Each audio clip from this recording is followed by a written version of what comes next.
He sat in the solar of Winterfell alone but for the crackling embers that danced upon the hearth, orange threads unraveling in the gloom.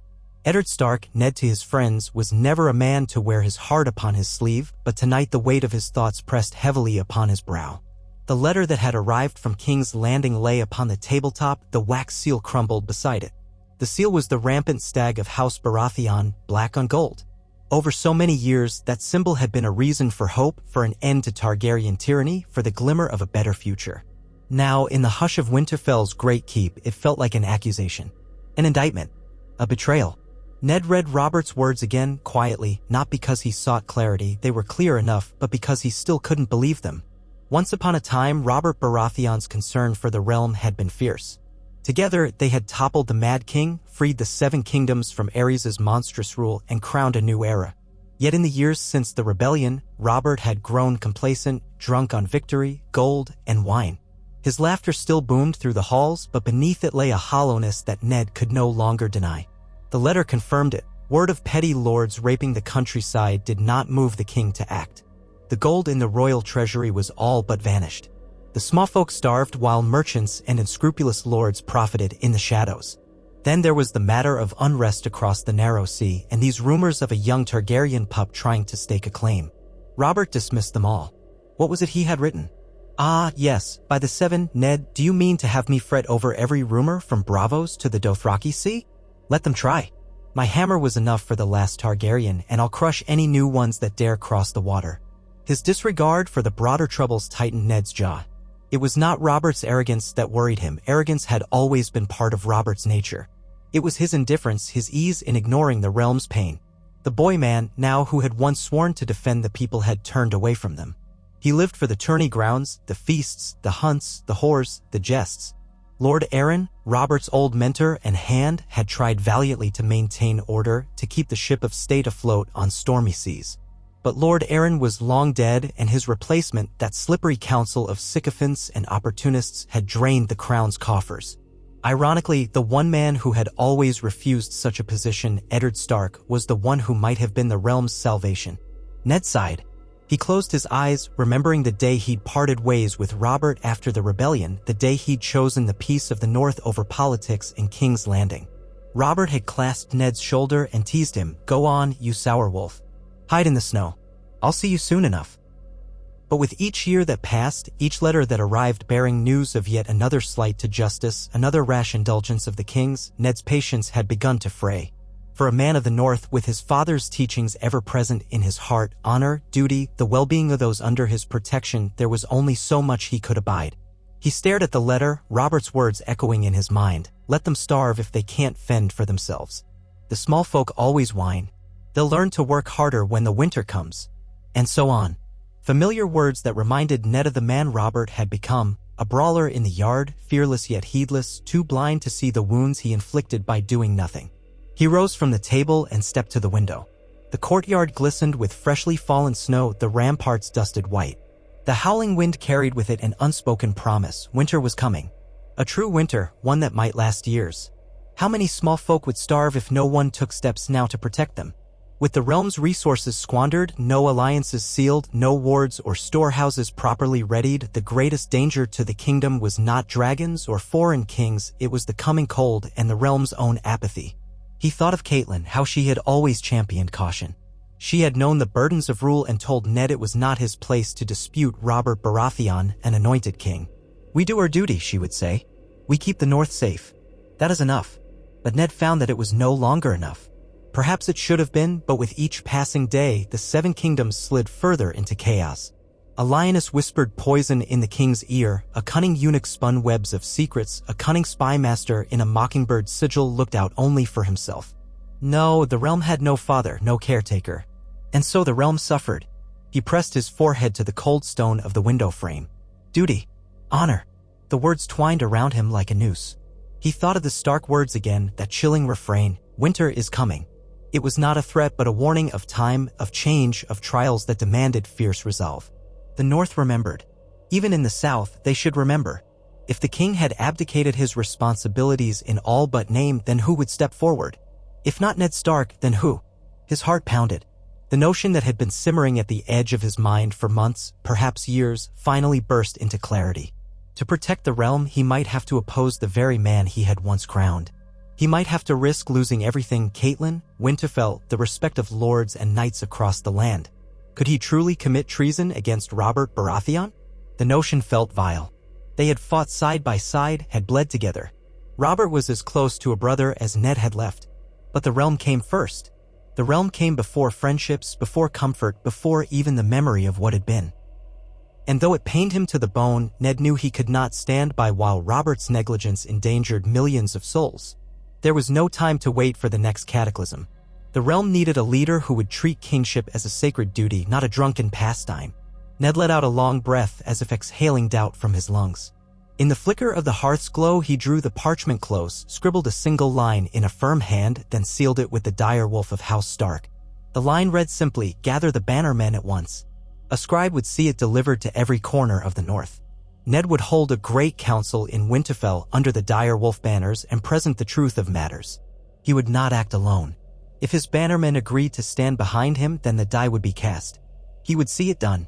If they refused, if they found treason too grim a path, then Ned would remain silent, a loyal dog of the crown. Either way, the realm would soon know which path lay ahead.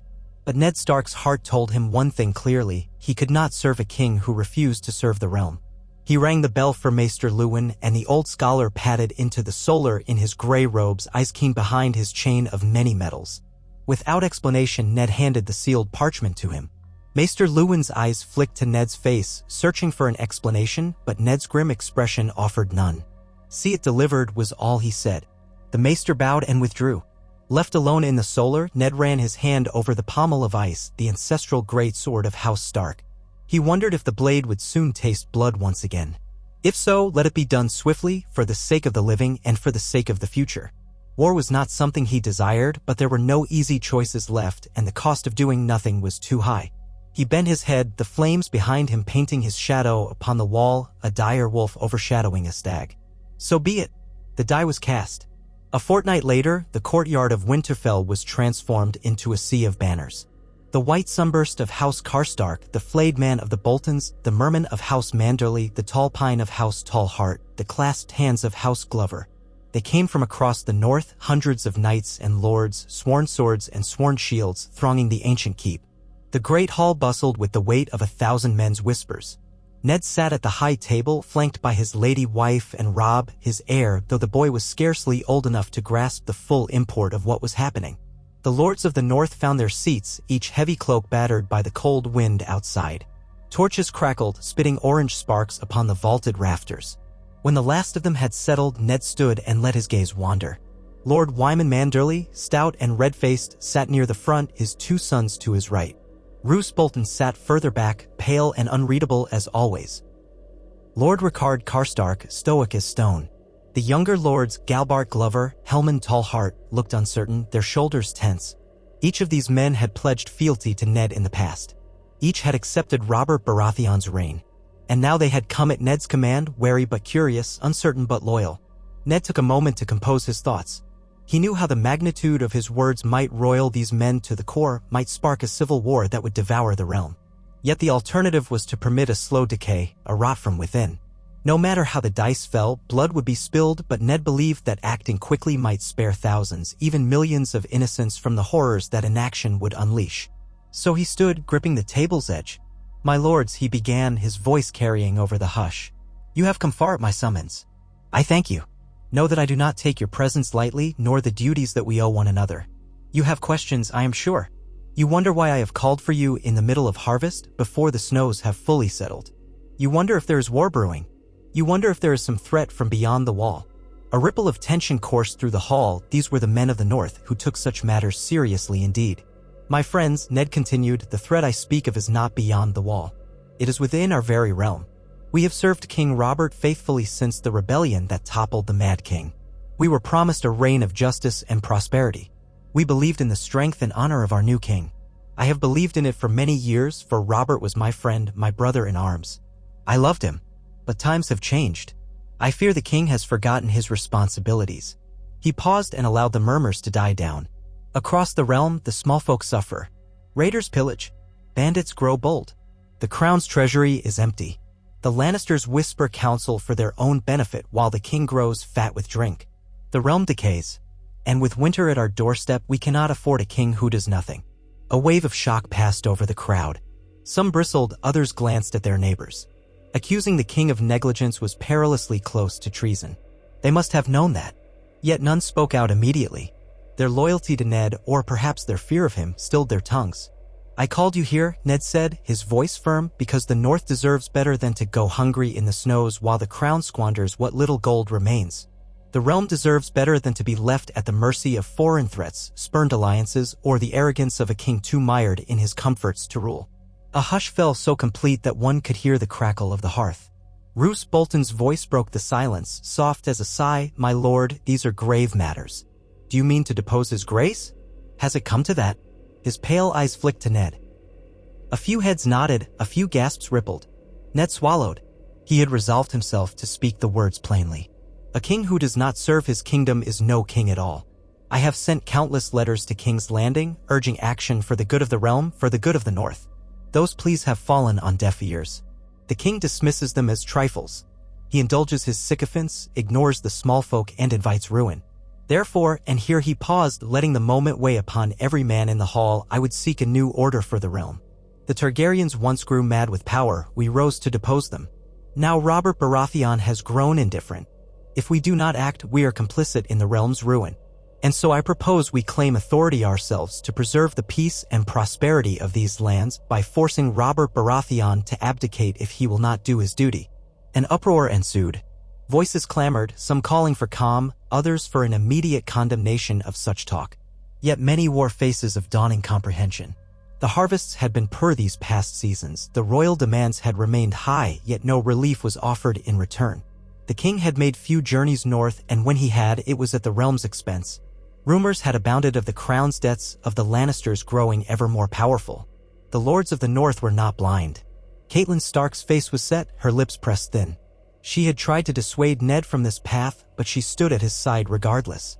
Robb, still a boy, glanced around in confusion, trying to read the men's faces. Ned steeled himself, knowing that if this was to be a war council, unity was paramount. Lord Wyman Manderly rose, clearing his throat.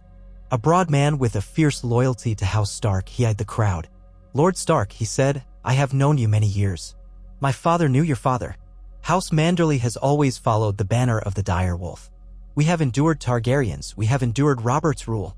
We have tried to remain loyal subjects of the Iron Throne. Yet I too have grown weary of the neglect from King's Landing. My people starve along the White Knife. I have called for assistance, none has come. If my liege lord demands it, I will follow him to war. But my lord, if you speak of claiming a crown, you must be certain. War is no small thing." Ned nodded gravely. "It may not come to war if Robert sees reason. But if he does not, then there will be no choice. The North cannot stand idle while the realm falls apart.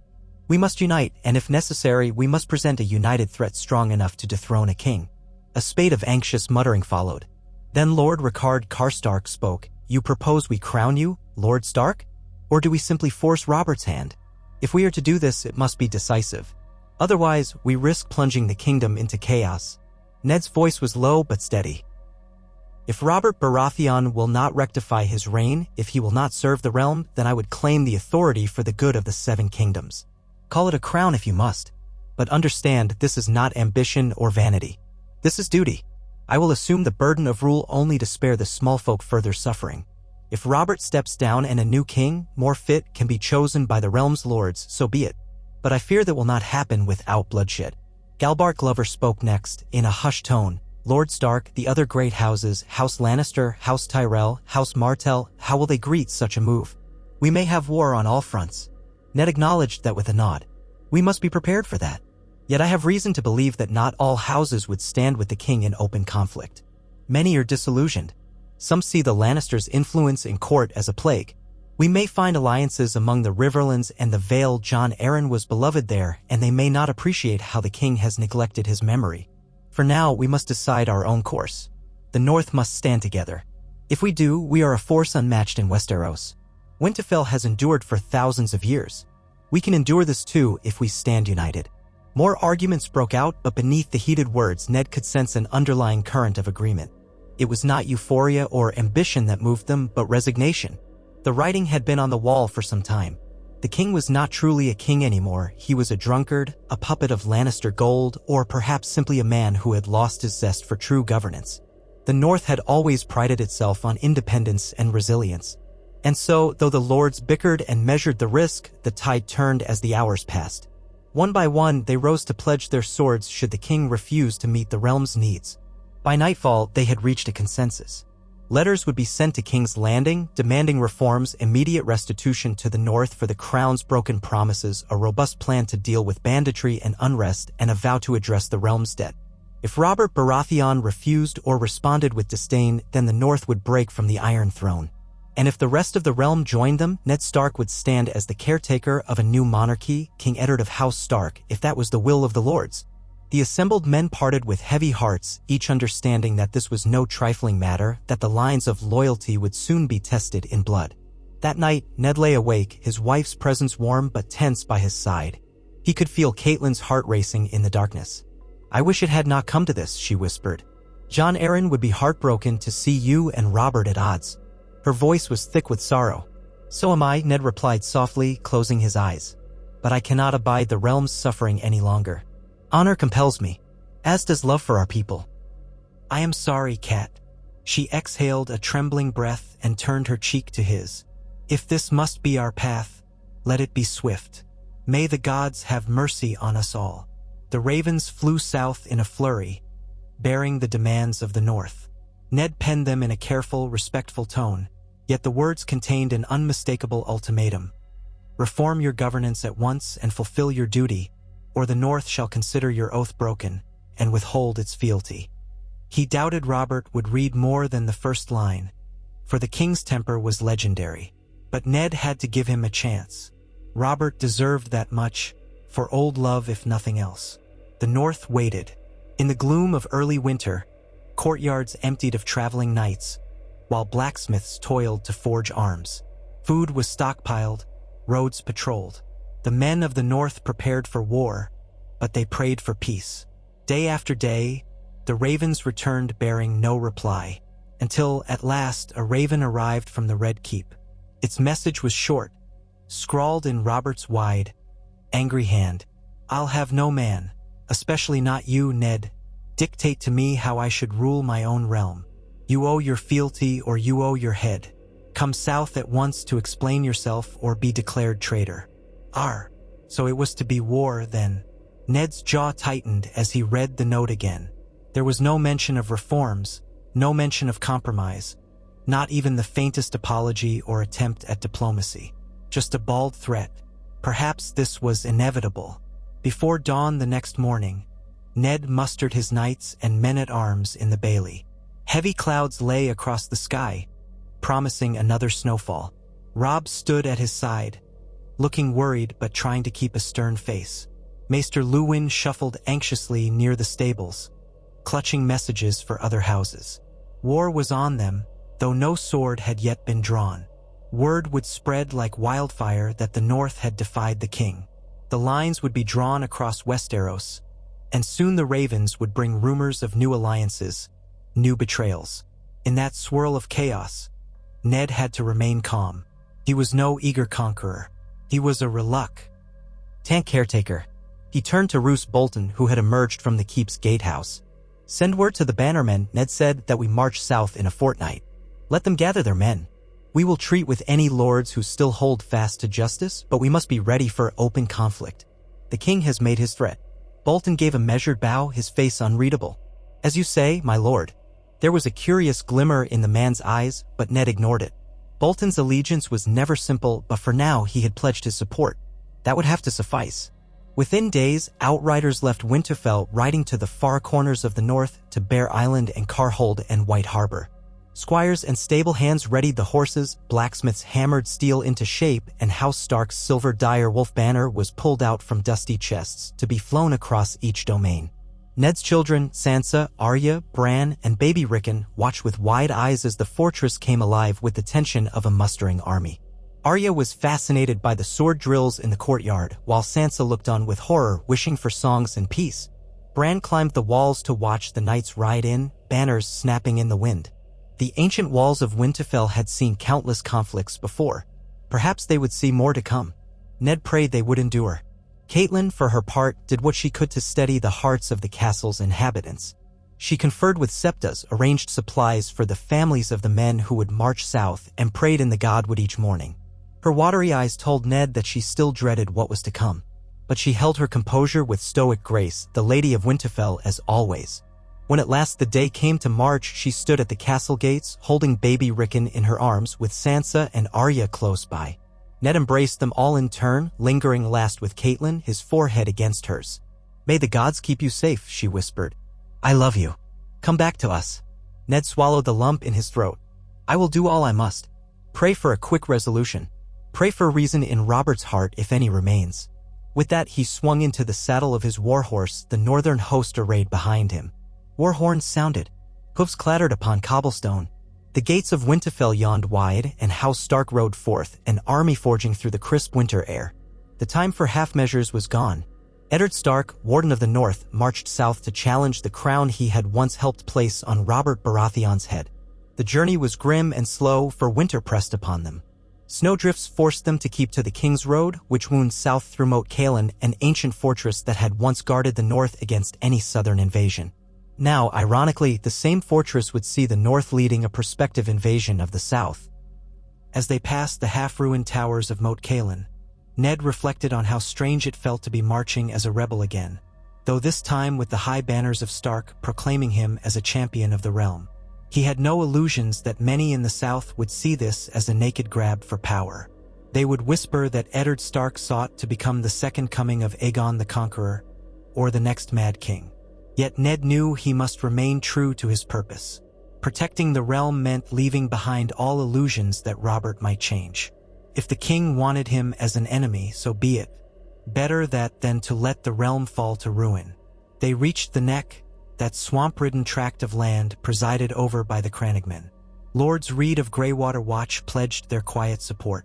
Howland Reed himself appeared, ghost-like, emerging from the mists with green-colored reeds draped over his small horse. He spoke softly, reaffirming his devotion to House Stark, reminding Ned of the day they had fought side by side at the Tower of Joy in the last days of the rebellion. Ned wondered if he would again see atrocities of that scale. He prayed to the old gods it would not come to that. When they passed into the Riverlands, the atmosphere shifted. The land was more fertile, the air softer. But tensions ran thick as the Northmen crossed boundaries once firmly under the Tullis domain. Now, House Tully was bound to House Stark through Catelyn's marriage, yet the Riverlands nominally owed fealty to the Iron Throne. It would be a test to see whether Lord Hoster Tully, ailing though he was, would side with Ned or with King Robert.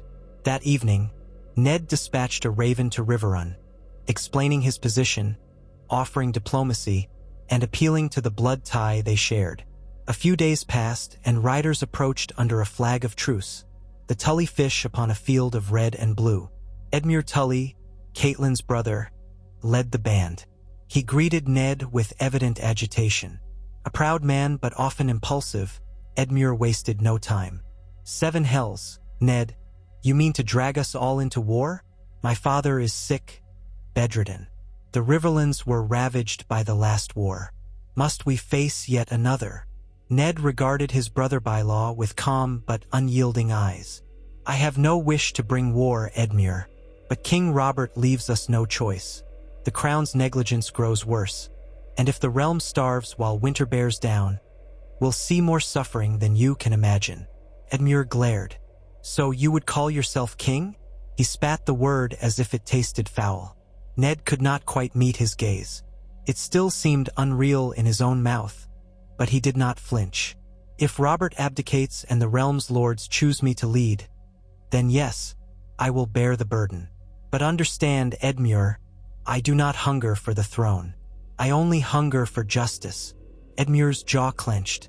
For a long moment he was silent, turning the words over, wrestling with the guilt and the duty. "My sister stands with you, then?" "She supports my choice," Ned said simply. "But she is in Winterfell, caring for our children." Edmure sighed. "I never thought I'd see the day, but my father is old. He has not the strength to oppose this or to champion it. The Riverlands, however, remember the devastation that can come from a reckless king. There are many who resent how House Lannister has grown fat at court, ignoring the travails of the Trident. He paused, exhaling. Very well. For the moment, I will not raise arms against you, Ned. But nor can I swear the full might of the Riverlands to your cause without more thought. I must speak with our bannermen. This is unprecedented. At the very least, we can arrange safe passage so you do not have to march in fear through our lands. Ned bowed his head in thanks. It was more than he had hoped for. I appreciate it, Edmure. I truly do. May the gods grant us wisdom. And so the northern host made its way deeper into the Riverlands, unchallenged. Along the roads, small folk eyed them warily, but when they recognized the direwolf sigil, some approached and spoke of their hardships. One old farmer told Ned that brigands had taken 2 of his daughters, that the local lord was powerless to stop them. Another woman wept that her harvest had been stolen by a passing band of sellswords. When Ned asked why they had not called upon their liege, they answered that no help ever came. The king's justice was non-existent. Such stories came day after day, reaffirming Ned's conviction that Robert's indifference was sowing chaos. Outside the walls of Riverrun, the northern host established a modest camp while Edmure Tully rode to gather the Riverlords. Ned knew time pressed upon them. Letters were surely flying to King's Landing, telling Robert exactly where House Stark's army camped. The king might be mustering his own forces, calling upon the Crownlands, the Reach, and even the Westerlands to crush this northern uprising. But the weather slowed all movement, and the Riverlands were not so easily traversed. That gave Ned some measure of comfort. Still, nights in the camp were tense. Men whispered about the possibility of facing the Kingsguard in open battle, about fighting the men they had once stood beside in Robert's rebellion. The past weighed heavily on their hearts. Ned tried to comfort them, walking among the tents, speaking softly of duty, of the old gods, of the better future they hoped to create. He had never fancied himself a charismatic leader, but his men respected him for his honor. That was enough. On the 3rd day of their encampment, riders arrived from Riverrun. Edmure Tully requested a meeting by the water's edge, near the confluence of the Tumblestone and the Red Fork. Ned rode out with a handful of trusted bannermen. Roose Bolton, Rickard Karstark, Galbart Glover, and the great John Umber. There, beneath the autumn-stripped trees, Edmure waited with a small retinue of Riverlords, their banners subdued in the drifting haze. Among them was the Blackfish, Ser Brynden Tully, looking as dour and imposing as ever. Brynden gave Ned the faintest nod of respect. Edmure wore a cloak embroidered with the leaping trout of House Tully. His face was drawn, his eyes rimmed with worry. "My father's bannermen have met," he announced in a grave tone. "We have decided that the Riverlands will not stand in open war against the North. We share many of your grievances, Lord Stark, and we too have grown wary of the king's negligence. Yet we are also loath to wage a war that could devastate our fields again." He cleared his throat. "Thus, the Riverlands propose neutrality for now. We will neither join King Robert's forces nor yours unless one commits acts of atrocity upon our soil. We would prefer a diplomatic resolution if at all possible."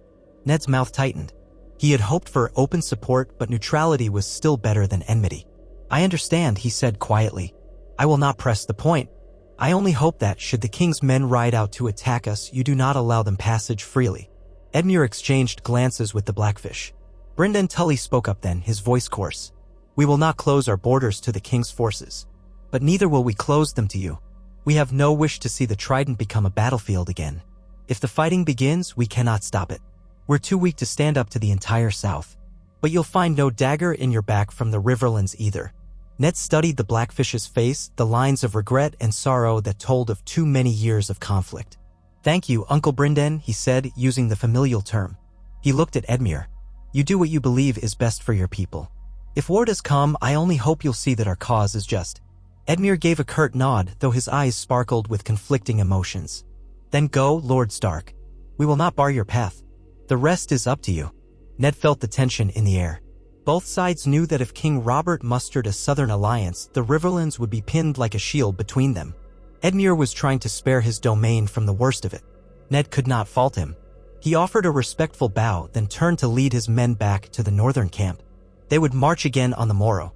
They rode south from the riverlands, following the winding road that led toward the crownlands.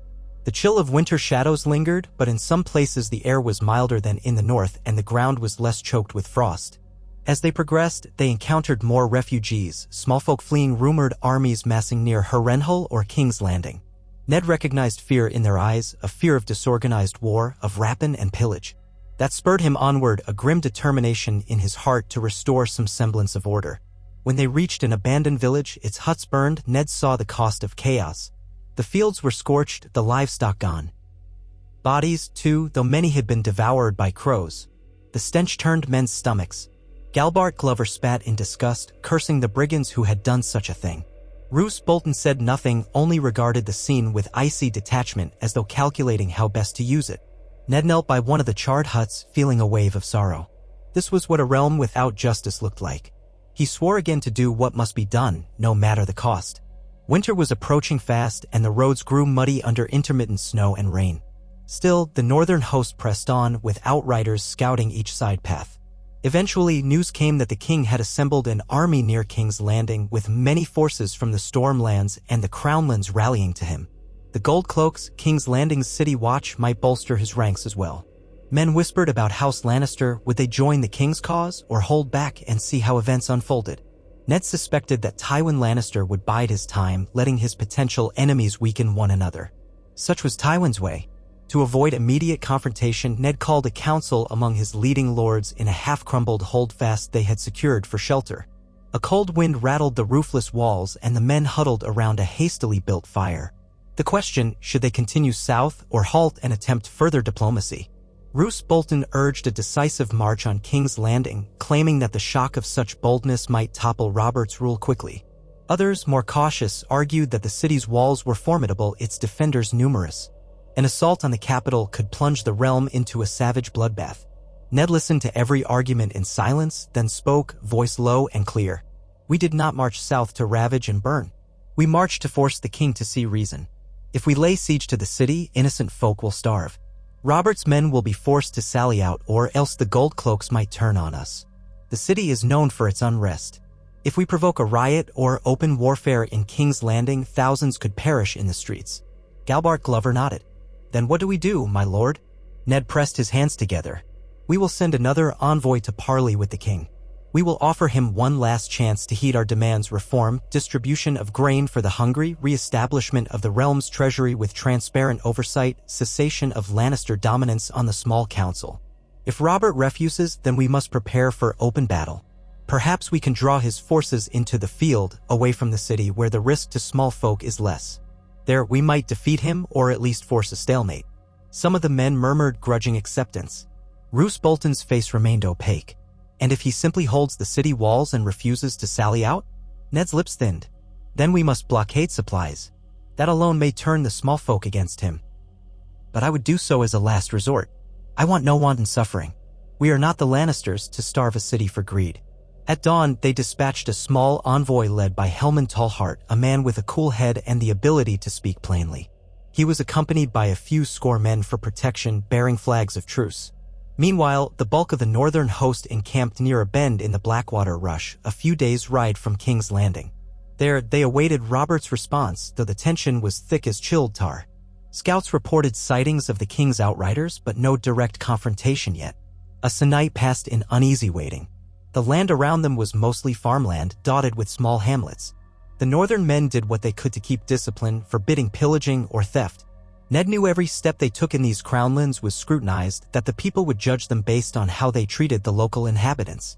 He would not let them become the villains they had come to unseat. At last, Helman Tallheart returned, his face grim. The king's reply was short as expected. I have no parley for traitors. The next time you send an envoy, send them to bend the knee or they will lose their heads. Robert refused to meet. The men of the north listened, hearts heavy. So Robert Baratheon, once the hero of the realm, had become so blinded by pride and scorn that he would not even speak. Ned bowed his head, sorrow churning in his gut. That very evening, outriders reported that the king's army was on the move, crossing the Blackwater near the Windwater. They bore the royal stag banners, and the rumors said Robert himself rode at their head, warhammer in hand. Ned realized then that Robert likely remembered the old days of the rebellion too well. He had been unstoppable on the battlefield. His cunning might be lacking, but in a direct fight, Robert Baratheon was a terror. So the choice was made. Rather than let Robert pick the battlefield entirely, Ned ordered the northern host to break camp and move southeast. They would attempt to cross the Blackwater further downstream and position themselves in open countryside where their superior discipline and the region's cooler autumn weather might aid them. The Northmen were used to harsh conditions. If they found high ground, they might blunt the king's numerical advantage. War was upon them. Honor demanded they see it through, no matter how their hearts might rebel. And so it began, a dance of armies in the Crownlands. The king's forces, rumored to be 15,000 strong, marched with the Royal Stag Standard and the Stormlands banners. The Northmen, around 10,000, marched behind the dire wolf of House Stark. They maneuvered, probed each other's lines, exchanged arrows on distant fields. The small folk fled in terror. The talk among the soldiers was bleak. How many men would fall? Could the king be made to see reason, or was this the end of their old friendship? Eventually, there was no avoiding the confrontation. Near the town of Rook's Rest, on a broad plain broken by low hills, the outriders reported the king's host drawing near. Ned formed his men for battle. The lords of the north took their positions, while Ned, astride a smoky gray destrier, donned his armor. He carried ice at his back. Too large a greatsword for easy-mounted use, but it was the symbol of House Stark. At his hip was a simpler longsword, meant for the actual fighting. His cloak was heavy wool, pinned by a silver direwolf brooch. Around him, the northern bannermen arrayed their forces. They looked to him for guidance. He tried not to show the fear in his heart. In the distance, the king's banners emerged, flapping in the cold wind. Ned could see the stag on gold, alongside the crowned stag of House Baratheon. High lords from the Stormlands and Crownlands marched with him. The first lines formed up, spear points shining. Catelyn had once told Ned that men were most honest when faced with battle, forced to confront life and death at once. He wondered if Robert felt any shame or doubt. He could not see the king from so far away, but he felt Robert's presence like a thundercloud on the horizon. A hush fell over the battlefield, broken only by the rustle of chainmail and the pawing of horses. Then the horns sounded. The king's host advanced, a steady drumbeat of feet and hooves. The Northmen answered with their own horns. Commands rippled along the lines. Archers readied arrows, shields locked in place. For a heartbeat, Ned felt an overwhelming sorrow. This was the last thing he had ever wanted. Northern steel clashing with the men of the crown. But there was no turning back now. The first volley of arrows soared. The lines crashed together in a cacophony of steel. War cries tore the air. Horses screamed as spears found their mark. The king's men had the advantage in numbers, but the Northmen fought with grim resolve, their shield walls braced and disciplined. Ned rode along the flank, shouting orders, directing reinforcements where the line threatened to break. He saw Rickard Karstark's cavalry charge into a gap, smashing through a line of Crownlander spearmen. He saw Roose Bolton's men methodically flanking a small pocket of Baratheon knights. Everywhere, the ring of steel on steel, the wet crunch of steel biting flesh. Dust and blood rose in the chill wind. Men slipped on gore. Horses stumbled, screaming. Still they fought. Time lost meaning. At some point, Ned found himself dismounted, his horse having been struck by an arrow. He fought on foot, slashing at the press of men who tried to drag him down. He saw the king's stag banner looming. Could Robert be near? And then, like a sudden thunderbolt, Robert Baratheon emerged from the chaos astride a massive black warhorse. He wore black plate gilded with gold, a crown shaped like antlers upon his helm. In his hand was the massive warhammer that had felled Rhaegar Targaryen long ago. Men parted before him in fear. His face was red with fury, sweat, and the heat of combat. His eyes lit upon Ned Stark, and he spurred his horse forward, hammer raised. Ned lifted his shield, bracing himself. Even in the swirl of battle, he could not help but see the ghosts of the past, Robert grinning, calling him Ned, laughing at some bawdy joke, or fighting side by side in the rebellion. Now that dear friend was coming to kill him. Ned's heart wrenched, but he steeled himself. There was no choice. Traitor.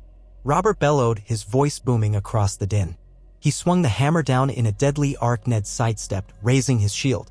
The force was enough to shatter wood and bone if it landed. Ned felt the shock reverberate through his arm as he deflected most of the blow. His shield cracked and he stumbled back, barely keeping his footing. "Robert, listen to me." Ned tried to shout, desperation straining his voice. "We don't have to do this." But the king was lost in rage. He wheeled his horse, raising the hammer again. Ned had no time to plead further. He dove under the next swing, slicing upward with his long sword to catch the horse's flank. The beast screamed, rearing. Robert tumbled from the saddle, slamming heavily to the ground. For a moment, Ned thought it might end there. But Robert rolled to his feet with surprising quickness for a man of his girth. He let loose a snarl that might have been a curse, brandishing the hammer as if it weighed no more than a toy. They circled each other amidst the chaos. Soldiers fought and died around them, but none dared interfere in this duel of legends. Robert swung again, smashing a chunk of earth. Ned sidestepped, his face grim. He could feel exhaustion creeping into his limbs, but adrenaline spurred him on. Robert hammered Ned's battered shield, shattering it in half. Ned tried to respond with a thrust, but Robert's armor deflected it. Sparks flew. "Yield, Ned, and I might let your false kingship pass with your head still attached." Robert roared. Another blow glanced off Ned's pauldron, numbing his arm. Each impact felt like the wrath of the gods. Blood trickled down Ned's arm. He thought of his children, his people, the realm he was fighting to save. He had to end this. In a desperate move, he lunged inside Robert's guard, slashing at the king's hammer arm. The blade found flesh at the gap of a joint, slicing deep. Robert bellowed in pain, dropping the hammer. Before Ned could strike again, Robert's gauntlet fist crashed into his jaw, sending Ned sprawling. Pain burst across his head, the sky spinning. He gasped for breath, vision blurred. Robert loomed over him, blood streaming from his wounded arm. The king wrenched a fallen sword from the ground, preparing to deliver a final blow. Ned rolled, grabbing a fistful of dirt, hurling it into Robert's face. The king staggered, cursing. Ned surged upward, smashing the pommel of his longsword into Robert's helm. The blow rang out, toppling Robert. He fell heavily onto his back. Ned wrested the borrowed sword from Robert's grip and pressed the point to the king's gorget just above the breastplate. Both men panted, covered in blood and grime. Robert stared up at Ned with hate and disbelief in his eyes. Ned's chest burned with each breath. He forced out words between ragged gasps. "It didn't have to be this way." Robert's lips curled. "Finish it, you northern bastard. You think this realm will ever accept you as king?" "Ha!" He coughed, spitting blood. "You're a traitor, Ned. You always were too proud for your own good." Tears stung Ned's eyes. He had never wanted to kill Robert, but the realm's fate hung in the balance. He pressed the sword closer, feeling the king's pulse thrumming beneath the steel. Their gazes locked, old love and fresh hatred colliding. The battlefield raged around them, men shouting, steel clashing. Seconds passed like hours. Then Ned closed his eyes, letting out a trembling exhale. "I serve you for as long as you served the realm," he whispered. "But you forgot your duty, Robert." His voice quavered. "I'm sorry." He drove the blade home, a swift, clean thrust. Robert's eyes widened in shock, then softened as if he were seeing something far away. Blood bubbled on his lips. His last breath rattled in his throat, and then he was gone. Ned pulled back, his sword slick with the king's blood. For a moment, the battlefield seemed to freeze in place. Men on both sides realized that Robert Baratheon, the warrior king, the thunder of the rebellion, had fallen. Some stared in horror, others in relief or disbelief. Then a great cry rose and the fighting resumed with a sudden fury as the king's men, leaderless, broke in confusion. Some flung down weapons, others lashed out. The Northmen rallied around Ned, forming a circle to protect him from the chaos. By dusk, the royal forces had been scattered. Many fled, some surrendered. The northern host was battered but victorious. Ned Stark, stunned by grief and exhaustion, found himself in a makeshift pavilion, surrounded by his lords. They looked to him with awe and fear, as though unsure how to address a man who had just slain the king of Westeros. He sank to a bench, running a bloodied hand through his hair. Roose Bolton was the first to speak, quietly. "It's done, my lord. King Robert is dead. The rest of the kingdom must now decide if it will bend the knee or continue the fight." Ned could scarcely process it all. He looked at the floor. The image of Robert's final breath burned into his mind. "Gods forgive me," he whispered. "But someone had to do it." Rickard Karstark cleared his throat. "You are king in the north now, my lord, and perhaps king of all Westeros, if the lords unite behind you." Ned lifted his head, eyes anguished. "Only if that is their will." We must send ravens across the land at once. Let them know that Robert Baratheon has fallen. We offer peace to any who will join in forging a better realm. No more tyranny, no more negligence. The small folk must be fed, protected. The debts must be addressed. The Lannisters. He trailed off, realization dawning that Tywin Lannister might not accept this outcome quietly. We must be swift. I fear more bloodshed to come. But if we stand for justice, perhaps we can unite the realm. Perhaps we can salvage what's left. That night, alone in the quiet of his tent, Ned wept. He wept for Robert, the friend he had loved as a brother, the man who had once been so full of joy in life. But that Robert had died long ago, replaced by a hollow king who cared little for the realm he ruled. Perhaps, in a twisted sense, Ned had put an end to the shadow of the man Robert once was. If only, Ned thought, we could have found another way. But the time for regrets was past. By slaying the king, Ned had taken upon himself the mantle of rebellion, with all its terrible weight. In the coming days, ravens flew far and wide, bearing the news. Robert Baratheon was dead at Stark's hand. Many lords, seeing the king's army broken, chose to yield. Some, outraged, called for vengeance. A storm brewed in the realm. In the west, Tywin Lannister gathered forces. In the Reach, Mace Tyrell hesitated, uncertain. In the Vale, Robert Arryn was but a child, and his mother might be swayed by old ties to House Stark. Dorne had old grudges against the Baratheons, but also against the North's alliance in the rebellion. Chaos beckoned, and Ned stood at the epicenter, forced now to declare himself king, if only to maintain order and hold the realm together by a thread. Some men claimed him, Eddard of House Stark, first of his name, king in the north and rightful king upon the Iron Throne, if the lords so decree. The words tasted bitter on Ned's tongue. But in the hush of the morning after the battle, the Northmen knelt before him. One by one, they placed their swords at his feet. None seemed jubilant. They recognized the sorrow of it all. Yet their loyalty to House Stark was unshakable, and Robert's death had created a vacuum. Ned, sitting upon a battered campaign stool, accepted their homage with bowed head. "If I am your king," he said softly, "I vow to serve you. I vow to serve the realm. I vow never to forget that a king is but a servant of the people." Word spread of this makeshift coronation, though no crown graced Ned's brow save the sweat and blood of war. Tales would call him the Reluctant King, the Wolf King, or some other name. But to Ned, the only name that mattered was Protector, for that was what he intended to be. If war must continue, he would fight with honor and try to spare the innocent. He would summon councils and convene the great lords, offering them a chance to shape a new governance free from neglect. He would see to the small folks' burdens. He would not indulge the vices that had consumed Robert, and he would not let the Lannisters seize unchecked power. The road ahead was dark and fraught with peril, but the first step had been taken, though it cost him dearly in heartbreak. That evening, as Ned readied his men to move toward King's Landing, the final vestige of the day's light caught on the battered warhammer that had once belonged to Robert, lying cast aside. Ned stared at it for a long moment, recalling how Robert had wielded it against the Targaryens. Now it lay in the dust, its master gone. "Farewell, my friend," Ned murmured into the silence. "May you find the peace and death that eluded you in life." He closed his eyes, letting the wind carry away the memory of the laughing, boisterous Robert Baratheon he had once known. There would be songs written about this day, and most would paint Ned as a traitor or a necessary savior. The truth, perhaps, was somewhere in between. All he knew was that the realm needed someone to shoulder its burdens, and that he would do his best to carry them, no matter how they weighed upon his soul.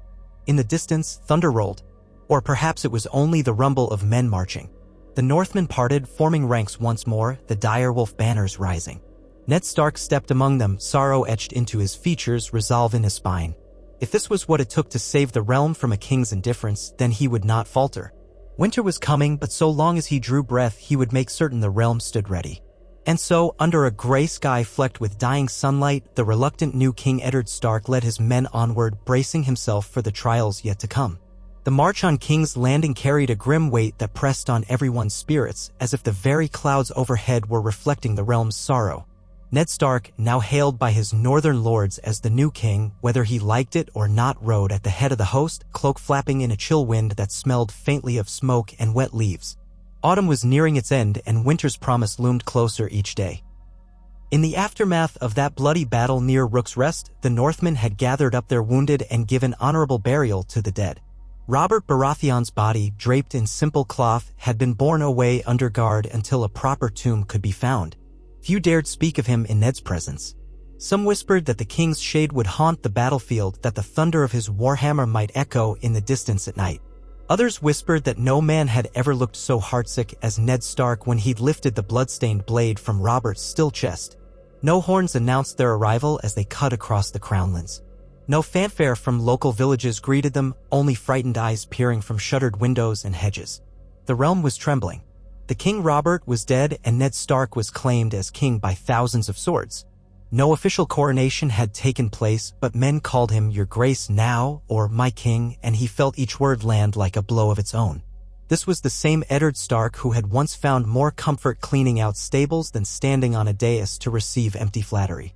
Duty bound him forward, as did the memory of that final confrontation with Robert. He had pleaded in the midst of the tumult, pleaded for reason, but too much anger and pride had filled the gap where once their friendship had been. In the end, Robert's warhammer had almost claimed his life. Only quick reflexes and grim necessity had spared Ned and sealed Robert's doom. As the host drew closer to King's Landing, tension ran fever-bright through the camp. Roose Bolton supervised the outriders with an unblinking calm. Rickard Karstark, the great John Umber, Galbart Glover, and the rest of Ned's principal commanders conferred daily about the possibility of a pitched battle. But the raven messages from the capital told a curious tale. After Robert's death, confusion reigned in the Red Keep. The royal court had fractured into factions. Some whispered that Cersei Lannister, the king's widow in all but formal name, had seized the boy Joffrey and declared him king. Others said that Stannis Baratheon, Robert's younger brother, had quietly left Dragonstone to gather ships. Renly Baratheon, the youngest of the Baratheon brothers, was rumored to be forging an alliance with the Tyrells in the Reach. Chaos multiplied. Meanwhile, the small council, such as it was, lurched on, overshadowed by the lethal tension in the city's streets. The Goldcloaks, commanded by men loyal to the memory of Robert and uneasy about the Lannisters, might turn on a whim. Ned rode in silence much of the time, his hair whipped by the wind. The battered warhorse beneath him snorted at every step as though it sensed the clash of momentous forces ahead. Sometimes his lords tried to engage him in conversation, but he had grown more reticent than ever. The practicalities of anointment and crowning had little appeal to him. One night, as they made camp beside a shallow stretch of the Blackwater Rush, Galbart Glover approached him by the fireside, face lit by the low flames. "My lord," Glover said, catching himself. "My king, with the city so close, some men fear will soon be forced into street fighting or a siege. Others speak of forcing the gates open and entering as liberators. Have you decided what course we'll take?" Ned's eyes were fixed on the dancing embers. "We cannot be butchers, nor can we simply ride in blindly.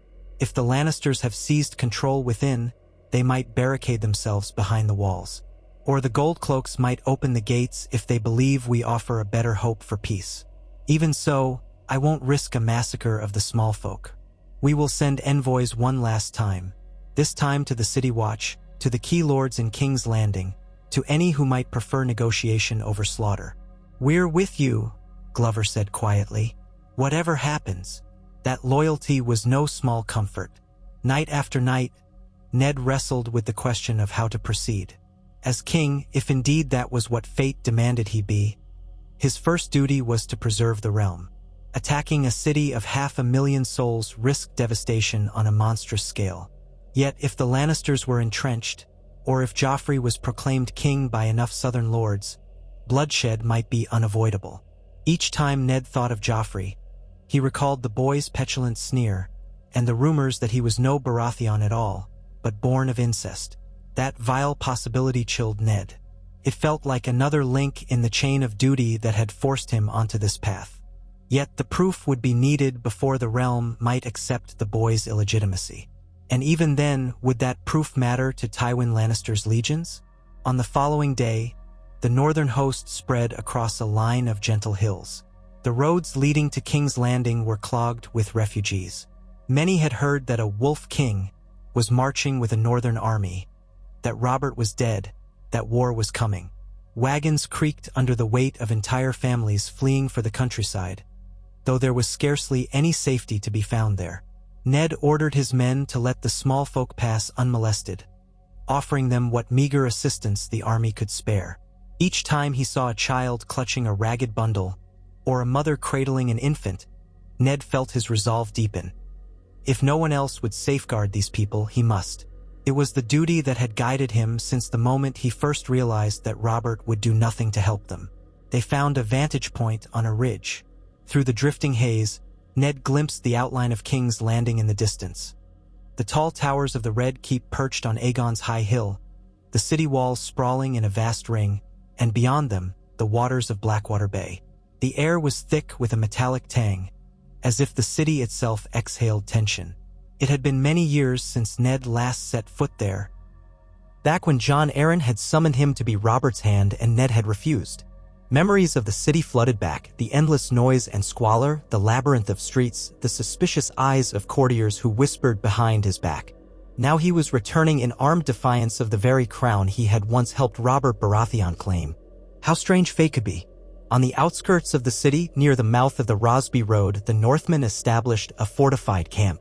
Stakes and wooden palisades were driven into the soft ground, watchtowers hastily constructed. They stationed outriders along every approach. Soon enough, they would need to test the city's gates, yet Ned hesitated to unleash a violent confrontation. The final night before Ned sent his envoys was restless. While the men around him snored in bedrolls or polished their steel for what might come in the morning, Ned walked the perimeter alone, ignoring the calls of the guards who offered him a companion. Snow flurries drifted in the wind, though they melted on contact with the earth. He could see his breath. Somewhere in the darkness, an owl hooted, mocking the hush. Ned found himself praying to the old gods, though no weirwood stood here for him to kneel before. He prayed for a chance to spare the city from a sack, prayed that the realm would find a path to peace. Yet he also steeled himself for the worst, reminding himself that if the Lannisters had seized power, they would not yield easily. Come dawn, two envoys departed under a banner of truce. One was a younger son of House Manderley, chosen for his tact. The other was a tall man with a once-broken nose who spoke carefully. They carried a letter penned in Ned's own hand, addressed to the lords of the small council and the captains of the city watch, setting forth the terms.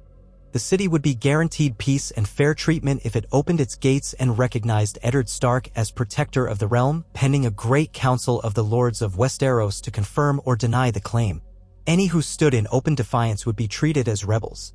If the Lannisters or their allies had crowned Joffrey, then Ned demanded the boy be surrendered for an inquiry into his parentage under the watch of impartial maesters. Lastly, the letter offered clemency to those who had simply served the crown in good faith. No mention was made of Robert's final moments. Some truths were too heavy for parchment. All through that day and the next, the Northern Army waited, forming lines of tents that stretched across the outer fields. The presence of so many armed men discouraged any large crowds from forming. The occasional peddler or rumormonger approached the camp, hoping to glean tidings. They spoke of how the Lannisters had locked themselves in the Red Keep, how the Goldcloaks roamed the streets in uneasy patrols, uncertain whether to obey Queen Cersei or the absent Stannis Baratheon. The small folk of King's Landing faced bread shortages, sword prices, and constant fear of a siege. Ned's men offered these travelers bits of salted fish or biscuits and listened carefully to news of the capital. The name Joffrey Baratheon came up often, with some calling him the Boy King, others cursing the Lannisters for placing a child on the throne so soon after Robert's demise. On the second evening, the envoys returned, escorted by a small contingent of Goldcloaks who bore solemn faces. The men were permitted to ride in under the watchful eyes of northern archers.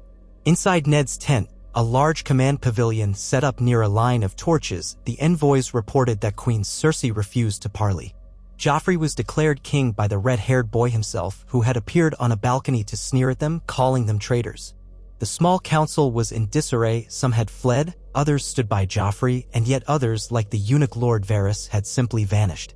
The city watch captain, a man named Jacelyn Bywater, had said little, only that he would see how events unfolded. That was all. The envoys had been told to carry a simple retort back to Ned Stark: kneel before King Joffrey or face the consequences. Within the tent, Roose Bolton's voice was the first to break the hush. The consequences, indeed. We have 10,000 men outside their walls. The Goldcloaks are hardly a force to match us in open battle. Clearly, the Lannisters think to huddle behind their gates and wait us out. Perhaps they believe the realm will rally to them or that Tywin Lannister will come from the west. The great John slammed a fist on his thigh. Let them try. They'll find the Wolf King is no craven. We'll storm those walls if we must. Ned held up a hand. I won't send men to climb those walls unless we have no other choice. Thousands of innocent people crowd that city. A full siege would starve them, and an assault would see blood in the streets, women and children butchered. We stand for justice, not slaughter. A tension-laced silence followed. Men looked at one another, uncertain. Finally, Rickard Karstark nodded. Then what is our next move, Your Grace? The Lannisters cannot be left in control, or they'll simply strengthen their hold. It won't be long before Tywin Lannister attempts to break any blockade we impose. Ned exhaled slowly. We will blockade the city's major gates, but not so tightly that no food at all enters. Enough to keep the small folk from starving, at least. We'll intercept shipments intended for the Red Keep to tighten the noose around those who defy us. If the City Watch chooses to resist, they may soon grow tired of serving a boy king propped up by House Lannister. Perhaps they'll remember that I offer them peace. We must act swiftly, though. Tywin Lannister, Mace Tyrell, the Martells of Dorne, any of them might strike while we're tangled here. Bolton's pale eyes flickered. All well and good, my lord, but remember that a partial blockade means extended conflict. The men will grumble. Winter is coming, as your house's words remind us all, and few want to be stuck sieging King's Landing when the snows deepen. Ned felt the weight of that truth. The Northmen were hardy, but winter in the south was still no trivial matter, and the risk of supply lines failing was real. Nevertheless, he nodded, we do what must be done. I will send letters to the Vale, to the Tullis, to the Storm Lords, those who remain uncertain. Let them know we killed Robert only after he refused to parley and threatened us with open war. We'll ask them to join in a great council where we can settle the matter of the throne. If they side with Joffrey, they can come and see for themselves whether that boy is truly Robert's son. In the meantime, we stand watch here. That decision, though measured, left the camp subdued. No man liked the thought of a stalemate, but the alternative was a savage assault that would earn the realm's scorn. Ned retired to his private corner of the pavilion once the war council ended, ignoring the pangs in his stomach. He had eaten little since Rook's Rest. Sleep was no kinder, for each time he closed his eyes, he saw Robert's last moments, heard that booming voice calling him traitor, felt the hammer's impact nearly tearing the shield from his arm. When he did drift off, his dreams twisted into nightmares of the city being consumed by flames while a golden-haired boy laughed from atop the Red Keep. Sometimes the laughter blended with the memory of the Mad King's cackling he'd heard described, or with the shrill, mocking tones of Tywin's men who had once sacked the very same city, leaving a trail of blood in the name of Robert's rebellion. He woke each morning clammy and silent, yet no less resolute. If the old gods demanded that he see this through, he would not shirk. Within days, the blockade began. On three sides, the Northmen arrayed themselves near the major gates, the Rosby Gate, the King's Gate, and the Gate of the Gods. Small groups of supply wagons that came from the countryside were intercepted, though peasants carrying their own produce for market were generally allowed to pass after checks for hidden Lannister agents or excessive shipments meant for the Red Keep. The City Watch occasionally sent out patrols to probe the lines, but no full assault was attempted. Whenever a patrol approached, Ned's men showed readiness but not aggression, hoping the gold cloaks might see reason. Still, tension crackled in the air like a drawn bowstring. Letters flew. Ned's ravens carried messages to the Vale, where the young Lord Robert Arryn, son of the late Jon Arryn, remained under Lisa Tully's regency. The Vale had been quiet since Jon's death, and rumors said Lisa was overprotective of the sickly boy. Would she choose neutrality? Or remember that Ned Stark and Jon Arryn had been brothers in arms? Messages also went to the Riverlands, to Edmure Tully at Riverrun, seeking additional support, and to the Storm Lords, many of whom had once rallied to Robert but might be swayed by Stannis or Renly. Indeed, the roles of Robert's brothers now loomed large. If either brother claimed the Iron Throne, that might complicate everything. Word reached Ned that Renly Baratheon, charming and ambitious, was gathering swords in Highgarden, possibly seeking a marriage alliance with Margaery Tyrell. Stannis, meanwhile, was silent at Dragonstone, famously unyielding. Some whispered that Stannis possessed knowledge of Joffrey's parentage and might soon make that a clarion call for his own rightful claim. But time pressed, and Ned had no illusions that any of those lords would simply yield to him. Amid this uncertainty, the blockade continued day by day. No formal talks occurred, though from a distance Ned could see how the city's gates sometimes opened for gold cloak patrols or for the occasional well-connected merchant. It was surreal to recall the last time he'd been near King's Landing, so many years before, as a friend to the king and a reluctant participant in court. Now, the people inside the walls feared him as an invader, or perhaps pinned their hopes on him as a liberator. No one could be sure. The rumor mills turned endlessly, spreading half-truths and speculation about Ned Stark's demands. Some called him the Wolf King. Others called him the Oathbreaker, for though he had indeed sworn fealty to Robert, here he was dethroning him. The truth was more complicated than rumor could capture. After nearly a fortnight of blockade, with no sign of the city watch buckling, Ned held another war council in the gloom of an early winter sunset. The wind rattled the canvas of the command pavilion. A brazier burned at the center, flickering off the anxious faces of the lords. Their map was spread upon a wooden table. Pins and carved markers denoted the city's gates, the distribution of Northmen, and known Goldcloak concentrations. Galbart Glover shook his head. "We've slowed the supply caravans, but hardly strangled them. The city's markets are still receiving some goods. If the Lannisters have coin enough, they can buy from black market sellers, keep the Red Keep provisioned indefinitely. We risk a stalemate that could last for months." Roose Bolton spoke in a low monotone. "If you cannot starve them out swiftly, then strike. The risk to the small folk is great, but so is the risk to our own cause if Tywin Lannister arrives. He is not a patient man. Once the Lannisters muster their Westermen in full, they'll crush our blockade between hammer and anvil." Ned stiffened. "I will not replicate the horrors of the sack of King's Landing that ended the Targaryen dynasty. That atrocity haunts the realm still.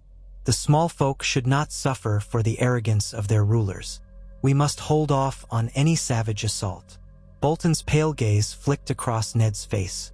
"Then, Your Grace, consider a more precise measure. If we can slip a small force inside, men who might open a gate from within or topple key defenders, then the city watch might see that the conflict is unwinnable. Perhaps they would yield if the Red Keep's hold is disrupted." A hush followed. Ned stared at the map, recalling the city's labyrinthine streets. A small infiltration could be catastrophic if discovered, leading to bloody street fighting. Yet it also might spare them a siege.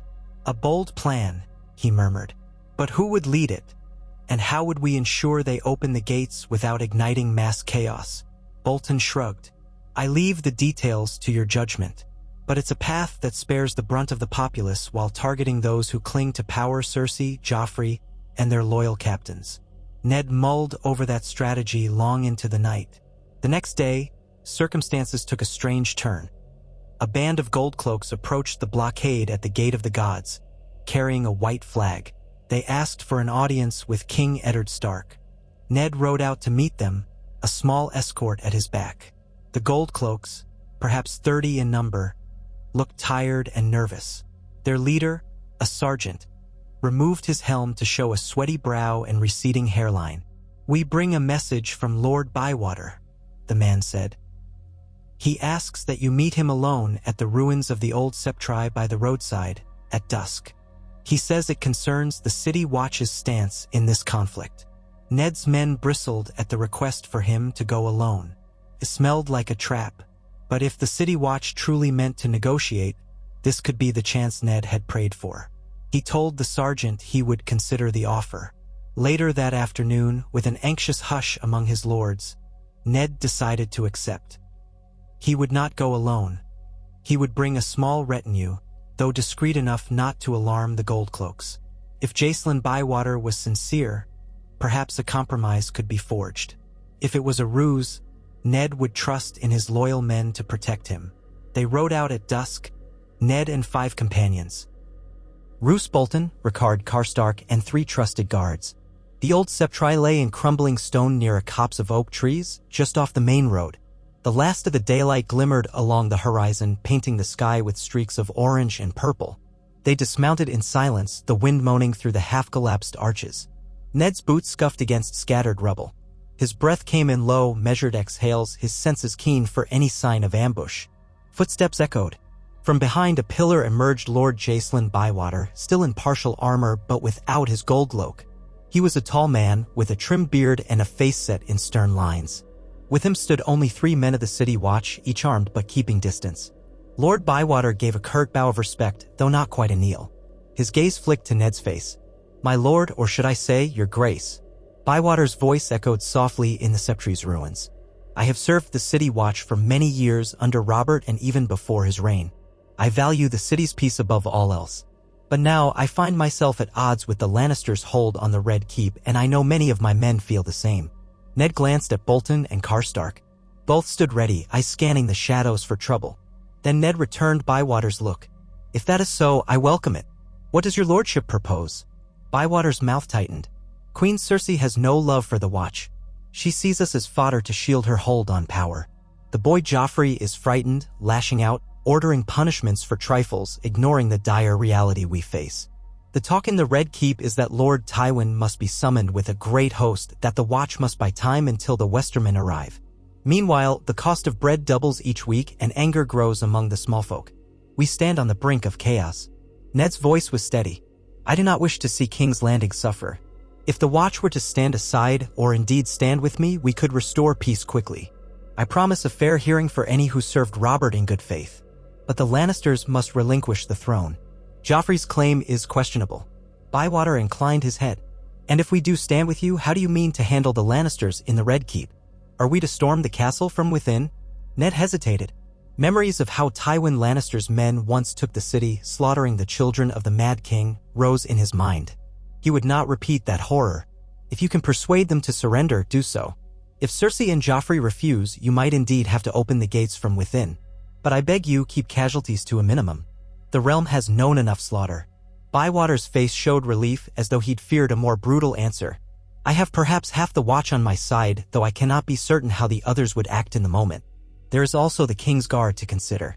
Ser Boros Blunt, Ser Meryn Trant, and Ser Aerys Oakheart remain. And of course, the Queen's retinue. But if we time it well, we might secure the main gatehouse of the Red Keep before the Lannisters can rally. Then your forces could enter. Yet do not think it will be bloodless. Cersei will not go quietly." Ned's thoughts roiled. Even this infiltration would mean fighting in the city's heart, but it might be far less catastrophic than a protracted siege or a wholesale assault on the walls. "Very well," he said at last. "Tell me what you need." They discussed details in hushed tones. Bywater proposed that on the night after next, at the hour of the owl, he would position his loyal watchmen at critical posts in the city's gates. A small contingent of northern men, disguised as travelers or watchmen, would slip inside to rendezvous near the Red Keep stables. If they seized the gatehouse from within, a larger force could quickly ride in before the Lannisters mounted an organized defense. The moment the Northmen poured into the castle wards, Bywater's men would disarm or arrest any gold cloaks or knights still loyal to Cersei. Joffrey, the Queen, and her close retinue would be cut off from escape. Perhaps then the City Watch and Ned's men could force a surrender. It was a precarious plan, dependent on stealth, timing, and the loyalty of Bywater's watchmen. Still, Ned saw no better chance to spare the city a long siege. And if Tywin Lannister arrived to find that King's Landing had fallen, he might think twice about launching a reckless assault. "We will be ready," Ned told Bywater. "But mark me, if your watchmen waver or betray us, there will be slaughter. Try to ensure they understand that our aim is the realm's peace. We must avoid wanton killing." Bywater bowed. "Understood. May the gods be with us." So it was arranged. Ned and his men rode back to camp under the cloak of darkness, minds churning with the gravity of what lay ahead. The final blow might be struck from inside King's Landing itself. War, in all its savage cunning, had a way of twisting the rules of honor. Ned knew that many in the north might question the notion of infiltration, calling it cowardly. But the alternative, catapulting boulders at the walls until thousands died, was far worse. The realm needed a swift resolution.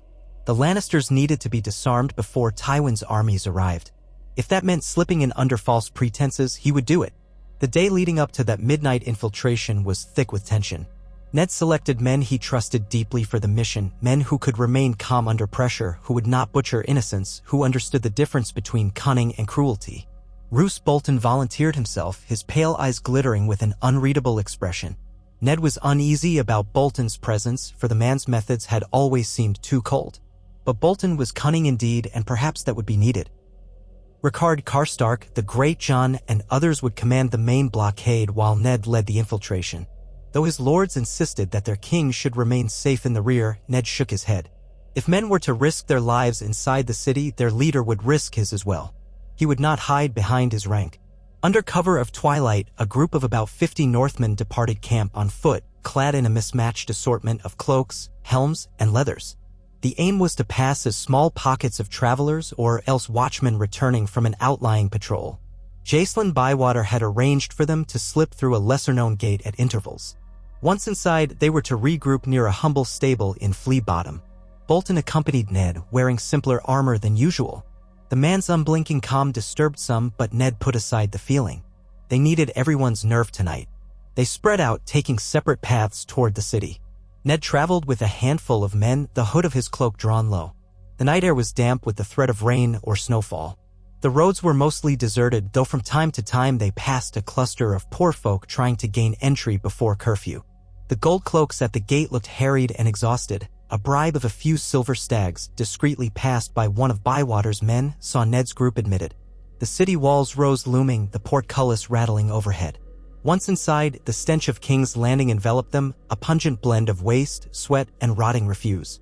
Ned felt a stab of memory. He had never grown used to the city's filth. They made their way through dimly lit streets. One or two watchmen gave them passing looks, but Bywater's man made a subtle sign and they were left alone. Word traveled quickly, it seemed, when half the watch was colluding in secret. At last, Ned's group reunited in an alley behind a stable in Flea Bottom, joining up with the other squads. Some small folk peered from ramshackle huts, but the sight of armed strangers in the night was not unusual enough to summon a hue and cry. Quiet curses and mutterings were all Ned heard as he passed. At the stable yard, Jacelyn Bywater himself waited. Ed, flanked by a few trusted watch officers. He gave Ned a stiff nod. "Follow me," he murmured. "We have men inside the Red Keep's outer gatehouse. If the alarm is raised, we must move fast." They moved with a hushed urgency, slipping through the city's labyrinth of twisting alleys. The closer they came to the Red Keep, the more patrols they encountered, so Bywater led them through back lanes and an unused postern gate. The weight of tension pressed on them with every step. Somewhere in the darkness, a child cried, a dog barked, and the wind carried the smell of sewage from the Blackwater rush. When they reached the looming silhouette of the Red Keep's walls, Bywater paused by a small sally port. Inside, torches glimmered along stone corridors. Bywater drew in a breath. "The watchmen loyal to me have replaced the usual guards here. But if Cersei's men realize what's happening too soon, we'll be trapped." He looked to Ned. "We must seize the main gatehouse first. That will let us open the gates to your forces waiting outside." "Will they be in position?" Ned nodded. Before leaving camp, he had arranged that at the hour of the owl, Karstark and others would bring a swift column of mounted men close to the city gate leading up to the Red Keep. Once the gates opened, the Northmen could ride straight in. So began the final stage of the plan. Ned's heart hammered. Their infiltration had been smooth so far, almost too smooth. The realm's fate might hinge on the next hour. They proceeded along a narrow corridor, ascending a winding stair. Bywater's men took out one guard in a side passage with quick, silent efficiency, knocking him cold rather than killing him. Then they reached the gatehouse's lower chamber. A handful of gold cloaks stood there, but Bywater gave a sign, and two of them answered with an identical motion. Allies. The Red Keep was riddled with conspirators, it seemed. Ned prayed it would be enough. Those watchers let the group pass unchallenged. Next they reached a portcullis control room, where 3 gold cloaks loyal to Joffrey were posted. A fierce scuffle broke out as soon as Ned's men burst in. One gold cloak tried to raise his spear, but a Northman cut him down with a single slash. Another gold cloak lunged forward. Bolton seized him from behind, driving a dagger into his throat with swift precision. The last one stumbled back, only to be knocked unconscious by Bywater's gauntlet fist. Blood spattered the floor, and the metallic tang filled Ned's nose. So much for avoiding bloodshed. But a fleeting sadness for those men was overshadowed by the urgency of the moment. They had to open the gate. Bywater spun the winch that would lift the outer portcullis. Ned assisted, grimacing at the squeal of chains. No alarm bells yet, though the clash might have been heard. Within moments, the portcullis began to rise. Now the outer gate was partially open, but an inner set of iron bars still stood. Another mechanism would have to be turned for that. The men scrambled across the walkway, A flight of stone steps led them upward and through a tower that overlooked the keep's outer courtyard. There, a Kingsguard knight, Ser Meryn Trant, appeared with half a dozen Lannister guards. Shouts rang out. Ned braced himself, drawing his sword. The corridor was too narrow for a large melee, so it quickly devolved into frantic thrusts of steel in close quarters. Ser Meryn's white cloak swirled as he struck at Ned with a vicious overhead blow. Ned parried, nearly losing his grip from the force. The clang echoed. Another Lannister guard rushed from the side, but Bolton sprang forward, his dagger lashing out with a speed that belied his pale, quiet demeanor. The guard crumpled, a gargle of blood escaping his lips. Ser Meryn hammered Ned's blade again, leaning his weight in. "Traitor," he hissed. "You'll die for what you did to King Robert." Ned twisted, hooking Ser Meryn's blade aside with a half-turn. He could have delivered a killing thrust, but the angle was awkward, and Ser Meryn was no novice. The corridor rang with steel. Meanwhile, Bywater and two Northmen tried to hold off the other Lannister guards, who fought with desperate intensity. A cry of pain split the air as one of the watchmen fell, his armor punctured by a thrust to the gut. Ned clenched his teeth, pressing Ser Meryn back step by step. "Stand down," Ned growled between gritted teeth, though he doubted the Kingsguard would relent. Meryn Trant sneered and slashed in a diagonal arc. Ned ducked. Their swords clashed, locked for a moment. Then Ned used his shoulder to slam into Trant's chest. The bigger man lurched back, losing his footing. Bolton, ever watchful, seized the chance. His blade flashed, cutting deep into Ser Meryn's thigh. The Kingsguard knight roared in pain. Ned ended it with a swift slash across the chest. Ser Meryn collapsed, blood pouring. No quarter asked, none given. The swirl of violence left Ned shaking inside. Once, he had revered the Kingsguard as paragons of chivalry. Now he had cut one down in a half-lit corridor. By then, the other Lannister guards had fallen, though not without cost. Two more watchmen lay dead or dying. Bywater barked for them to push on, mindful that the alarm would spread quickly now. They forced open the next gate mechanism. Chains clattered, and the massive interior portcullis rattled upward. Through the slit of the tower's arrow loop, Ned could see the castle yard beyond. Torches flickered. Shouts echoed as more men realized something was amiss. The plan hinged on speed. Ned shouted for one of his men to signal Karstark's waiting cavalry. A lit torch, brandished 3 times from atop the parapet, was the agreed sign. In the yard, gold cloaks and Lannister guards ran about in confusion, uncertain who was attacking whom. Some saw the raised gate and rushed to lower it, but Bywater's men engaged them before they could bring the chains down. Then hoofs thundered. Karstark's cavalry charged in through the opened gate. More northern foot soldiers followed, their black and gray cloaks swirling. The yard erupted in chaos. Men shouted, swords clashed, and the light of torches wavered across stone walls. The infiltration had become a full assault on the Red Keep's outer defenses. From the main castle building, more Lannister retainers emerged, some bearing lion-crested shields, others in half-dressed states of confusion. Ned led the surge forward, determined to reach the royal apartments where Cersei and Joffrey might be. He wanted to end this swiftly, take them into custody, force their surrender. That was the plan. With Bolton and Bywater flanking him and a knot of Northmen behind, they pushed through a side doorway leading deeper into the keep. The corridor was dimly lit by wall sconces. Servants screamed and fled as armed men burst through. One older woman cowered against a tapestry, tears streaming. Ned urged her aside gently, a pang of guilt in his chest. He had come to protect such innocents, not terrify them. They advanced through the warren of corridors, guided by Bywater's knowledge. Fighting raged in pockets around them, the thunder of boots, the clash of steel. Twice, a group of Lannister guards barred their way, and twice the Northmen fought them off. Bodies littered the halls. At one junction, Ned nearly slipped in blood. Bolton and his dagger were dreadfully efficient, while Bywater's watchmen tried to keep casualties to a minimum. Shouts of "For House Stark" mingled with curses aimed at the Lannisters. The tapestry-hung halls of the Red Keep became a battleground. At last, they reached the tower where the royal family's private chambers lay. A heavy door blocked the way, with more Lannister guards behind it. They hammered at the door or attempted to break it down, while inside someone screamed for reinforcements. Bolton's eyes flicked to Ned. We must be quick. If they barricade themselves effectively, we'll never flush them out. Ned nodded and stepped back, gesturing for 4 strong men to ram the door with a bench seized from a nearby hallway. Wood cracked under the impact. Once, twice, thrice, and the door splintered. A volley of crossbow bolts whistled out from within, striking one Northman in the shoulder and another in the leg. The men roared in pain. Bywater's watchmen returned fire with shortbows, the arrows whizzing through the ragged gap in the door. Bolton slipped to the side, edging around the broken wood, seeking an opening.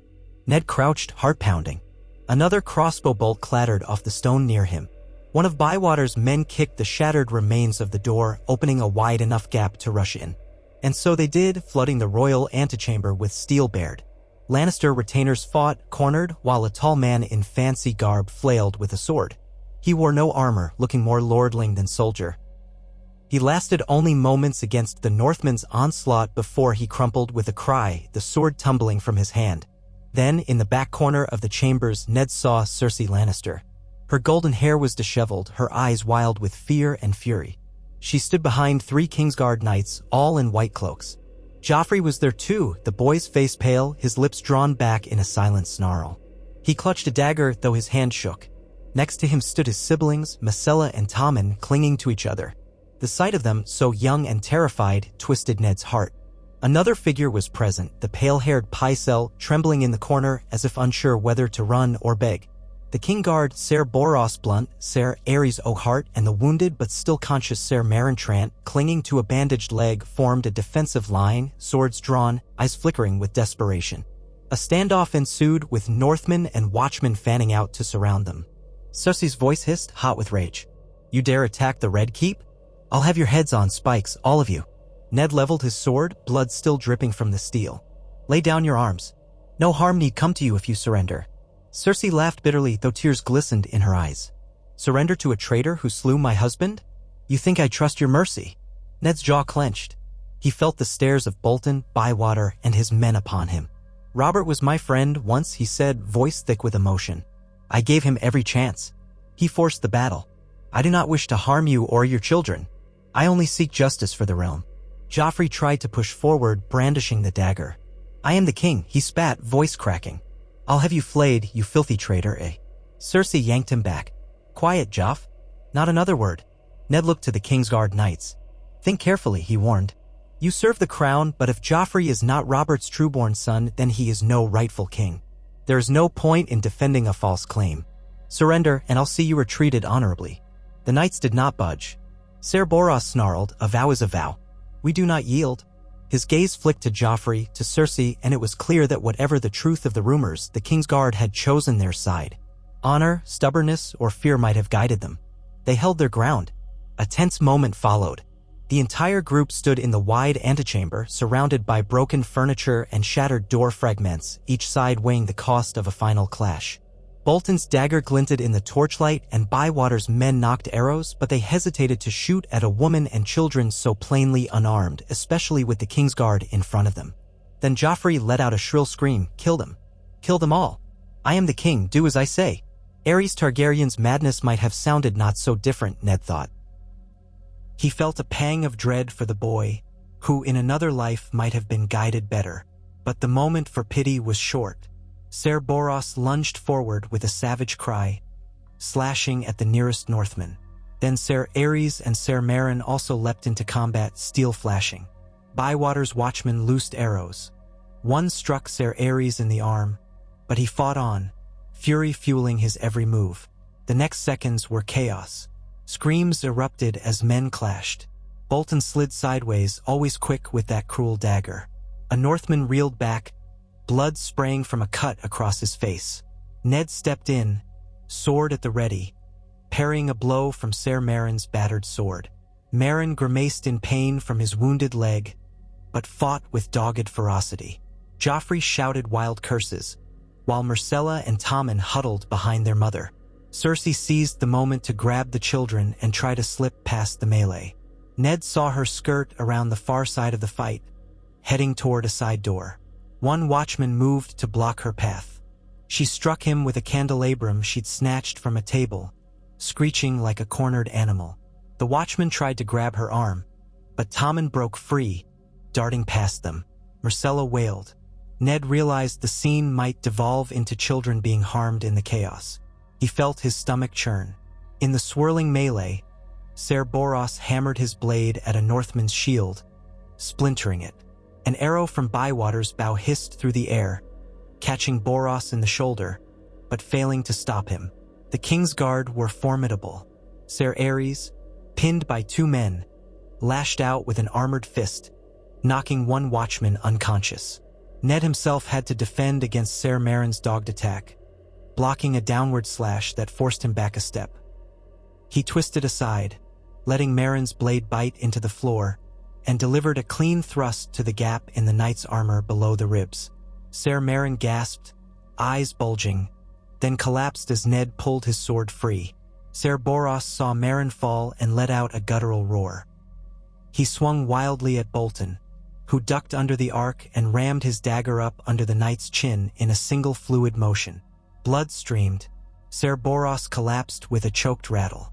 That left Ser Ares, who found himself beset by 3 watchmen at once. He managed to cut one down, but was then overwhelmed, forced to his knees by a flurry of blows. An arrow pierced his neck from the side, the lethal shot courtesy of Bywater. With a wet gasp, Ser Ares toppled, his blood pooling on the marble floor. In seconds, all 3 Kingsguard lay dead. Ned's men stood panting, stunned by how quickly the violence had escalated. 2 watchmen and a Northman lay dead as well, among the shattered furniture. Ned wheeled around, searching for Cersei and the children. He saw that the watchman had wrested Myrcella from Cersei's grip, while Tommen stood trembling in confusion. Joffrey remained behind his mother, though the boy's face was contorted with fury. Cersei lunged once more, only to find herself ringed by drawn blades. Another watchman pinned Joffrey's arms behind him, and the dagger clattered from the boy's hand. Myrcella cried for her mother, tears streaming. Cersei's eyes blazed as she spun to face Ned.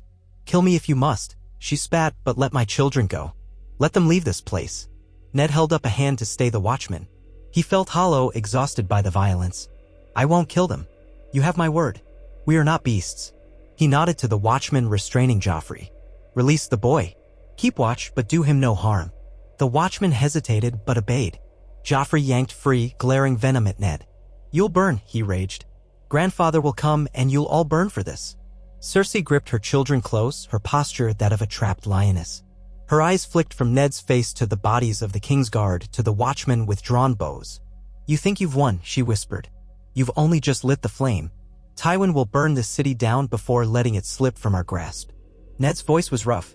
"If Tywin Lannister chooses war rather than reason, that blood will be on his hands. For now, you and your children will be placed under guard. No harm will come to you if you do not resist." A strangled laugh burst from Cersei. "You naive fool. You have no idea who you're dealing with." Her eyes fell upon the bodies around them, the dead knights in white cloaks. "You claim to fight for justice. Look at your work." Then she wrapped her arms around Myrcella and Tommen, pulling them close.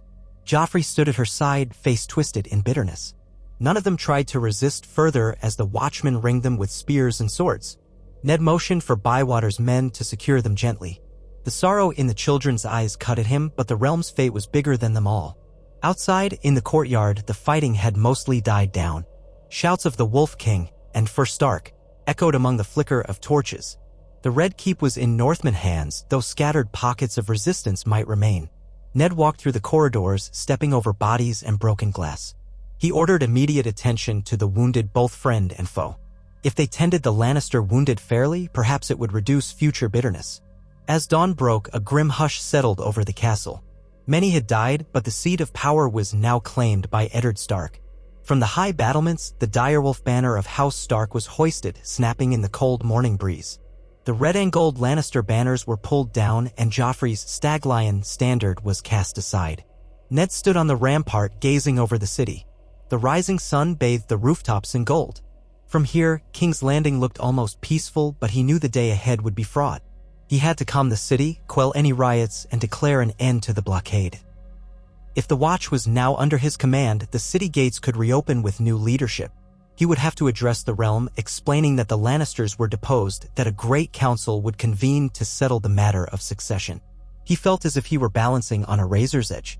Tywin Lannister would not quietly accept the imprisonment of his daughter and grandchildren. War loomed. Yet with the Red Keep in Stark hands, Ned held a decisive advantage. If he could gather enough lords behind him, if he could prove Joffrey's illegitimacy, if the realm believed in the justice of his cause, perhaps he could stave off a full-scale invasion. He clenched his jaw. The city, the realm, both needed a firm hand to restore order, but not a cruel one. That was the line he must walk. One misstep could doom them all. A messenger approached, breathless. "Your Grace, some of the High Lords and ladies have been discovered cowering in their chambers. They await your judgment." And a crowd gathers at the gates, demanding to know what has happened. Ned nodded, motioning the man to lead on. "I will speak to them soon. See that no harm comes to those who do not resist. Keep the peace." Then, after a moment, he added, "Where is Sansa?" "My daughter, she was betrothed to Joffrey." "Did anyone see her?" The messenger shook his head. "No sign of her, Your Grace, though some say she might be in Maegor's holdfast. Others say she escaped the city weeks ago. We're searching." A fresh bolt of worry struck Ned. He had not forgotten that Sansa had once traveled south to King's Landing. The notion that she might still be in the city in Lannister custody had gnawed at him. Had Cersei used her as a hostage? No one had mentioned her amid the chaos. Ned prayed that Sansa had been sent away or found sanctuary. He said a silent vow that he would not rest until he found answers. A half-hour later, Ned stood in the throne room of the Red Keep, that vast hall with its marble floor and towering pillars. The Iron Throne itself, forged from 1,000 swords, loomed at the far end, menacing and ugly. Blood from the night's skirmishes still stained some of the floor. Guards ringed the perimeter, wearing Stark or watch cloaks. A collection of lords and ladies in disheveled finery were brought in, trembling. Among them Ned recognized Pycelle, shaking so badly his chain of office rattled. Littlefinger, Peter Baelish, was nowhere to be seen, presumably fled or in hiding. Varys was likewise absent, though Ned had half expected the eunuch to appear from the shadows. A dozen other courtiers knelt or bowed in fear, uncertain how they would be treated. Ned stared at the Iron Throne. He recalled Robert's easy sprawl upon it, the way the king had drunk wine and jested as if it were merely another seat in a tavern. Ned felt no such ease. The sight of it filled him with dread. A king he might be by necessity, but that throne was a symbol of all that was twisted in Westeros, a seat built by conquest, seared by dragon fire, associated with betrayal upon betrayal. "I do not intend to reign from that throne," Ned said quietly, addressing the courtiers. "A great council will be convened. We shall settle the succession with all the lords of Westeros. Until then, I serve as protector of the realm in the name of justice." Some courtiers shared nervous looks. One plucked up the courage to speak. What shall become of us, my lord? We served King Robert." "You will be questioned," Ned replied firmly, "but if you have committed no crimes, you have nothing to fear. No rapine or pillage shall be permitted in this city. The watch stands with me, and any soldier found harming innocent folk will face swift judgment." "Long live the king," someone said shakily. Then others murmured it as well, clearly uncertain whether this new Wolf King would punish them if they did not. Ned felt the weight of their eyes. He turned away, gesturing for the watch to escort them out gently. His attention shifted to the two figures standing near the dais, Cersei and Joffrey, both bound at the wrists. Myrcella and Tommen had been taken to a more comfortable confinement in a guarded suite, where they could be kept safe from any vengeful soldiers. Cersei refused to kneel, glaring up at Ned with hatred that might have burned a hole in stone. Joffrey squirmed in the watchman's grip, spitting curses at Ned. "You can't do this to me!" Joffrey shrieked. "I'm the king. Mother, tell him. Grandfather Tywin will flay him alive." Cersei said nothing, her lips pressed so tight they seemed bloodless. Only her green eyes spoke, blazing with contempt. Ned regarded them, sorrow twisting in his gut. In another world, if Joffrey had truly been Robert's son, he would be mourning a father, not imprisoned by the Wolf King who had killed him. The question of the boy's parentage hung between them like a bitter specter. Ned's knowledge of Cersei and Jaime was incomplete in this version of events. He had not gone to King's Landing as Hand, had not discovered the truth with the same detail, but rumors had reached him. He had gleaned enough.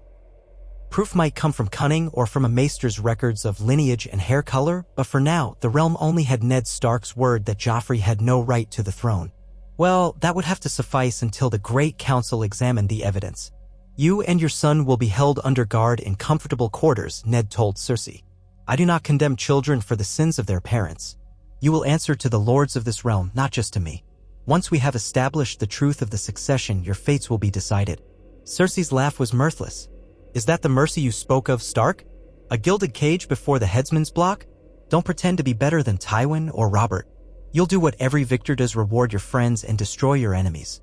Ned found he had no words to refute the bitterness in her tone. The warlike system of Westeros rewarded victory with power and vengeance. But he did not desire vengeance. I only seek to protect the realm, he finally said, weary. Take them away and see they are not harmed. The watchman hauled Joffrey off, ignoring his renewed shrieks. Cersei went more quietly, though she hurled one last look of scorn over her shoulder. The massive throne room fell silent, leaving Ned alone with his pounding heart. He stared at the Iron Throne once more and recalled how Robert had wanted nothing more than to smash it into pieces. Or so he had joked, anyway. The realm was not so easily healed. But at least the Red Keep was no longer under Lannister rule. Now came the truly difficult part, forging unity from chaos. Within hours, messages were dispatched to every corner of Westeros, proclaiming that the Red Keep was taken by the forces of Eddard Stark, that Joffrey Baratheon was held in custody pending an inquiry into his claim, and that a great council was called to King's Landing at the soonest feasible date. All lords were invited to attend or send representatives to decide the fate of the Iron Throne. Ned hoped that would preempt some of Tywin's fury. If the realm believed that this was not a simple Stark coup but an earnest attempt at justice, perhaps cooler heads would prevail. Yet he knew Tywin would not easily see reason, especially when his daughter and grandchildren were prisoners. The question of the war with House Lannister loomed ominous. Ned worked tirelessly through the next days, reorganizing the city watch, ensuring that bread and fish were distributed at fair prices, stamping out any looting by overzealous soldiers. Some rebellious gold cloaks tried to spark riots in protest of the northern usurper, but Bywater crushed such attempts swiftly. The city held its breath, half in dread, half in hope. Many small folk simply wanted a stable ruler who would keep them fed. Some declared Ned Stark the savior of the city, others spat at mention of his name. Rumors circulated that the Wolf King had murdered Robert in his sleep, or that Cersei had bewitched Robert and forced Ned's hand. Uncertainty reigned. In the days that followed, Ned was reunited at last with Sansa. She had been discovered in a locked storeroom in Maegor's Holdfast, shaken and half-starved. A handful of Lannister guards had kept her there under orders from Cersei, presumably as a bargaining chip. Her sobs of relief when Ned pulled her into an embrace were raw with terror. She had believed that he might be dead, that she would never again see her mother or siblings. Ned tried to comfort her, though the events of the last weeks had scarred her deeply. She wept at the mention of Joffrey, who had once seemed so gallant to her young eyes. Ned felt a fresh wave of regret that she had ever been caught in these southern intrigues. He promised she would return home when it was safe. In the meantime, he insisted that she remain in the Red Keep, but guarded and protected, free to walk about so long as watchmen escorted her.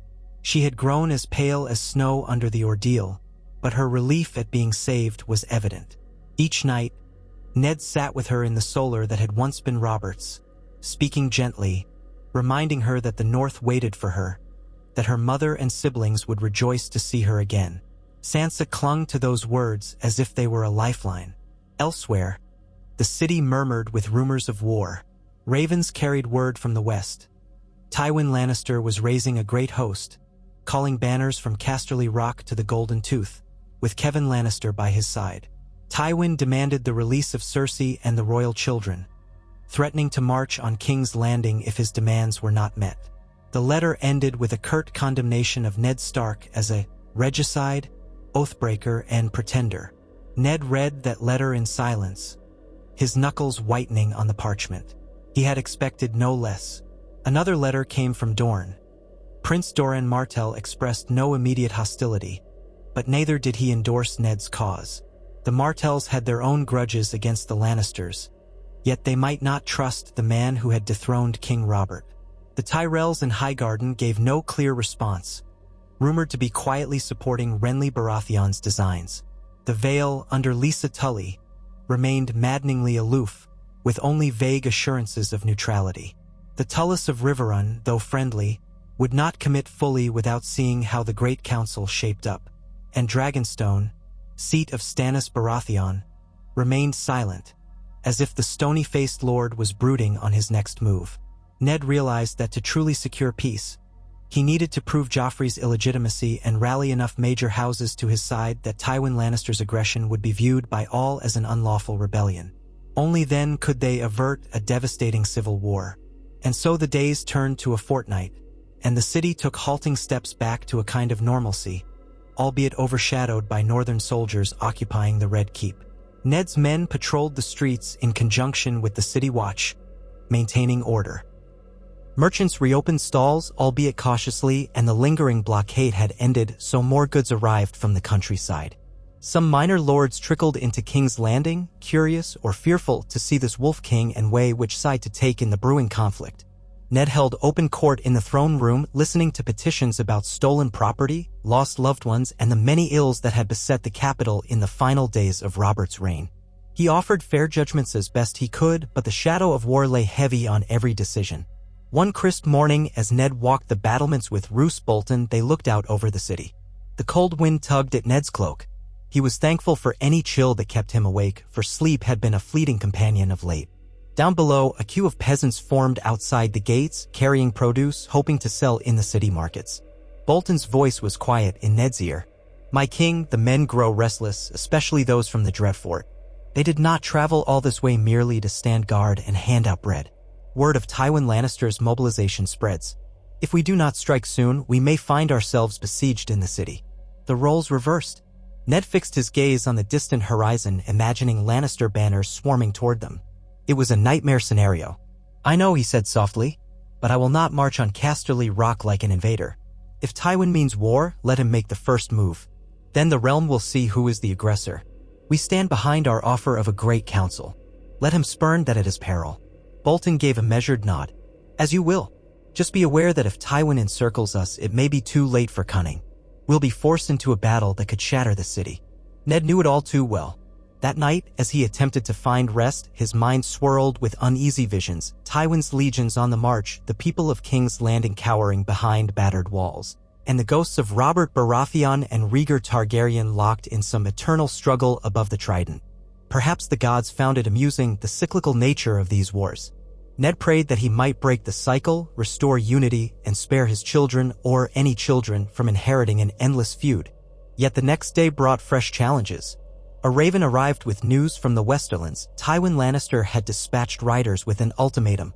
Ned must release Cersei and her children, restore Joffrey to the throne, and submit to punishment for Robert's death or face annihilation. A formal letter, sealed with the Golden Lion. Ned's mouth tightened, reading the words. The arrogance in them was suffocating.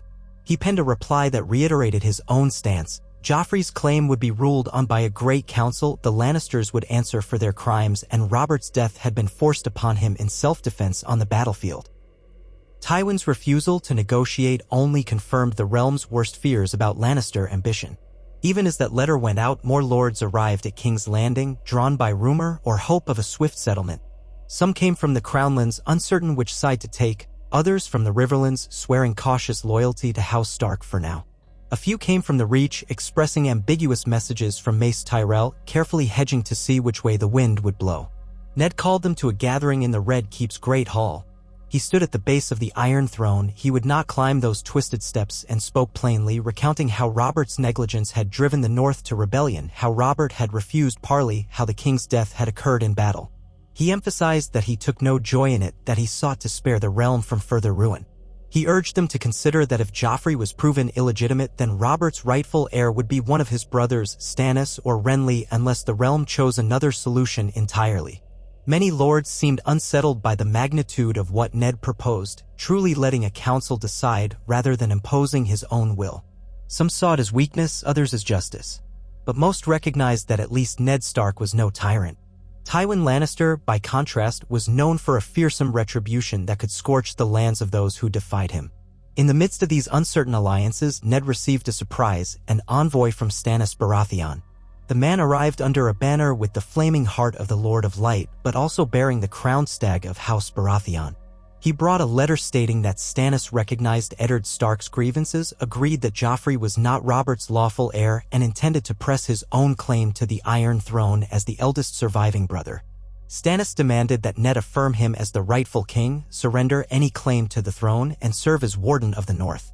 In return, Stannis would confirm Ned's authority in the north, punish the Lannisters for their betrayal, and implement strong, decisive rule. The envoy stood stiffly as Ned read these words. Ned felt a swirl of emotions. A part of him was relieved that at least one major figure acknowledged Joffrey's illegitimacy. But Stannis's tone was as rigid as the man himself. There was no mention of a great council, only the assumption that every man would yield to Stannis's claim or face his wrath. The letter ended with a not-so-subtle warning that the Lord of Dragonstone had ships enough to blockade King's Landing if necessary and new allies among the Red Priests from the east. That evening, Ned gathered his closest allies to discuss Stannis's message. Some argued that supporting Stannis was a better option than risking a drawn-out war with Tywin. Others claimed that Stannis was a notoriously cold, uncompromising commander who might usher in a new era of iron rule no kinder than Robert's neglect. Ned listened and weighed each point.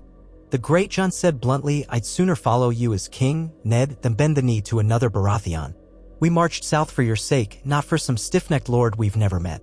Ricard Karstark nodded, and so did most of the northern lords present. They had spilled blood for Ned, not for Stannis.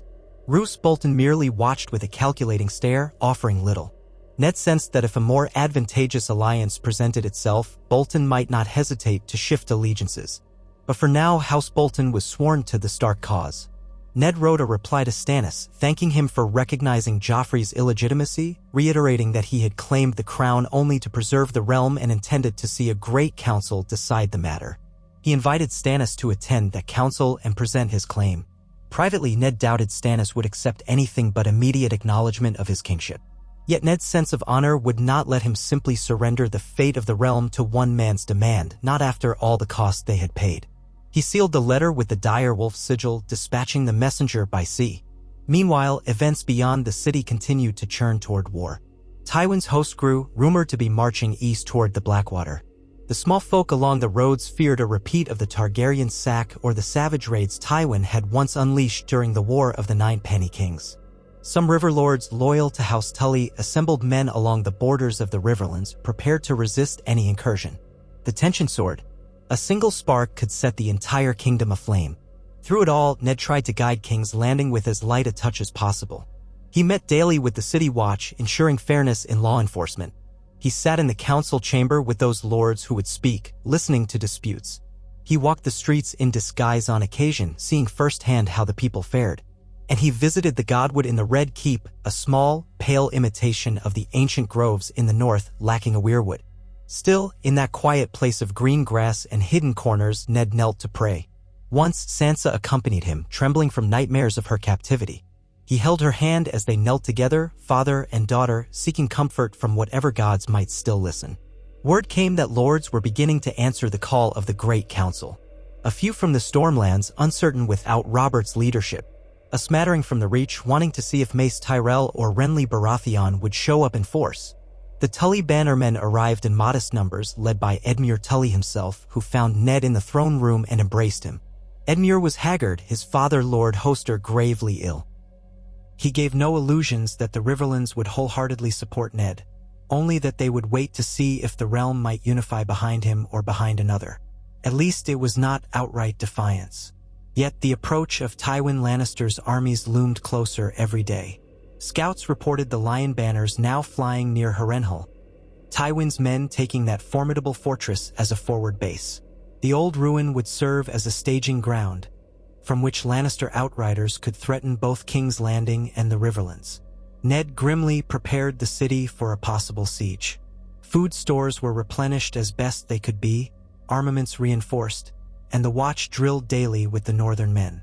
A letter arrived from Tywin, curtly repeating his demands. Ned wrote back, inviting him to the Great Council, guaranteeing his safety under a vow sworn by the old gods and the new. Tywin's only reply was a messenger's head in a box, delivered to the city gates. That told Ned all he needed to know. He had half a mind to gather his forces and meet Tywin in the field before he could fully entrench. But that would require leaving King's Landing with a skeleton garrison. If Tywin bypassed them or defeated them, the city would be lost. Alternatively, if Ned remained in the city, Tywin might attempt to besiege it. Another savage conflict loomed.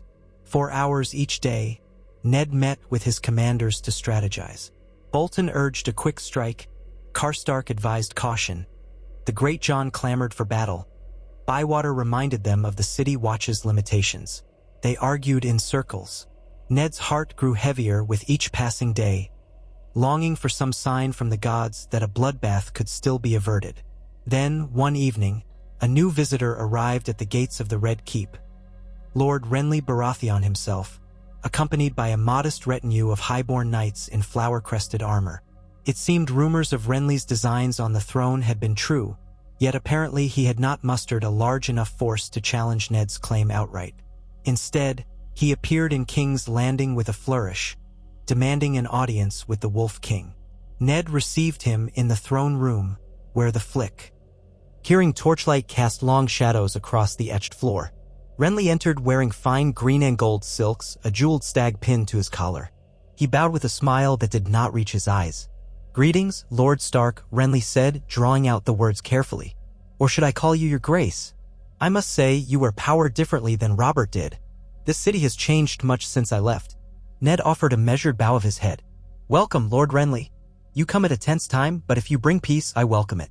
Renly's bright gaze darted around the hall, lingering on the empty Iron Throne. "I hear you wish to settle the realm's future with a great council." Bold? Robert would have hated the notion of bickering lords deciding things. He always preferred his warhammer to a parchment, but here we are. I've come to see if there's any truth to these rumors of Joffrey's parentage and whether you truly mean to let the lords decide the succession. Ned gestured for him to stand closer. "I do. If Joffrey is proven false and Stannis refuses to bend, we may face more war. My hope is that men of good sense will see that the realm deserves better than more bloodshed." Renly exhaled, glancing aside. Stannis. Gods, that man would rule with an iron fist. No feasts, no joy, no mercy. Some might prefer a different Baratheon as king, one more inclined to love and be loved. I have friends in the Reach who share that sentiment. Ned understood the hint. "So you would place your claim before the council as well?" Renly laughed, softly but not without an edge. "I might if it comes to that. Or perhaps I can be persuaded to support you if you pledge certain arrangements like a marriage alliance or seats on your council for the Tyrells. We need a king who can unite the realm, yes? And a marriage to Marjorie Tyrell might do just that.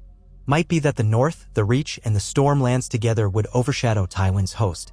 With that strength, we could see peace enforced." Ned felt a flicker of disgust at the casual manner in which Renly bartered alliances.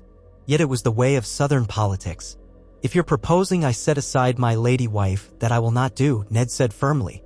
"Catelyn Stark is my wife, and I'll not cast her off for politics." Renly chuckled. "Ah, so you truly are the honorable sort. No wonder Robert liked you, though in the end he liked too many other things more." He paused, tapping his chin. "Well, if not marriage to you, perhaps we could arrange betrothals for your children.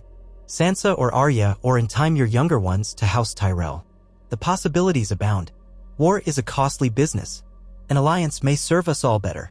Ned's mind spun at the cynicism. He had no desire to turn his daughters into pawns yet again. Still, forging ties with the Reach could indeed fortify the realm against Tywin. "We can discuss it further," he finally managed, wary. "But let me be plain, I do not relish sitting a throne. I want to see the realm stable. If you come to the council with reason and the lords choose you or Stannis, I'll abide by their decision if it spares the realm." Renly's eyebrows rose. "Truly? I must see it to believe it. But if that's so, you are either the most honest man in Westeros or a fool. Perhaps both."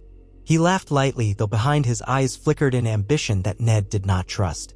Still, an accord might be possible. Renly had left the main Tyrell host behind, presumably as a veiled threat or a bargaining chip. If he could be guided to the council, it might avert a separate war front. And so, a precarious convergence of powers began in King's Landing as lords trickled in or sent envoys, each jockeying for position. Ned had effectively seized the city, but the shape of the next monarchy remained uncertain. Tywin Lannister drew nearer with each passing day, threatening a siege or a pitched battle. Stannis presumably prepared his fleet. Renly tested the political waters, sniffing out alliances for himself. Meanwhile, the Northmen braced for the worst, determined not to surrender the advantage they had gained. And in the Red Keep's dark cells, Cersei and Joffrey waited, caged lions nursing their hatred. Ned Stark, the reluctant king, found himself at the center of a storm more ferocious than any winter gale. Yet he stood firm, guided by the same convictions that had brought him here. The realm had no father, no caretaker, and he would fill that void with honor. even if it cost him every shred of peace he had left. Even if it meant forging alliances with cunning lords like Renly. Even if it meant facing Tywin Lannister on the battlefield, crossing blades with him, or worse. He had not slain Robert simply to let the realm slide into anarchy. His vow was unshakable. The small folk deserved a ruler who cared for them, who remembered that winter was always coming. And so, with each new dawn, Ned rose to the duties that weighed upon him, refusing to let the realm collapse into ruin. The old gods bore witness. If he must wear the crown, so be it. He would wear it for the sake of every man, woman, and child who had been abandoned under Robert's indifference, for every small folk still trembling in the shadow of war. He was Eddard Stark, son of Winterfell, and he would not betray the realm he loved. And so the wheel of fate turned, at once terrible and hopeful, as Westeros hovered on the edge of a new era, one that might be shaped by the reluctant Wolf King if only he could survive the storms gathering on every horizon. The days after Renly Baratheon's arrival blurred together in a riot of council sessions, hurried messages, and tense negotiations. King's Landing itself was oddly hushed, as if the great city were holding its breath. At dawn, Ned paced the length of the Royal Solar, formerly Robert's private domain, now set aside for Ned's use as the de facto ruler. Dust motes swirled in the slanted morning light, dancing over a table heaped with letters, half of them unopened. A silver pitcher of watered wine sat untouched. He was bone-tired, having snatched only a few hours' sleep in the last few nights, and the rifts in his spirit ran deep. He paused by the window. From there he could see a corner of the Red Keep's walls, the black stone Stark against a pale sky. Soldiers in stark colors stood watch, conferring with gold cloaks who'd pledged loyalty to Lord Bywater and, by extension, to Ned. The city seemed calmer now that the markets were open again and the blockade ended.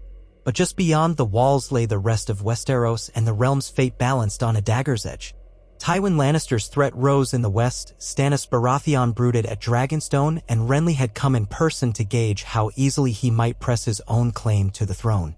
All the while, Ned wrestled with the knowledge that he did not want to be king at all. Yet for the moment, no one else stood ready to fill that role without plunging the land into chaos.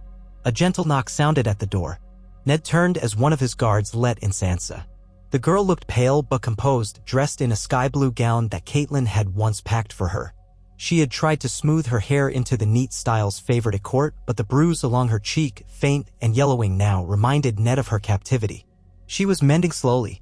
"Father," Sansa said, dipping a curtsy that looked more timid than formal. "Am I interrupting? You look weary." Ned managed a small, warm smile. "Not at all. Come." She stepped into the room. Her wide eyes flicked across the clutter, maps, quills, scattered correspondence. In the old days, Sansa might have found such an untidy chamber scandalous, but the trials she had endured in King's Landing had changed her. She rarely spoke of those dark weeks locked away by the Lannisters, but Ned knew it would haunt her for years. "I wanted to ask," she hesitated. "Are we truly safe here now that you've taken the Red Keep? Or could the Lannisters still harm us?" Ned laid a reassuring hand on her shoulder. "We hold the castle, and your mother's bannermen are mustered in the north. If Tywin attacks, he'll face stiff resistance. We also have enough loyal gold cloaks to keep King's Landing secure, at least for the moment." He paused, exhaling. "But there are no certainties in war, Sansa. I won't lie to you. We may have to fight still. Tywin Lannister is formidable, and so are Robert's brothers in their own ways." She nodded, her face pensive. "At least you're here? That's something." He gave her shoulder a gentle squeeze. "I am. And I'll keep you safe." She drew a shaky breath. "I only wish. I hope Mother and Rob and the others can join us soon. I miss them." A pang tugged at Ned's heart. He missed them too, more than he could say. "I've sent messages inviting them south, but the roads are far from safe. Winterfell remains your home. If war stirs up the countryside, the journey would be perilous, and I won't have your mother and siblings risk capture or worse. For now, White Harbor stands ready as a gateway if they do choose to come. But until then, we must be patient." She lowered her gaze, fiddling with the end of her sleeve. "Yes, father." He enfolded her in a brief hug, another gesture she once would have found too plain, too uncourtly, but one she clung to now. A moment later, a guard softly cleared his throat at the door, indicating that Renly Baratheon had arrived for their meeting. Sansa took her cue and left quickly, relief crossing her features at escaping the daily swirl of politics. Ned composed himself, weary though he was, and nodded for Renly to enter. Renly swept inside wearing a half-cloak of green velvet pinned by a gold stag clasp. His easy, roguish charm had always made him popular at court, and it clung to him still, even amid the tension. Ned offered him a curt bow of greeting. "Lord Renly," Ned said. "Thank you for coming." Renly's lips curved in a smile that did not reach his eyes. "I wouldn't miss it. This city has always been the heart of the realm, and if you mean to set it on a new path, well, I should at least have a look." Ned motioned him toward a seat by the table, pushing aside a scattering of parchments. "You wanted to discuss your role here. I'd welcome any proposals that bring the Great Council closer to reality. More lords arrive daily, but many wait on your stance before committing themselves." Renly sat, crossing one leg over the other. "I'm flattered that so many look to me. Though it's plain enough, is it not? Robert is dead, and Stannis stands as his older brother. Some would say the line of succession is clear. Others might say my claim is equally strong or stronger if we weigh the realm's need for a more amiable king. But let's not mince words. Would you actually yield your new crown to me or Stannis?" "I never claimed this crown for myself," Ned answered, voice firm. "The North named me king when Robert refused to govern. I marched south to compel him to do his duty or to step aside. He chose war. Now, I'm only holding the throne so we can settle matters fairly with the input of all major houses. If Stannis or you can convince the Great Council that you're best for the realm, I'll not stand in your way. But there's more at stake than lineage. The lords must trust their new ruler not to slip into negligence or tyranny." Renly leaned back. "You speak with admirable sincerity, Lord Stark. Or should I say, your grace? I still can't decide. But sincerity alone won't quell Lord Tywin. He's rumored to have a force large enough to threaten the city. He'll likely install my nephew, Joffrey, as a puppet. If we fail to prepare for that, our talk of councils and fairness will crumble." Ned exhaled. "We are preparing. The city watch is doubled at every gate. The northern host stands ready. If Tywin tries to besiege us, we can endure for a time. But I do not want to see the city starved or sacked. That's half the reason I offered him safe conduct to the Great Council. But he's refused it so far. I was hoping you might have influence on Mace Tyrell, who wields the second largest force in the realm. Would he stand with you if you aligned with me against the Lannisters?" A wry chuckle escaped Renly. "The Tyrells are ambitious, especially Mace. They'd fancy seeing one of their own as queen. Originally, Mace had set his sights on wedding Margaery to Robert, thinking to replace Cersei. Or perhaps even wedding her to Joffrey. Now that's all undone. As for me, I've considered a match with Margaery, yes. Should I become king, it would seal the alliance." Ned's chest tightened. This talk of strategic marriages felt so cold, but it was how great houses forged peace. "And what do you want from me, then?" Renly drummed his fingers on the table. "Favorable terms for the Tyrells if they back my claim. Seats on the small council, a promise of expanded trade routes for Highgarden's bounty, perhaps certain tax leniencies. You know how these bargains go." A flare of exasperation rose in Ned. "I know we're in a precarious position with Tywin Lannister closing in. If the Tyrells unify with you, that might tip the scales in your favor. But as I said, I'm not here to trade away the realm's welfare for quick alliances. House Tyrell will gain due respect, no more, no less." Renly shrugged. "Respect? Mace will want more than that. But perhaps we can find an accord. Let me handle him if you'll at least vow not to side with Stannis over me. My brother is not one for alliances. He demands obedience, never bargains." Ned inclined his head. "I vow only to remain impartial until the Great Council. But I will say this, Stannis' unyielding demeanor might bring a certain stability. Yet the realm yearns for a king who remembers compassion." He paused. "If you can show me that you're worthy, I'll remember it when the votes are cast." Renly gave him a speculative look. "You truly mean this whole fair-hearing business, don't you?" "I do," Ned said simply. "Robert's rebellion was meant to free the realm from a mad king. We cannot replace one brand of tyranny with another. The people deserve better." Renly studied him in silence. "Very well. I'll remain in King's Landing, see how this council forms. Expect me to press my claim. And expect me to gather my own supporters under your very nose, no offense." He grinned, though there was a hint of steel behind it. "Because I like you, Stark.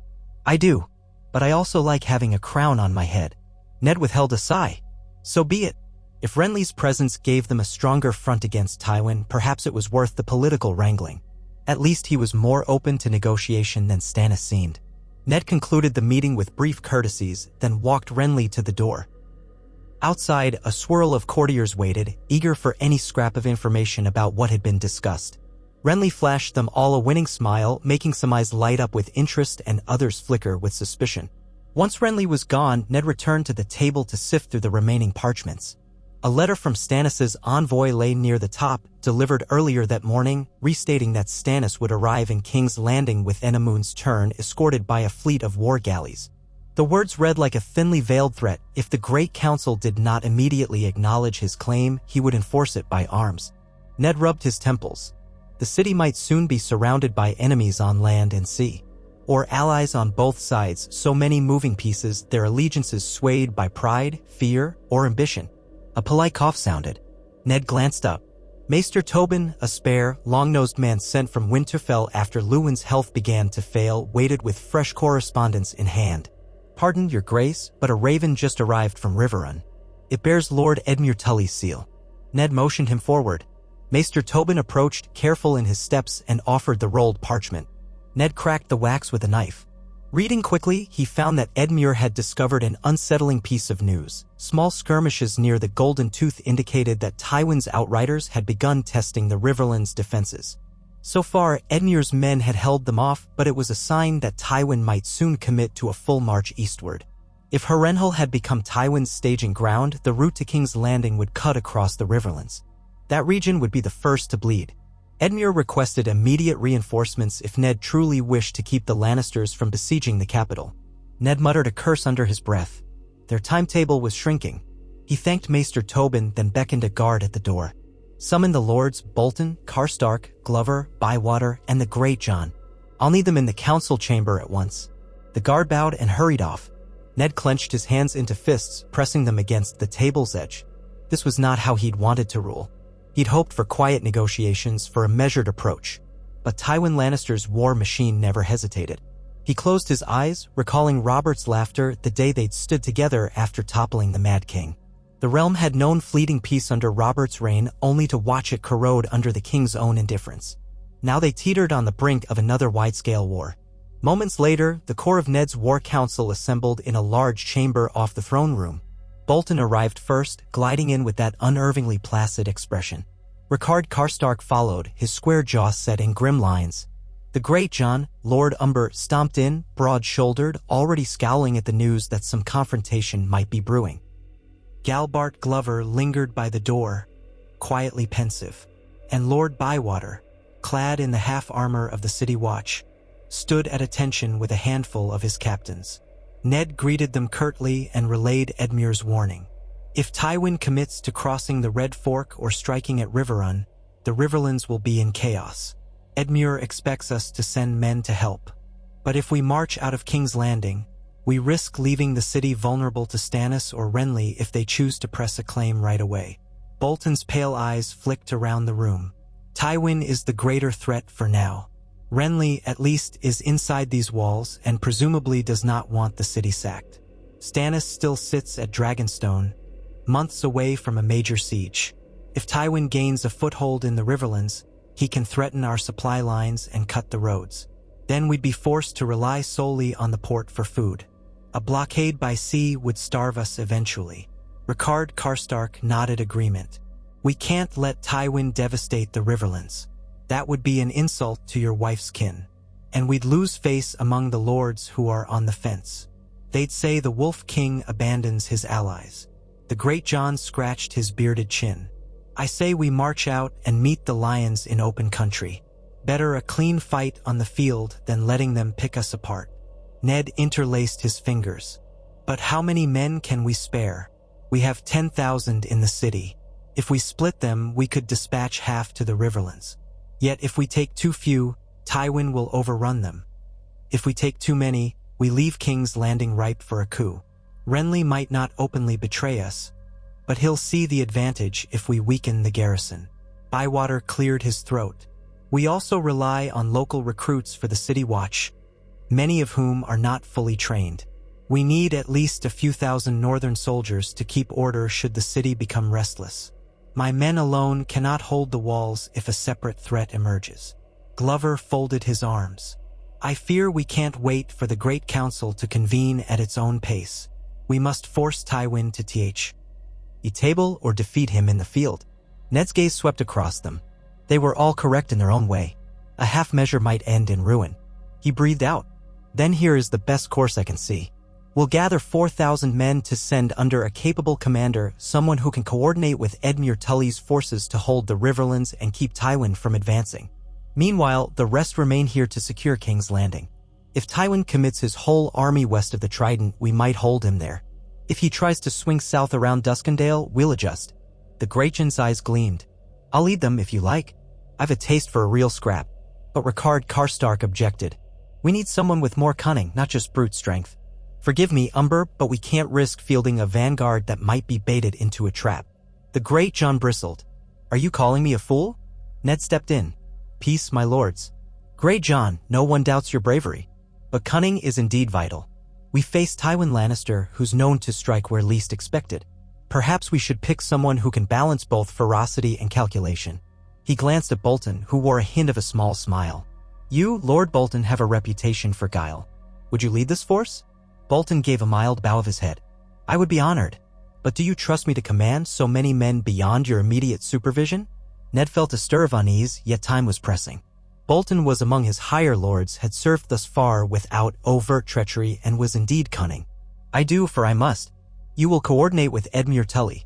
You march under the Direwolf banner, Lord Bolton, not the Flayed Man, and you will do nothing to tarnish the name of House Stark. Am I clear? Bolton's tone was smooth. Perfectly clear, Your Grace. I understand the realm watches us. I have no desire to draw the condemnation of other lords. My only aim is to stop the lions from ravaging the Riverlands. Rickard Karstark frowned but did not object further. The Greyjohn huffed but grudgingly dipped his head. Aye, if that's your order, we'll follow it. Ned nodded. Good. Bolton, choose your captains. For 1,000 men, 3,000 foot, 1,000 horse. You'll leave in a sennight, gather your supplies, and meet Lord Edmure near the Red Fork. You're not to commit to a pitched battle unless forced. Harass Tywin, pin him down, protect the small folk if you can. We want him stalemated, not starved into a corner that leads to atrocities. If he sues for peace, you'll negotiate, but keep me informed by Raven of every step. Bolton bowed again. As you command. I'll see the muster begun this very day. That settled, they turned to lesser details, supply lines, watch deployments, possible sabotage from Lannister sympathizers in the city. The conversation wore on until Ned's head throbbed. The ever-present fear that Tywin would not be swayed by a mere show of force loomed. If the man decided to gamble, he could muster more than 4,000 men. But at least a strong pushback might prevent a direct assault on King's Landing until the Great Council convened. When the meeting ended, Ned walked out onto a gallery overlooking the Red Keep's courtyard. Dozens of men-at-arms hustled about, carrying crates of arrows, sacks of grain, and other supplies. War was a monstrous engine that devoured everything. Even as a child, Ned had despised the need for it, though he'd fought valiantly in Robert's rebellion. Now, ironically, he found himself forced into the same role of fielding armies for the realm's sake. He gripped the stone balustrade. A quiet voice spoke behind him. You're hoping Tywin might relent once we show him some teeth. He turned. It was Peter Baelish, Littlefinger, standing there with a faint smirk. Ned realized he'd not seen the man for weeks, not since the infiltration that removed the Lannisters from power. Peter must have gone into hiding to see which way the wind blew. Now he'd reemerged like a weasel from a burrow. Ned fixed him with a cool stare. Lord Baelish, I wondered where you'd slithered off to. Littlefinger chuckled, unoffended. I was maintaining my private interests. It's remarkable how quickly one can vanish when the city changes hands. But I'm back, ready to assist you in forging your new order. Ned's lips pressed into a line. I doubt we share the same definition of assisting, but speak your piece. Peter stepped beside him, leaning lightly on the balustrade. I hear you plan to hold a great council with all the lords in attendance to decide the rightful king. A bold notion, and quite dangerous. If half the lords decide one way and half another, we may have civil war. Unless, that is, you tilt matters in your favor. Ned's gaze hardened. And how would I do that? Bribes, blackmail, more intrigue. Littlefinger's smile was thin as a razor. All of the above. You have the advantage of controlling the capital for now, which means you control the coin in the royal treasury, what little is left.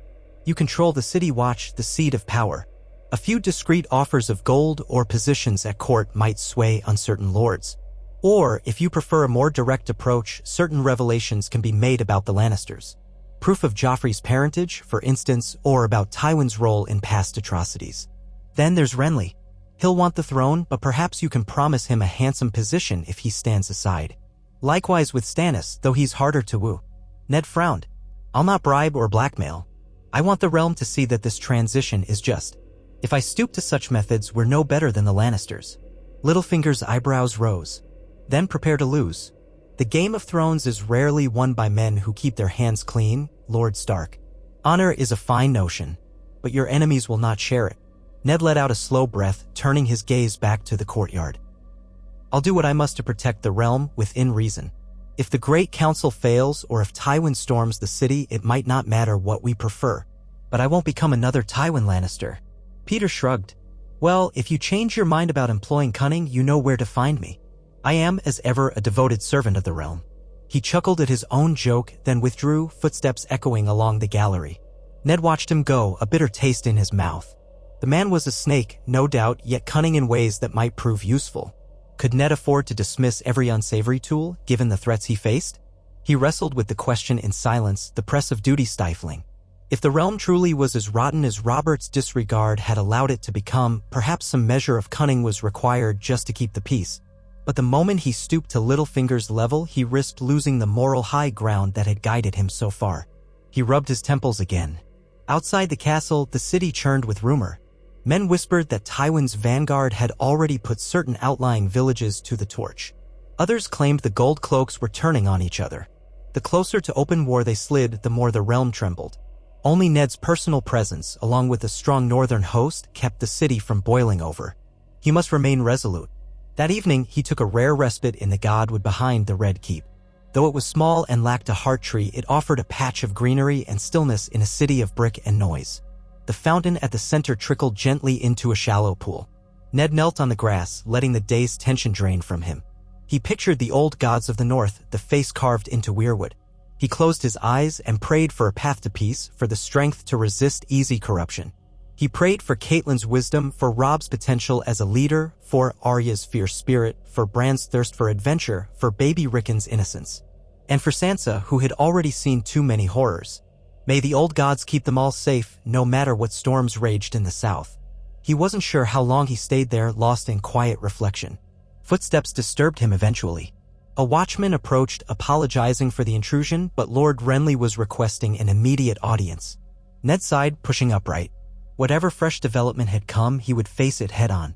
He left the godwood behind, shoulders heavy with the burden of a realm perched on a knife's edge. Renly waited in the solar with 2 knights of his retinue. One wore the rose of House Tyrell on his surcoat, a likely messenger from Mace. Renly's face was bright with some new excitement. He ushered Ned in, motioning the knights to stand aside. I've received word from Highgarden, Renly said without preamble. Mace Tyrell is prepared to march a sizable force toward King's Landing, 20,000 or more if I request it. All on the condition that I name Marjorie Tyrell my queen once I claim the throne. He paused, searching Ned's face for a reaction. Ned frowned. So Mace Tyrell means to back your bid for kingship, not mine. If you accept. Yes, if I accept. They'll come to liberate the city from the Lannisters and secure my claim. Which means you, as the man currently holding the city, must decide if you'll hand it over or resist. Renly's grin was wry. I suspect Mace hopes to walk in as a conquering hero with me at his side, ignoring that you've already removed the Lannisters from the keep. Does Mace not realize the Lannisters are gone from power here? Ned asked, perplexed. Joffrey, Cersei, and the others are already prisoners. Renly snorted. He knows. But he also knows that Tywin threatens the city from the west. If he arrives with a Grand Tyrell host, the city might welcome him as a savior if the alternative is being starved by Tywin. That's Mace for you, always eager for the role of triumphant rescuer. Ned's mouth tightened. So he wants to be the deciding factor in crowning you. Are you going to let him? If a Tyrell army marches on King's Landing, it might spark open conflict with my men if we don't coordinate carefully. Renly tapped his chin. That's precisely why I wanted to speak with you first. You control the Red Keep, the City Watch, thousands of Northmen. If Mace arrives, you could try to keep him out. But that might lead to war between you and me. And if Tywin also arrives, we'd have 3 armies vying for control of King's Landing. A disaster. Ned took a slow breath. Agreed. Best to unify. You suggest we let the Tyrell army in peaceably so they can reinforce our defenses as long as you're recognized as king. Is that it? Renly's gaze was shrewd. I'm offering a compromise. Proclaim that your intention was always to hold the throne only until a suitable king was chosen. You and I sign a pact of mutual support. Mace's forces join ours in defense of the city, meaning Tywin can't hope to take it without a massive, bloody siege. Then, once the Great Council convenes, we guide it to a single outcome. Me on the throne. Ned rubbed his jaw. And you think Stannis will meekly accept that, or that Tywin will back down? Stannis is too proud. He'll come eventually, but if he sees the city is held by a large allied force, he might think twice before launching an assault. Besides, a good many lords prefer me to Stannis. As for Tywin, if he sees the city prepared to resist with the Tyrells, he'll have to weigh the cost of an all-out war against the possibility of negotiating. Nobody wants a protracted siege. Not even Tywin, who would lose gold and men by the day. Ned realized the plan might indeed prevent a siege. Yet it would also mean ceding the throne to Renly before the council even met. Of course, Ned had always intended to yield if the realm demanded it. But how would the lords perceive such a maneuver? If I do this, many will say I was just a caretaker, never truly a king in my own right. They'll claim the North was used. Could that lead to a feeling among my bannermen? Renly shrugged. Perhaps. But at least you'd avoid a civil war. And the North would remain under House Stark's authority, perhaps even with expanded privileges. Once I'm crowned, I'd confirm your status as Warden of the North, grant trade concessions, anything you like. He gave a cordial, open-palmed gesture. Think of it this way, if you fight me, you risk everything for the sake of a throne you never wanted. This arrangement spares you that risk and cements your place as the realm's second most powerful man. Ned bristled internally but kept his voice calm. This is a matter for the Great Council, not for private deals. I appreciate that we can avoid bloodshed, but I won't simply proclaim you king. The lords must have a voice in choosing their ruler, Renly. Otherwise, we're no better than any usurper. A flicker of impatience crossed Renly's face. We have little time to indulge ideals. Fine, we'll call the council. But make no mistake, if Mace Tyrell marches his men here and finds you uncooperative, the city could become a battleground. Do you truly want that? Ned's shoulders sagged. The rational part of him knew Renly was correct in that a Tyrell alliance could protect the city. But a quiet sense of betrayal lurked. He'd done the hard work of wresting King's Landing from the Lannisters, and now these southern lords threatened to overshadow that effort with a wave of fresh armies and grandiose claims. Let's do this properly, he said at last. If Mace Tyrell sends an envoy, we'll coordinate a peaceful entry into the city under the condition that the Great Council remain the final authority. No forced coronations. Not yet. We can sign a mutual defense pact. The city stands united against Tywin. If the council affirms your claim, you shall be king. If, gods forbid, it affirms Stannis, or me, or someone else, we abide by that lawful decision. Renly's eyes narrowed, but after a heartbeat, he forced a smile. All right. I'm sure Mace will fuss about it. He likes his victories neat and guaranteed. But I'll try to steer him. We must keep the realm from shattering. He extended a hand. Agreed. Ned clasped the offered hand. Agreed. For the realm's sake. Their alliance forged on uncertain terms, Renly took his leave, promising to send a raven to Highgarden. Ned stood by the hearth for a long while after, raking the embers with an iron poker. Sparks fluttered upward. If Mace Tyrell joined them peaceably, Tywin might hold back, not wanting to face two major armies. That could buy time for the council to convene, hopefully within a moon's turn or two. Yet so many ways still existed for this to go awry. He prayed the Tyrell host would not arrive in a swirl of arrogance and provoke a confrontation with the northern garrison. He prayed Stannis would not choose that exact moment to land his galleys and blockade the city. He prayed Tywin would not launch an attack out of pride. When dawn broke the next day, Bolton's men set off to join Edmure Tully in the Riverlands. Ned watched them from the city walls, a great column stretching along the King's Road, banners of the flayed man behind the dire wolf standard of House Stark, a sight that chilled him despite the necessity. Bolton rode at their head, his face unreadable. Some younger lords accompanied him, eager to prove themselves. Ned stood with Bywater and Karstark discussing the city's defenses when a messenger rode in from the west gate at full gallop. The man bore the black and white of House Stark, so he must have come from Winterfell or White Harbor. Ned's heart thumped, hoping for news from Catelyn. He hurried down from the walls to meet the rider. The man practically tumbled off his horse, breathing hard, dust caking his cloak. "My lord, your grace, I come from White Harbor with urgent news. Lady Catelyn sails south. She left a night ago on a cog bound for King's Landing. She has urgent tidings from the Vale." Ned's hand tightened on the messenger's shoulder. "Cat is coming here, by sea?" He told her the roads were dangerous, but the sea might be safer if Stannis or pirates did not harry them. "You say she carries word from the Vale?" The messenger nodded, gulping air. "Aye, my lord. Something about Lady Lysa's intentions and the young Lord Robert Arryn. I don't know more.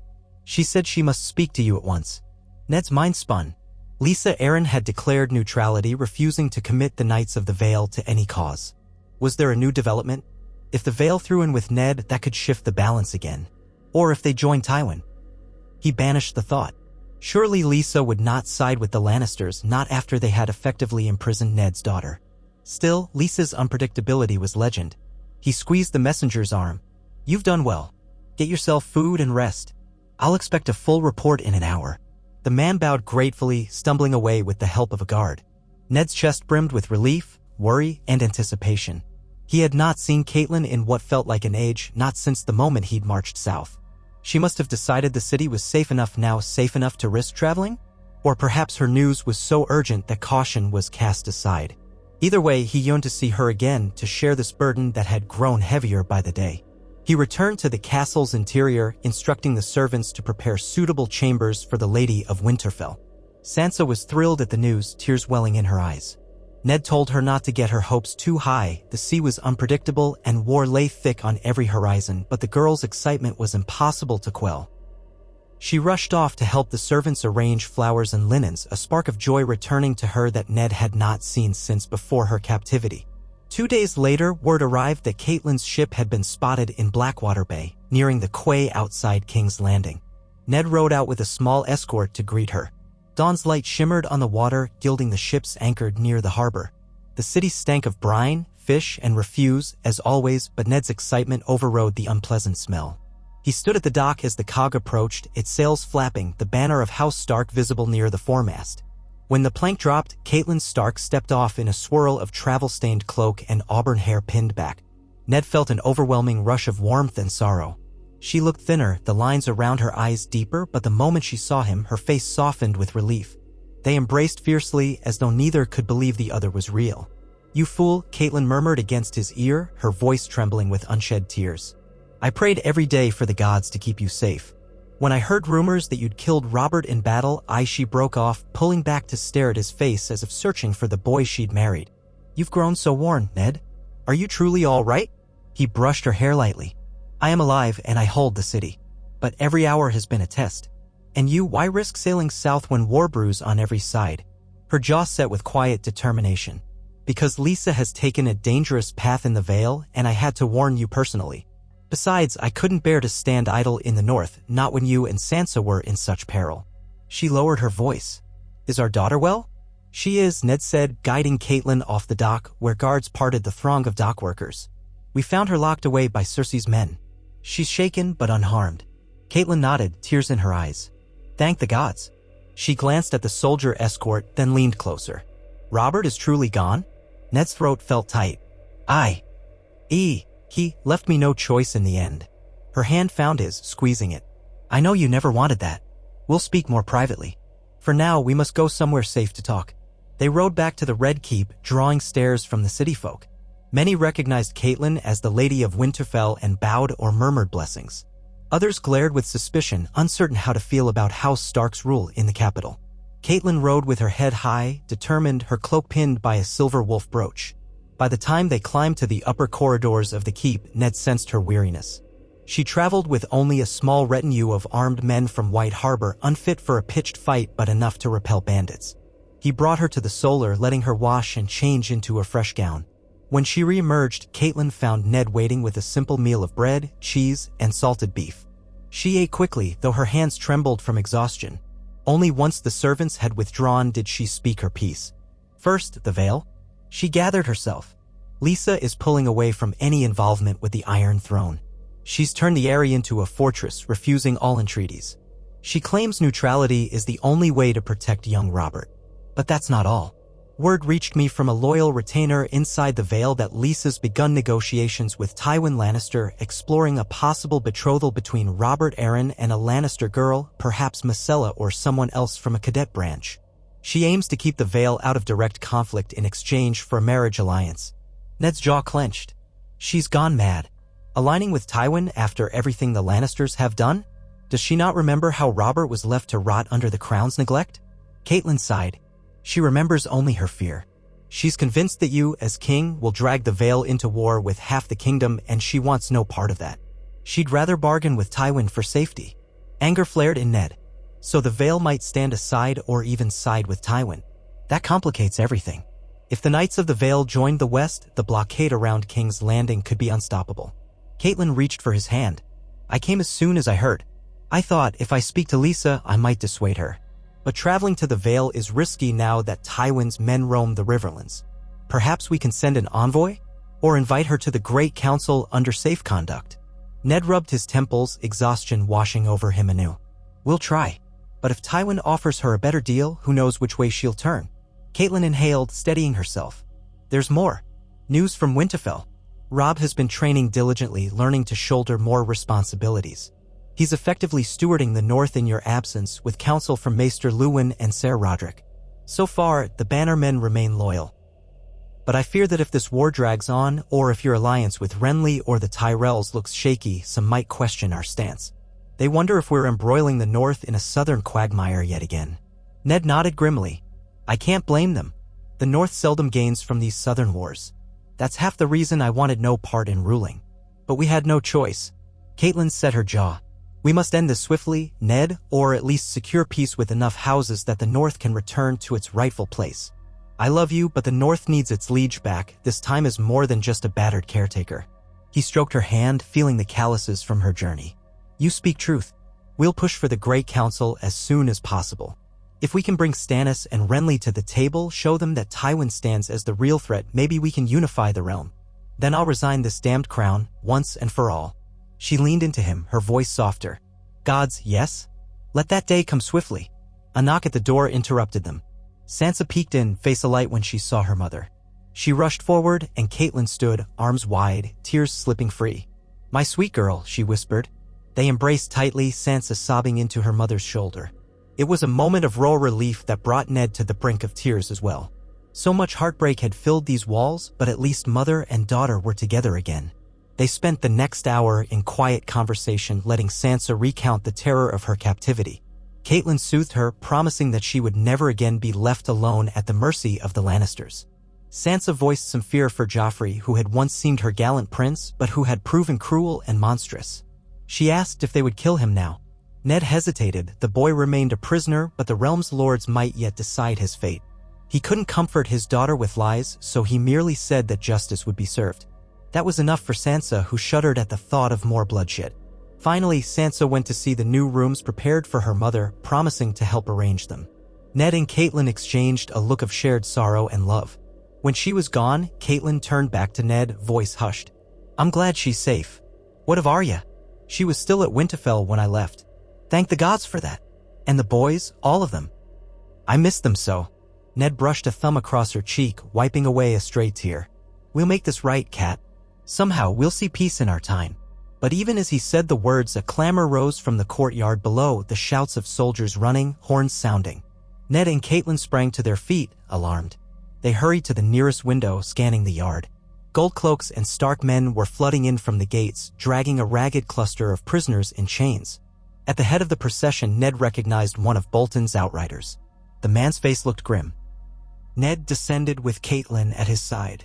Guards parted as he approached. A stench of sweat and blood clung to the prisoners. They looked like Western scouts. One wore a tattered Lannister surcoat. The outrider bowed stiffly to Ned. Your Grace, we caught these men near the Rosby Road. They carry Tywin Lannister's colors. They'd been harassing travelers, demanding tribute. We seized them after a brief skirmish. Ned locked eyes with one prisoner, a grizzled man who tried to spit, but found his mouth too dry. And what did Tywin instruct you to do?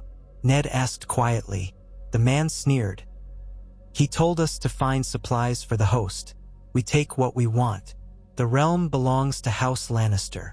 A murmur of anger coursed through the onlooking Stark men. Ned's mouth hardened. Your lord would turn the land into a battlefield. We won't allow that. You'll be confined as war prisoners. If Tywin wants you back, let him come to the table and talk. The men glowered but offered no more defiance. They were led away by guards. Ned exhaled. So Tywin's outriders were growing bolder, venturing near the Crownlands. This likely presaged a larger movement east, perhaps an attempt to cut King's Landing off from Rosby and Duskendale. That would hamper trade, limit the city's supplies, and lay the groundwork for a partial siege. He turned to Caitlin. You see how precarious it is? We must move swiftly. I'll not have Tywin strangling the city." She pressed her lips thin, determination shining in her eyes. "Then let's gather the lords. Push this great council forward as quickly as possible. The sooner we have a united front, the sooner Tywin might realize he cannot force us by fear alone. And if Lisa sees a strong alliance forming, perhaps she'll abandon her dalliance with him." He nodded. "Agreed. Tomorrow, I'll summon Renly, Bywater, and the other local lords. We'll set a date for the council, invite the realm to attend or send delegates at once."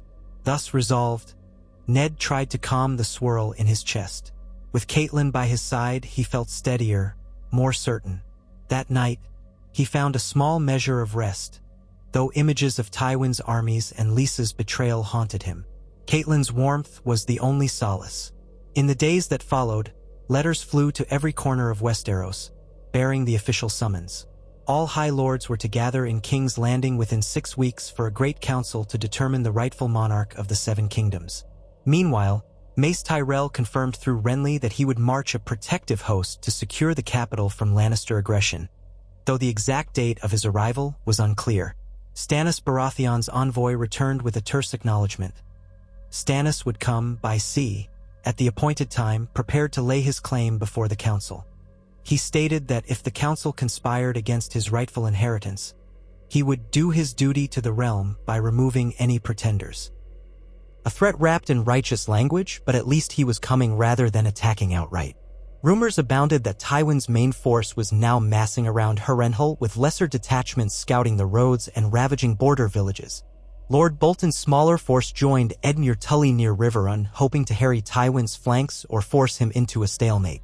Reports filtered back that skirmishes were frequent, but so far no massive engagement had occurred. With luck, that might hold until the council. Ned took daily updates from roving scouts, each new bit of intelligence painting the same picture. Tywin was preparing for war, but perhaps waiting to see how the political tide turned. Within the Red Keep, tension simmered as more and more lords and their retinues arrived. Some were lesser bannermen from the Crownlands, some from the Reach, some from the Stormlands, a few from the Riverlands. They all demanded lodging, provisions, and assurances of safety. The city swelled with visitors, inns overflowing, prices soaring. Ned did his best to maintain order, leaning on Bywater's watch. He assigned each major lord a portion of the city for quarters, urging them not to harass the local population. Fights still broke out between men of different loyalties, but no major bloodshed occurred. Yet, at midday on a crisp, clear morning, Ned called a public assembly in the throne room. Word had spread that the Wolf King and some of the realm's other prominent lords would speak on the upcoming council. The hall was packed, knights, guards, banners stirring in the faint breezes that slipped through the open doors. Catelyn stood near Ned, with Sansa just behind her. Renly arrived clad in green and gold, accompanied by a small retinue that included Loras Tyrell, the famed Knight of Flowers who had come ahead of his family. Loras wore a thoughtful expression, occasionally conferring with Renly in hushed tones. Standing by Ned's side was Lord Bywater in the gold amblack of the City Watch and a handful of northern lords including Rickard Karstark and Galbart Glover. Littlefinger sauntered in at the last moment, unobtrusive yet watchful. Varys was nowhere to be seen, still vanished into his web of secrets, presumably. As Ned took his place at the bottom of the Iron Throne's towering steps, the crowd hushed. He'd deliberately chosen not to seat himself upon the throne, disdaining that twisted mass of melted blades. Instead, he stood with quiet gravity, hands folded before him. His voice, though not naturally loud, carried through the stillness. "My lords and ladies, thank you for answering the summons. As you know, King Robert Baratheon is dead. His son Joffrey sits in confinement pending an inquiry into his parentage. The Iron Throne stands vacant and the realm's fate hangs in the balance. It is my will, and the will of many gathered here, that we convene a great council to decide the rightful heir to the throne or to choose a new king if none of Robert's line hold a valid claim. That council shall take place here in King's Landing 6 weeks from this day." He paused, letting the echo fade. Some looked uneasy, others intrigued. Renly's gaze was steady, Loras Tyrell's expression unreadable. Catelyn watched Ned with pride, while Sansa kept her eyes lowered, perhaps still uneasy in such a crowd. Ned continued, "We have invited Lord Stannis Baratheon, and he has agreed to attend. Renly Baratheon is here already." All other claimants or major lords are welcome to present themselves or send a delegate. I vow by the old gods and the new that all who come in peace and abide by the council's decision shall have safe conduct. We need not shed more blood to solve this. The realm has known too much war. A ripple of murmurs washed through the assembled. Some men nodded in approval, others whispered in doubt. One knight, wearing the sigil of House Buckwell, stepped forward hesitantly. My lord, if Tywin Lannister refuses to attend or to accept the council's ruling, what then? Ned's voice was grim. Then we must stand united against him. It is time the great houses put aside old grudges and faced the threat of further war together. If Tywin would tear the realm apart for his own gain, the blood of thousands will be on his hands. But I believe even he might bow to overwhelming unity. Our cause should be peace, not vengeance. Renly took a step forward, his tone warm. Here. Let all who love Westeros gather for this council. Let us show Tywin we won't be bullied by gold or fear. The realm belongs to its people, not to any single house. If a new king is chosen, he should earn that crown by consent. A small roar of agreement went up from certain corners. Others looked unconvinced, but said nothing. Ned let Renly speak a bit more, praising the Tyrells, dropping casual hints that a strong southern host was on its way. The subtext was clear: if Tywin attacked, he would face not just the north but the Reach as well. That might nudge the fence-sitters to align with them. When the assembly ended, many lords approached Ned with questions, concerns, or private entreaties. He handled them one by one, leaning on Bywater's steely presence for a show of order. Catelyn stood by, offering polite greetings but saying little, letting Ned lead. After some time, the crowd began to thin, drifting away in clusters. The lesser knights and merchants trickled out first. Soon only a knot of more influential figures remained, speaking in low voices about the looming confrontation with Tywin. Renly had drawn Loras Tyrell aside, discussing the news from Highgarden, presumably about Mace's timetable for marching. Suddenly a stir at the hall's entrance drew attention. A messenger in Baratheon's sigil, black stag on gold, hurried in. He bowed to Ned. My lords, I bring word from the Blackwater Bay. Lord Stannis' fleet has been sighted. They sail for the city, due to arrive by day's end. A hush fell. Stannis had said he would come closer to the council date, but apparently he'd decided to arrive early, possibly to stake his claim before Mace Tyrell could overshadow him. Ned nodded. Spread word that Stannis Baratheon is to be welcomed peacefully. Let him dock and enter the city under safe conduct. The messenger bowed and departed. Renly exchanged a quick glance with Loras, both of them looking uneasy. The idea of Stannis arriving with war galleys so soon had not been in their plan. Ned's stomach twisted. If Stannis marched into the city with thousands of soldiers or a fraction of them, tensions could spike. But better to let him land than provoke a fight at sea. He ended the gathering, urging the lords to remain calm. Then he, Renly, and Catelyn departed to plan how they would receive Stannis. A short while later, Ned stood atop the walls overlooking Blackwater Bay. He saw the approaching sails, dark shapes on the water, the sun glinting off them. Baratheon banners snapped in the wind. The city's harbor bustled with small boats, fishermen scattering before the incoming warships. Ned counted at least 50 war galleys, a formidable show of naval might. But he also spotted a large transport or two, presumably carrying Stannis' men. He tried to quell the alarm in his mind. If Stannis debarked a hostile force, they could threaten the city. But Ned's letter offering safe conduct had been explicit.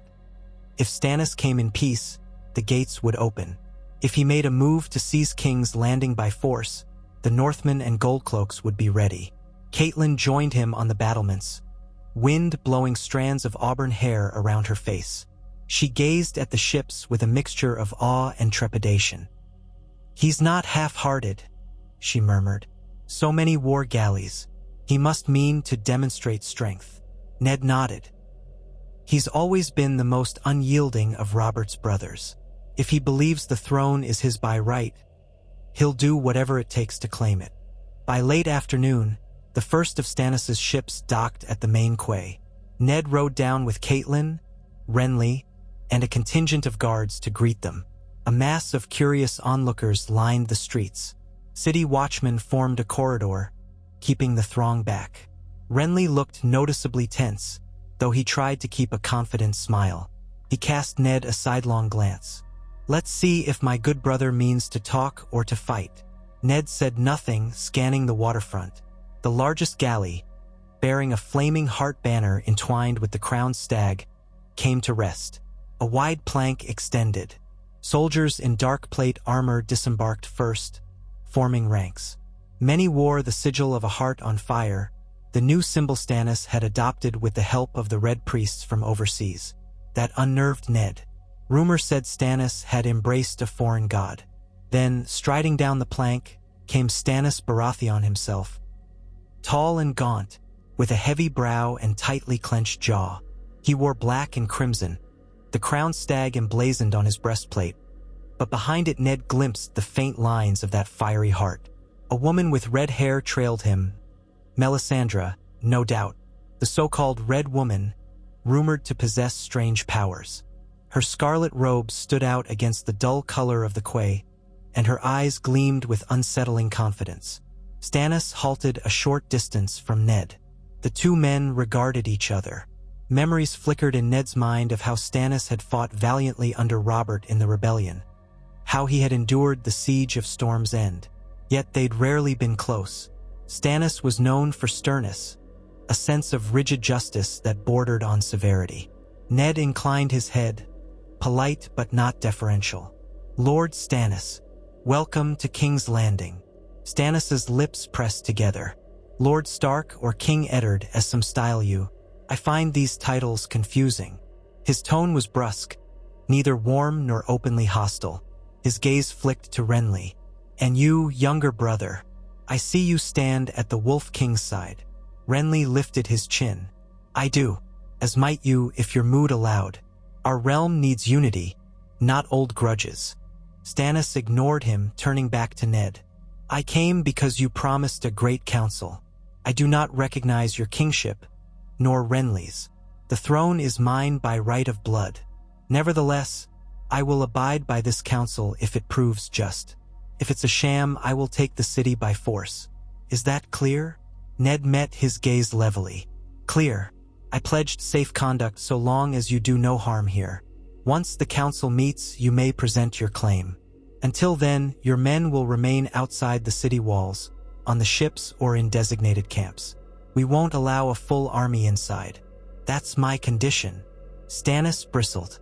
"You would keep the rightful king out while you hold the Red Keep?" "Yes, I hold the city in trust for the realm. If you wish to abide by a fair process, you will respect that." They stared at each other for a tense moment.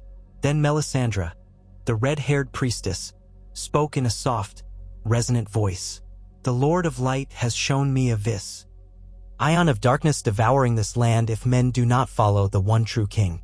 But we shall see if your counsel can pierce the night or if it clings to false illusions." Her words sent a ripple of discomfort through the watchers. Ned set his jaw. "You are free to your beliefs. They have no bearing on the council's legitimacy." Stannis let out a low grunt. "Very well. My men shall make camp north of the city by the Rosby Road, but I will enter King's Landing with a small retinue as befits my station. If I see any sign of trickery, I'll respond in kind." He eyed Renly. "And you, brother, don't play your usual games. I won't stand for flattery or false pledges." Renly bristled but kept his tone civil. "I'm here for the realm's good, Stannis. Something you might try once in a while." Stannis snorted, then turned on his heel, beckoning for a dozen men and Melisandre to follow. They moved up the quay with single-minded purpose, ignoring the murmuring crowd. Ned exhaled once they were gone, exchanging a glance with Catelyn. "This is better than I'd feared. At least he hasn't stormed the city." Renly smirked. "Yet, he was always a surly bore, but we can handle him. You see? Our great council becomes quite the spectacle." Ned only nodded, aware that tensions had just doubled. Now they had both Baratheon brothers in the city or close by, each convinced he was the rightful heir, each proud and stubborn.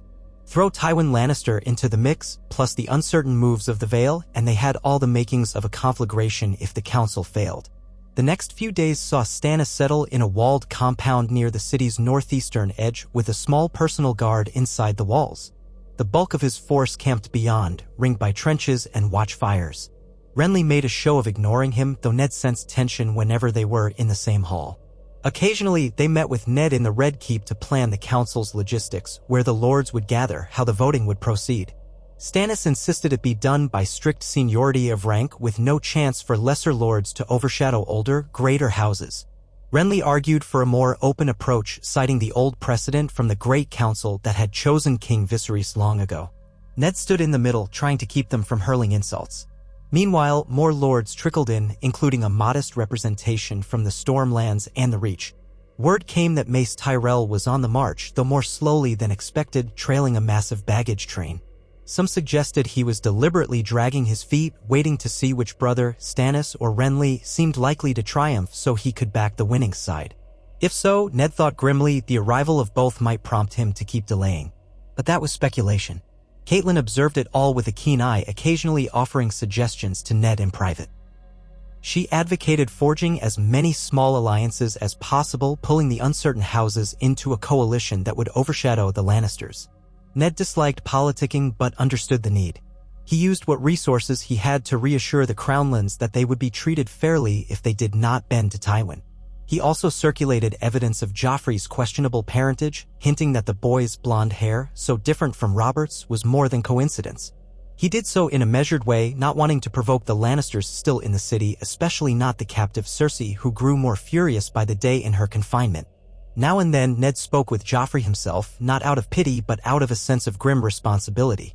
The boy spat curses and refused to eat unless forced. He claimed the crown was his by birth. Ned tried to reason with him, but Joffrey was deaf to all but his own outrage. After one heated exchange, Ned left the boy's cell with a hollow feeling in his gut, remembering how he'd once believed Robert's children might be an improvement over their father's rule. Now the boy was a product of deception and arrogance. Ned wondered if there was any chance the boy might be rehabilitated. Possibly not. A fortnight passed. The tension in the city rose daily. Soldiers from different camps eyed each other in the streets. The Goldcloaks remained watchful, patrolling with new recruits and northern men at their side. Merchants worried that trade would collapse if war broke out. Commoners whispered that the Targaryens' ghosts cursed King's Landing, that no ruler might ever hold it in peace. The Red Priestess, Melisandre, was sometimes seen in the markets, preaching about her Lord of Light, claiming a darkness threatened the realm. Some listened in fascination, others scoffed or spat. One midday, Ned was conferring with Catelyn and Maester Tobin in a lesser audience chamber when Renly burst in, flanked by a single knight. Renly's face shone with triumph.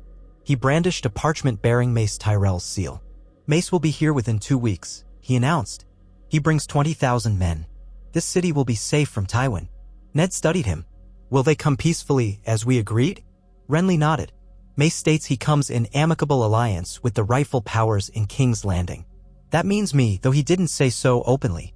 But yes, he'll help you hold the city, so long as you don't hamper me at the council." Ned stood, arching an eyebrow at Catelyn. She looked thoughtful, not wholly pleased. If Mace truly stands with us, Tywin's path to King's Landing is blocked from the south. He'd have to face the Tyrells and the Crownlands. Combined with the Tullis and Bolton's men in the Riverlands, Tywin might find himself outmatched. He could be forced to yield. That's if everything goes as planned. Renly clapped Ned on the shoulder, ignoring the last qualifier. "Exactly. And with Stannis penned in his little camp, the throne will be mine for the taking once the lords see that the Tyrells are on my side. I'm grateful you gave me the chance to arrange this, Stark. We'll bring peace swiftly." Ned felt uneasy. "Just be mindful that Stannis won't stand aside easily, nor will Tywin. We must hold the council as soon as Mace arrives. We can't give Tywin a chance to strike first." Renly agreed, then bounded off to prepare for the Tyrell host's arrival. After he left, Catelyn turned to Ned. "He's too confident. If Stannis feels overshadowed, he may act rashly. The same could be said for Tywin. The closer we come to success, the more desperate they'll be." Ned nodded, tension gnawing at him. "Yes. I'll send more scouts to watch Tywin's movements around Harrenhal. If he marches soon, we'll know. Meanwhile, let's finalize plans for the council itself." They spent the rest of the day mapping out the accommodations for the expected influx of Tyrell soldiers and lesser lords, ensuring they were quartered away from Stannis' men to avoid brawls. Ned insisted on reinforcing the gates to keep the peace. By the time twilight fell, he was exhausted. He took a walk on the castle walls, gazing out over the city. Smoke curled from hundreds of hearths, and somewhere, distant music played. For a fleeting moment, King's Landing looked almost serene. Yet war, or the threat of it, lurked at every gate. 2 days later, a raven arrived from the Riverlands. Bolton and Edmure Tully had engaged in a series of skirmishes with Tywin's outriders, driving them back. Tywin still held Harrenhal, but the letter boasted that the Lannisters had taken heavier losses, forced to retreat behind those blackened walls. Ned read the account warily. Bolton's tone was one of cold satisfaction, referencing optimal outcomes. Still, at least the letter confirmed that Tywin was stalled for now. Another message from Edmure described villages left in ruin by Lannister foraging parties, cursing Tywin's ruthlessness. Tired of these daily horrors, Ned silently prayed the arrival of the Tyrell host would tip the strategic balance enough that Tywin would consider negotiation. If only Lisa Arryn would also see sense and come to the council instead of flirting with Lannister alliances. Catelyn joined Ned on a parapet that evening, looking out at the flickering lights beyond the city. "We are so close to forging a unity that Tywin can't break," she said softly. "But I fear too many prideful men stand in the way. Stannis, Tywin, Renly, none will yield." He wrapped an arm around her shoulders, drawing her in. "We must pray the Lord see reason at the council. If not, I fear an all-out war that could eclipse even Robert's rebellion. The Targaryens may be gone, but the realm still bleeds." She leaned into him. "Whatever comes, I'll stand by you. We'll face it together." Ned closed his eyes for a moment, letting the warmth of her presence calm his mind. He pictured the north, the quiet pines around Winterfell's walls, the endless snows that lulled the land to rest each winter. That peace felt a world away. Here, in the capital, the Game of Thrones cast its long shadow, ready to devour any who faltered. Yet if there was a chance to avert mass bloodshed, to restore a semblance of justice, he would seize it. A week passed in anxious anticipation. Scouts arrived daily with tidings of Mace Tyrell's slow progress. He was less than 2 weeks from the city. Stannis remained entrenched near the Rosby Road, sending demands to Ned's keep for more direct involvement in daily governance. Ned politely refused, stating that the council would handle major decisions. He would not let Stannis unilaterally impose laws or gather taxes. Renly, for his part, busied himself drafting letters to the Lords of the Reach, calling them to reaffirm their loyalty. The city grew more crowded. Tensions ran high. At last, one morning, the horns blared from the walls, announcing the approach of a great column. Ned, Catelyn, and Renly made their way to the gates, flanked by gold cloaks, to greet Mace Tyrell. The throng of onlookers was immense, pressing against barricades set up by the Watch. Dust churned in the air as thousands of Tyrell soldiers marched toward the city. Banners of green and gold with the golden rose fluttered in the breeze. At the head of the procession rode Mace Tyrell himself, a broad man with a neatly trimmed mustache and an air of self-importance. His cloak shimmered with gold thread and a bright green doublet strained at his middle. Around him were his sons, Willis, thin-faced and reserved, Garland, stocky, strong, and Loras, who had arrived earlier but now joined them again, plus a retinue of highborn knights. It was a grand display, impressive even to jaded city dwellers. Ned stepped forward as Mace reined in. The man offered a florid bow from the saddle. "My lords, greetings from Highgarden. I come with open arms to defend our fair city from any threat of Lannister aggression." Renly inclined his head. "Lord Tyrell, you are most welcome. In unity we shall keep the peace." Mace's eyes flicked to Ned. "And you, King Eddard, or shall I say Lord Stark? What title do you prefer? We live in interesting times indeed." Ned stayed calm. "You may address me as you will. I serve the realm as its protector until the Great Council. We appreciate your show of strength if it helps deter Tywin." Mace's smile was coy. "Quite so. We Tyrells have always been loyal to the rightful king, whomever that may be." He cast a meaningful glance at Renly. "For now, if you'll allow us entrance, my men can camp outside the walls and I shall take my lodging in the city. I have much to discuss with my perspective." He cut himself off with a quick clearing of his throat. "With my lord's son, Loras, and our good brother here." Renly let out a small laugh, clearly pleased with Mace's unsubtle hint at a future marriage alliance. Ned simply gestured to the gate. "Yes, set up your men outside as agreed. You and your household knights may enter.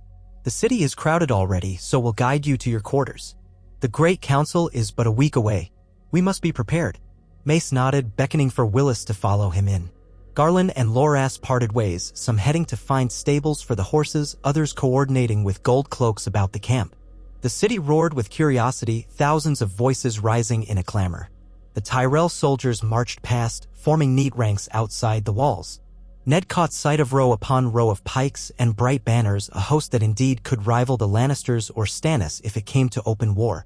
He felt relief that they marched under an allied banner, though how long that alliance would last was another question.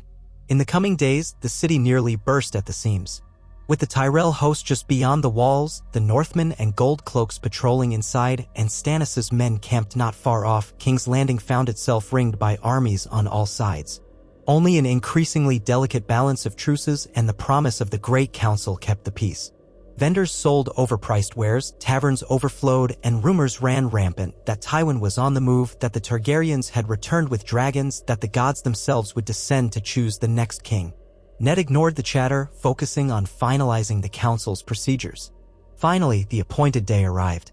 The throne room was set up with rows of chairs for the lords. The dais near the Iron Throne held a central table for the presiding figures: Ned, representing the current caretaker government, Stannis and Renly, representing their claims, selected High Lords from the Riverlands, the Reach, the Crownlands, and the Stormlands to witness. An audience gallery stood open for lesser lords and knights. Outside, thousands thronged the streets, hoping for news. Inside, tension coiled like a drawn bowstring. Catelyn stood near Ned, and Sansa was safely secluded in a balcony seat with some of the ladies of court. Lords filed in, taking seats by region. Stannis arrived, wearing black plate with the flaming heart of Lawler beside the Baratheon stag. Melisandre trailed him, ignoring the hush that fell as she passed. Renly wore green and gold, flanked by Loras Tyrell and his brothers. Tyrell bannermen hovered in the gallery. Anxious whispers filled the chamber as lesser houses tried to figure out where to sit. The Vale had sent only a token presence, a pair of knights who claimed Lady Lisa was ill. No Arryn in sight. That didn't bode well. The Westerlands, of course, were absent. Tywin had refused to attend. A few lesser Westerman lords had come, either defying Tywin or seeking neutrality, but none carried official representation. The tension thickened. Once all were seated, Ned stepped forward. He had forgone a crown, wearing only a plain wool cloak pinned by the direwolf brooch. His voice resonated in the hush. "My lords, we are gathered by mutual agreement to decide the succession to the Iron Throne. King Robert Baratheon left no trueborn heir." Stannis cut in sharply. "He left me his rightful brother." Renly made a show of rolling his eyes. Mace Tyrell coughed, trying to remain diplomatic. Ned shot Stannis a reproving look. "We will hear all claims. But first, we must acknowledge the matter of Joffrey's parentage. There is evidence." A commotion outside the throne room doors abruptly shattered the stillness. Shouts rose, swords clanged. Everyone tensed. The doors burst open, a gold cloak rushing in, eyes wild. "My lords, Tywin Lannister's host outside the gates." Thousands. They arrived in the night, hidden by darkness. "They're encircling the city." A collective gasp erupted. Ned's heart slammed in his chest. So Tywin had come, quietly and swiftly, to catch them at this very moment. Soldiers all around stood or reached for swords. Renly swore. Stannis' gaunt face tightened. The Tyrell men looked alarmed, exchanging urgent words. Ned raised his hands for silence. "Order. We must not panic. We have our own forces. The city is well manned. Tywin cannot simply waltz in." The gold cloak breathed hard. "There's more. A messenger says Tywin demands the immediate release of his daughter Cersei, his grandchildren, and recognition of Joffrey's right as king. Otherwise, he swears to begin a siege. He has siege engines and supply lines." A stunned silence crushed the hall. Then chaos erupted, lords shouting at each other, demanding answers. Renly turned to Ned, face pale with anger. "We can't let him take the city. We must sally forth with the Tyrell host, crush him in the field." Stannis barked, "And you intend to do that without consulting the rightful king?" "This is precisely why I came here in good faith. The city must stand together behind me." Shouts and arguments filled the chamber. Mace Tyrell puffed up, uncertain, glancing between Ned and Renly. Some lords cried out that they should execute the Lannister prisoners at once. Others insisted on negotiation. Ned felt the weight of it all, crushing him. This was the very cataclysm he'd hoped to avert. Tywin had chosen his moment perfectly to sabotage the council. Ned stepped forward, raising his voice. "Quiet. We will not descend into brawling. Let us consider our position." Silence fell, brittle and tense. Ned turned, meeting Stannis' hard stare, then Renly's anxious gaze. "Lord Tywin is outside the gates with an army, but we have equal or greater forces here: the Northmen, the City Watch, Stannis' men, the Tyrell host. Tywin cannot breach the walls easily. Still, a siege would cause great suffering among the small folk. If we hold firm together, perhaps we can force him to negotiate." Renly exhaled. "We cannot yield Joffrey to him. That boy is no rightful king. And if we give him Cersei, Tywin would only be emboldened." Stannis nodded stiffly. "Agreed." We stand or fall now. This city will endure unless fear rules our hearts. Caitlin, standing behind Ned, spoke in a calm but resonant voice that carried through the hush. This council was called to prevent such conflict. Let us send envoys to Tywin, demand he come before the council peacefully. If he refuses, it is his choice to wage war against a united realm. Let the realm see him as the aggressor. A murmur of agreement spread among many lords. Mace Tyrell blustered, yes, a final chance at parley. If he spurns it, we fight. Stannis's glare was thunderous. I'll not wait long. My men are prepared. Ned forced himself to remain calm. We'll send riders at once, offering a parley outside the city. If Tywin refuses or demands impossible terms, we stand united. That's our only chance to avoid massive bloodshed. Are we agreed? In the swirl of tension, the major factions gave reluctant nods. Stannis, Renly, Tyrell. They all saw that letting Tywin pick them off one by one would be fatal. A wave of adrenaline coursed through Ned. This was it, the final test. Either they would unite and defend King's Landing, or Tywin would drive them to a war that would consume the realm. He looked across the hall at the array of anxious lords and knights, at Caitlyn's determined expression, at Renly and Stannis both in their regal finery, and felt the magnitude of what lay ahead. War pounded at the gates, an army led by the most feared lord in Westeros. But behind these walls stood thousands of men sworn to different claimants, now forced to unite for survival. The moment bristled with danger, and yet with a fragile hope as well. If they could keep King's Landing from falling, perhaps the council could still deliver them from the brink. Ned turned to the assembled lords, projecting a steadiness he barely felt. Then let us stand together. We will speak to Tywin in one voice. The city is not his to claim by force. If he insists on war, we'll give him war and show him what it means to face a united realm. May the gods be with us all. A murmured oath swept through the hall, men placing fists over hearts or gripping sword hilts. The great council had been halted by an army at the gates, yet in that moment Ned Stark sensed that perhaps the realm's greatest test had only just begun. Would unity triumph over ambition, or would the realm tear itself apart in a final, bloody spasm of pride and revenge? He prayed that, with the old god's guidance, he might steer Westeros away from the fire and chaos Robert's indifference had unleashed. If not, the city he had wrested from one king might crumble under the onslaught of another. One thing was certain, the next few days would decide the fate of the Seven Kingdoms for good or ill. And Eddard Stark, the reluctant king, would stand at the forefront, refusing to bow or break, determined to save the realm, whatever the cost. Tywin Lannister's encirclement of King's Landing began under a stark morning sky. The gold cloaks on the walls reported that the lion banners had appeared in the pre-dawn gloom as if conjured by dark sorcery. Few could say precisely when Tywin's advance guard arrived, only that once the sun rose, they could see the tents and siege engines spreading in every direction beyond the hills. Every watchtower signaled the same disquieting truth: the city was surrounded. Within the Red Keep, Eddard Stark summoned his war council. The great council session that had been interrupted by the messenger's news now morphed into a defensive briefing. Lords of every stripe crowded into the throne room, Stannis Baratheon in his austere black plate, Renly Baratheon shimmering in green and gold, Mace Tyrell puffed up with anxious pride, Lord Bywater of the Gold Cloaks, Rickard Karstark, Galbart Glover, and numerous bannermen from the Reach and the North. Even Peter Baelish lingered at the edges like a cat that smelled milk. Catelyn Stark stood quietly behind her husband, Sansa beside her with wide, worried eyes. Outside, the populace was in a state of edgy confusion, unsure whether a siege had already begun or might soon ignite. Ned surveyed the lords. They bristled with pent-up tension, hands resting on sword hilts or arms folded. "We have no choice but to stand together," he began, voice resolute. "Tywin Lannister demands we release Cersei, Joffrey, and the other Lannisters in our custody. He also demands we recognize Joffrey as king, an ultimatum we cannot accept. He threatens siege if we refuse." Stannis's mouth twisted. "He will find no quarter here. I have over 5,000 men at my command outside the walls. Let him come, he'll taste fire and steel." Renly cast Stannis a cool glance. "You have men, brother, yes? But Mace Tyrell's host is larger than yours. Together we surpass Tywin. However, we must be cautious, or thousands of innocents inside these walls could starve if he cuts off our supply lines. A siege would destroy the city. The small folk always suffer first." Mace Tyrell inclined his head. "I brought 20,000 swords. We can sally out and smash Tywin if he hasn't fully entrenched.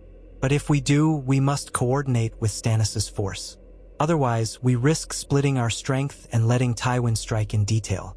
We might have the advantage in numbers, but that means little if we're unorganized. Ned nodded. A wise point. My own Northmen and the City Watch will defend the walls and keep order inside. Stannis and Renly, if you can agree on a joint command with Lord Tyrell, we might attempt to break Tywin's lines before he sets up heavy siege engines. We do not want to let him starve the city. An undercurrent of murmurs spread. Stannis lifted his chin. I will not yield command to Renly or Mace Tyrell. The rightful king commands his own army. Renly snorted. Rightful in your mind alone, brother. Mace Tyrell cleared his throat. We can settle these claims later, yes? My men do not mind who commands so long as we act decisively. The realm's eyes are on us now. If we fail to unify, Tywin gains the upper hand. Stannis' jaw flexed, but he gave a curt nod. Fine. A triumvirate, if that's what we must call it. We plan the sally together, dividing the battlefield. I'll expect discipline from your soldiers, Tyrell. Mace bristled slightly at the tone but forced a smile. They will not fail. Ned could see a precarious balance forming. Pride thickened the air like smoke, but at least they had not drawn swords on each other. Very well. You three can meet in the barracks yard within the hour to plan. Remember, Tywin is no fool. If we can reason with him. Stannis barked a humorless laugh. Tywin Lannister does not reason. He bargains from strength alone. Are we to send an envoy pleading for a settlement? Catelyn stepped forward, and when she spoke, the room quieted. If we do not attempt parley, the realm will say we hungered for battle. Let us show that we tried peace first. Perhaps Tywin will see the futility of a siege if we present a united front. Renly's eyes slid to Ned. You spoke before of sending envoys. Did Tywin even bother to respond to your last letter? Ned shook his head. We sent riders out upon hearing news of his arrival. None returned yet. Likely Tywin is ignoring them, or perhaps the outriders have not yet found him. Stannis let out a slow, exasperated breath. Very well. We wait one day for Tywin's reply. Meanwhile, we mobilize. If he spurns us, we strike. Agreed, Ned said. Keep your men prepared, but do not provoke a full-scale engagement unless Tywin attacks first or refuses to negotiate. The people in this city have suffered enough. Let's not drag them into a desperate battle if it can be avoided. A low rumble of assent filled the hall. The lords began filing out, most heading to the courtyard or the ramparts to see this new threat for themselves. Ned and Catelyn lingered with a handful of Stark bannermen, conferring on how best to position the City Watch. If a battle erupted outside the walls, Tywin might launch a feint to draw defenders out, then try to storm the gates. Bywater insisted they keep strong garrisons at every gatehouse, archers at every tower. Ned agreed.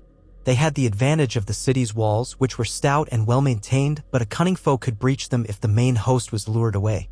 Outside, the day was bright, the sky a glaring blue that offered no comfort. The sound of horns drifted from beyond the walls, Lannister signals, presumably.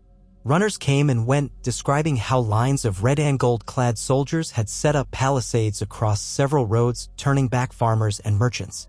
One rumor suggested that Tywin had brought catapults and trebuchets. Another rumor insisted that Jaime Lannister, freed from some earlier captivity, rode with his father. No one could confirm.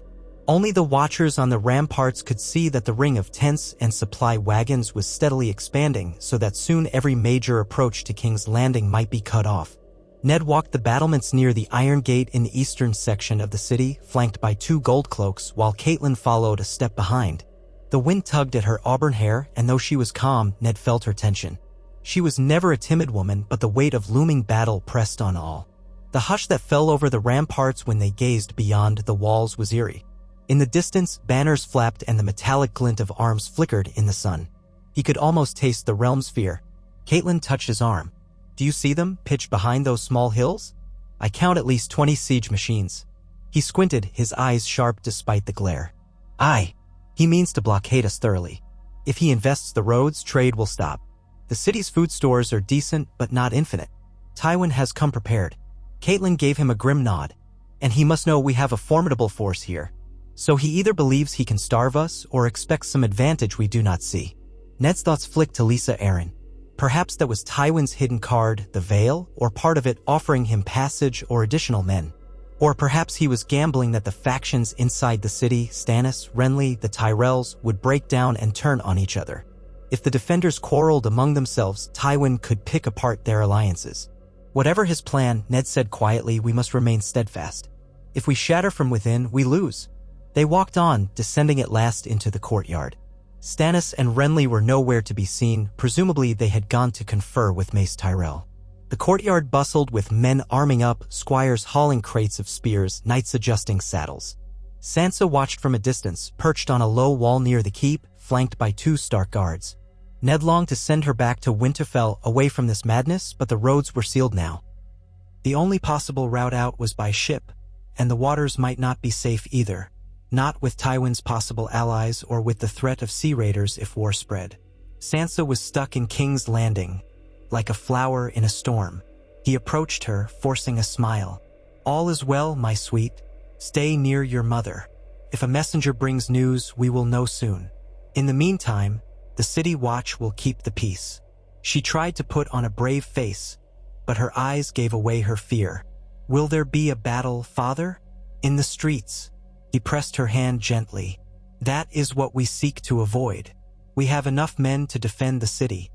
But with any luck, Tywin will choose negotiation over slaughter. Her voice trembled. He won't, though. The Lannisters love bloodshed. I remember how Joffrey was. Ned's heart tightened. I know, but we must try.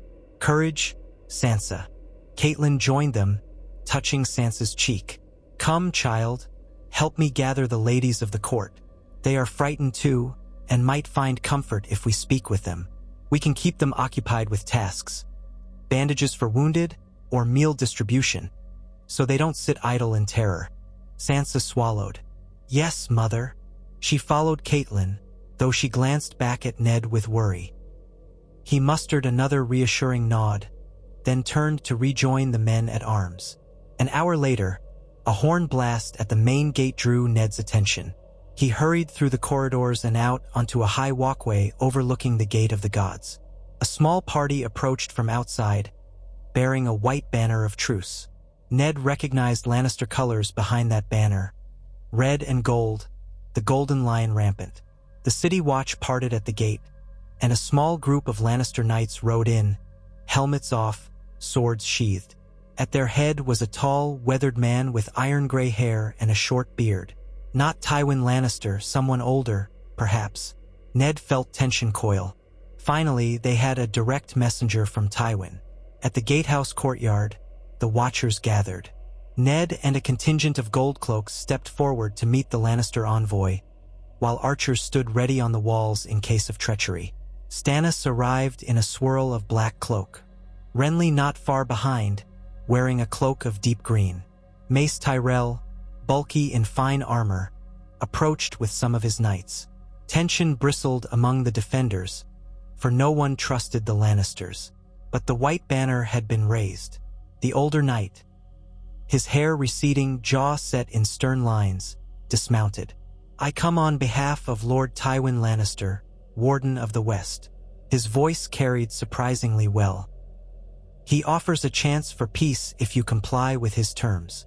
Ned exchanged glances with Stannis and Renly. Stannis spoke first, his tone cold. We have heard his demands. Free Cersei and Joffrey, acknowledge the boy's claim, and open the gates to the rightful Lannister king. We refuse. The Lannister knight pulled a parchment from his saddlebag. You are to read his words. Then decide if you prefer war. He offered it out. Ned took it, broke the seal, and quickly scanned the letter. It reiterated what they already knew. Tywin demanded unconditional release of all Lannister kin, restitution for the murder of Robert Baratheon, and the immediate crowning of Joffrey. If not, Tywin vowed to starve the city and, if necessary, reduce it to ruins. Ned lowered the parchment, feeling the press of fury and sorrow. These terms are impossible. Joffrey's claim is false, and the realm will not kneel to such tyranny. The envoy's face remained impassive. Lord Tywin expects you to see reason.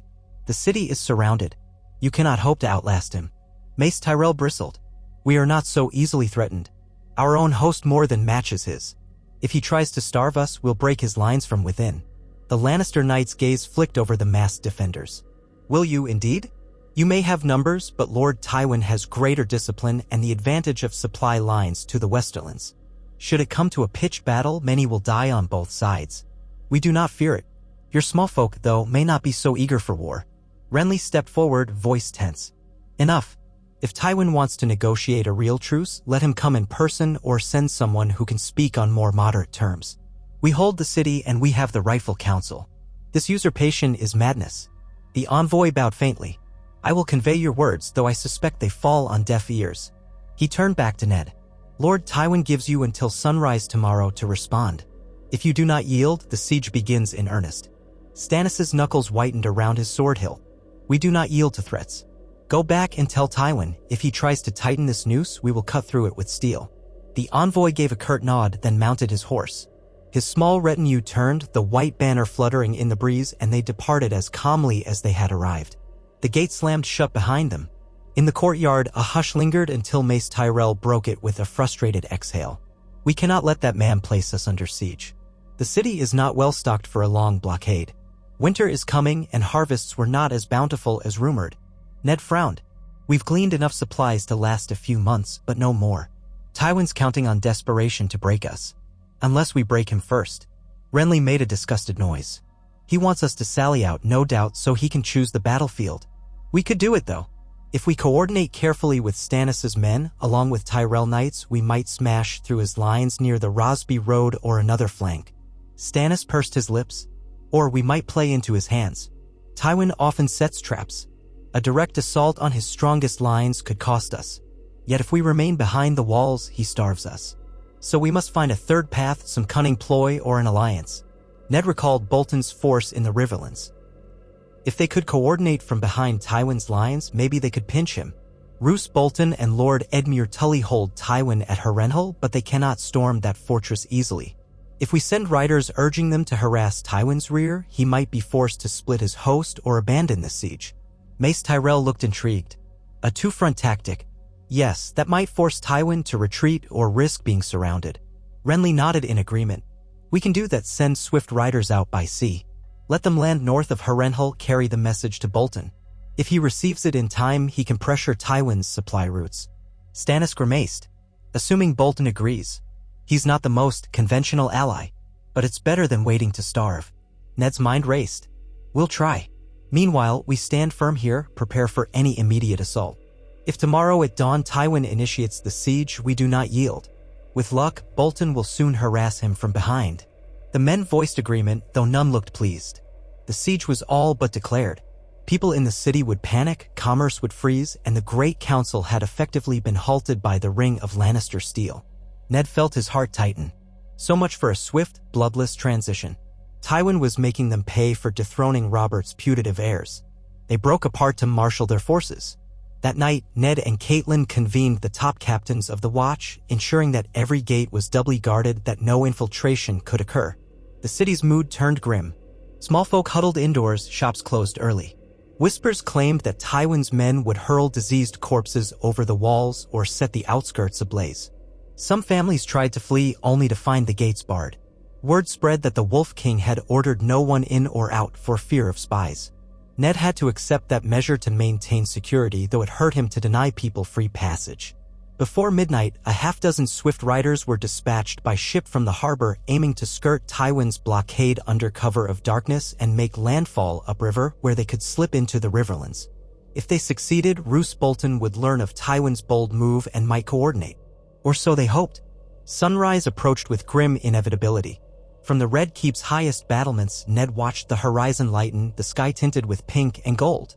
Torches still guttered along the city walls, but beyond, in the fields, new fires glowed among the Lannister lines. As daylight spread, the Watchers reported that Tywin's men were building wooden towers, possibly to wheel against the walls, and assembling more catapults. Tension spiked. The siege had begun. Yet no immediate assault came with that dawn. Instead, Tywin's lines solidified. Scouts reported that the roads were blocked, foraging parties driven away, no one allowed to pass. The city's markets quickly felt the pinch, fewer new supplies arrived, and prices soared. By midday, the crowds were already restless, complaining that the lords had doomed them to hunger. Ned ordered the city watch to distribute some of the grain stored in granaries, but that was only a temporary solution. The wealthier classes might endure for a while. The poor would starve if the blockade lasted more than a few weeks.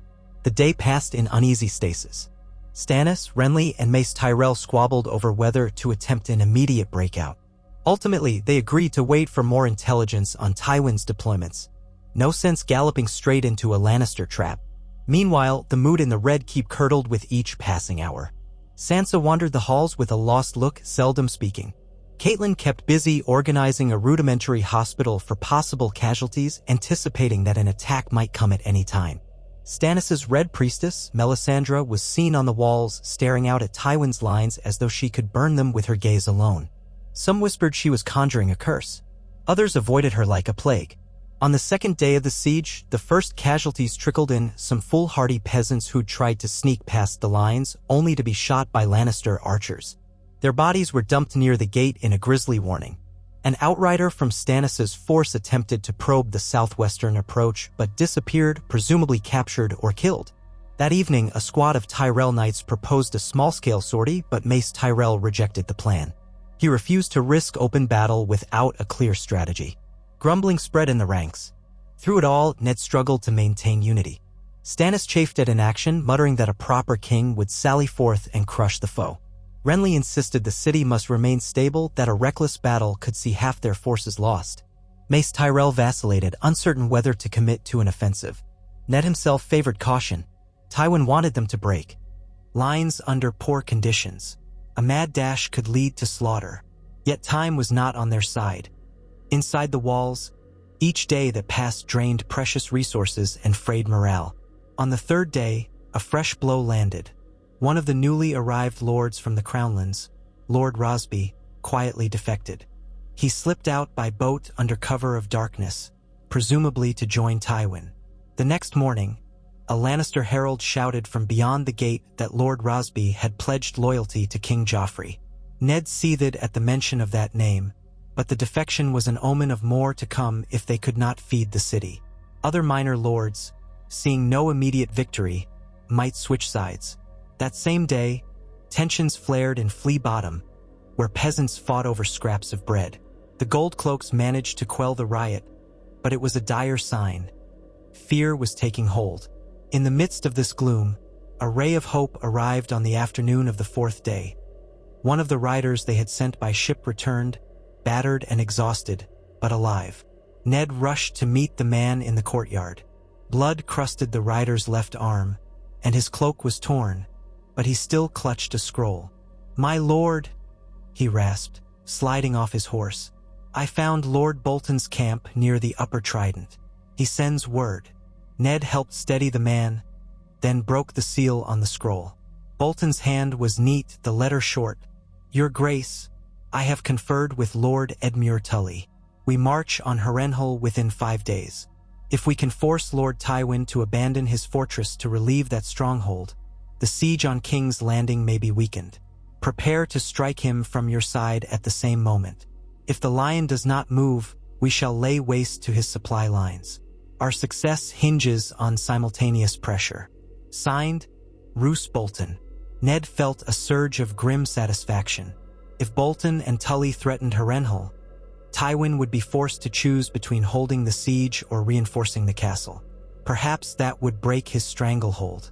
Yet it was a gamble. Harrenhal was a dark fortress with monstrous walls, though rumor said Tywin had left only a moderate garrison behind. If Bolton's push succeeded, Tywin's position around King's Landing might collapse. But what if Tywin refused to budge? He brought the message to Stannis, Renly, and Mace Tyrell. They gathered around a table in a Red Keep solar, lit by flickering torches despite the afternoon light. Stannis read it first, expression grave. "So the Dreadfort's lord aims to assault Harrenhal. We must coordinate a strike from here. When?" Renly tapped the parchment. "He says within 5 days.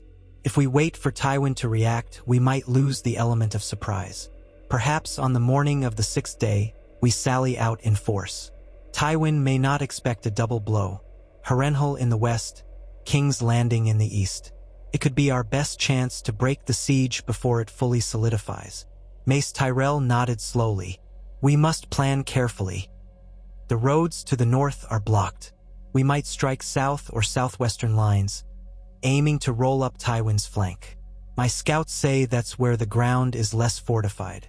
If we can breach and push him back, we open a corridor for supplies. Even if we don't destroy his entire force, we could shatter the siege. Ned laid a hand on the table. Agreed. We'll do it. The risk is high, but if we wait too long, the city starves. Let us prepare at once. 2 days to finalize details. Gather rations for the men. On the morning of the 6th day, we attack. Bolton's assault on Harrenhal should coincide, pressuring Tywin from behind. Stannis grunted. I will lead my men personally. Renly can coordinate with Tyrell's cavalry. The footmen from the north remain to guard the walls, I presume. Ned nodded. Yes, we can't leave the city unguarded. The Goldcloaks and half the Northmen will hold the defenses. Stannis, Renly, and Mace Tyrell lead the main strike. Let's keep the plan discreet until the last moment. We don't want Tywin's spies to warn him, so it was settled. For 2 days, preparations churned behind the walls under a veil of secrecy. Soldiers quietly sharpened blades, stockpiled arrows, and loaded wagons. To maintain the ruse, they continued manning the walls as if no assault were planned. They allowed Tywin's watchers to see only the usual routine, hoping to lull him into complacency. Meanwhile, the Goldcloaks kept the populace under control, though bread riots threatened to erupt again. Ned posted extra guards near the granaries, ensuring that the meager stores would be released carefully. Fear stalked every alleyway, for the day of the assault might well see fierce combat. If the plan failed, Tywin might tighten the siege to a deadly stranglehold. On the eve of the 6th day, Ned walked along the silent corridor leading to the captive Lannisters' quarters. Joffrey, Cersei, and a few lesser members of the Lannister retinue were confined in a suite of rooms under heavy guard. Ned rarely visited, leaving it to the watchmen. But tonight, with a battle looming, he felt compelled. He found 2 Goldcloaks at the door, who saluted with tense faces. Ned motioned them aside and stepped in. Cersei Lannister stood by a narrow window, lit by a single torch. The flicker revealed lines of anger etched in her features. Joffrey sprawled on a chair, arms crossed, glaring at nothing. Myrcella and Tommen had been moved elsewhere, for their own safety. Ned did not want them near Joffrey, who had grown increasingly volatile. Cersei turned at Ned's entrance, eyes flashing. Come to gloat, she said, voice tight. Or perhaps to drag us outside for execution, now that my father is at the gates? He'll not suffer this captivity much longer. Ned's heart felt heavy. I came to see if you understand that your father's aggression will bring ruin on all. This siege endangers your children as well as the city. A mocking laugh escaped her. Don't pretend concern for my children, Stark. You killed my husband and locked me in these cells. You were the villain here. He tried to keep calm. Robert died in battle after he refused to heed reason. You know as well as I that Joffrey is not his son by lawful birth. Had you come forward with the truth? Joffrey shot to his feet, face contorted. I am the king. You dare say such filth? When my grandfather takes the city, he'll have your head. Cersei placed a restraining hand on Joffrey's arm, though her gaze remained venomous. We need not repeat this charade. You will lose, Stark. My father always wins. Release us now, and perhaps he will show mercy. Ned swallowed a surge of frustration. Mercy is not in Tywin Lannister's nature. If I freed you, he would not spare the city. The only hope of peace is if Tywin yields. Tell me, do you truly wish to see King's Landing burn? Many innocents will die. Cersei's lips curled. Innocents. If you cared for them, you'd never have defied Robert's rightful rule. My father is not the cause of this war, you are. You want a realm that worships the Stark name. He only defends his blood. Ned shook his head. I defended the realm when your husband refused to do so. And now we are at the precipice of chaos. If Tywin stands down now. Get out, she hissed, her voice trembling with outrage. I'll not hear any more lies. Joffrey's eyes burned with hatred. Traitor, he spat. We'll see you beg before this is over. Ned said nothing further. There was no reaching them. He turned and left, the door thudding behind him. The corridor felt colder than before. He wondered if perhaps he should have chosen a more pragmatic route, quietly disposing of Joffrey, parading Cersei through the streets as proof of her wrongdoing. But that path led to vicious retribution. He wanted no part in reviving the savage days of the Mad King's final hours. So they remained in the stalemate. He returned to his chambers. Catelyn waited for him, her expression tired but resolute. "Sansa's resting," she whispered. "Tomorrow will be a grim day. Did you learn anything from Cersei?" "No. She's convinced her father will triumph. Joffrey is just as arrogant. There's no chance of reason there." Catelyn exhaled. "Then let us rely on steel. I'm worried for all the men who will ride out tomorrow. The risk is great." Ned laid a hand over hers. "I know. Yet it's our best chance at breaking Tywin's hold and restoring hope. If we succeed, the Great Council can reconvene, and we might settle the throne without further carnage."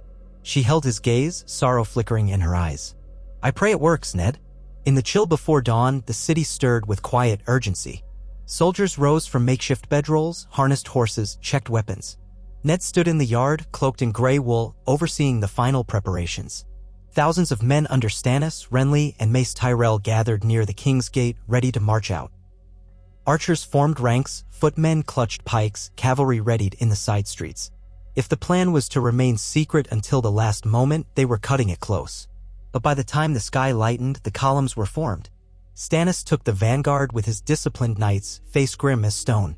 Renly led a contingent of mixed cavalry, including the Knight of Flowers, Ser Loras, near the front. Mace Tyrell and his sons rode with the largest segment, fresh and confident.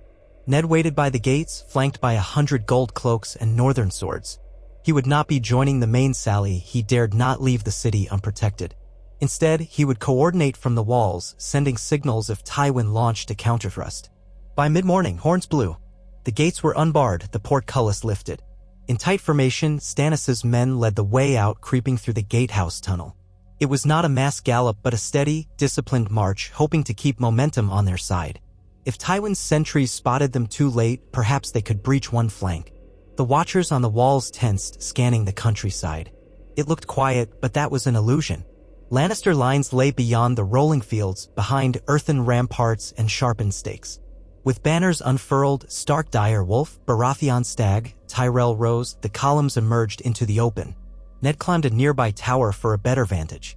From there, he could see the city's moat-like farmlands stretching out. Stannis' black and gold banner advanced in the center. To the left, Mace Tyrell's green and gold sword. To the right, Renly's flamboyant personal Stag and Rose standard. The plan was for them to strike at Tywin's southwestern flank, near a slope leading toward the Windwater. Lannister scouts must have sounded an alarm by now. Ned half expected to see a wave of archers or cavalry descending on them at once. But for a minute or two, the field remained eerily still. Then the horns of House Lannister blared. Tiny figures in the distance rushed about. From the parapet, Ned saw glimmers of metal as foot soldiers formed ranks. Dust rose along the lines where cavalry might be gathering. The city's gates remained open for now to permit reinforcements or a retreat if needed. Ned prayed it would not end in a panicked rout. Stannis' vanguard advanced at a brisk trot. The Tyrell infantry followed behind, pikes and spears bristling. At first, the Lannister flank seemed underdefended. But then, with startling swiftness, a mounted force of perhaps 1,000 emerged from behind a low ridge, roaring toward the Baratheon lines. Ned recognized the lion banner among them, likely some Westolans knights serving as a mobile reserve. From the tower, he could hear the distant clash as the cavalry met. Through the swirl of dust, he glimpsed the flash of steel, heard faint echoes of war cries. Stannis' men braced with lances, holding firm. A swirl of bodies and horses ensued. Tyrell archers behind them loosed arrows overhead, some undoubtedly finding marks in the Lannister ranks. Ned let out a taut breath. The assault had begun. If they could overpower that cavalry, break through, they might push Tywin's lines further. Meanwhile, on the western horizon, more Lannister forces shifted. Ned saw footmen hurry to reinforce the threatened flank, siege towers abandoned as men rushed to meet the threat. This was good, in theory, tying up Tywin's men while Bolton advanced on Harrenhal. But it would be a brutal fight. Hours stretched in a haze of violence. From the walls, the watchers observed the battlefield's shifting tides. Stannis' disciplined knights carved a path forward, but the Lannister reserves poured in. The Tyrell infantry engaged with wedge formations, surging against earthen barricades. Smoke began to rise where some siege equipment burned. At times, Ned could hardly discern which side was winning. The lines advanced, then stalled. More horns blasted. Messengers galloped back to the gates, shouting for reinforcements. Ned sent 2 small contingents of foot to support them while ensuring the city remained guarded. At one point, a group of Lannister outriders tried to circle the walls, perhaps seeking a weaker gate, but Goldcloaks drove them off with arrow fire. Midday passed under the unrelenting sun. The noise of battle washed over the fields, disjointed and terrible. Catelyn joined Ned on the tower, her face ashen. "There's so much blood," she whispered, gripping the stone. "How can any peace come from this?" Ned forced his voice to steadiness. "If we break Tywin here, we might end his siege. Then we can salvage peace from the wreckage." She did not answer, but her expression conveyed a sorrow deeper than words. They stood side by side, waiting for some sign that the tide was turning. At last, as the sun began slanting toward afternoon, Ned glimpsed a shift in the southwestern lines. The lion banners were pulling back, archers and footmen in disarray. The Baratheon stag advanced. The Tyrell rose fluttered in the van. It looked like a partial retreat on the Lannister side. A thunderous shout rose from the watchers on the walls, cheers that perhaps the flank was broken. Renly's banner rushed forward, presumably leading a cavalry pursuit. Ned felt a spark of hope. Had they managed a decisive wedge? If so, Tywin's blockade might unravel. Yet his hope faltered the moment he saw fresh columns of Lannister troops appear from the south, slamming into Renly's flank. The chaos resumed. Arrows raked the battlefield. Horses screamed. Men toppled. The watchers hissed or groaned. War was a monster, swallowing all illusions of a swift victory. Still, the defenders pressed on. Ned kept scanning for any sign that Tywin himself was on the field. Likely he commanded from a secure vantage, letting his captains lead the fray. If only they could land a telling blow that forced him to withdraw. The hours dragged. Corpses littered the ground. Dust choked the air. The city gates remained open, receiving wounded men carried back in litters. The courtyard turned into a triage zone, with maesters and septas tending the injured. Sansa, in a borrowed apron, helped bring water. She went pale at the sights, but her mother's quiet fortitude inspired her to assist. Ned wished his daughter could be spared such horrors, but there was no choice. By late afternoon, the lines had shifted closer to the city walls, meaning the Allied force had pressed forward. Stannis's Black Stag banner was visible near a small rise, locked in savage fighting with a cluster of Lannister knights. Mace Tyrell's banner advanced to join him. On the eastern ramparts, watchers cheered. Then a new note of alarm. More Lannister reinforcements spilled from behind the ridges, possibly the main portion of Tywin's host. They hammered into the Allied flank. The swirl of battle threatened to bog down. Ned's breath caught. Would they be pinned or overrun? Suddenly, horns from the western side blew frantically. A wave of red and gold shapes seemed to peel away from the main fighting. Scouts on the wall shouted that the Lannisters were drawing back. Had Bolton's assault at Harrenhal begun, forcing Tywin to dispatch men? Or was it some cunning maneuver? The confusion thickened as dust clouds swirled. Over the next half hour, the fighting receded from the southwestern approach. Stannis, Renly, and Tyrell knights regrouped near the city, battered but unbroken. It looked like the Lannister line had partially collapsed, retreating to a safer distance. Cheers erupted among the defenders. Then a wave of caution. Lannister archers continued to harass them, but the main blockade seemed to be thinning in that quarter. Could it be a trap? Or were Tywin's men genuinely retreating? Ned hurried down from the tower, ordering the gates open to allow the Allied force back inside if needed. He reached the courtyard as the first knights rode in, some supporting wounded comrades. Blood-splattered armor, sweat-streaked faces. The smell of iron and death filled the air. The great John Umber, who had joined Mace Tyrell's cavalry at the last minute, staggered past, a gash on his arm. He roared with a kind of savage joy, claiming they had driven the lions back. Several more knights, half-dazed, confirmed that the southwestern flank had collapsed. The question remained, was it a full retreat or a regrouping? Stannis entered the courtyard next, on horseback, visor up. Dust coated his armor. A shallow cut bled across his temple. He swung down, breath heaving, eyes glittering. They've fallen back a league or more. We hammered them, but they still hold the roads to the north and south. Tywin is not undone yet. Renly rode in soon after, dismounting with Loras Tyrell's aid. He winced at a wound in his thigh but tried to keep his usual brash grin. We nearly had them pinned, but more of their men arrived from the south. Then they pulled back. Could be they fear a bigger rout. Mace Tyrell arrived last, or near last, somewhat winded, his armor dented. We inflicted severe losses on their flank. Many of their siege engines are aflame, but their main camp remains. If they regroup, we could face another assault by sundown. Ned approached, calling for water and a stable hand to tend the horses. Your men fought bravely. We must decide whether to press our advantage or fortify the city again. Stannis spat dust from his mouth. We press them. They're reeling. One more push, we might scatter them wholly. Renly wiped sweat from his brow. But if we chase them too far, we could be cut off. The day is already far spent. Our men are exhausted, horses lathered. Mace Tyrell cursed under his breath. We should at least secure the southwestern approach so supplies can come in. Otherwise, the city remains at risk. Ned took a moment to weigh the situation.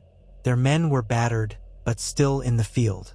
If Tywin truly had retreated to a safer line, the southwestern roads might be open for at least a short while. They could bring in wagons from the countryside, if any were left unscathed. Yes, Ned said at last. Secure that corridor, post guards. We'll not chase them deep into their camp. We regroup, treat the wounded, see if we can hold the ground we've gained. If Tywin is forced to shift men from the north or south to reinforce that flank, we might open a supply route.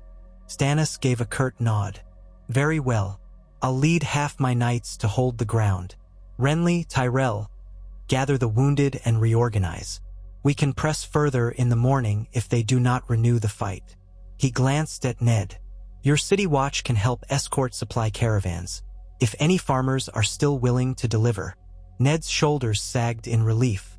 At least they had a partial victory, no total rout, no unstoppable blockade. We'll do so. God's willing, we can feed the city until Bolton's assault at Harrenhal forces Tywin's main body to withdraw. As darkness fell, the battlefield quieted. Pyres lit the horizon where the dead and dying lay. Ned's men cleared space near the gates for triage. The moans of the wounded haunted the night. Ser Loras Tyrell personally carried in a grievously injured knight, tears in his eyes. Others rode in bearing their dead. A hush of mourning fell over the city. Yes, they had won a measure of ground, but the cost was high. The courtyards filled with the stench of sweat, blood, and charred wood from the burned siege engines. Far beyond the southwestern fields, Lannister campfires dotted the distance. They had withdrawn but not vanished. Ned collapsed into a chair in the Red Keep's great hall, too weary to seek a bed. Catelyn found him there, kneeling to inspect a bruise on his forearm from an earlier scuffle with a panicked horse. He closed his eyes as she dabbed it with a rag. He felt raw. A single day of fighting, yet so many fell. She touched his cheek gently. War is always worse in truth than in songs. You have done your best to protect the realm. Remember that. He gave a bitter laugh. I wanted a great council, not a battlefield. Tywin gave me no choice. Tomorrow we might face the same horror. The city could still starve if he closes the other routes.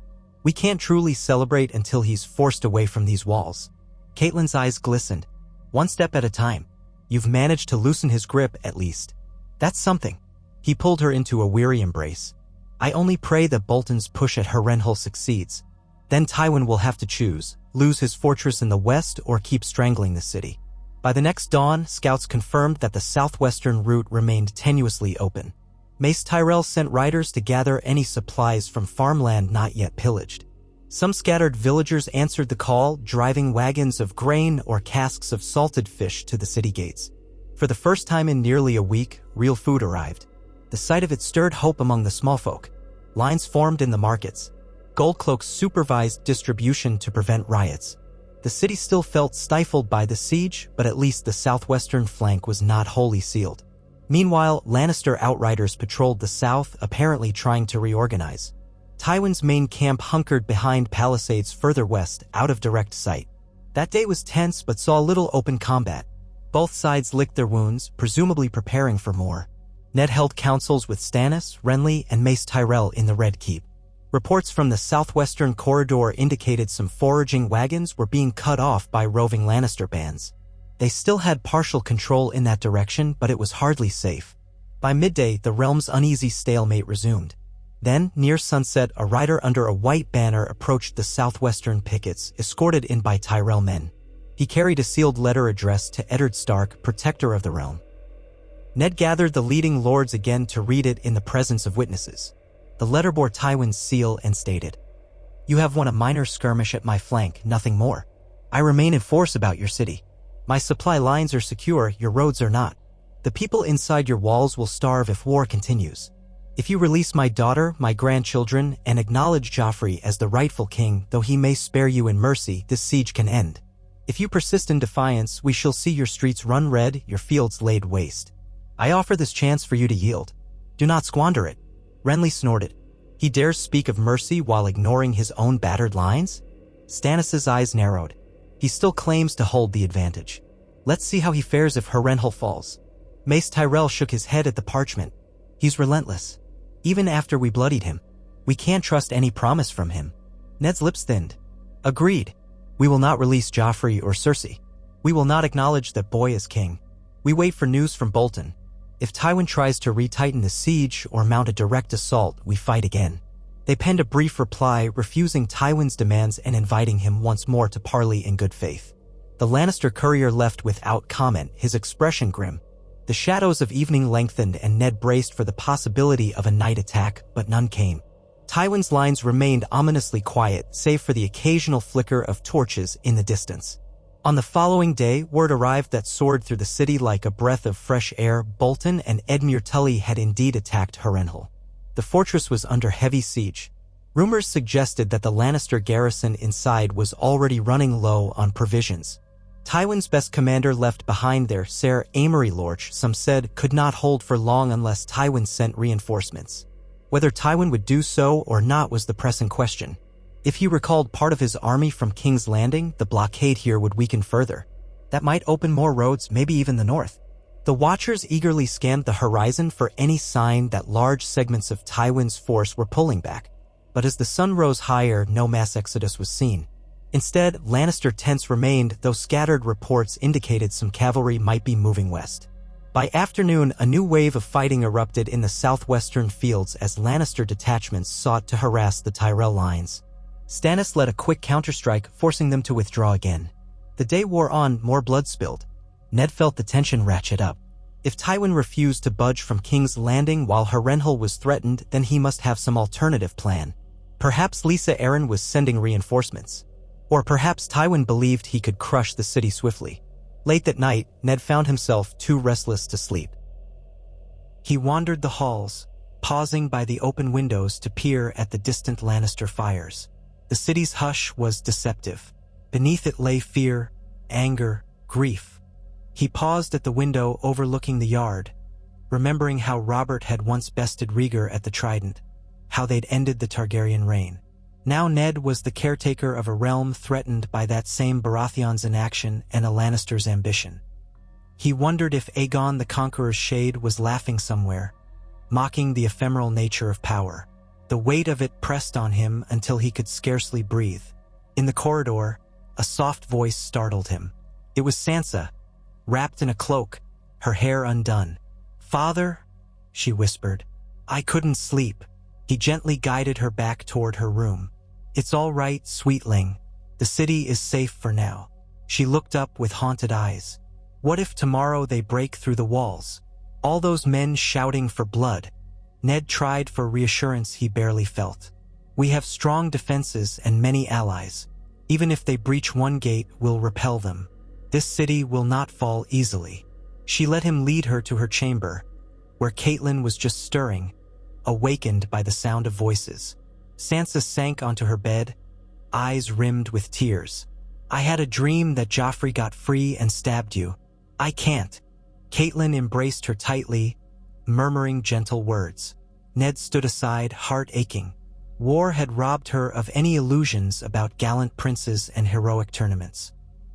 He found himself missing Arya's untamed spirit, wishing that his younger daughter were here to comfort Sansa, or perhaps it was better Arya remained safe in Winterfell. He left them, stepping back into the corridor, where his guards waited with stoic faces. Sleep was impossible. He prowled the fortress until dawn threatened the sky. On the 9th day since Tywin's arrival, more small skirmishes erupted beyond the walls. No large-scale assault came, but the blockade persisted. Tywin's men probed other gates, testing for weakness. Each time, the Watchers repelled them. The southwestern corridor still allowed some supplies in, but not enough to truly feed the entire city. Prices soared again. Tempers flared in the streets. Another bread riot claimed the lives of several goldcloaks. Ned ordered calmer heads, but fear was unstoppable. So many worried about how long this precarious partial relief would last. In the west, Harrenhal remained under siege by Bolton's forces. Tywin had not reinforced it, or so the rumors said. Perhaps the old lion believed Harrenhal could hold out. Or perhaps he planned something more devious.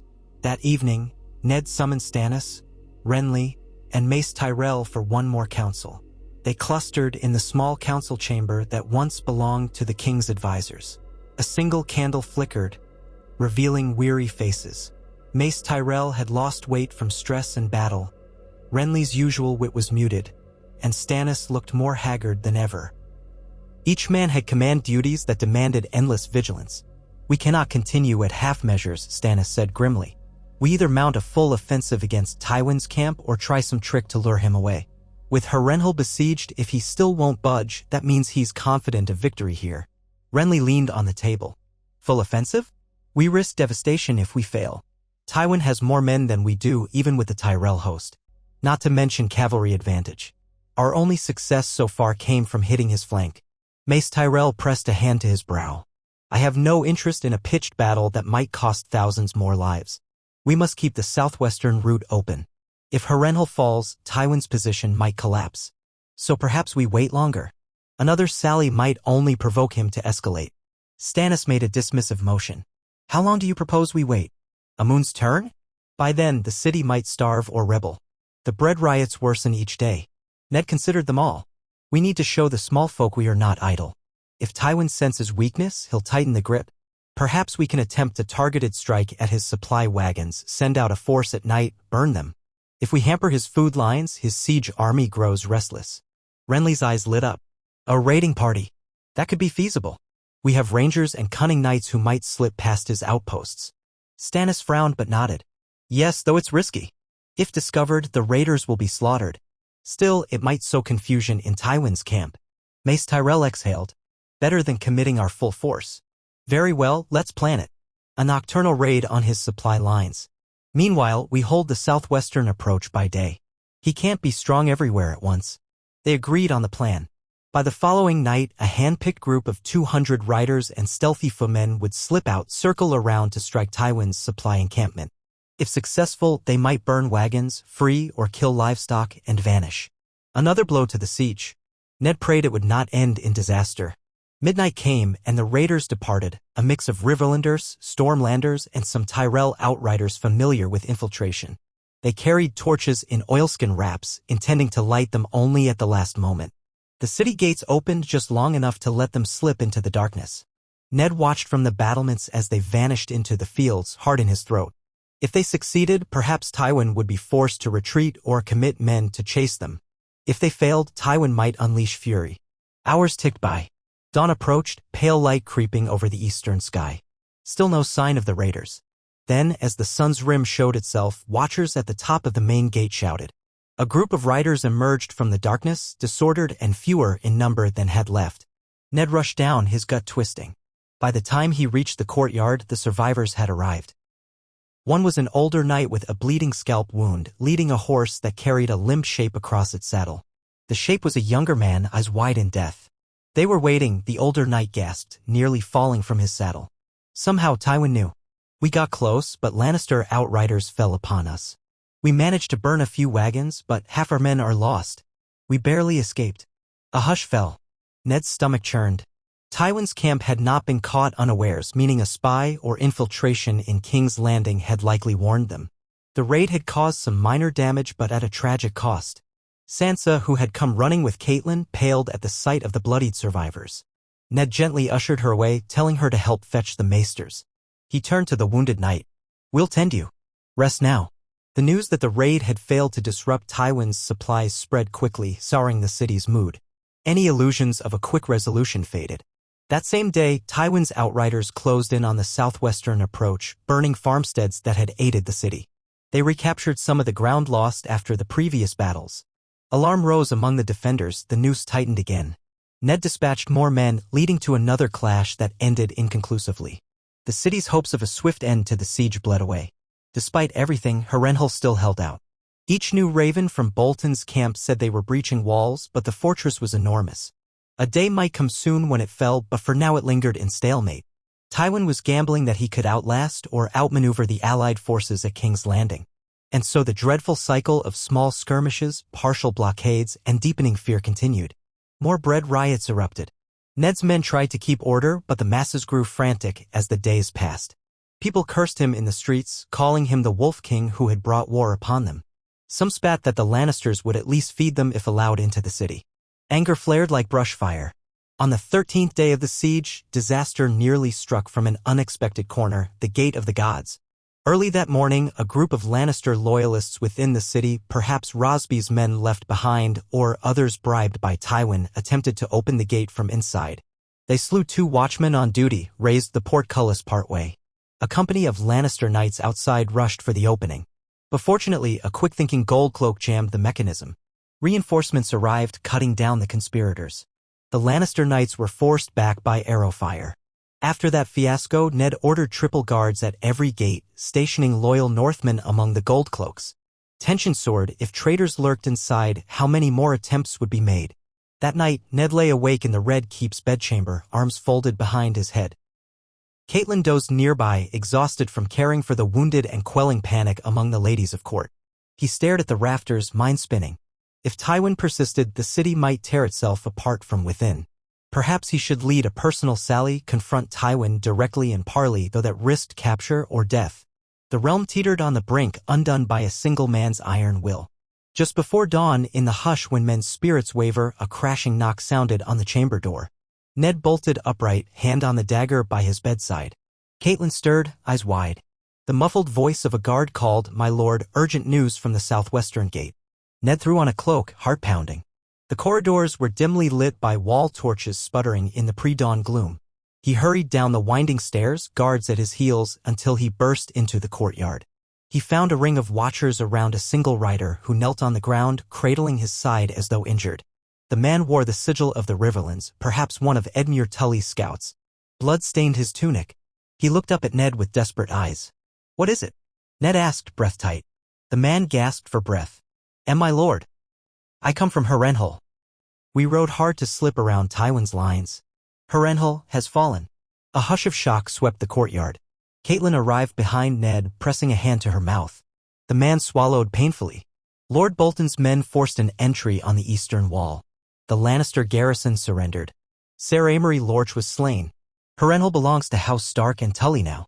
Tywin has lost his greatest foothold in the Riverlands. Ned felt a wild surge of relief. If Harrenhal had fallen, Tywin's anchor to the west was gone. That might force him to retreat or face being pinned between King's Landing's defenders and Bolton's army. The watchers around them broke into scattered cheers, though some eyed the battered scout warily. "Is Bolton marching east?" Ned asked, voice taut with hope. "Yes," the scout croaked. "They plan to push toward the Blackwater, possibly to cut Tywin's rear. The Riverlords gather behind them. It could be days before they arrive in force, but they come. The lion is cornered." Ned helped the man to his feet, calling for a maester to tend him. Cheers rippled among the guards as news spread. Harrenhal had long been a fearsome bastion of Lannister power in the Riverlands. With it gone, Tywin's supply lines were truly imperiled. His blockade of King's Landing could unravel. Before dawn fully broke, Ned summoned an emergency war council. Stannis arrived, brow creased, but with a glint of savage satisfaction. Renly strutted in, eyes alight with renewed confidence. Mace Tyrell puffed out his chest, proclaiming that the Tyrells would lead the final blow. They all agreed on the next step. At daybreak, they would muster a major assault on Tywin's lines, hoping to break them entirely. If Tywin realized Harrenhal was lost and Bolton's army was en route, he might have no choice but to retreat or risk total defeat. A sense of hope hummed through the Red Keep. Sansa, hearing the news from servants, asked if that meant the war might soon end. Ned told her it was possible. Catelyn embraced Ned before he rode out to the walls, whispering, "May the gods guide you. Let this be the final push that spares more bloodshed." Soon, the allied host once again formed up behind the king's gate. The sun rose on the 14th day of the siege, tinted red as though the heavens acknowledged the blood spilled. With horns blaring, the gates yawned wide. Stannis, Renly, Mace Tyrell, and a host of knights, archers, and foemen surged forth. Banners waved, men shouted. The southwestern fields lay before them, the vantage from which they had scored earlier success. This time, the attack would be more massive, less covert. If Tywin refused to budge, the city's defenders aimed to smash him with sheer force. If he fought back with everything, it might be a cataclysmic battle, thousands on each side. But with Harrenhal gone, Tywin's position might be too precarious for that. From the battlements, Ned watched with pounding heart. At first, the lines advanced unopposed across the churned battlefield. Smoke from old campfires drifted. Then Lannister horns sounded, and a formidable array of red and gold banners rose in the distance. Cavalry and infantry began to form. This time, however, there was no sense of frantic defending a flank. Instead, the Lannister lines seemed uncertain, shifting from one position to another. Word of Harrenhal's fall must have reached them. Tywin's men likely knew a second army was approaching from behind. Skirmishes erupted. Archers loosed clouds of arrows. Men crashed together in thunderous melee. Yet Ned could sense from the tower vantage that the Lannister lines were slowly giving ground. They were not wholeheartedly committing to the battle. Instead, they kept a measured withdrawal. By midday, large sections of the blockade had peeled away. Tywin's men fell CK toward the south, perhaps seeking to retreat across the Blackwater or regroup further out of range. Stannis's Black Stag banner pressed them. Renly's cavalry harried their flanks, while Mace Tyrell's infantry advanced methodically, capturing pockets of ground.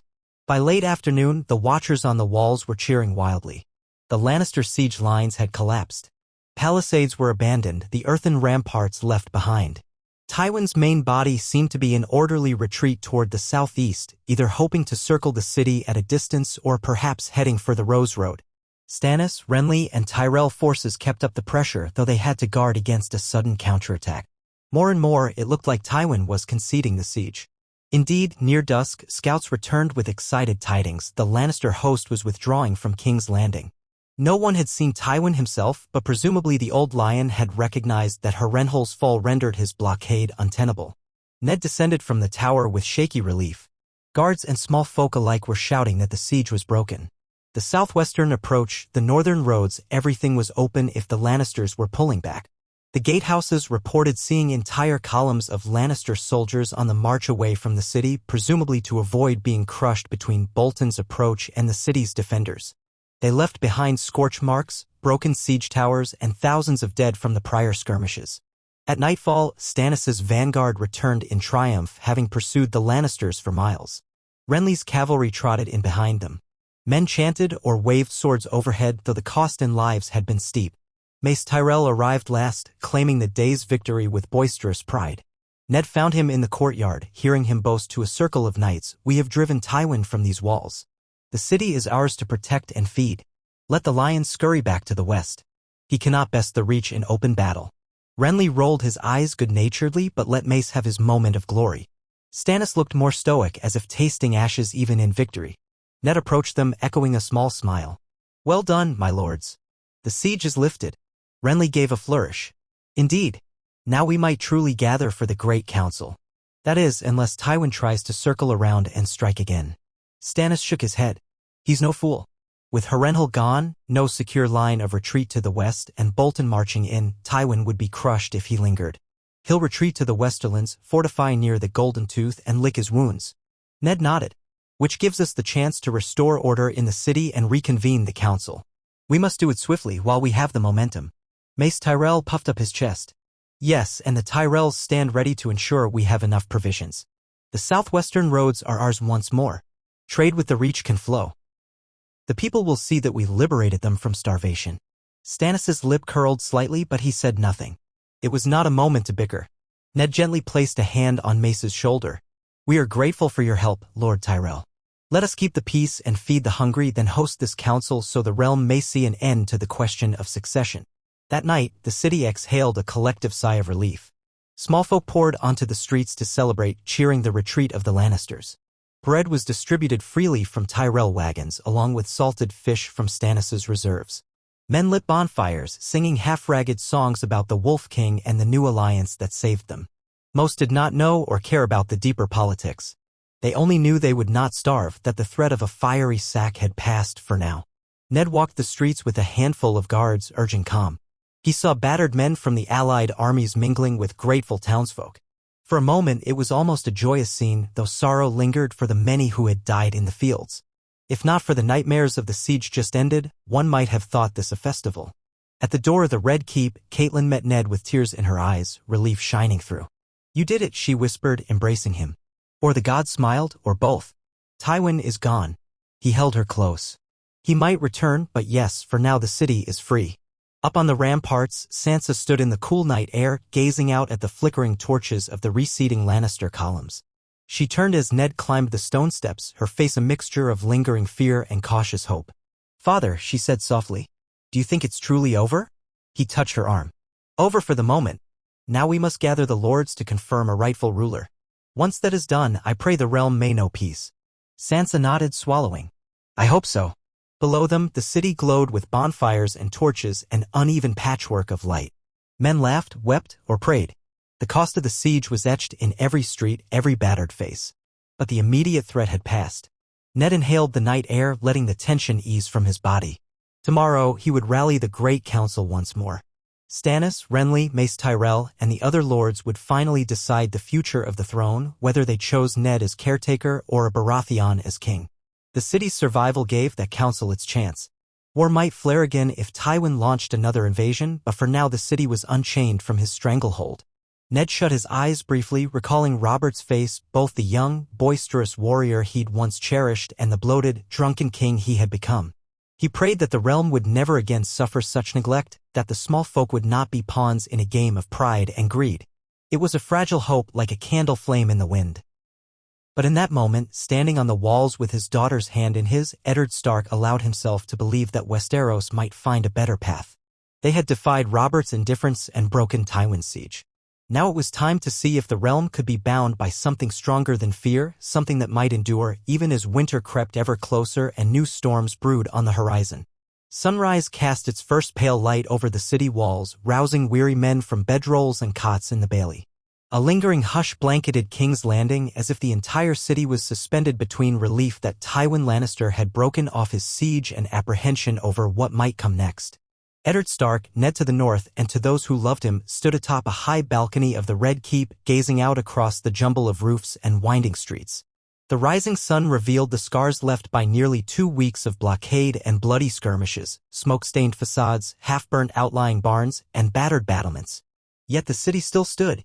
For the first time in a fortnight, the southwestern roads were open, meaning wagons from the Reach and the Crownlands could once again roll in with flour, salted fish, and other staples. The smell of baking bread even drifted faintly on the air, a sign that life returned to the markets. Ned inhaled quietly, letting some measure of tension seep from his bones. Tywin's host had withdrawn, perhaps only half a day's ride away, but no longer pressing the gates. Likely Tywin had chosen not to risk annihilation between the allied strength in King's Landing and Roose Bolton's army advancing from Harrenhal. Yet the retreat did not guarantee lasting peace. It only bought them time. And that time would be used for what had brought Ned to the brink of rebellion in the first place, the Great Council, the formal assembly of lords to decide who truly ought to sit the Iron Throne. Stannis Baratheon had been blunt, the throne was his by law, with Robert's death and Joffrey's bastardy laid bare.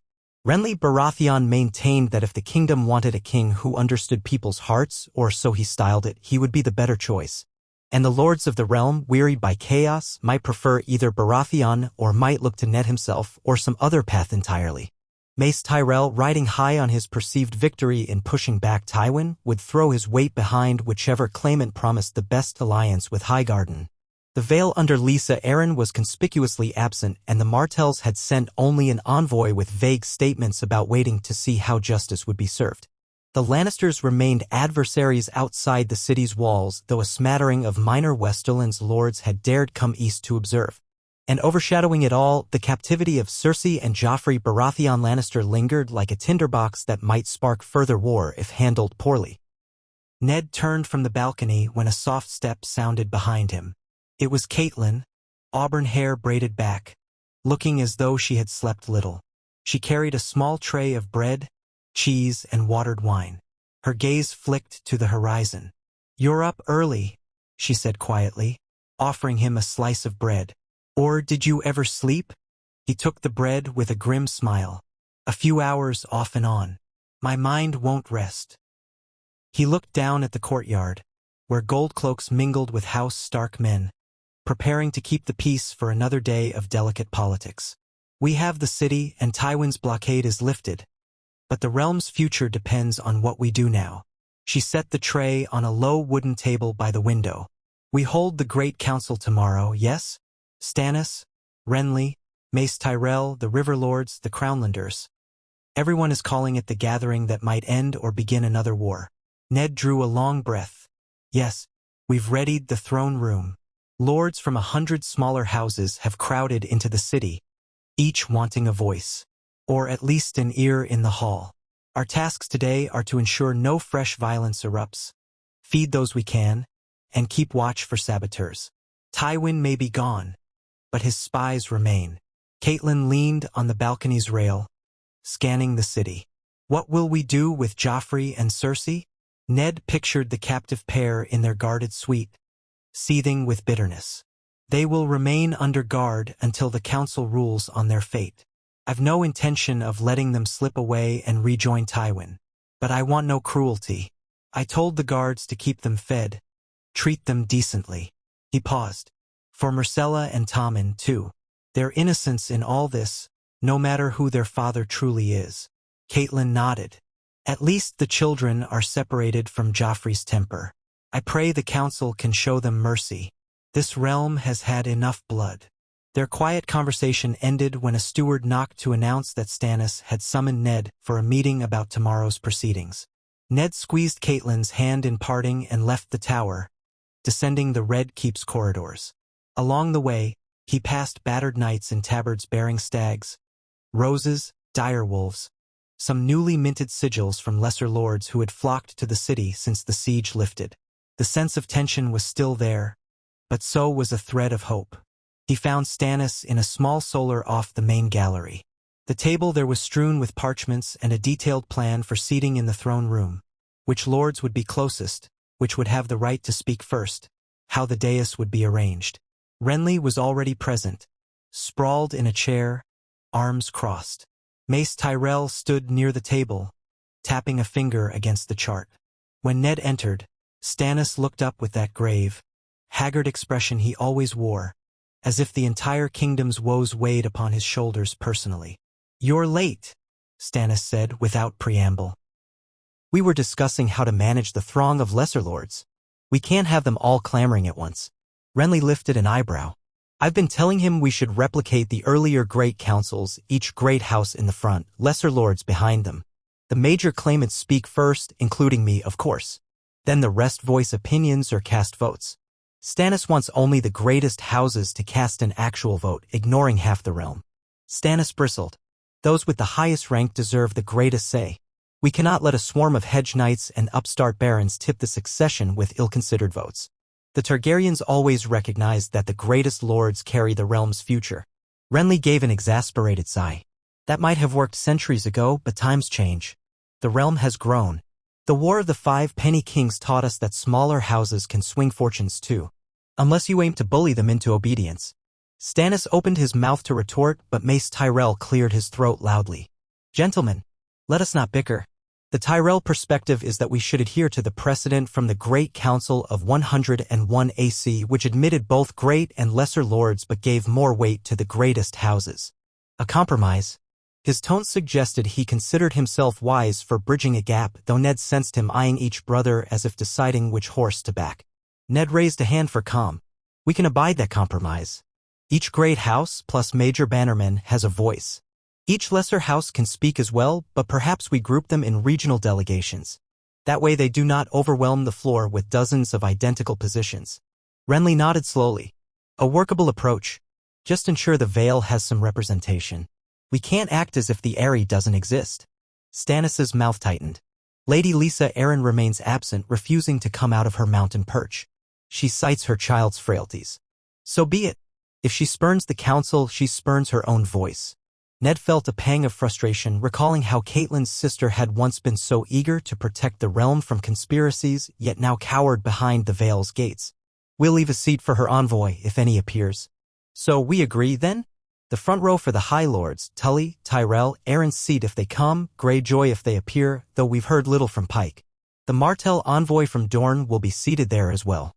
Then behind them, the major bannermen, and so forth. Stannis inclined his head. Fine. Renly shrugged.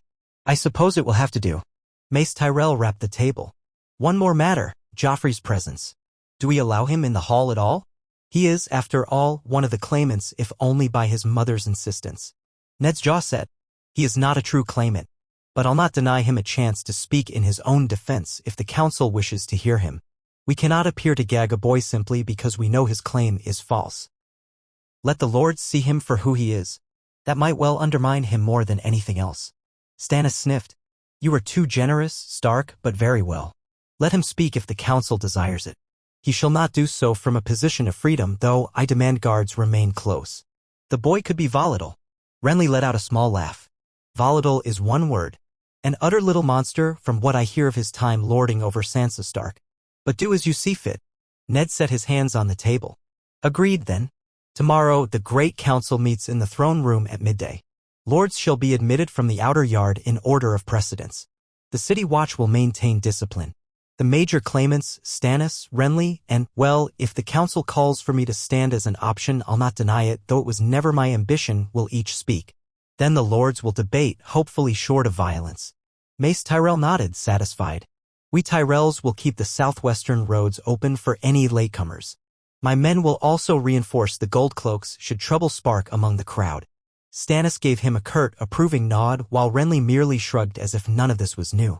With that, the meeting ended. They went their separate ways to finalize the last details. Ned felt the tension anew. The entire realm could pivot on tomorrow's gathering. If the council aligned behind Stannis, who was older and more unyielding, would Renly accept that? Or if Renly somehow charmed the lords into crowning him, would Stannis bow? Even if Ned refused the throne, many northern lords might push for his continued kingship if they distrusted both Baratheons. That could splinter the alliance once again, risking civil war. Meanwhile, Tywin Lannister lurked beyond reach, ready to pounce if the council's decision fractured. The future rested on a razor's edge. Throughout that day and into the night, the Red Keep bustled with more arrivals, lords from Storm's End, smaller houses from the Crownlands, a handful from the Riverlands. Some came in dusty cloaks after riding past the remnants of Tywin's abandoned camps. A few outriders reported that Tywin seemed to be heading west, perhaps regrouping near the Blackwater Rush. But no one believed he was gone for good. Night fell, and the city was alight with speculation, tavern rumors running wild about how Stannis had the rightful claim, or that Renly would marry Margaery Tyrell to unify half the realm, or that Eddard Stark was the only honest man in Westeros and thus must wear the crown. Ned found a moment's calm in the Godwood, if it could even be called a Godwood. The Red Keep's garden lacked a heart tree, its paths too tidy for northern tastes, but it offered greenery and a tinkling fountain. He knelt there under a gnarled oak, closing his eyes to pray for wisdom. He had never imagined presiding over a council that would choose a king. And yet Robert's death, Joffrey's false claim, and the realm's chaos had demanded it. He prayed the old gods might guide him to do what was best for the people, not for any hunger for power.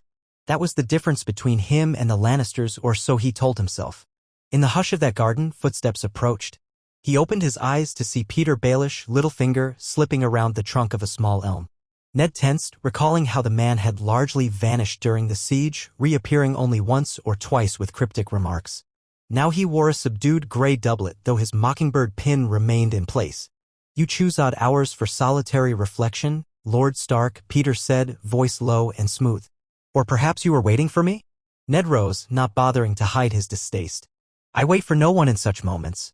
Speak if you must. Littlefinger inclined his head, lips curved in a half-smile. Tomorrow's a grand day, yes? The great council that could reshape the 7 kingdoms. Yet the outcome is far from certain. You know well that alliances hinge on quiet words, not always on public speeches. Ned eyed him warily. If you're suggesting bribes or blackmail, I'm not interested. A soft laugh escaped Peter's lips. You do me injustice. I merely note that lords such as Mace Tyrell and Randall Tarley or certain Crownland banner houses might be swayed by gestures of concession. land, titles, confirmations of old privileges. If you desire a stable realm, you must build it on deals. As dear as the notion of moral clarity might be, we live in Westeros, not in some child's dream. Ned folded his arms. I'll not trade away the realm's welfare for petty accommodations just to win a vote. We intend a council that's free of intimidation. Let each lord speak honestly and cast his lot where he sees justice. If that yields Stannis or Renly or some other outcome, so be it. Peter's smile sharpened. Your honorable approach is admirable and naive. Nonetheless, you hold the advantage. You have the city, the recognition of many northern and some riverland lords, plus the gratitude of those who sue. Revive the siege. If you declared that you would accept the throne, I suspect you'd have half the council behind you before noon. A flare of anger tightened Ned's chest. We didn't come here to supplant Robert, only to enthrone me by cunning. The council was called to give the realm a voice. I trust the realm will see reason if we present the truth about Joffrey's parentage. Peter shrugged. As you like. But if chaos erupts tomorrow, remember you had a chance to shape events more tidily. He chuckled softly, then bowed with exaggerated courtesy. I wish you luck, my lord. May the old gods look kindly on your virtue. He disappeared into the shadows of the garden, leaving Ned to wonder how many quiet bargains Peter might be making behind the scenes. Dawn broke with clear skies. Streets bustled as lords and knights rode from their lodgings toward the Red Keep, accompanied by retinues of servants and guards. The City Watch had established a perimeter around the keep, admitting only those with official tokens or recognized by name. Inside the yard, a sea of horses crowded the stables, stable boys dashing frantically between them. The great hall leading to the throne room overflowed with surcoats in a rainbow of sigils, the Blackfish of Tully, the Golden Rose of Tyrell, the Red Sun of Martell, the Moonan Falcon of Arryn, the Crown Stag of Baratheon, and many more from smaller houses. Their voices blended into a low roar of conversation and tension. Ned stood near the main doors of the throne room, flanked by gold cloaks. He wore a doublet of dark gray wool, the direwolf of House Stark stitched on his left breast, and a silver Handan wolf clasp that pinned his cloak. He had refused any crown or garb that might suggest he was already king. Across the room, Stannis lurked in black plate, a red and yellow embroidered surcoat showing the crown stag and the new flaming heart he had adopted. Renly wore gleaming green with gold trim, Loras Tyrell at his side in white. Mace Tyrell and his two elder sons, Willis, the heir with a slight limp, and Garland, broad-shouldered, gathered behind him. Each cluster of lords eyed the others warily. A herald stepped into the throne room proper and raised his voice. All those summoned for the great council of King's Landing enter now in good order, by house and rank. Let the lords be seated and the realm bear witness. A flourish of trumpets sounded. The doors opened wide, revealing the cavernous hall. At the far end rose the Iron Throne, that twisted mass of melted blades hammered together in Aegon's day. Ned had chosen not to seat himself upon it, nor allow anyone else to do so until the council's decision was made. Instead, a wide dais of carved wood stood before the throne's steps, fitted with chairs for the principal figures, Ned, Stannis, Renly, Mace Tyrell, and a seat for the Martell envoy. Farther off sat chairs for the Tullus, the handful of Westerland's lords who had come, plus any high lords from the Stormlands or Crownlands. Rows of benches stretched behind them for lesser lords and knights. The procession began. Lords filed in, took their places under the watchful eyes of the City Watch. Voices murmured, cloth rustled, swords clinked.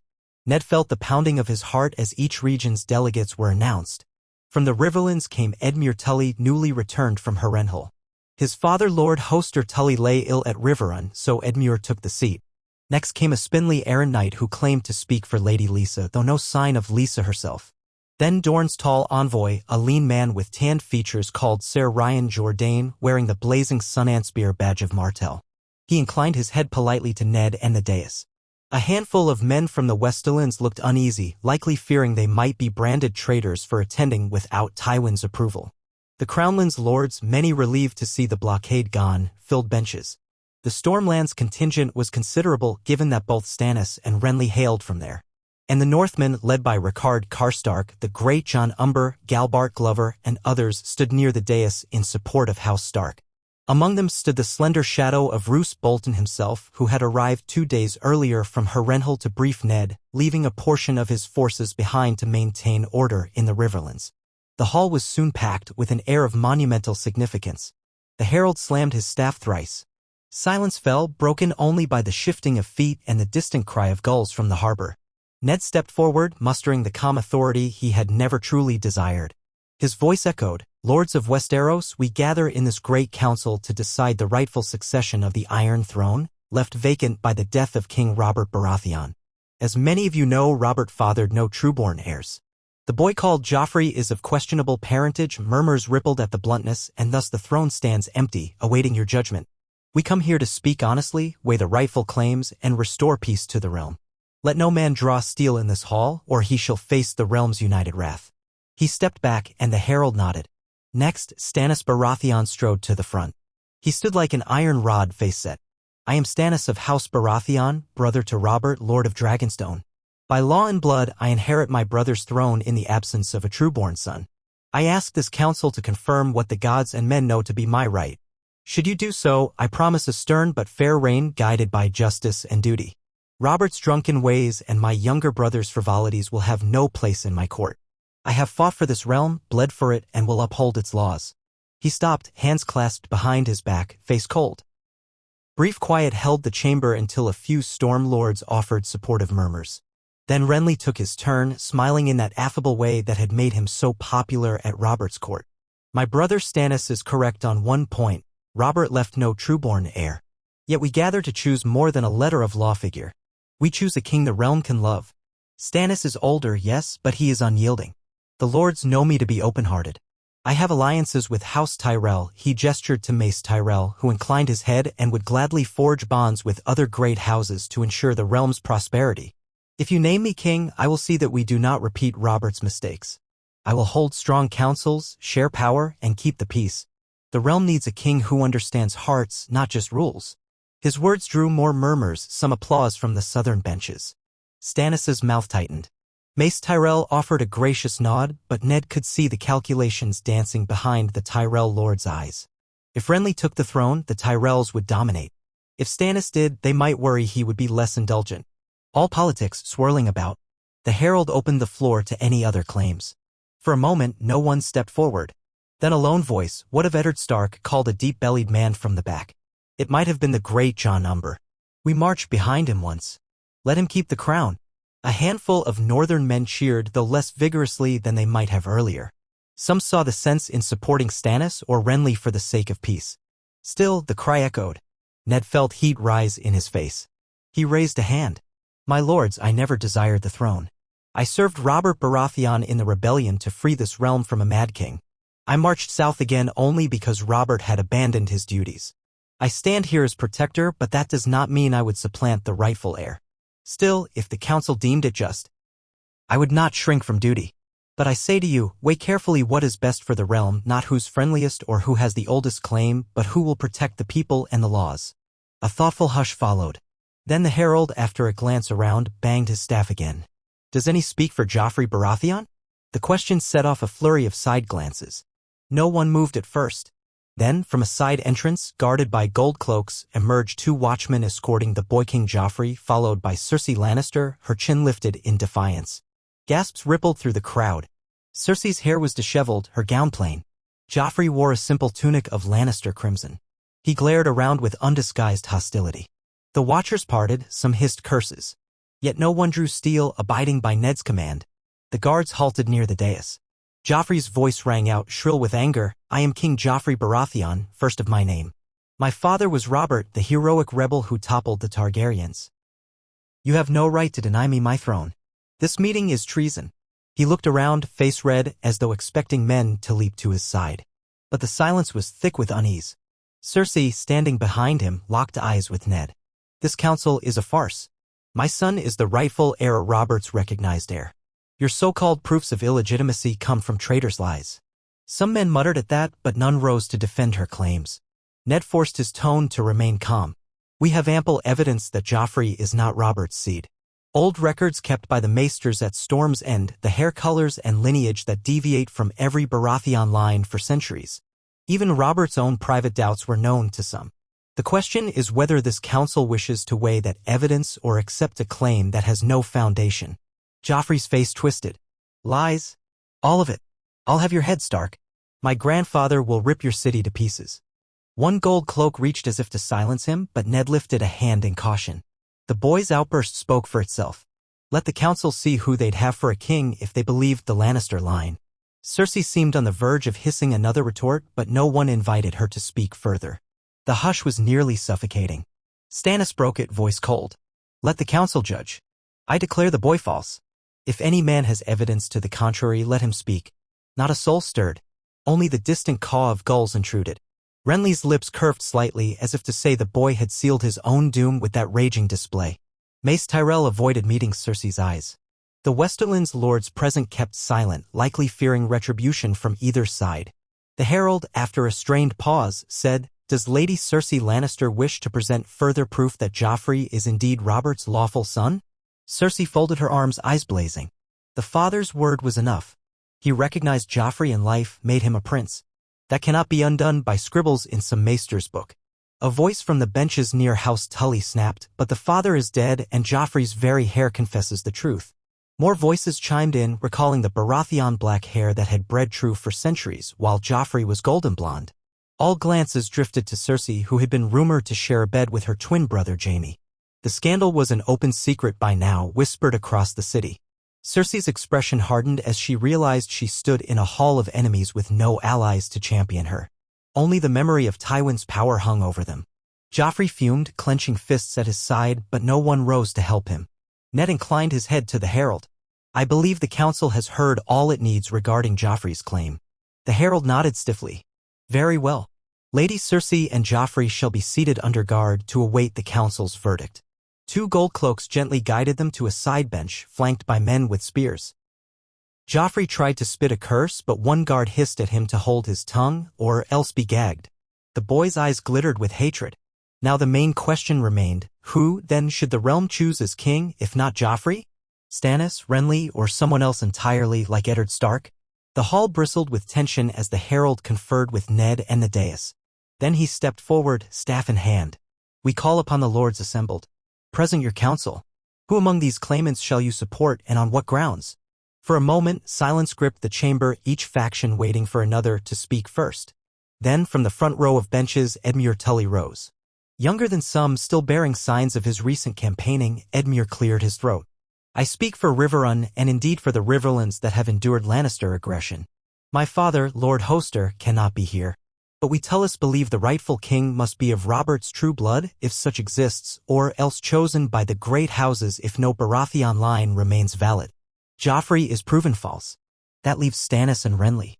By strict law, Stannis stands next in line. Yet the realm also needs a king the lords can follow gladly. A stir of whispers greeted that. Still, we have not forgotten that Lord Stark helped us free Riverrun from the Mad King's rule, nor that his leadership saved the city from Tywin's siege. My father taught me that sometimes an anointed king can be as bad as any tyrant if lacking wisdom. So we are uncertain. He bowed awkwardly and resumed his seat, leaving the question open. A short, stocky man wearing the crest of House Tarly stood next. House Tarly of the Reach does not dispute the legality of Stannis's claim, but we look also to the bonds of alliance. Lord Renly is betrothed, or near betrothed, to Marjorie Tyrell, as rumored.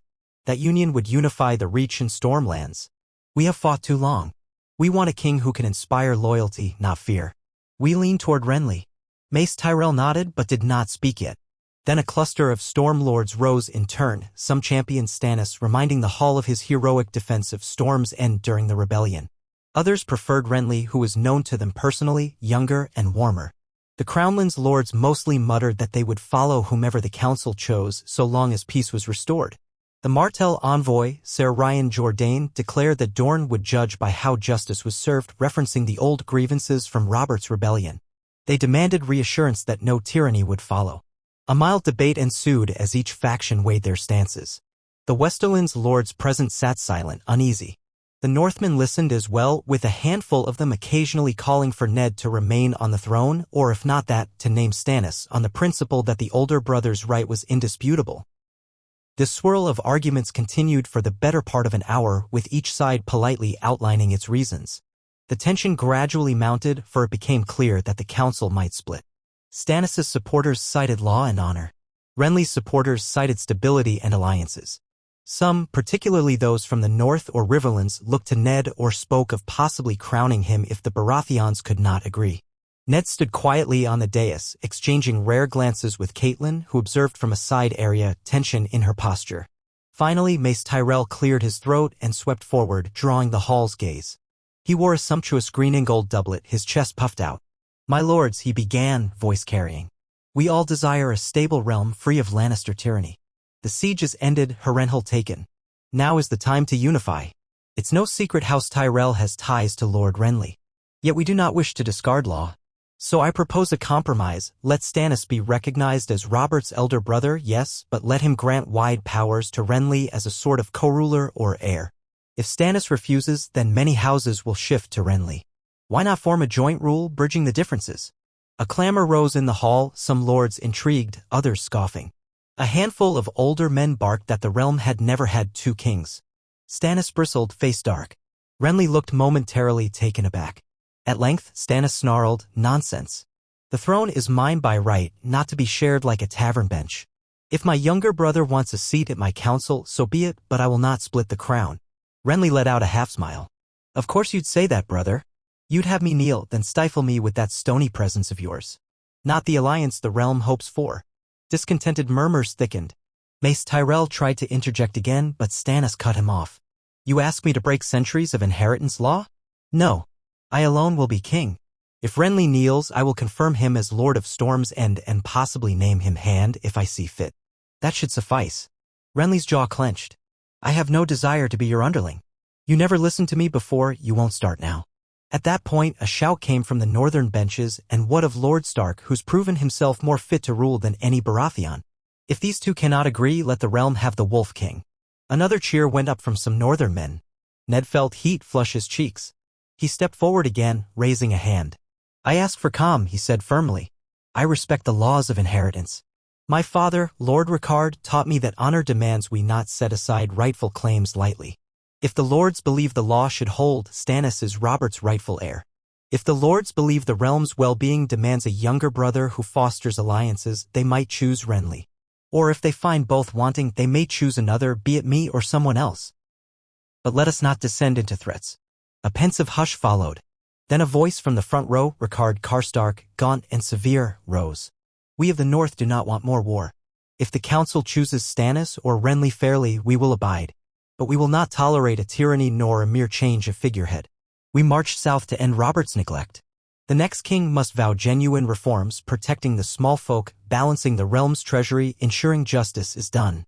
That sentiment stirred applause. Even some Stormlanders and Crownland Knights echoed the call, for they, too, had suffered from Robert's misrule. Ned seized on that synergy. "A good point. Perhaps we should require whomever we choose to sign a charter of reforms guaranteeing the realm's welfare. A vow to respect the lords' voices, to ensure the treasury is managed responsibly, to see that the small folk are not left to starve. Let each claimant declare his willingness to accept such terms before we vote." Mace Tyrell nodded quickly, as if liking the idea. "Yes, yes. A set of conditions to prevent another fiasco. That might unify many uncertain lords." Renly lifted his chin. "I'll gladly sign any measure ensuring the people's prosperity. After all, I mean to be a beloved king. Let them see I do not fear accountability." Stannis's grim face flickered with annoyance, but after a moment's pause, he nodded curtly. "I do not shirk duty. If it comforts the lords, so be it. The realm's laws were meant to be enforced, not abandoned. I vow to hold them strictly." A flurry of approval spread. Next, the herald proposed the council retire briefly to draft the articles of this charter. Ned beckoned Maester Tobin, along with a few scribes, to gather near the dais. Over the next hour, while the lords chatted and debated in clusters, the scribes put quill to parchment, incorporating demands, establishing a permanent council of regents or advisors that any king must consult, ensuring that the crown's treasury be transparent, safeguarding the small folks' rights to fair justice. Some of it echoed older traditions. Some was new, shaped by the crises of Robert's reign. By the end, the scribes had a rough but clear document. They read it aloud to the hall, though the echoing chatter sometimes drowned out specific clauses. Ned clarified points if anyone asked, ensuring no cunning amendments snuck in. Finally, near midday, the herald called for a deciding procedure. They would ask each great house, Arryn, Tully, Tyrell, Martell, Greyjoy if present, plus the North under Stark, the Stormlands, the Crownlands, to speak in turn, stating which claimant they supported. The lesser lords would then be polled, region by region. A majority decision would hold, but if the votes split too evenly, further negotiation might be required. This was not a simple up or down matter, but the realm would do its best to unify behind whichever side commanded the broadest support. No swords were to be drawn or the vote would be nullified. The hush that fell was thick as stew. Ned's pulse pounded. All around him, lords braced themselves. This was the moment. Even Joffrey, sullen on his bench, had gone quiet, perhaps sensing the final blow to his illusions. The herald intoned, "Let the House of Aaron speak first," as historically they served as the guardians of Robert Baratheon's upbringing. The spindly Aaron Knight rose, clearing his throat. "Lady Lisa regrets her absence. She has indicated that the Vale remains neutral, but if forced to choose, we uphold the rightful heir by law." "That is Lord Stannis." Mild approval from some. However, the knight added, "We do not pledge men or arms at this time. We only speak for the Vale's preference." A sense of frustration rippled, typical Lisa, Ned thought wearily. Next, Edmure Tully rose. "The Riverlands were badly scarred by war. We trust that whoever claims the throne must ensure peace and repay the damage wrought by the Lannisters. As for the claim, House Tully supports the principle of lawful succession if that new king respects the realm's welfare. Therefore, we side with Stannis provided he signs the charter." Polite nods. No great fanfare, but a second notch in Stannis's column. "House Tyrell," the herald prompted. All eyes shifted to Mace Tyrell. He cleared his throat, glancing at Renly, then at Stannis. "We, the Tyrells of Highgarden, desire a strong alliance to ensure the realm's stability. We have found Lord Renly to be most amenable to forging bonds that preserve the peace. Therefore, the Reach stands with Lord Renly on condition he ratifies the charter. If he does so, we pledge our swords." Applause from the southern benches. Stannis's brow furrowed. They proceeded. The Martell envoy stepped forward and calmly stated that, given Dorne's past tragedies, they favored whichever claimant demonstrates a sincere willingness to redress old wrongs. He admitted Dorne was still measuring both brothers, but in a mild surprise, he said, "For the moment we lean toward Lord Stannis for his stern sense of justice." The hall stirred at that. Dorne had resented Robert for years. That they would back Stannis might reflect shared enmity toward the Lannisters or a respect for unyielding principle. The Stormlands were split. Some houses were loyal to Stannis for the older claim, others adoring Renly for his charm. They bickered, forcing the herald to count them individually. The final tally had slightly more in Renly's camp, though many insisted they would unify behind whichever Baratheon took the throne if the other would but yield. The Crownlands lords mostly said they would follow the council's consensus, though a handful expressed preference for Renly's softer approach. Then the North's turn arrived. Ricard Karstark glanced at Ned before standing. "We Starks marched to dethrone Robert because he abandoned his duties. Now we see two Baratheons with rival claims. By law, that is Stannis. By alliance building, that is Renly. Some in the North say we should keep Lord Stark on the throne." A small cheer went up. "But we are not oath-breakers. If the realm truly chooses a Baratheon, the North will abide on the condition that the new king adheres to the charter. We will not suffer another neglectful ruler. If the council is deadlocked, then yes, we would stand behind Ned Stark." Murmurs of acknowledgement spread. The great John Umber shouted something about Wolf King or no king, drawing a laugh from some corners. Ned, uneasy, waited. He did not want open conflict, but the possibility of a deadlock was real. If the votes split evenly between Stannis and Renly, the North might tip the scale. A swirl of conversation followed, with lesser lords from each region stating their stances. The Westerlands lords present, few in number, gave no definitive position. Some indicated they might support Renly if it prevented further bloodshed. None openly favored Stannis, presumably because of the rumored hardness he would show the Lannisters. At last, after the herald tallied, it appeared Stannis had a slim lead in major houses, the Aaron seat, albeit a half-hearted one, the Riverlands, partial Stormland support, plus Dorne leaning that way. Renly had House Tyrell in full, the other half of the Stormlands, many Crownlanders, and potential support from the Westerlands if that guaranteed less vengeance upon Lannister lands. The North remained ambiguous, waiting to see if a tie emerged. The resulting total looked close indeed. A hush hovered, tension crackling. If a majority failed to form, the council might tear itself apart. Mace Tyrell rose once more, voice measured. "Lords, you see how balanced this is. If we do not unify, Tywin Lannister may return with fresh hordes. Or the Vale might do something rash. Stannis, will you not concede a better place for Renly in your rule? Let him be co-monarch or Prince Regent. Let him share in shaping the realm? That alone might bring the Tyrells to your side." Stannis's lips thinned. I have stated my terms. He kneels, he is made my hand or a leading counselor. But only one can sit the throne. I will not yield the birthright. If the lords choose me, that is final. Renly shook his head, exasperated. Brother, your intransigence will tear the realm. If I must, I'll fight you for it. Some men gasped. Tension soared.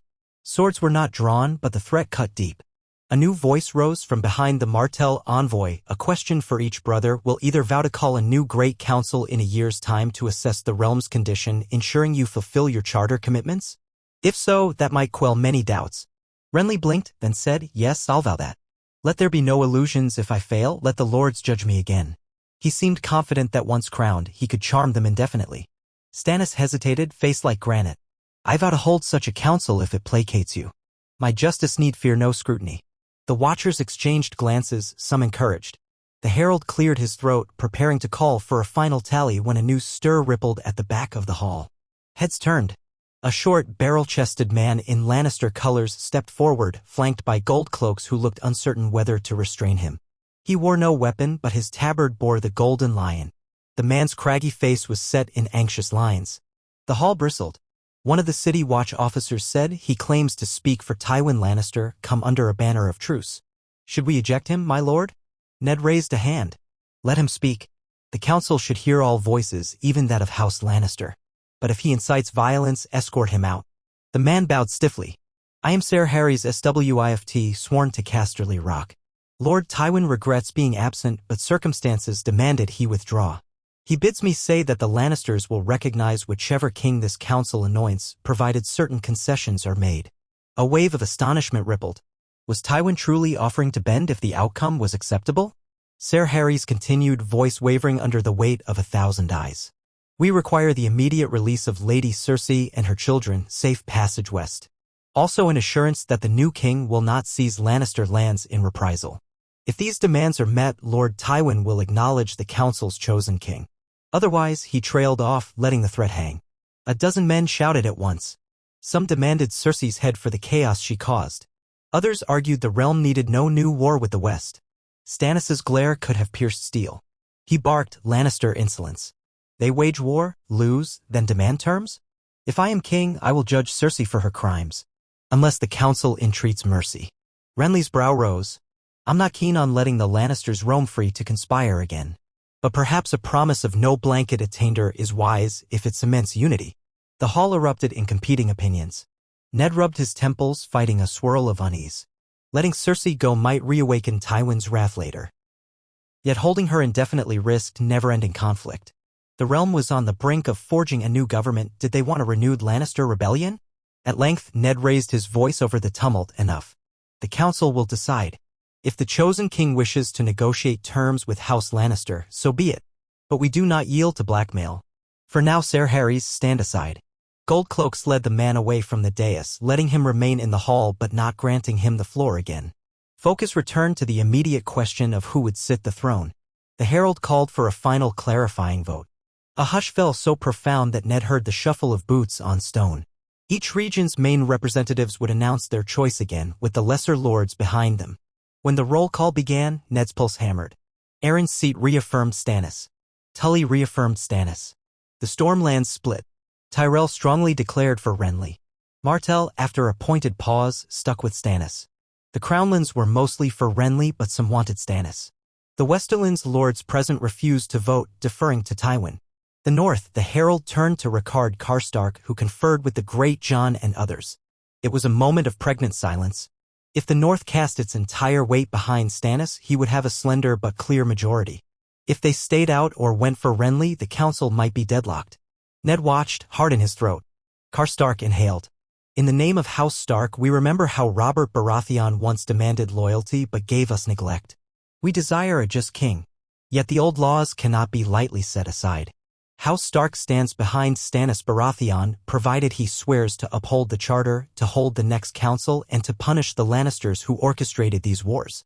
If he breaks faith, the North shall withdraw its fealty. Some men roared approval, others groaned. It was decisive.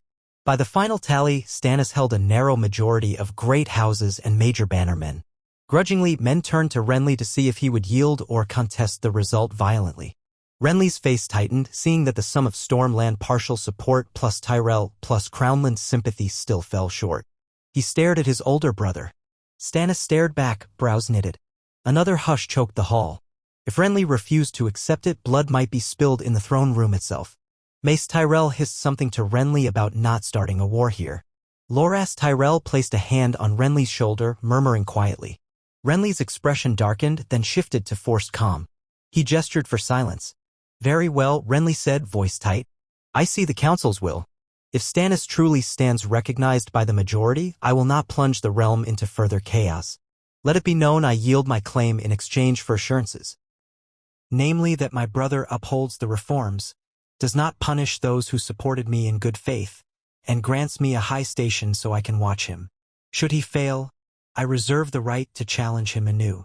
It was an awkward statement, but men exhaled with relief that no swords would clash here and now. Stannis nodded once, brisk. I accept those conditions so far as they accord with law. Let all men bear witness. I will sign the charter, hold the next council, and treat the realm's lords fairly, so long as they do not rebel. As for Renly, if he abides by loyalty, he may serve as my hand or among my chief advisors. We shall see if we can put aside our feud for the good of Westeros. His tone was cool, but less openly hostile than it had been. The herald raised his staff, voice trembling with excitement. Then, by the will of this great council, we have a king. Stannis of House Baratheon, first of his name, shall sit the Iron Throne, subject to the charter and the council's conditions. A wave of reaction crashed through the hall. Some men cheered, others offered polite applause. A small portion looked dour, especially those who had pinned hopes on Renly. The northern lords did not exult, but nodded in firm acceptance.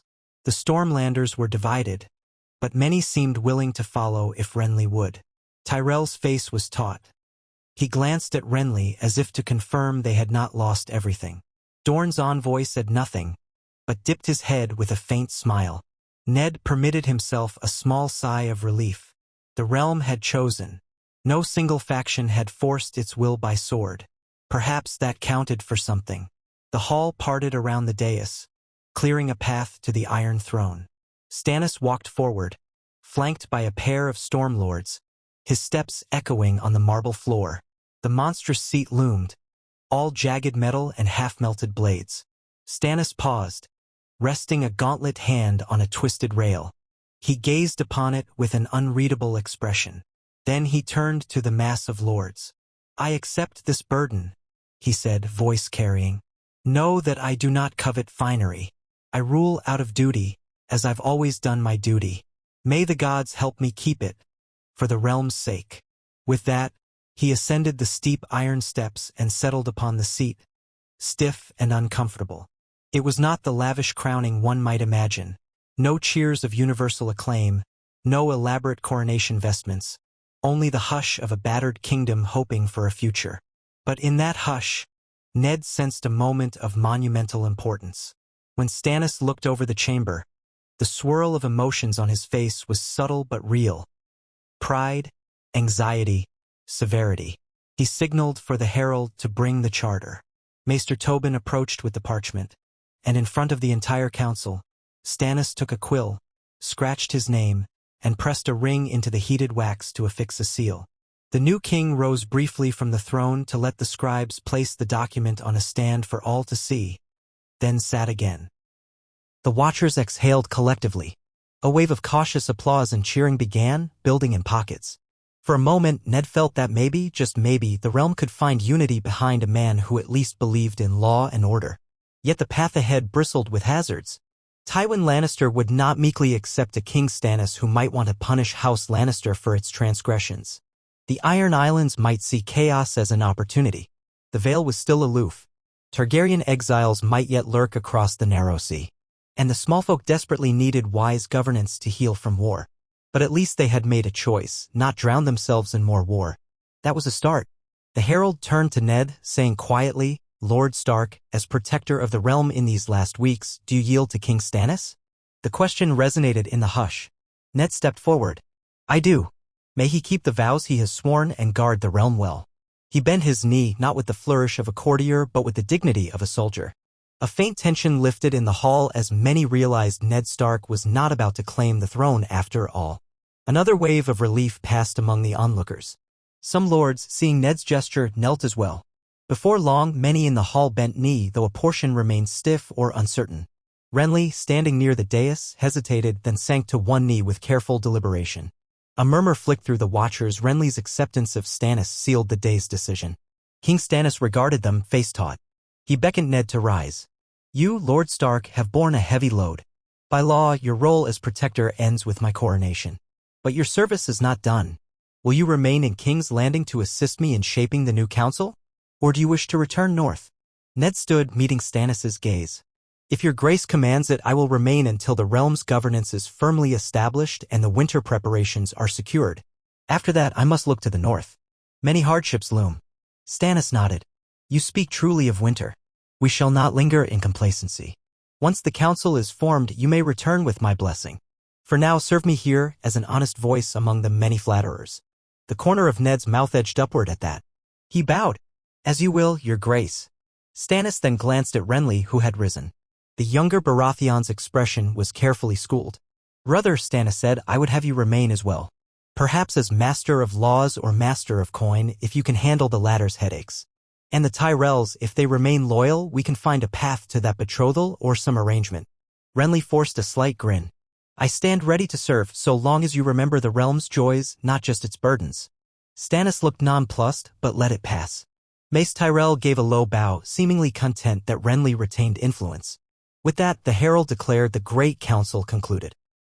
The majority of lords erupted in conversation, some heading forward to greet the new king, others dispersing to plan their next steps. The tension that had overshadowed everything began to dissipate, replaced by a swirl of relief, confusion, and no small measure of curiosity about what a Stannis monarchy might mean.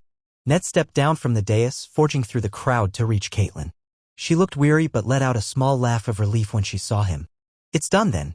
No open war in the throne room. He nodded, hugging her lightly. Thank the gods. It could have turned bloody if Renly refused. Now we deal with the next challenges. Tywin remains, Lisa stands aloof, winter nears. She pressed a finger to his lips. One challenge at a time, Ned. You have at least given the realm a chance. He exhaled and nodded. Yes. A chance. Soon, the hall partially cleared, leaving only those who wished an immediate audience with King Stannis. Cersei and Joffrey still sat under guard, scowling. Ned expected an outburst, but they kept silent, seeing their cause had lost. Edmure Tully approached Ned, expressing relief that the realm might unify.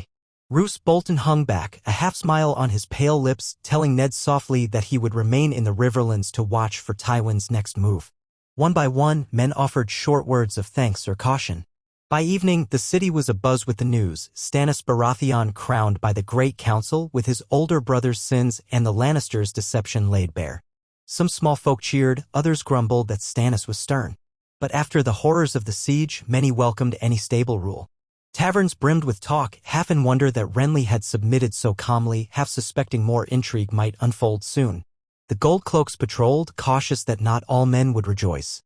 But no large riots formed that night. The city had spent its fury in the siege. Within the Red Keep, Ned and Catelyn dined with Sansa, who looked relieved but subdued. She asked if Joffrey would be executed. Ned said that was for King Stannis to decide with the council's input. Likely Cersei would face trial for conspiracy, but a final verdict might be shaped by how Tywin responded. Sansa frowned as if recalling Joffrey's cruelty, but she did not press. She only said softly, I hope we can go home soon. Ned nodded, heart heavy. Yes, sweet one. Soon, I hope. Outside their window, the black sky stretched over a city battered but unbroken, a realm that for the moment stood on the cusp of reorganization. In that hush, Ned looked forward to a day when he could relinquish these southern entanglements and return to the north, leaving King Stannis to fulfill his vow of just governance. The new monarchy would not be easy. Stannis's unyielding nature might spark conflicts yet, but at least the council had established checks, demanded fairness. Better than Robert's empty throne. Dawn brought fresh tasks. Stannis summoned a small group to the Royal Solar, Ned, Renly, Mace Tyrell, Edmure Tully, the Martell envoy, and a handful of others. Over bread and ale, they began shaping the new Royal Council. Ned was quietly confirmed as Warden of the North, with the right to return to Winterfell once affairs stabilized. Renly was named Master of Laws. Mace Tyrell took the Master of Ships seat, though one might question if he had much knowledge of fleets. It was an olive branch. Stannis declared the Master of Coin Roll still open. Several Crownlander lords were tapped for lesser posts. A crucial point was how to handle House Lannister. Stannis declared that if Tywin would yield, pay reparations, and cede certain lands temporarily, he might spare them from wholesale attainder. But if they refused, war might resume. The new king set a deadline for Tywin's response, a moon's turn. If by then Tywin refused to submit to the new monarchy, Stannis would muster the combined forces of the realm to subdue him. Ned privately doubted Tywin would bow easily. The best hope was that his battered host could not withstand a united front of Northmen, Riverlanders, Tyrells, Crownlanders, and Stormlanders. The man might decide that preserving his house demanded a truce. Time would tell. For now, at least, King's Landing breathed free and the Great Council's decision had avoided fresh civil war. The next weeks saw the city slowly rouse from its siege nightmares. Food became more plentiful as southwestern roads bustled with trade. Stannis's men took over many watchposts, though Ned kept his own presence. The new king spent hours each day in sessions with lords, drafting edicts, reorganizing the battered treasury. Renly hovered near, giving cheerful input. Mace Tyrell made grand pronouncements about mending the city's damage. Meanwhile, Ned quietly sought to ensure the small folk actually received help. Sansa aided Catelyn in overseeing relief efforts for those injured. The commoners, glimpsing the Wolf King's daughter ladling soup and delivering blankets, began to see that not all highborn were indifferent. Cersei and Joffrey, along with Myrcella and Tommen, remained in guarded chambers. Stannis decreed that a formal trial would be convened eventually, possibly at the next council session in a year's time, or earlier if Tywin responded. For now, he would not risk giving them to Tywin as ransom. Joffrey's tantrums soon became half-hearted, as though the boy realized no one took him seriously. Cersei sulked, rumored to spend her days pacing. The City Watch whispered that if she tried to slip out disguised, they'd have orders to recapture her. So she bided her time sullen. By the third week after Stannis's coronation, news arrived that Tywin had retreated fully to the Westerlands, establishing a defensive line near the Gold Road. No large battles flared. House Bolton in the Riverlands demanded Tywin cede certain holdings as partial compensation.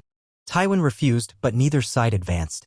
A shaky armistice settled over the land. The realm braced to see if Tywin might strike again. But it appeared for the moment he was not eager to test the new monarchy's coalition of armies. Finally, with the city stable, Ned prepared for his departure north. He and Catelyn longed to return to Winterfell to check on Robb, Bran, Rickon, and Arya. The roads were open enough to risk the journey, though not without caution. Sansa would accompany them. Ned offered to remain longer, but Stannis, though grim, recognized that Lord Stark's presence in the north could only help unify the realm from a distance. "We'll call on you if war flares," the new king said. "In the meantime, serve the realm as warden. Winter truly is coming, and we must be ready." On the day set for their departure, Ned and Catelyn walked through the Red Keep's yard, Sansa in tow. A dozen northern guards waited by the stable with wagons of supplies. Renly appeared in a swirl of green cloak, smiling. "Leaving so soon, Lord Stark?" he quipped. "But we were just getting comfortable with all the squabbling in council." Ned mustered a faint smile. "You'll manage fine, Lord Renly, Master of Laws. Keep King Stannis from scorching half the realm with his zeal." Renly chuckled, their tension eased by the council's resolution. He bowed gallantly to Catelyn and Sansa. Then Mace Tyrell ambled over, huffing from his short walk. "Lord Stark, I still insist you must visit Highgarden one day," he said, puffy face shining with feigned good cheer. "We owe you some courtesy for your part in saving the city." Ned thanked him politely, uncertain if that courtesy was more about keeping the North on friendly terms. Then a footman announced that the king approached. Stannis emerged from a corridor, flanked by a trio of guards. He wore black breeches, a plain tunic with the stag sigil. His mouth was set in its usual grim line. "Lord Stark, you are determined to leave," he stated. "I understand. This city has taken enough of your time." Ned inclined his head. "Your Grace, my family awaits. I've left the North too long. I trust you to uphold the promises made." Stannis's gaze flicked to Sansa. "The realm thanks you for your service. I will do my duty. If war with Tywin flares anew, we shall call upon your swords. Till then, see to winter preparations in the north. As your king, I command it." Ned recognized that for Stannis this was a final courtesy. He answered, "You have my oath." "May the gods guide your reign, your grace." A curt nod from Stannis ended it. No flowery farewells or jests, just a parting of two men bound by necessity. Ned, Caitlin, and Sansa mounted their horses, the northern guards forming a small column. They rode through the Red Keep's gates out into the city streets. People paused in their bustle to watch the Stark party pass, some bowing, some staring with curiosity. The siege had ended. A new king sat the throne. And the man who had toppled Robert's negligence and faced down Tywin's siege was now returning to his snowy domain. The city parted, letting them pass amid murmurs of "There goes Lord Stark" and "Farewell to the Wolf King." They crossed the city, for once not slowed by blockades or riots, though they still saw signs of war's aftermath, rubble-strewn alleys, burnt facades. Sansa kept close to her mother. Ned led from the front, a swirl of relief and lingering caution in his heart. They exited the gates, the familiar sense of the open road greeting them. Once again, Ned found himself leading a small retinue on the King's Road, heading north. The difference now was that they left behind a realm that had, at least on paper, achieved a measure of unity. If Stannis governed well, if Tywin did not strike again, if no new threat emerged, Westeros might heal. They rode for miles in silence, each lost in thought. Sansa eventually nudged her horse to Ned's side. "Father," she said softly, "are you truly happy that Stannis is king, not you?" Ned glanced at her, seeing the lines of worry that had aged her beyond her years. "I'm content with it, Sansa. I never wanted a crown. I only wanted to keep the realm from tearing itself apart." She nodded, a fragile smile touching her lips. "Then I'm glad. I'd rather we be home in Winterfell, far from these intrigues." He reached over, squeezed her hand gently. "Soon enough. You'll walk in the Godwood, see your brothers, rest in your own room. We've done all we could here." She gazed ahead, thoughtful. "I hope the new king keeps his promises. The people in King's Landing deserve peace after everything." Ned exhaled. "Yes, they do. Let us pray he will honor that." They continued onward, putting the capital behind them. Over the following days, they would traverse the Riverlands, greet Edmure Tully in Riverrun, pass through the Neck, and at last reach the north. The King's Road stretched before them, a path toward what Ned hoped would be a quieter life. He knew that troubles might yet find him, Tywin, the oncoming winter, the uncertain doings in distant lands. But for now, the realm had chosen a king through counsel, not slaughter, and that was a victory in its own right. And so Eddard Stark rode north under a clear sky, leaning on his faith that calm might endure. A vow to the people he had spared from Robert's indifference guided his spirit, never to betray them, never to forget that a king, or a great lord, was but a servant to those who could not defend themselves. Whether or not the realm called him the Wolf King, whether or not Stannis reigned unchallenged, Ned would keep that vow. If the South ever needed him again, they would call and he would answer. But for now, he prayed that the next time he knelt under the shade of Winterfell's Godwood, it would be in gratitude, not in mourning. The wheels of destiny could turn cruelly, but the North remembered. And Eddard Stark, battered yet unbroken, carried that memory home. They set out from the margins of King's Landing with autumn's sun just beginning its westward descent, the roads baking under a stretch of unseasonal warmth. In the weeks since the Great Council had crowned Stannis Baratheon king, the city's clamor had hardly quieted. Yet for the Starks and their retinue, all that activity now receded behind them like the last echoes of a harrowing dream. Ned rode at the head, Caitlin and Sansa close by, while a small honor guard of a dozen Northmen trailed in formation. Along the roads, wagons rattled by with trade goods, a sign that commerce was reviving now that Tywin's blockade had fallen away. The watchers at the gatehouse had called blessings after the Stark party, farewell to the Wolf King, some had murmured, half in jest, half in reverence. Ned had answered only with a curt nod. He had never asked for a crown, nor had he relished wearing the name. Duty was duty, though, and now that duty carried him back to the north. They traveled at a steady pace, mindful that bandits still prowled. Past the burned farmhouses and churned earth where King's Landing's defenders had once battled Tywin's outriders, they saw crows circling. The stench of death lingered in places, rotting horse flesh or shallow graves of those who had never been claimed. The Goldcloaks had done what they could to bury the dead, but the region had been too chaotic for a thorough cleaning of the field. Sansa pressed a cloth to her nose whenever the wind shifted. She had once thought the Riverlands green and lovely, now she glimpsed them through the lens of war, their fields pocked and blackened. Caitlin rode near her, offering quiet words when the girl's eyes grew too dark with memory. It pained Ned to see how the experiences in King's Landing had dulled Sansa's youthful sparkle. She was young, yet she had witnessed captivity, riots, the threat of a city under siege, and the betrayal of Joffrey's betrothal. There were no illusions left for her about shining princes and perfect knights. Still, she put on a face of composure as her mother had taught her. It was more than Ned could have asked under the circumstances. They made camp at dusk beside a bend in the Rosby Road near a trickling brook. The day's heat drained into the soil as evening cooled the air. Some of the men laid out bedrolls in a half-circle around the small fire. One guard stood watch while another salted a rabbit they had snared in the brush. Ned took a seat on a rough stump, gazing westward. Caitlin joined him quietly. Her gaze tracked the silhouettes of the men, each wearing a stark sigil on a patched cloak or pinned to the breast of a doublet. Each step north feels like an unburdening, she murmured, drawing her cloak around her shoulders. As though a year's worth of tension might finally ease. Still, I cannot forget how precarious everything remains. Stannis is king, yet Tywin stands waiting, the Vale stands aloof, and the Lannisters remain unpunished. We left a realm held together by a single thread. Ned inclined his head. I share your worries. Stannis's will is iron, but so is Tywin's. If the new king cannot forge alliances to overshadow the Lannisters, war might still flare. But we have done our part. Better to shore up the north for any winter foes than remain in King's Landing a moment longer. Caitlin clasped his hand gently. I only pray that, if fighting reignites, the small folk don't suffer again. We've seen enough of bred riots and shattered villages. For now at least, the realm breathes easier. Ned said nothing, only squeezed her hand. His eyes flicked to Sansa, who sat near the fire with a guard and listened to some soft banter about life in the north. She had begun to ask about Arya, about Robb, about what changes might greet them at Winterfell. The men tried to reassure her that home would still feel like home, that her younger brothers were well, that the north had avoided the worst ravages of the war. But Ned glimpsed in her eyes a quiet fear. Perhaps the war had changed her too much to fit the mold of her old life. He vowed silently that he would do what he could to see her gentle joys restored. They rose at dawn, forging deeper into the riverlands. The baked ground gave way to more rolling countryside. They skirted villages newly repopulated with folk returning after Tywin's withdrawal.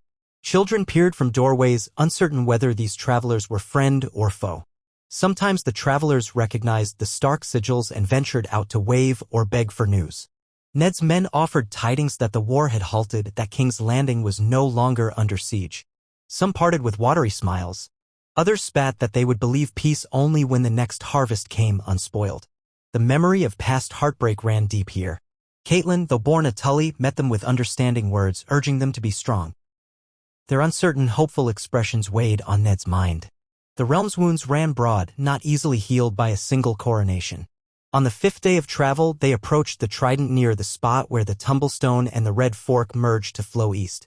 A small ferry crossing awaited them, little more than a barge pulled by rope across the slow current. At midday they reached the landing and found a handful of small folk waiting to cross from the other side. The ferry operator recognized Ned's face from the times House Stark had passed through, or else from rumor. His eyes bulged slightly, but he greeted them with courtesy. Ned's men guided the horses onto the flat deck, which swayed precariously.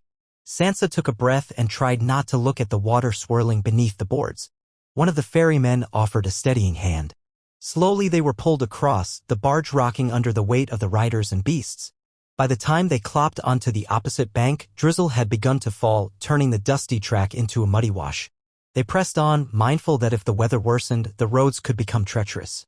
That evening they made camp in the ruins of an old watchtower, rumored to have once belonged to the Brackens or possibly the Blackwoods. Only a few stone walls stood. The men cleared away brambles to pitch tents. Sansa lingered near a portion of crumbled masonry, running her hand along the old stones. Ned watched from a distance. So many corners of the Riverlands were steeped in generations of conflict, Bracken-Blackwood feuds, Targaryen conquest battles, petty lordly squabbles. He prayed the realm might see a respite from that cycle. For now, Stannis was mustering men at King's Landing and in the Stormlands, not for war but as a show of resolve. The Tyrells had marched back to Highgarden, glutted with the sense of their own power. Renly remained in the capital, presumably forging alliances from his new station as Master of Laws. Ned could only guess how that dynamic played out, with two proud brothers eyeing each other over a precarious table. But that was King Stannis's burden now. Ned's burden was the North, his family, and the uncertain threat that winter always posed. As they pushed on the next day, they encountered a Riverlord's patrol, men in Tully colors. Their leader recognized Ned and doffed his helm respectfully, inquiring about news from the capital. Ned shared that Stannis was crowned, that a fragile peace held. The patrol reported that Edmure Tully was working to rebuild roads and farmland devastated by the Lannisters. They urged Ned to visit Riverrun if time permitted. Indeed, it was only half a day's ride off the main road. Caitlin, hearing this, insisted they stop. She had parted with Edmure after the Great Council, but only briefly. She wished to see how her brother fared in the post-war chaos. They turned their horses westward that afternoon, following the Red Fork's winding course. The land grew greener here, thick stands of oak and willow along the banks. Summer's last flush of leaves tinted the horizon a fatigued gold.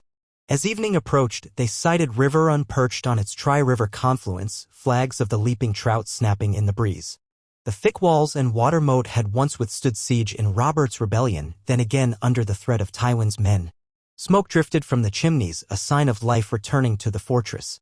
When Ned's party approached the drawbridge, Tully guards recognized Caitlin at once and hastened to lower the portcullis, calling, "Welcome, my lady." Within the courtyard, Edmure himself emerged, wearing a plain surcoat over mail, dusty from some labor. At the sight of his sister, he broke into a broad grin and hurried forward.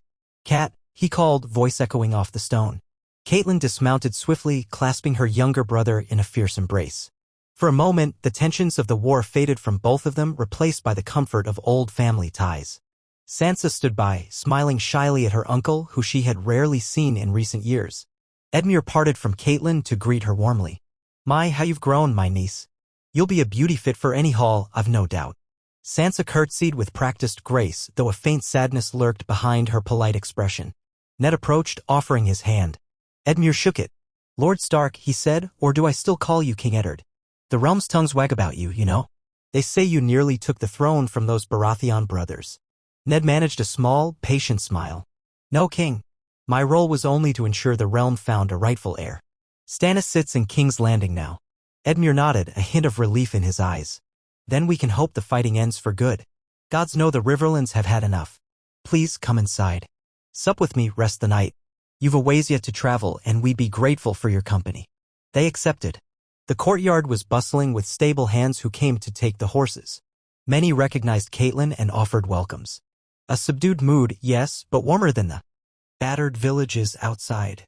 River Run had become a nexus for displaced small folk seeking protection. Tents and lean-tos had been erected against the fortress's outer walls. The gatehouse was flanked by newly dug vegetable plots. Edmure explained that they were distributing seeds and supplies to those who had lost everything in the war, hoping to salvage at least part of the harvest season. Inside the keep, they ascended stone steps to the main hall. The Tully banners, red and blue with a leaping trout, still hung from the rafters. Servants bustled to set a meal. Fresh bread, trout from the river, some late-season greens, a cask of River Run's decent ale. They settled around a heavy oak table. Edmure wore the burden of leadership on his brow. No longer the carefree younger brother who had once teased Caitlin about suitors. He now had lines of care etching his face. They inquired after Lord Hoster Tully, who lay abed in his solar with failing health. Caitlin's eyes welled a bit. She rose to visit him, leaving Ned and Sansa with Edmure in the hall. While Caitlin was gone, Edmure leaned forward, speaking low. "Tell me truly, Ned, do you think Tywin Lannister might accept Stannis's rule and remain quiet? Or do we face another tide of lion banners soon enough?" Ned exhaled. "I cannot pretend to read Tywin's mind. He may hope to wait out the realm's new alliances, trusting that Stannis's stern manner will alienate too many. If the new monarchy fragments, Tywin could pounce. But for now, he's pulled back to the Westerlands, licking his wounds. Stannis stands in the capital, forging a new small council with Renly, Mace Tyrell, and the rest. That alliance might hold." Edmure drummed his fingers on the table. "The Riverlands remain half-ruined. Another war would break us, but we have little choice except to hold fast. If Tywin marches again, we must rely on King Stannis or your northern men to help drive him back." Ned nodded. "My men remain loyal. House Bolton and other bannermen keep watch near the Upper Trident. If Tywin tries to push east, they'll sound the alarm. But with luck, we won't see that day." They fell silent as servants brought roasted trout garnished with mint. Sansa nibbled politely, though Ned noticed she only picked at her portion. He asked after the Tully bannermen, hearing that a handful had parted ways to restore their own lands. The memory of Harrenhal's siege lingered. Roose Bolton had departed, leaving a garrison. That fortress stood watch over the southwestern approach. If Tywin wanted it back, he'd face stiff opposition. Still, Harrenhal had switched hands many times in living memory. No fortress carried so grim a reputation.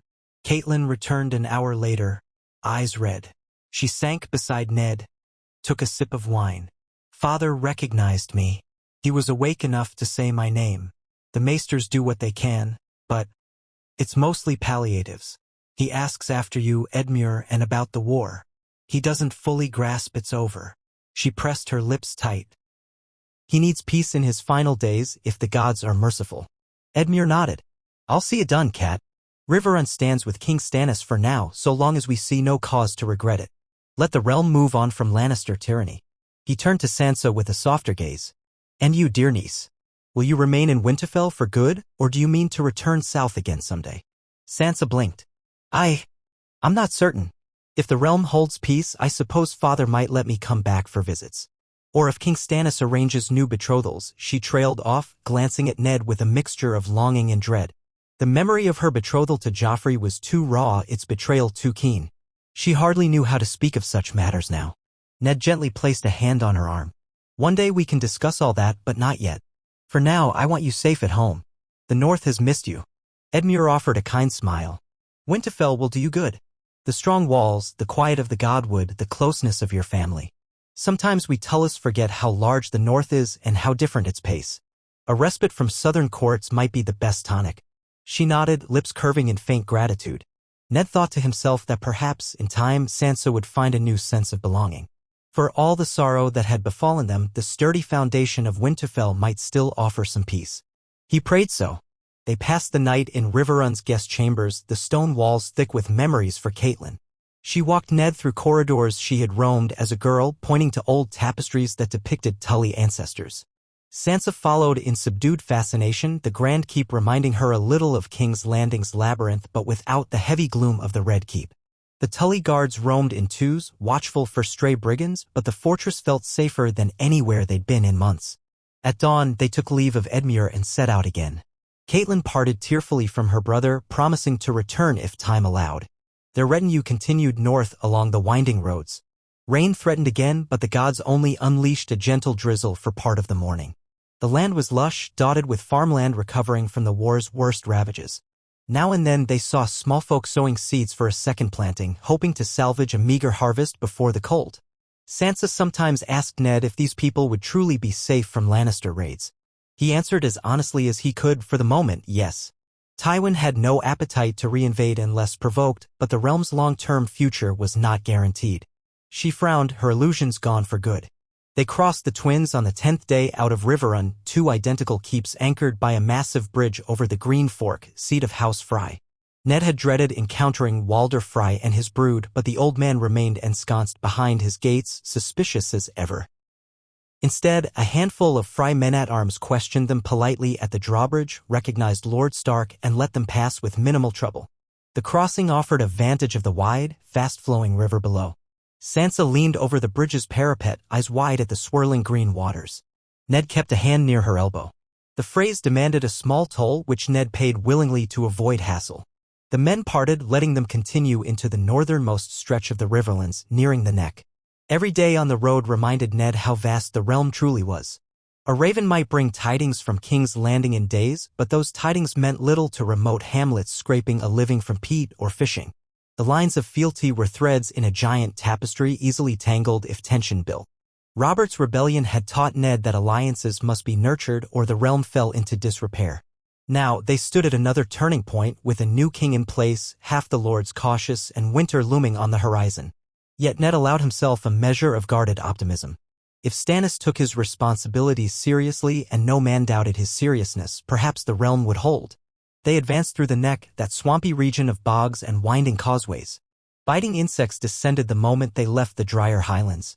Sansa wrinkled her nose, slapping at the mosquitoes that found her cheeks. Even the horses swished their tails in irritation. The guides had them follow the old causeway that snaked across the bog, elevated just enough to keep the path from flooding except in heavy rains. Moss-draped trees leaned over the water's edge. Frogs croaked.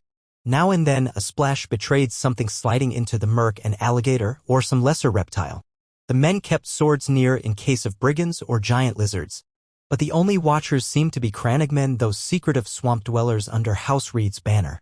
Now and then Ned glimpsed their silhouettes, almost invisible amid the reeds, no doubt recognizing the Stark sigils. They offered no greeting, disappearing as quickly as they had appeared. At dusk on the 18th day of their journey, they reached Moat Cailin. The ancient fortress loomed with its 3 tall towers rising from the bog, half-ruined over centuries. Here the neck narrowed, making the fortress a strategic chokehold.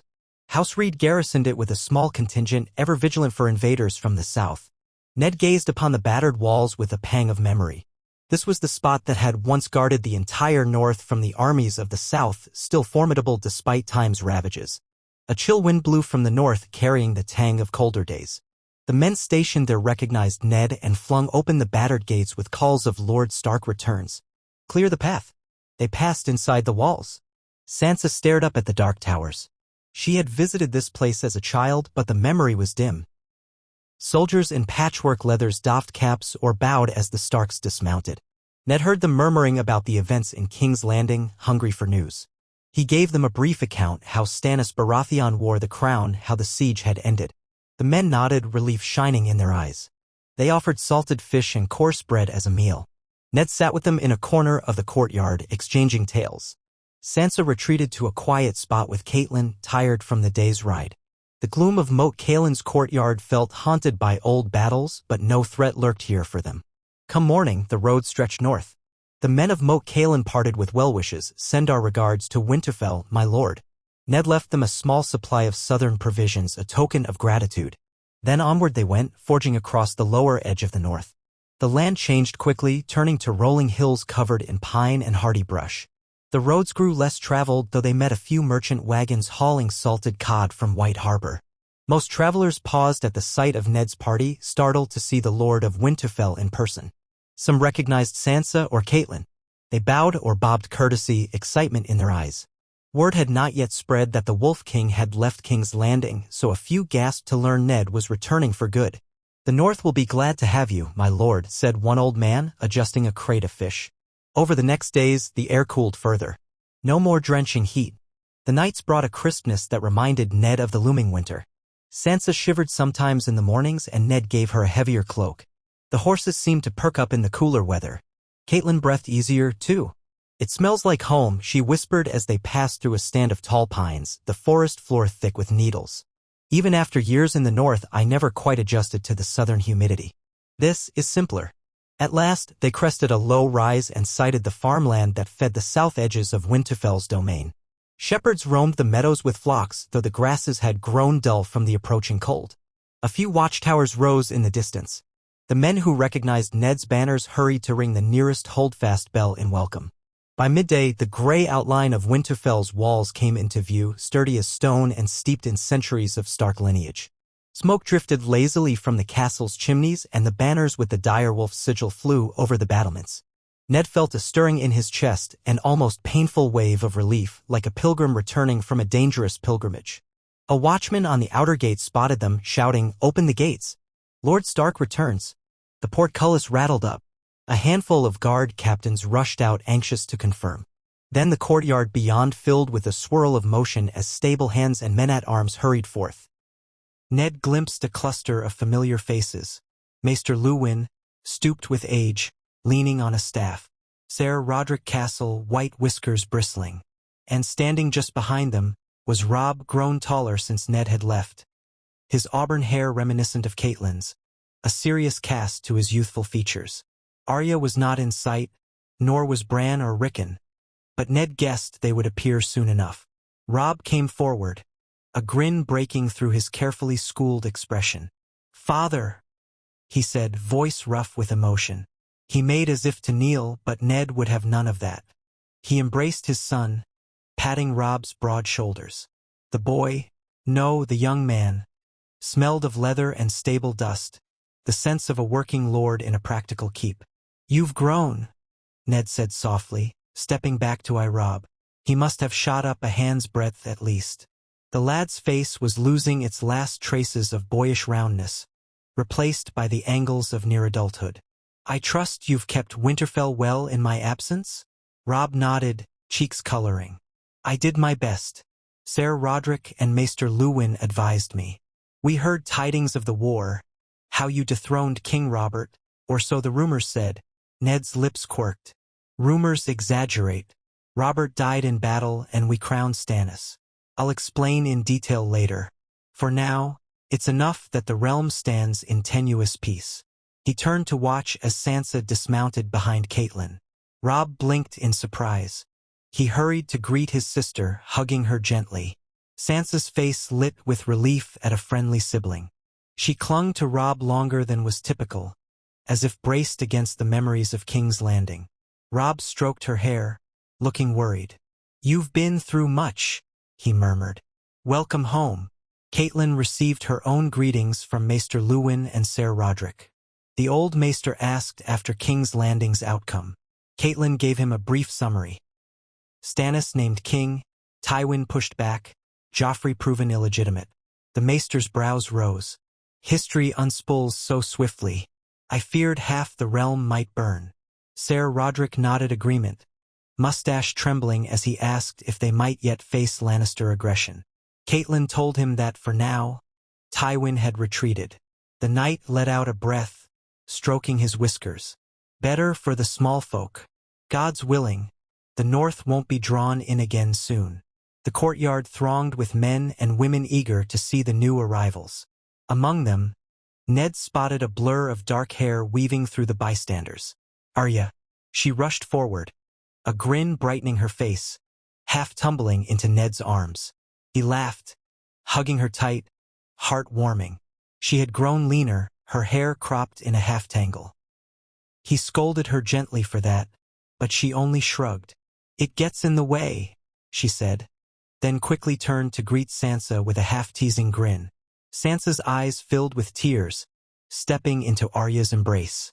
The sisters had parted on uncertain terms, but now they clutched each other.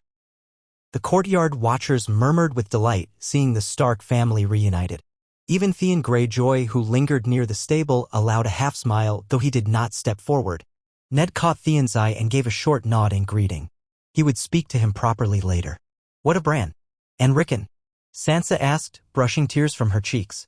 Arya's grin slipped a bit. They're inside with old Nan. Bran's been practicing walking with those braces the Maester fashioned. He can stand a little if he leans on something. He's proud. And Rickon, well, you know how wild he is. Arya glanced at Ned. Bran will be so happy you're home. Ned's heart clenched, recalling how Bran had once dreamed of being a great knight climbing the towers with fearless glee. The fall that had broken his legs still haunted them all. I'll go to him soon, Ned promised. Then, letting the swirl of greetings subside, he guided his horse to the stables. Robb helped him dismount. Sansa and Arya walked ahead together, already exchanging excited whispers about the castle. Catelyn oversaw the unloading of supplies while the men stabled the horses. The sense of returning enveloped Ned, the sense of hay, the hush of the wind across Winterfell's battlements, the ancient stones that radiated warmth from the natural hot springs beneath. He breathed deeply, letting that warm, mineral-tinged air fill his lungs. For all its cold climate, Winterfell was home, steady and unshakable. They spent the rest of the afternoon tending to arrivals as staff prepared a feast in the Great Hall. Ned took time to visit Bran's chamber in the main keep. He found the boy propped in a wooden harness, practicing slow steps across the flagstones with Hodder's gentle assistance. Ned entered quietly, heart-twisting at how Bran's face scrunched in determination. The harness supported most of his weight from overhead beams. Each time he managed a step, Hodder said encouragingly, "Hodder," and patted the boy's shoulder. Ned announced himself softly, and Bran glanced up, eyes wide in delight. "Father," he cried, letting Hodder guide him so he wouldn't stumble. Ned came forward to clasp Bran's hands. He saw how the boy had grown pale and thin from convalescence, but that spark of restless energy still danced in his eyes. "You do well," Ned said, voice husky with emotion. "Much better than last I saw you." It had been so long, since even before the fiasco in King's Landing fully began. Ned gently embraced his son, mindful not to jostle the harness. He sensed the frustration coiled in Bran, the longing to run and climb. But the boy put on a brave face. They exchanged a few words about the realm's tumult, though Ned kept it simple. Sansa joined them, giving Bran a tearful hug. He made a show of complaining that she was fussing, but he let her hold him a moment. Then Rickon burst in, a tangle of curly hair, shaggy dog bounding behind. The black dire wolf pinned Ned with fierce green eyes, but recognized him soon enough, panting happily. Rickon peered up at Ned as though uncertain whether to show tears. In a flash, the boy flung his arms around his father's waist. Ned ruffled Rickon's hair, feeling the thickness of it. "You've grown too, my boy." The sense of wholeness returned. This was the family he had wanted to protect from southern intrigues. That evening, the great hall blazed with torches and the smell of roasted meats. Winterfell's cooks had prepared venison, thick barley stew, and fresh bread. The hall filled with those who dwelt in the castle or nearby lands, bannermen, sworn swords, a handful of lesser lords who had lingered in the area. They raised cups in welcome to Ned and Catelyn, to Sansa and Arya, to the entire Stark brood. Robb presided with them at the high table, a sign of his near manhood. Even Theon Greyjoy sat close by, though he occasionally wore a guarded expression. Ned did not press him, but suspected Theon felt restless, seeing the closeness of the trueborn Starks. During the feast, Ned and Catelyn recounted the short version of the events in King's Landing. The hall quieted at mention of Robert's death, Joffrey's illegitimacy, and the great council that had crowned Stannis. Murmurs of "Seven save us" rose. Many had prayed for Ned's safe return. Hearing how Tywin's siege was broken elicited cheers, though the mood turned somber at the mention of how many had died. The question of whether Tywin might come north lingered unspoken. Ned shook his head. "I believe he means to hold the west, not strike this far. But we will remain vigilant." Robb asked about the next moves in the realm. Ned explained that King Stannis would rule from the capital, gather a council yearly, and watch the Lannisters warily. "For the north, though, I intend no further campaign unless the realm calls for it. We have enough to do preparing for winter." He cast a meaningful glance around. The men nodded. Already the nights carried a creeping chill. The old gods only knew how long the mild autumn might last before snow set in. As the feast wound down, Ned spied Theon slipping away. He decided to speak with the young Greyjoy. Rising quietly from the high table, he found Theon near the yard, leaning on a post in the torchlit gloom. The lad stiffened when Ned approached, though he tried to mask it with a careless grin. "My lord," Theon said, crossing his arms. "Enjoying your homecoming, I trust?" Ned nodded. "Aye. And you, Theon, has Winterfell treated you well in my absence?" Theon shrugged. "Well enough. Robb's a decent companion, though he's grown a mite serious of late. Guess that's what ruling Winterfell in your stead does." He paused, scanning the yard. "Sometimes I dream of the sea, though. My father's realm. It's been years since I stepped foot on Pike." Ned studied him in the flickering torchlight. Theon was no longer the brash boy brought to Winterfell as a ward after his father's rebellion. He had grown into a man who chafed at being a hostage in all but name. "I know the sea calls you," Ned said quietly, "but we are not certain what Lord Balon Greyjoy might do if you returned.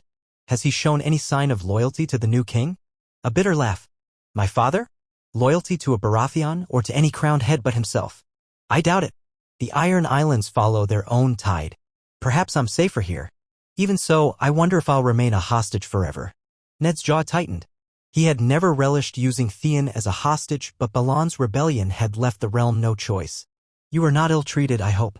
If you wish to earn your father's favor, you might petition King Stannis to let you prove your loyalty in some fashion. But be cautious. If the Iron Islands rebel again, it could spark new troubles." Theon forced a smirk. "Do you fear the Krakens, my lord? The islands can be vexing, but we're not so foolish as to war with half the realm." "Possibly. Still, thank you for the counsel."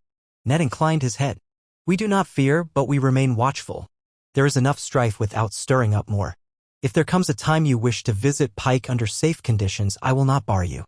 But we must see how the realm stands first. I'd not send you into your father's arms blindly."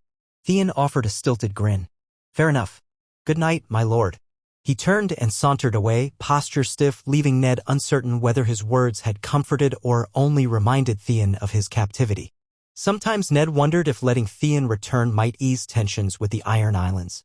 But perhaps it would only embolden them to strike. The realm's stability was too fragile to gamble. Back in the hall, Catelyn was shepherding Sansa and Arya up to their quarters, both girls yawning from the long day. Bran had retired earlier, escorted by Hodder. Rickon had fallen asleep halfway through the meal, curled against Shaggy Dog. Robb lingered, speaking with a cluster of bannermen about the harvest. Ned joined them for a time, listening to concerns. Some fields had gone to seed while the men were away fighting. Stocks of grain were lower than normal. If winter arrived early and lingered for years, they might face hunger. Ned absorbed their reports, promising that in the morning they would begin an official tally of supplies. At length, the men retired and Ned trudged to his bedchamber with a bone-deep weariness, though it was not the same anxious tension he had carried in King's Landing. This was the honest weariness of a lord with duties close to home. The next week settled into a rhythm of governance. Ned walked Winterfell's ramparts each dawn, greeting the guards and reacquainting himself with every stone. He oversaw an inventory of grain, smoked meats, and root cellars. The news was not dire, but if winter lasted long, they would need more. He dispatched ravens to loyal bannermen, urging them to store surpluses and be prepared to share with lesser lords or holdfasts that might not endure. The memory of how the North had once suffered under a long winter spurred him to caution. He also wrote to King Stannis confirming his safe return and inquiring about the capital's progress. No immediate letter arrived in return. Sansa spent time in the Godwood or the reading alcove, slowly finding a measure of calm. She was polite to all, but her old dream of marrying a gallant prince had vanished. Sometimes she snuck away to watch Arya practice archery in the courtyard, the younger sister's stance rough but determined. They would exchange shy smiles. A fragile bond reformed between them as though the horrors in King's Landing had taught them both that family was all they had. Arya, for her part, seemed happy to be free again, racing around the courtyards with an old wooden sword. She asked after needlework lessons only when forced. Catelyn sighed but let the girl have some freedom, relieved that Arya was at least safe at home. Bran continued his exercises with the harness, determined to stand or even shuffle a few steps without heavy assistance. He asked Ned for stories of southern nights, but also listened eagerly whenever anyone spoke of the mysteries beyond the wall, giants, wights, the old tales. Sometimes he pestered Maester Luwin for histories about the first men. Rickon remained a rambunctious boy, torn between devotion to Shaggy Dog and a craving for the attention of older siblings. Robb took on more of the steward duties, responding to ravens from the lesser lords who governed far-flung corners of the north. Ned guided him, praising his sense of justice. It warmed Ned to see Robb rise to the challenge. In unguarded moments, father and son would stand on the battlements, discussing everything from House Manderly's shipping routes to the possibility of refortifying the old watchtowers. Ned encouraged him, a lord must see not only the fortress but the land around it, the needs of the small folk. You're growing into that role well, Robb. The days passed into weeks. The nights grew longer, the air crisper. On a cold morning in the yard, Ned received a raven from the capital at last. The seal was King Stannis' new sigil, the crowned stag aflame in a stylized heart. Inside, the message was terse. To Lord Stark of Winterfell, Warden of the North, I confirm your letters arrived. The realm stands watchful. Tywin Lannister remains in the west, quiet but not idle. No aggression yet. The Tyrells hold the south. Renly sits my council. We quash petty unrest in the Crownlands. Cersei and Joffrey remain in captivity. The lords gather supplies for winter. More updates to come. Signed, Stannis Baratheon, King of the Seven Kingdoms. Ned read it aloud to Catelyn and Robb, who both looked relieved that no immediate crisis threatened. It seems stable enough, Ned remarked, though King Stannis' letters hardly bristle with warmth. Still, he upholds his duty, which is all we asked. Catelyn nodded, hoping it would last. Yet as autumn waned, gloom haunted Ned's thoughts in quieter moments. He had done everything to avert further war, but peace in Westeros had never been so fragile. If Tywin decided to stir trouble or if the Iron Islands grew bold, conflict could erupt anew. Even the Targaryen exiles across the sea might re-emerge with Sel's words, though that was only rumor. More real to Ned was the looming winter, the threat that famine or a vicious freeze might do more damage than armies. He prayed daily in the Godwood, kneeling before the ancient heart tree, its red leaves drifting around him. The old gods had carried him through the travails of King's Landing. He prayed they would carry the realm through the turning of the seasons.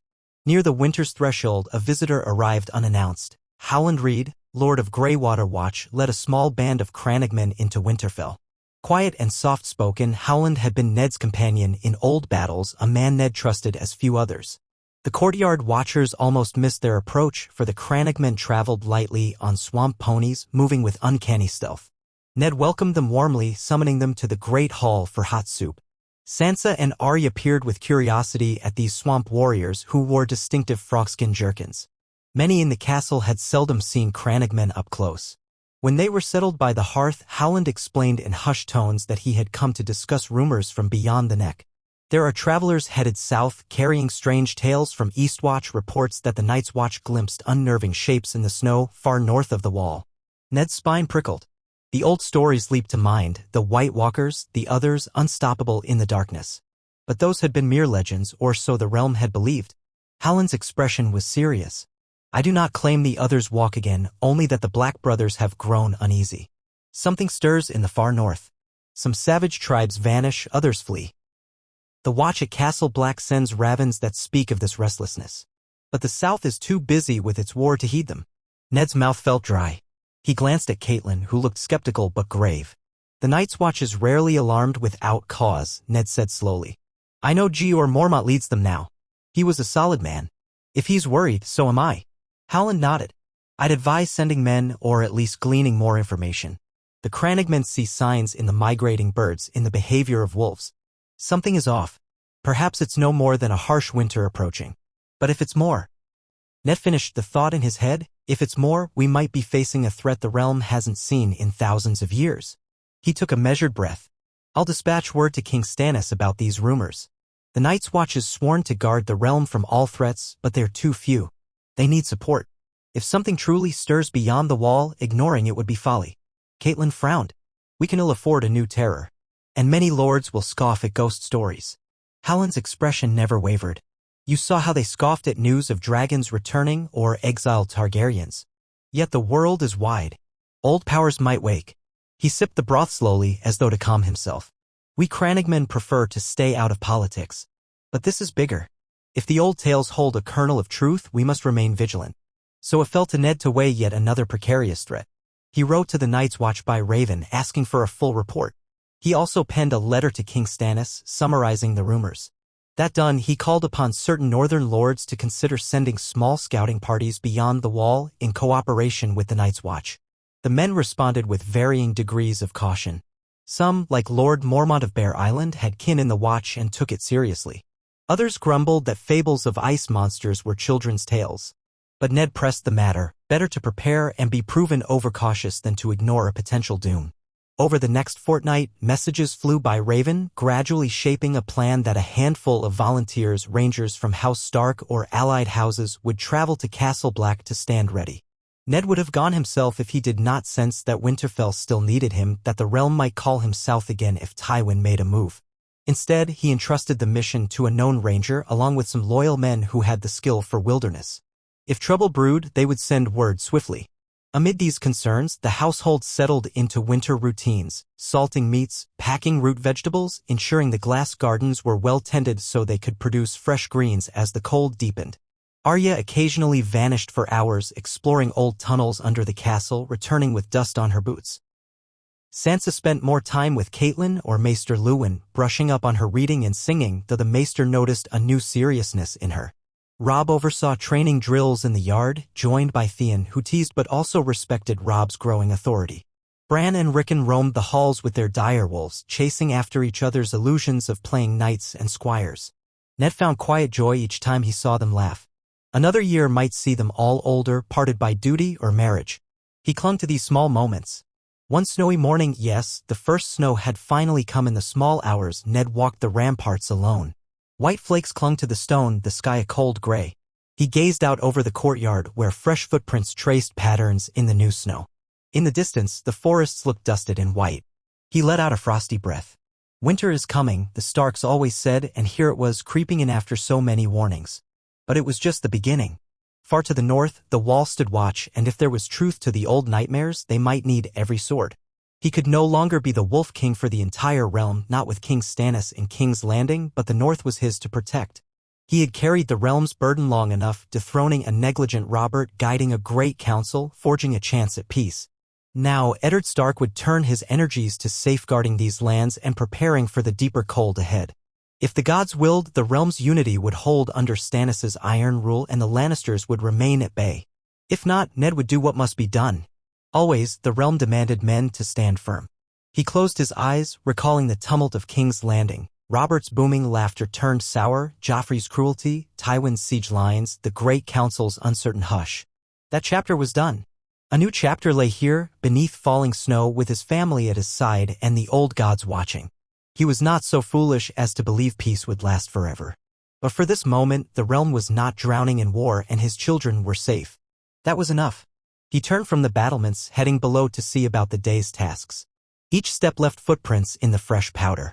The swirling flakes seemed to whisper like a promise and a warning that life would move on and winter would test them all. Over the following weeks, letters trickled in from across the north.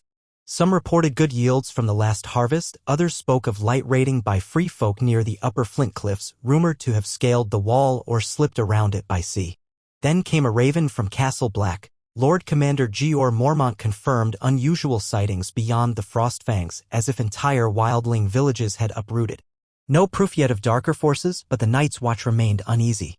Mormont thanked Ned for sending a few skilled men, promising to coordinate patrols. The letter ended with a line about remembering the old warnings that the cold winds might soon blow. Ned's shoulders tightened.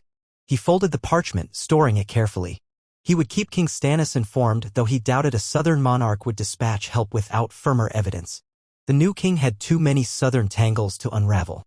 On a crisp morning when the snow had formed a hard crust, Ned joined his children in the courtyard to watch them amuse themselves. Arya and Rickon threw snow at each other, shrieking laughter.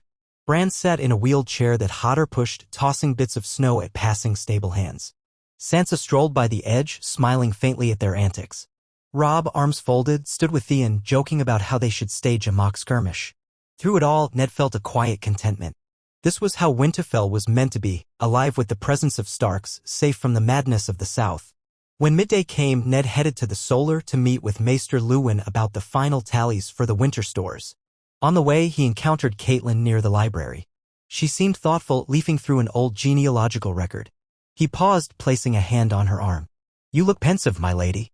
She brushed a stray lock of auburn hair aside.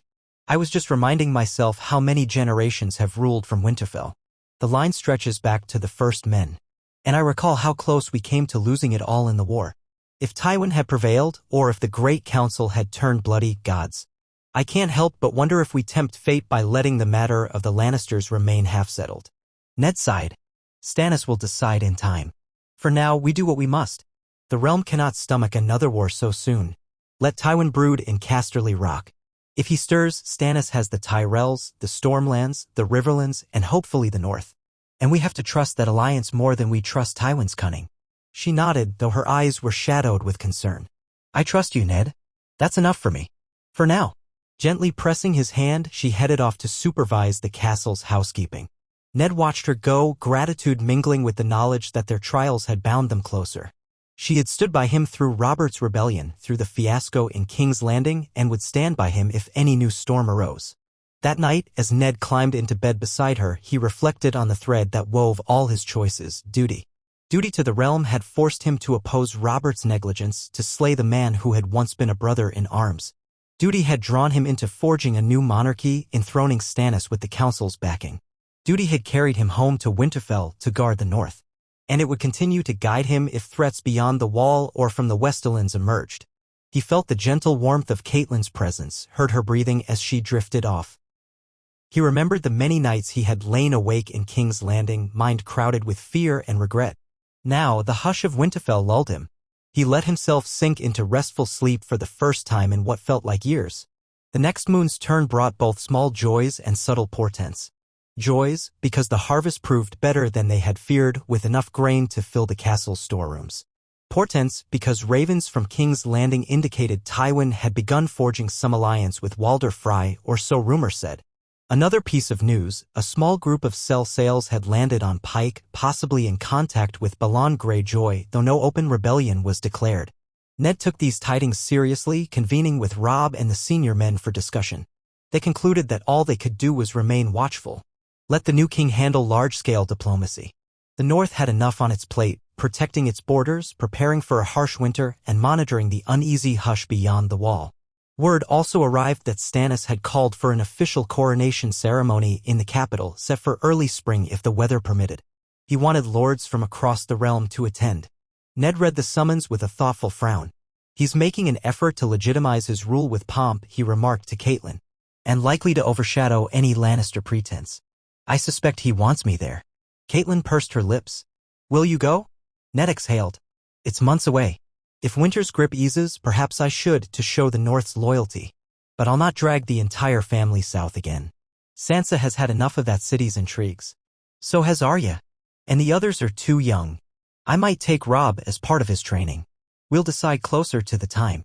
If winter is fierce, we may not risk the roads. She nodded. If the pass remains open, a short visit might reassure King Stannis that the north stands with him. But only if it's safe. Time inched forward, the days drifting into the hush of a northern winter. The snows fell more frequently, not deep but enough to blanket the courtyard.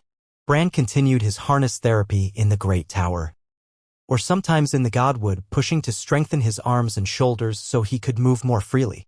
Arya discovered new corners in the old crypts beneath Winterfell, sometimes spooking Rickon with ghost stories.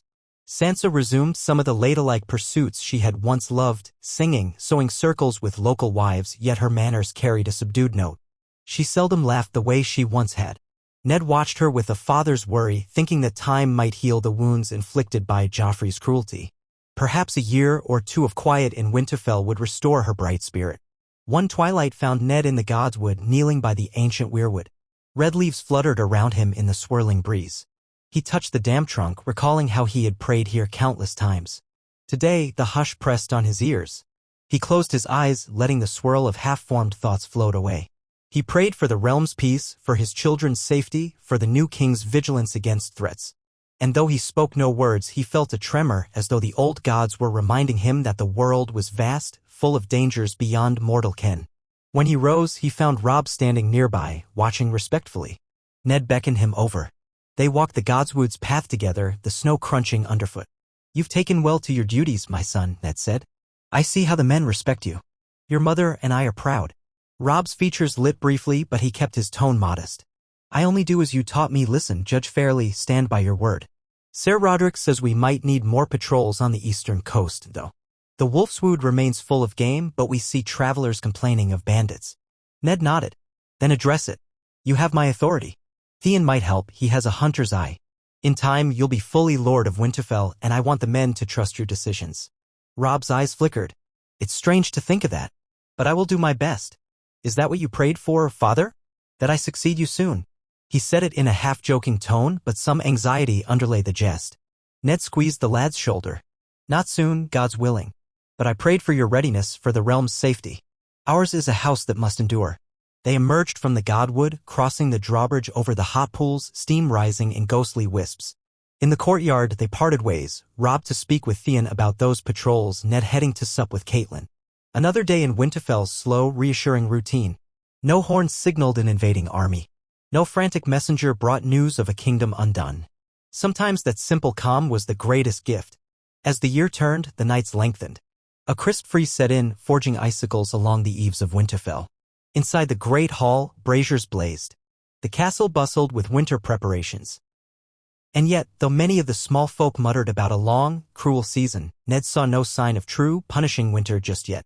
The snows remained moderate, the storms not fierce. Perhaps the old gods granted them a grace period.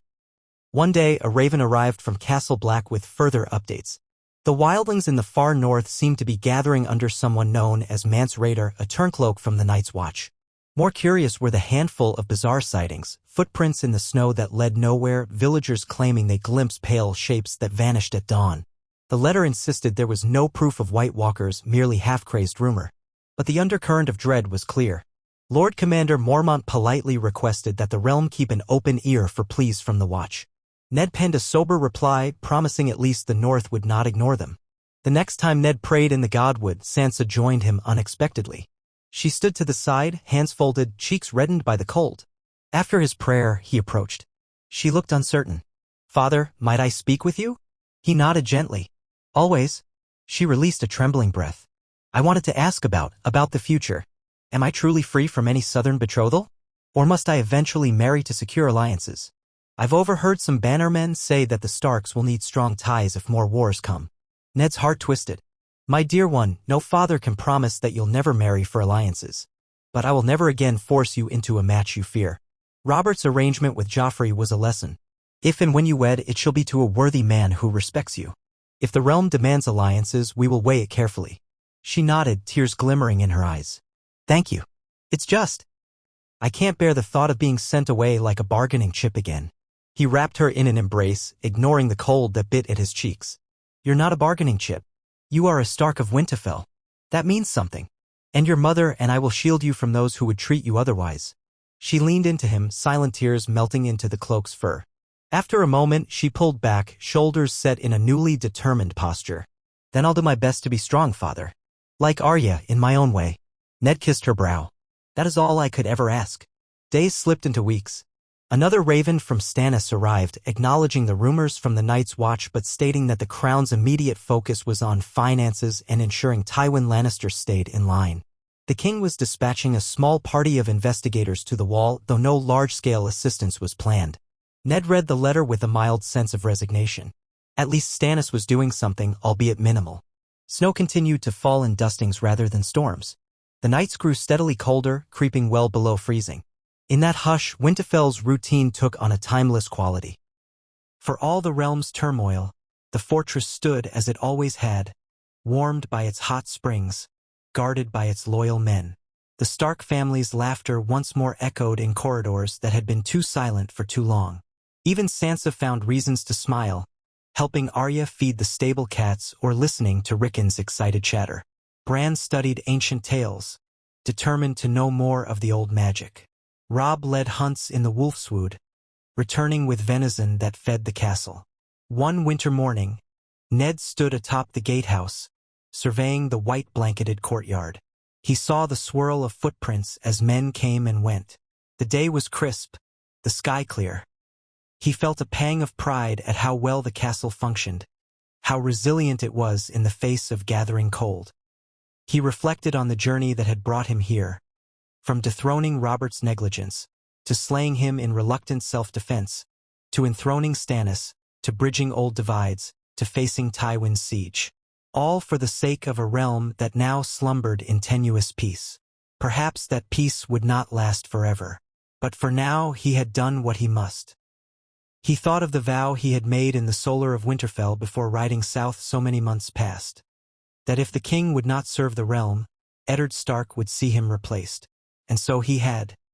He had carried the weight of a reluctant rebellion, forging a new monarchy with the Great Council, then had stepped aside to let the realm choose its rightful occupant.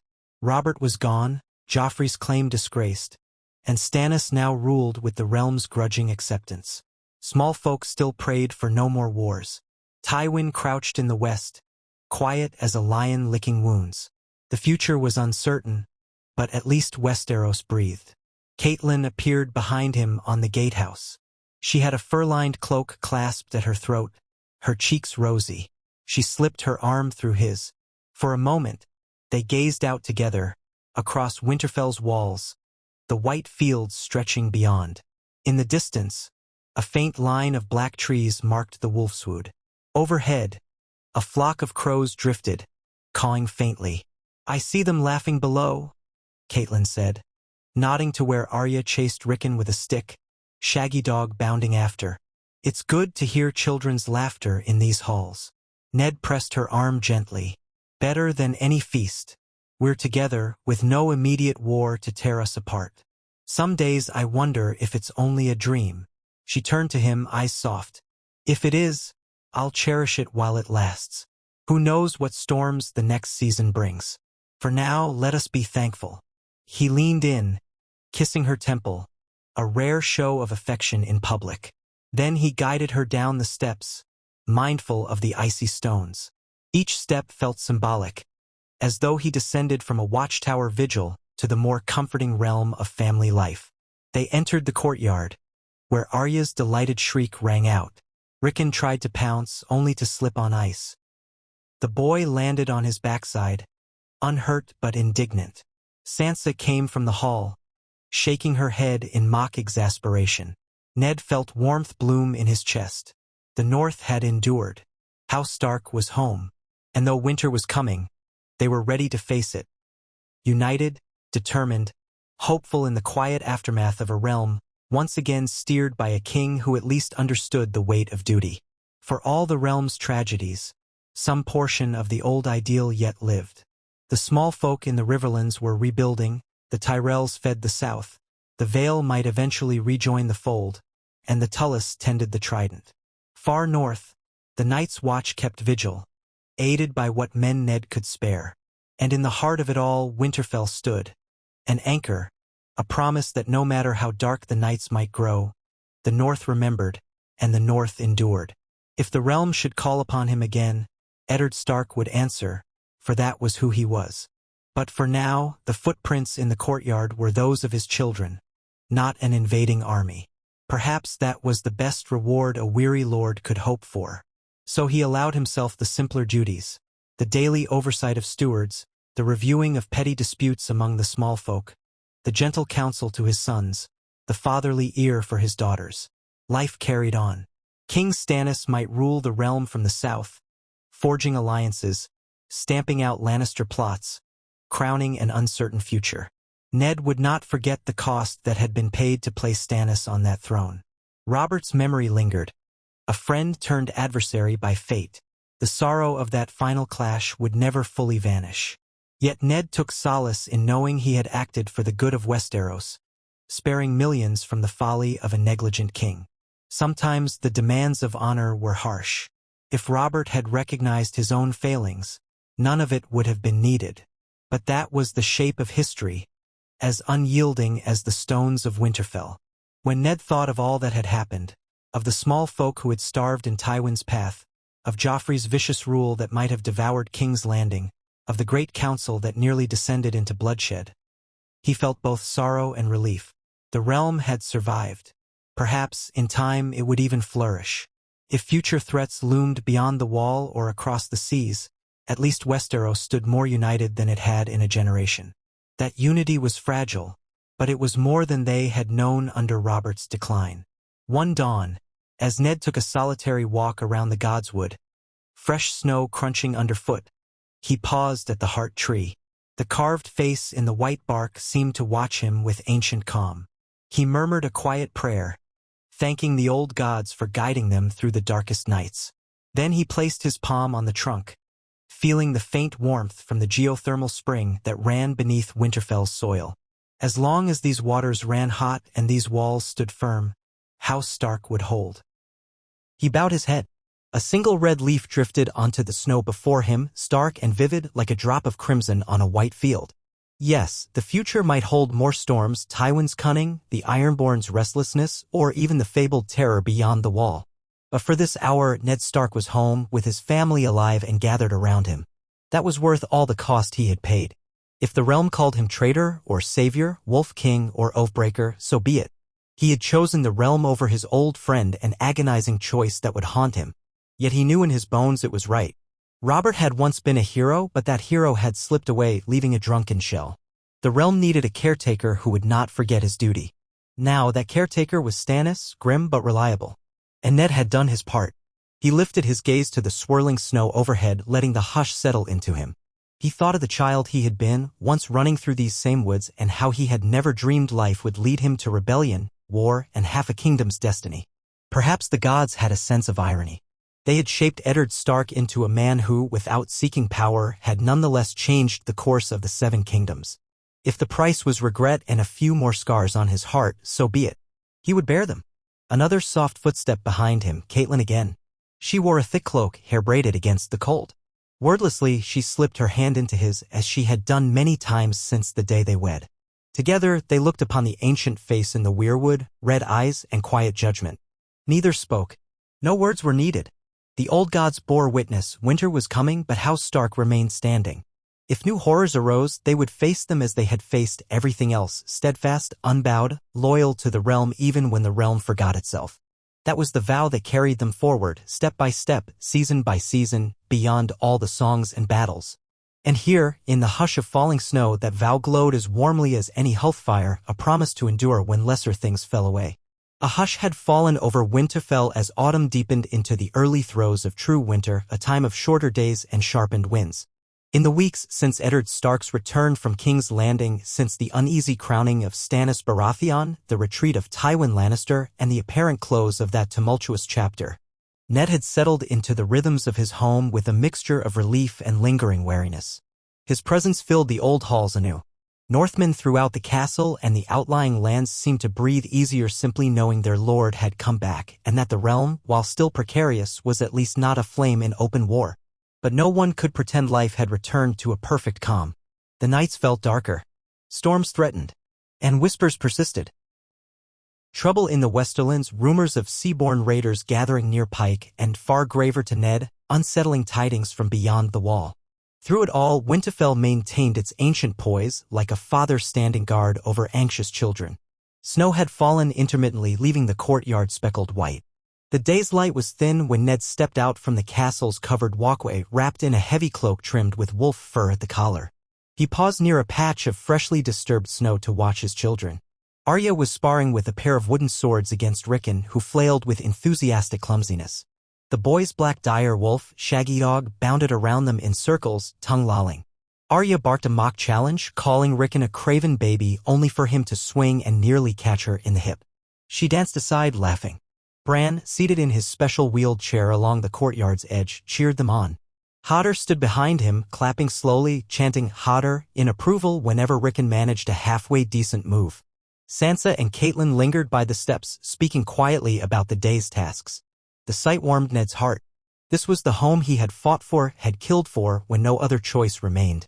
In the end, the realm had recognized Stannis Baratheon's rightful claim at the Great Council, where Ned had stepped aside from any notion of a crown for himself.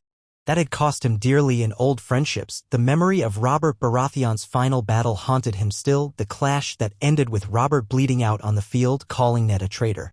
Those nightmares sometimes jerked him awake, sweat chilling his brow in the cold nights. Yet he told himself he had done his duty. If Robert had lived to see King's Landing crumble or Joffrey enthroned, how many more innocents would have died? The realm came first. He took a slow breath, exhaling a frosty cloud. In the courtyard, Rickon tripped, sending his wooden sword skittering across the snow. Arya let out a whoop of triumph. Sansa shook her head in mild exasperation, though a hint of a smile ghosted her lips. Ned smiled to himself. Sansa was healing from her trauma in King's Landing, but the old brightness in her eyes had not fully returned. At least she was safe here. The illusions of a courtly dream, a perfect prince, were gone forever. In time, though, she might rediscover gentler hopes. He made his way across the yard, boots crunching in the snow, and halted to pat Rickon's curly head as the boy puffed from exertion. "I nearly had her," Rickon declared, scowling at Arya. Arya snorted. "You're too small." But she ruffled Rickon's hair too, in surprising fondness. "Keep practicing."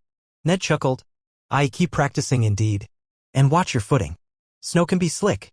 Rickon nodded, retrieving his wooden sword. Arya wandered off to stow hers by a barrel, and Shaggy Dog gave a curious growl, bounding after her. Ned glanced at Bran, who offered a wave from his chair. "How goes your exercise?" Ned asked gently. "Any progress?" Bran shrugged, though determination flickered in his eyes. "I can stand with the harness if I have something to grip. The maester says I'm stronger in the arms. Maybe one day I can walk on crutches." "That's good. Keep at it," Ned said. "We have a long winter ahead. But you've the heart of a wolf." Hodder beamed, echoing, "Hodder." As if that were agreement enough, Ned inclined his head to the gentle giant, then went to join Catelyn and Sansa, who stood near the steps. His wife wore a thick cloak of deep blue, her auburn hair braided to keep it from tangling in the wind. Sansa was similarly bundled, arms folded for warmth. "Good morning," Ned said softly. "Any messages from King's Landing?" Catelyn shook her head. "Not yet. Only routine dispatches from the Night's Watch. They still see movement in the far north. Wildlings, they think, or something else. King Stannis acknowledges it but hasn't mobilized any large force. I suppose he's busy trying to maintain alliances. The Tyrells, the Stormlords, the Crownlands. It can't be easy for him." Ned gave a slight nod. "He's never been one for charm, Stannis. Though that might be a virtue, no silver tongue to spin false promises. Let's hope the realm tolerates his sternness long enough to unify." Sansa gazed at the snow. "If the king keeps the Lannisters from returning, that's enough for me," she said, voice quiet. Ned recognized the bitterness behind her words, the memory of Joffrey. He moved to gently place a hand on her shoulder. "They won't return here," he murmured. "Not so long as the North stands strong." She pressed her lips together, then nodded. "Yes, father." Catelyn touched the girl's cheek, offering a reassuring smile. After a moment, Sansa excused herself to join Arya, presumably to observe, but not join, more rowdy play. Catelyn watched her daughter go, sighing softly. "She is better," Caitlin said, "but still so guarded. I suppose that's natural." Her gaze shifted to Ned. "You too, I think. At times I see you lost in thought, as if waiting for the next blow to fall." Ned gave a half-smile that didn't reach his eyes. "It may well come." Tywin Lannister remains in the west and Balon Greyjoy stirs restlessly on Pike. "We have watchers on the coasts, but we can't guarantee the Ironborn won't raid. And beyond that, the cold grows. The Night's Watch suspects trouble. I try not to alarm the children with rumor." Caitlin inclined her head. "Fair enough. Let's not burden them. But we do what we must. The realm had so many storms these last months, we can hope the seas calm for at least a little while." Ned turned his gaze to the sky where winter clouds gathered. "We hope," he repeated softly. They parted ways to attend the day's duties. Ned met Robb by the stable where the young man oversaw the saddling of a few horses for a short patrol ride. Theon Greyjoy, leaning against a post, joked with two men-at-arms about some matter of archery. Ned took a moment to ask Robb about the local villages. Robb reported no serious problems. Most folk were stocked for a few months of winter. A handful of bandit incidents near the White Knife had been handled by riders from House Manderley. All told, the north was settled in for the cold season, with roads becoming trickier for travelers. Ned nodded approval. "Your stewardship is good, Robb. Keep it so." Robb looked pleased, though he tried to hide it. "I'll do my best, Father. Will you come riding with us?" "Just a short circuit around the outskirts." Ned considered it. "Not today. There's a letter to finalize for the Night's Watch and more supply records to check. But you go. Enjoy the snow, keep watch for anything odd. Theon, mind your mischief." Theon shot him a crooked grin. "No promises, my lord, but I'll keep Robb safe." Ned smiled slightly. "Do that indeed." He patted Robb's shoulder, then stepped back to let them mount up. Soon, the small patrol clopped out through the gate, heading toward the white lace trees. Ned watched them go, a pang in his chest at how tall Robb sat in the saddle. Each day, that boy approached manhood, forging his own path. Ned prayed that by the time Robb fully took the mantle of Lord of Winterfell, the realm's current troubles would be well behind them. He spent the day, as he had many others, conferring with Maester Luwin about the state of the library, ensuring new ledgers were correct, reading the updates from scattered bannermen. One letter from Lord Mormont on Bear Island confirmed minimal conflict but repeated rumors of cell sales near the Iron Islands.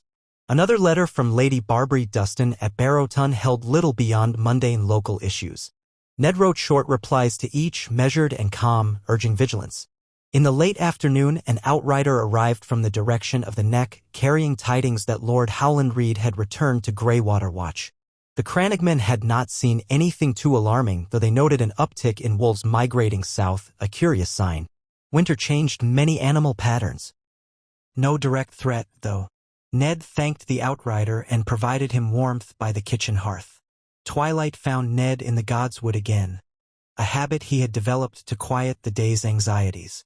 Snow dusted the ground, clumping around the thick roots of the weirwood. He knelt, pressing a palm to the trunk, letting his breath swirl in the cold air. He prayed for the realm's peace, for the North's safety, for those beyond the wall who might be facing nameless dangers. When he stood, the hush was absolute. Then a soft voice. Sansa's footsteps behind him, cautious on the snow. He turned, offering a gentle nod. "Come to pray as well?" She folded her hands, shifting her weight. "Yes, Father. And maybe to speak with you." He took her arm, guiding her to a mossy stone near the edge of the hot spring. Steam rose faintly from the warm water that bubbled from below. "Of course.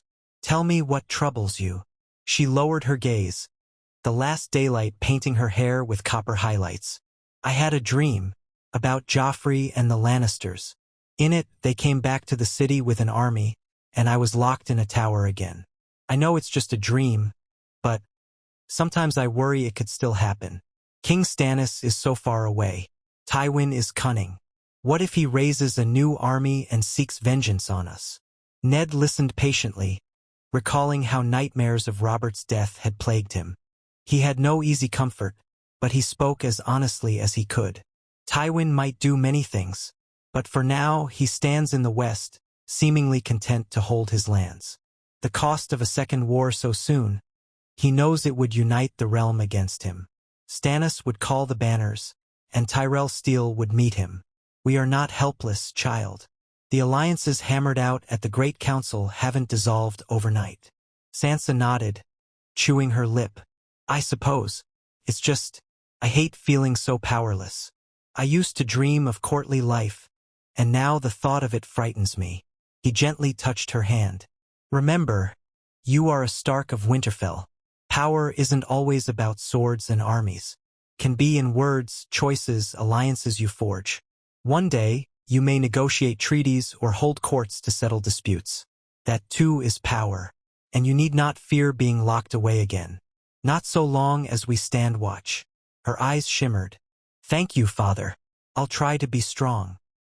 He offered her a small smile, nodded to the weirwood, and they rose together, departing the godswood. The wind picked up, rattling branches overhead. Snow spiraled in the pale gloom. Yet for all the chill, Ned felt a warmth in guiding his daughter from fear. That night, the castle seemed quieter than usual. A mild frost coated the windows. Ned found Catelyn reading by candlelight in their bedchamber, wrapped in a thick shawl. She paused, looking up as he entered. All is well? She asked. He hung his cloak, moving to the small fire that crackled in the hearth. As well as can be. Sansa is still haunted by the past, but she's trying to move forward. He glanced at the small writing desk. Any news from the capital? Catelyn shook her head. Just the daily statements from the Master of Coins men about taxes. King Stannis apparently tries to mend the treasury Robert drained. But no big developments. Renly remains at court, the Tyrells seem content, the Stormlands are calm, the Riverlands rebuilding. So says this letter. Hard to believe it's all so settled. Ned settled beside her, a faint smile tugging at his lips. Sometimes a realm on the brink of war can find a measure of calm if the key players hold back. Tywin is no fool. He knows a direct confrontation now would be disastrous. So maybe we have a year or two of respite. He did not mention the threat beyond the wall, not wanting to overshadow what little peace they shared. Catelyn set aside her reading. A year or two. Let's hope it's longer. We deserve a generation of peace after all that bloodshed. He drew her hand to his lips, pressing a gentle kiss to her knuckles. If the gods are kind. They sat together in the flicker of firelight, the hush reminding him how, in the midst of crisis, he had yearned for just such a moment without forced marches, battered armaments, or dire ravens. He had not expected to find it so soon, if at all. Yet here it was. As winter's first full moon approached, the weather turned sharper. The thickening snow forced the cancellation of extended patrols, though short rides around the perimeter still occurred. Robb and Theon sometimes returned with reports of minor wolf packs roving near the farmland, spooked by the cold. Theon joked that maybe the wolves were running from some bigger beasts. Robb gave him a pointed look, not amused by the jest. Ned listened calmly, though he felt a stir of unease. The watchers at the Night's Watch had warned of odd migrations. A trick of the cold, or a sign of something darker? He suppressed a shiver and told them to keep an eye out. On the 14th day after the first snows, a raven arrived from Lord Commander George Mormont at Castle Black, carrying a more urgent tone. The missive described how a band of rangers traveling beyond the wall had vanished, no sign of them returning. Another group found their camp torn apart, no footprints but plenty of blood in the snow. Mormont cautioned that this might be the work of wildling raiders, but the evidence was strangely lacking. The letter ended with a plea for caution, acknowledging that the old stories of the others might no longer be mere tales. Ned read it twice, jaw tightening. This was the third or fourth letter hinting at something vile beyond the wall. Mormont was no craven to startle easily. Ned summoned Catelyn, Robb, and Maester Luwin to the Solar. He handed the letter around in silence. Catelyn pursed her lips. Another attack. And no prince in the snow? That's monstrous. Robb frowned, arms folded. Father, do you think we should muster men to help the watch? A small force, at least, to investigate. Ned exhaled. We have a handful of volunteers up there already, hunters, scouts. But perhaps we should send more.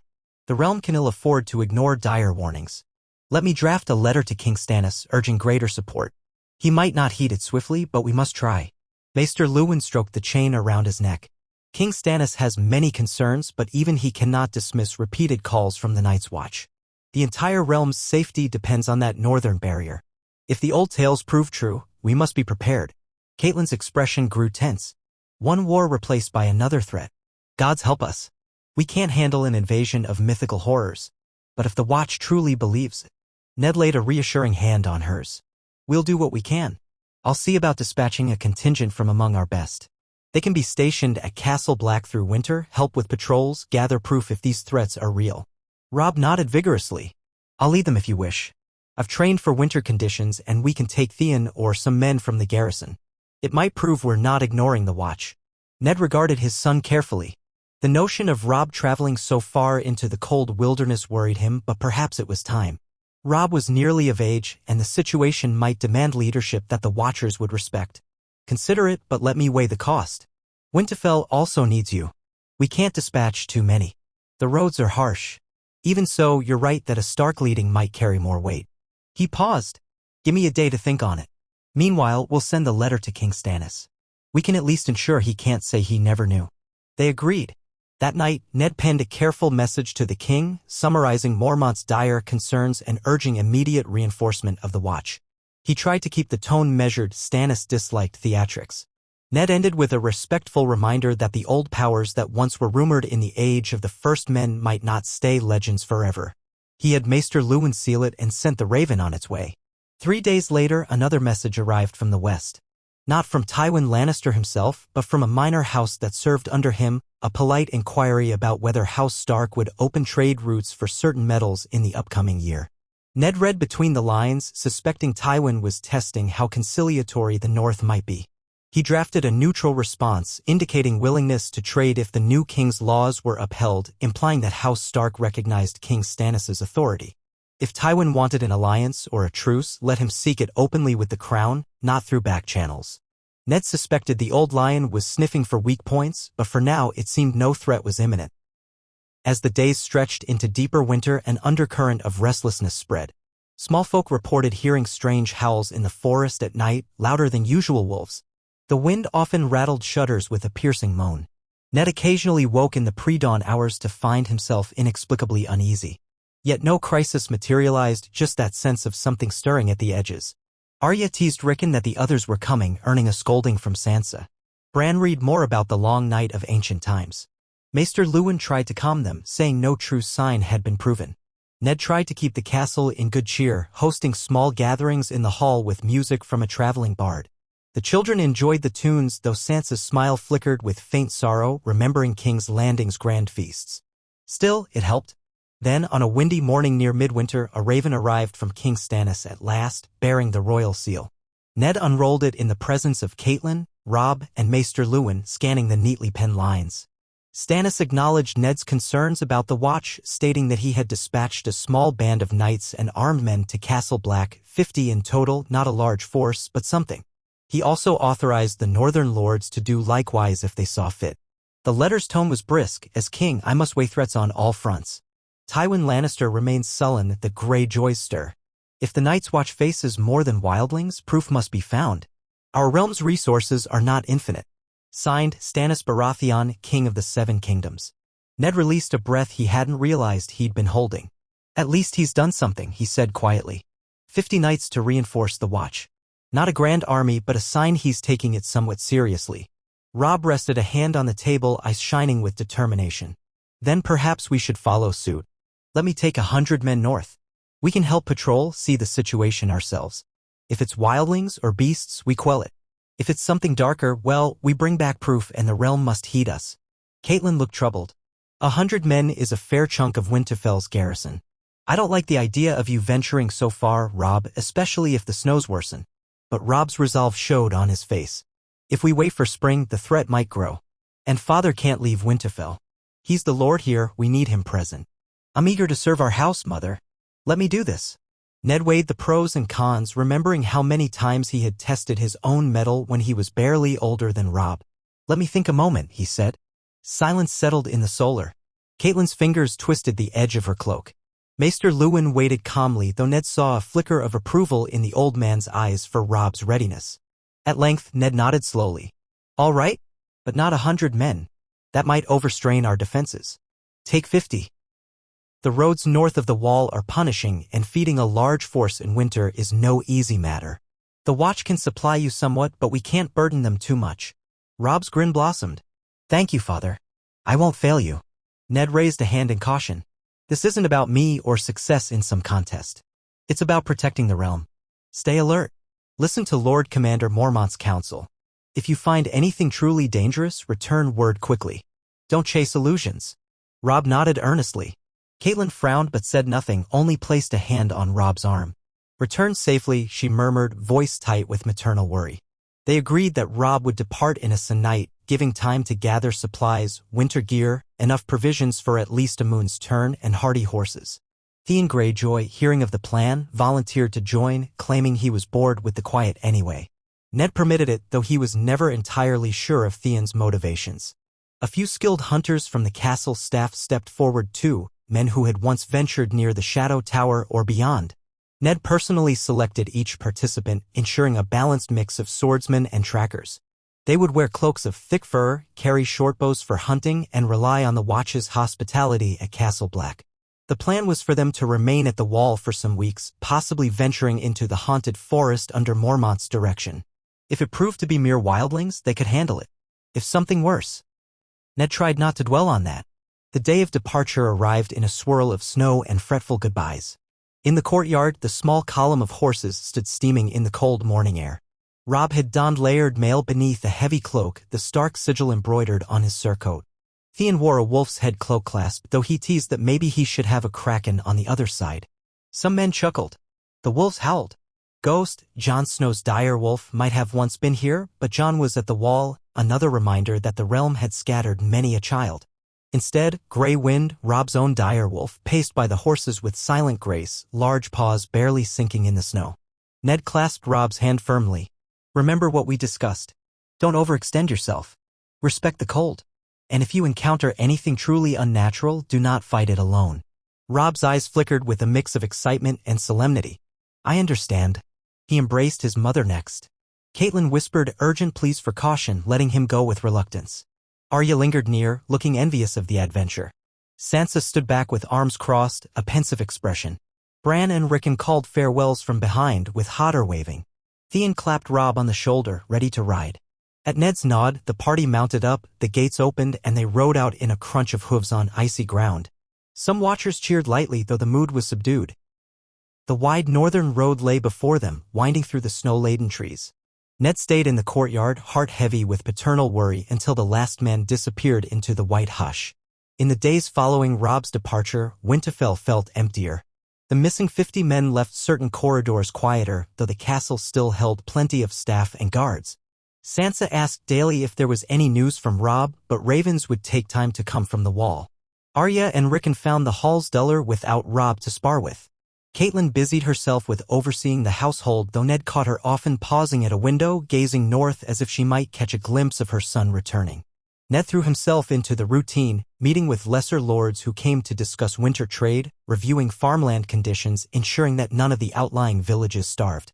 The letters from King's Landing remained calm, referencing small improvements in the crown's finances, occasional flickers of trouble. Tywin Lannister still sent half-hearted trade queries, hinting he might open certain mines if the crown recognized certain privileges.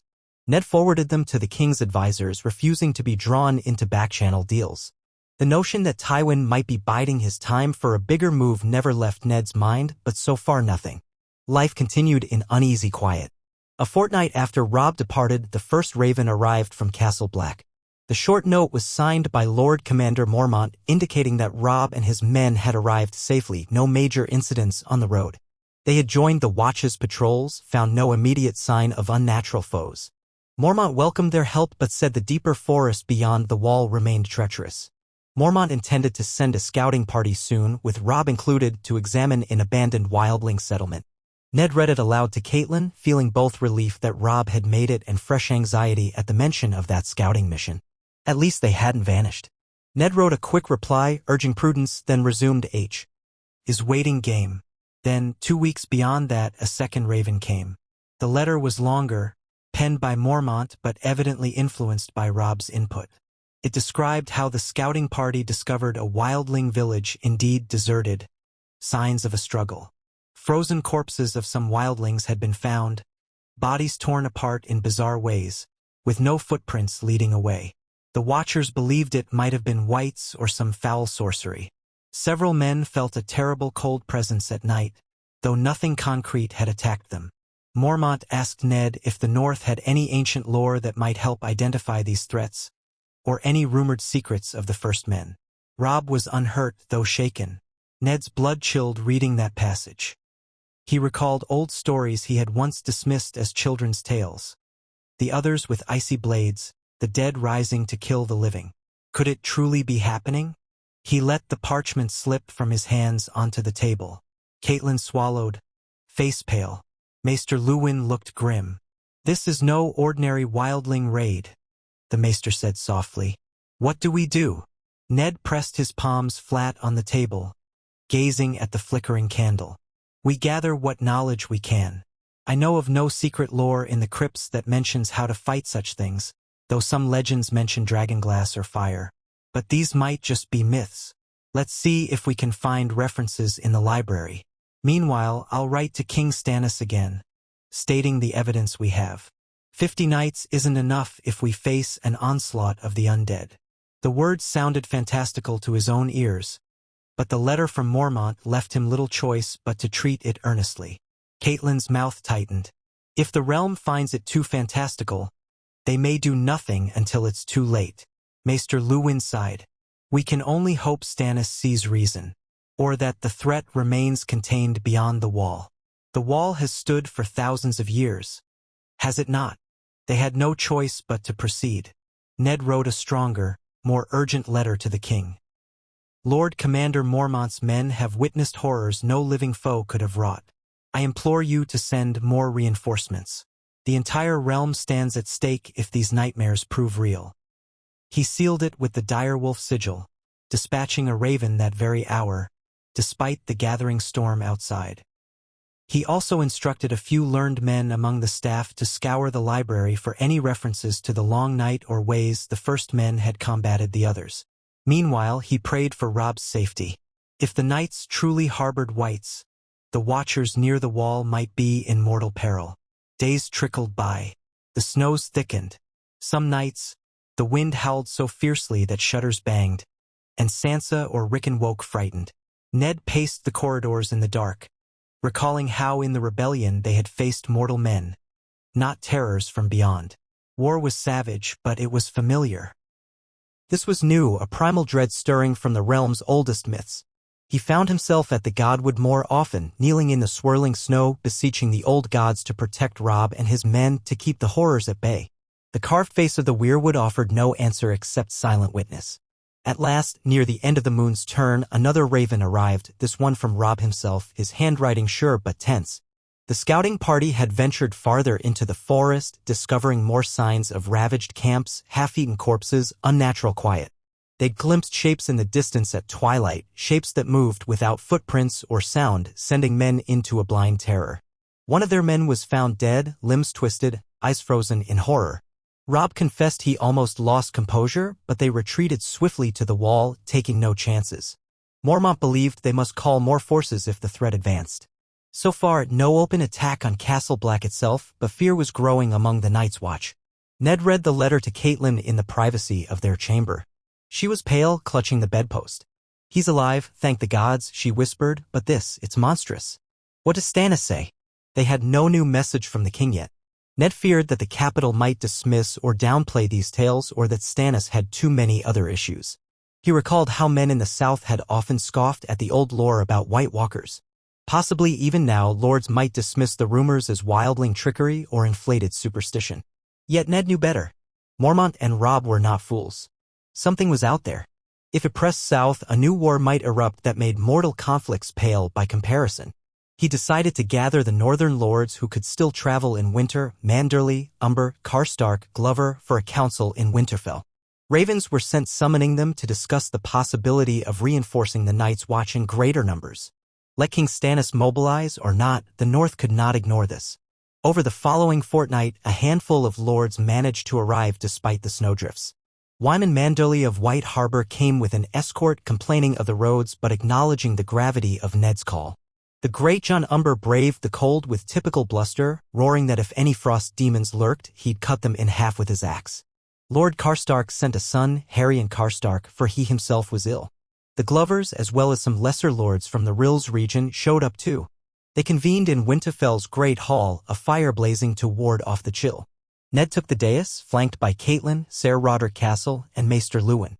He read Robb's letter aloud, then Mormont's, describing the mounting horrors beyond the wall. The men shifted uneasily on their benches. Some frowned in doubt. Others hammered fists, outraged that the realm might stand idle. Wyman Manderley's heavy jowls quivered. We all heard ghost stories as children. But if you say your son reports these things are real, I won't call him a liar. Still, how can we fight living shadows? The great John let out a booming laugh that died abruptly. If they bleed, we'll kill them. If they don't bleed, we'll figure something else out. Fire, maybe. Or dragonglass. Old wives' tales say that can kill others. Ned nodded. Yes, the legends mention dragonglass. We have a small store of obsidian arrowheads in the Winterfell vaults, though not many. We could craft more if we find raw material. My thought is to muster perhaps 200 or 300 men from the north, if each house can spare some, to reinforce the wall. That, combined with the Watch's own forces and whatever King Stannis sends, might hold back the threat if it emerges. Manderley sucked in a breath. 200 or 300 in the midst of winter. We can't supply them easily. White Harbor's harbor is partially frozen, though we might manage some shipping along the east coast. Ned rubbed his jaw. I know it's not simple, but we must try. If the threat is real, we cannot wait for spring. If it's all overblown, they can simply stand guard for a time. Harrion Karstark, representing his ailing father, voiced support. Better safe than sorry. My father would not want us ignoring nightmares that might become real. The great John slapped the table. Aye, let's do it. I can send 50 good men from Last Hearth. Enough to make a difference, maybe. Let these others come and see how we Northmen greet them. A rumble of agreement spread. Manderley nodded at length, though he worried about provisions. Very well. White Harbor will send some men, maybe 30 or so, and see to shipping supplies along the coast if possible. Storms might hamper us, but we'll do our best. The Glovers pledged some men, too. Others promised smaller numbers. By the end of the council, they had a plan to muster about 200 men from across the north and funnel them to Castle Black in small contingents over the next moon's turn. A meager force in the grand scheme, but better than ignoring the crisis. Ned prayed it was enough. They toasted quietly to the Watch that night, though the mood was grim, not celebratory. Word went out by Raven to the scattered holdings. Men began to gather, many uncertain if they truly believed in the old terrors, but loyal to House Stark's call. Meanwhile, Ned wrote again to King Stannis, informing him that the North was sending more men to the wall, urging the Crown to do likewise. Then they waited, each day colder than the last. The storms intensified at times, burying roads. Some convoys were delayed, but little by little small pockets of armed Northmen trickled up the King's Road. Ned prayed Robb remained safe in the meantime. No fresh letters came from him or Mormont for a while. The silence gnawed at Ned's nerves. One late afternoon, as Ned and Catelyn shared a meal near the hearth, a shout came from the courtyard. A raven from the wall. The guard hurried in, handing Ned a damp parchment. Ned unrolled it with shaking fingers. The scrawl was rushed, penned by someone else in Mormont's stead. The letter said that a large portion of the wildling population under Mansraider was fleeing south from something they called the White Shadows. The Watch had engaged in skirmishes with some of these wildlings near the Bridge of Skulls. A group of whites had reportedly attacked a ranger outpost, killing half a dozen men. Robb was among those who helped drive them off with fire and dragonglass, though it had been a terrifying clash. The letter confirmed Robb survived. But the threat grew daily, with more sightings of these undead creatures roaming the haunted forest. The note ended with a plea: send reinforcements swiftly.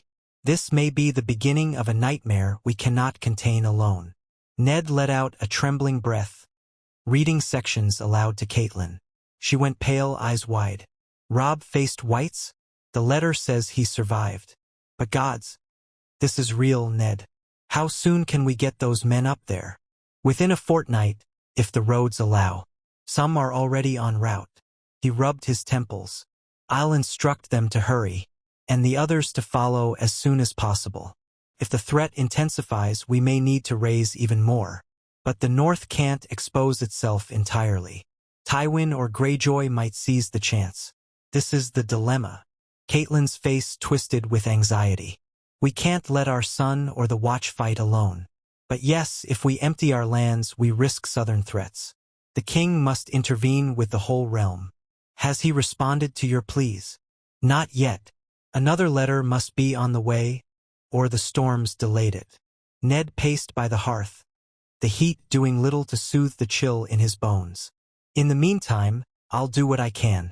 The men we send might bolster the Watch enough to hold the wall. Let us pray it's not beyond saving. He spent that night drafting urgent instructions to the bannermen. Expedite your contingents, push through snow if possible, coordinate with House Manderley for any supply shipments by sea, bring what dragonglass and flammables you can. A second letter repeated the calls for help to King Stannis. Ned made it plain that undead abominations now threatened them. He wrote in stark terms, hoping it might jolt the king into a real mobilization. Then he could only wait, each hour an ache of uncertainty. As days crawled onward, the last of the promised 200 men trickled out of Winterfell in small groups. Ned watched them go with a silent prayer for their safety.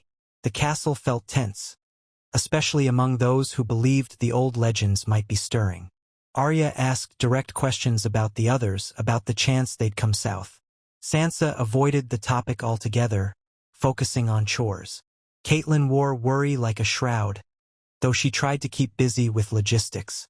The gloom of midwinter pressed on them all. If not for the children's laughter in the halls, the place might have felt like a fortress under siege. Yet no enemy battered at Winterfell's gates, only the creeping sense that doom approached from the far north. At last, a new raven from the capital arrived bearing the royal seal. Ned tore it open, scanning the words.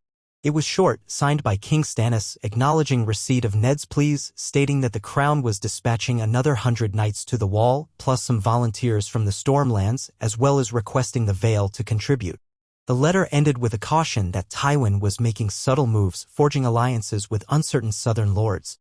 Stannis could not leave King's Landing undefended. I do not doubt your warnings, the king wrote, but we must guard the realm on all sides. Do what you must in the north. If the threat grows too dire, send word again. Ned's frustration flared. The threat was already dire, but at least Stannis was responding, albeit slowly. Another 100 knights might help, but was it enough? He sent a swift reply, insisting that the reports were dire indeed, that the Watch might soon face a wave of undead. Then, nothing to do but keep vigil, praying the men from the north arrived in time. The bitter cold had grown relentless, and storms battered the region. In that swirl of snow and fear, Winterfell endured day by day. Catelyn tried to keep morale up.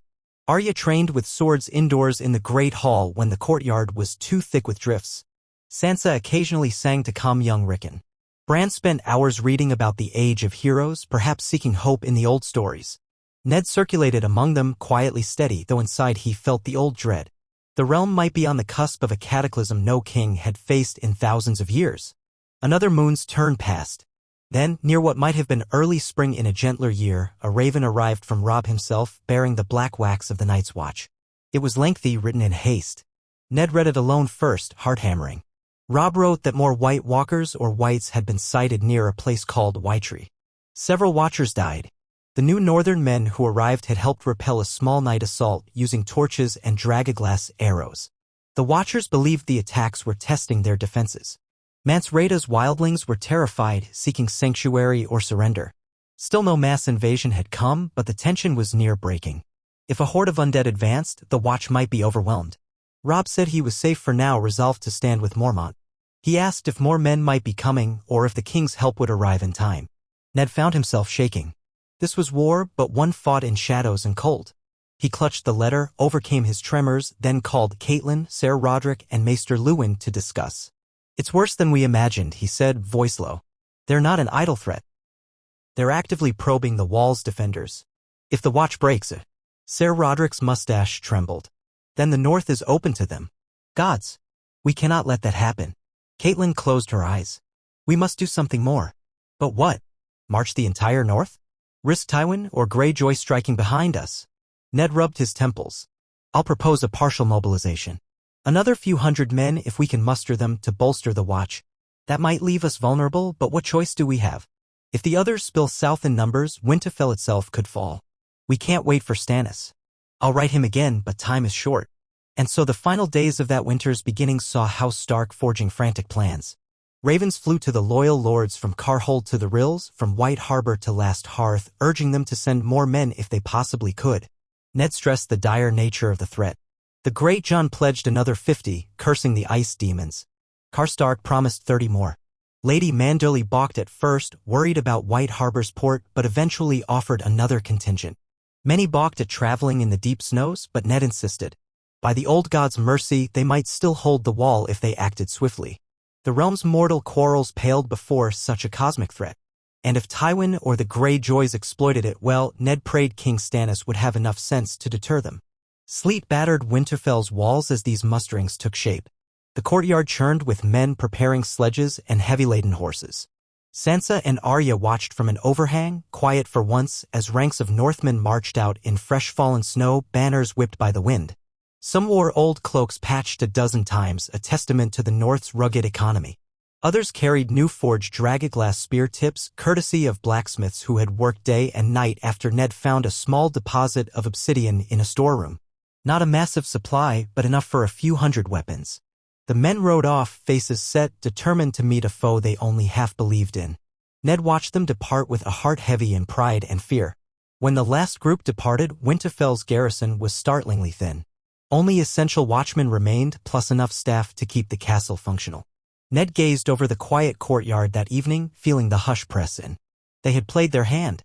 Another 300 or 400 men from across the north were on their way to the wall. If that didn't suffice, no sense finishing that thought. He refused to let despair take hold. In the weeks that followed, ravens from the wall became sporadic, storms or chaos Ned didn't know. A handful did arrive, reporting fierce skirmishes with undead creatures in the forest. The Watchers held them at bay with fire, though some men died. Robb was wounded once but not mortally, Mormont's letter said. The new northern reinforcements had begun arriving, bolstering outposts. Yet the threat loomed. The White Walkers themselves rarely appeared, only sending whites in small waves. Once, a ranger claimed to have glimpsed a tall, slender figure of ice armor, eyes gleaming blue in the darkness. The men who tried to approach it died screaming. The Watchers concluded the real foe awaited the right moment to strike.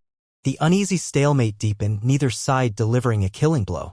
The wildlings cowered behind the Watch, ironically once the sworn enemies of these men in black. Ned tried to keep the lines of supply open, but the storms raged.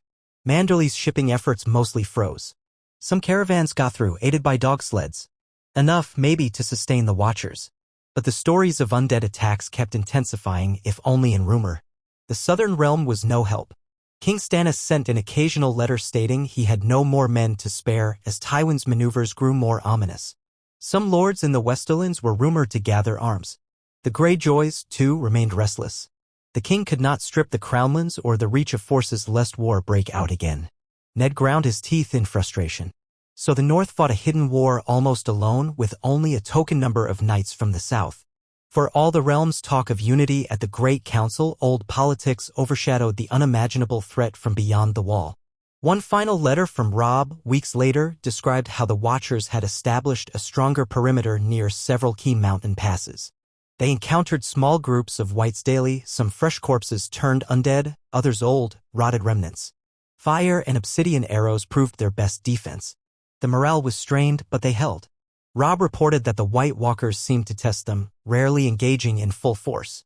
Perhaps the others were waiting out the worst of winter or gathering more fallen to their cause. The letter ended with an uncertain note: "We stand, but for how long I cannot say. The men are weary. The nights are dark. Yet we will not yield." Ned read this alone in the dim light of Winterfell's solar, tears pricking at his eyes. His boy had become a warrior in a war more horrifying than any rebel scuffle. He set the letter down, letting a shaky sigh escape.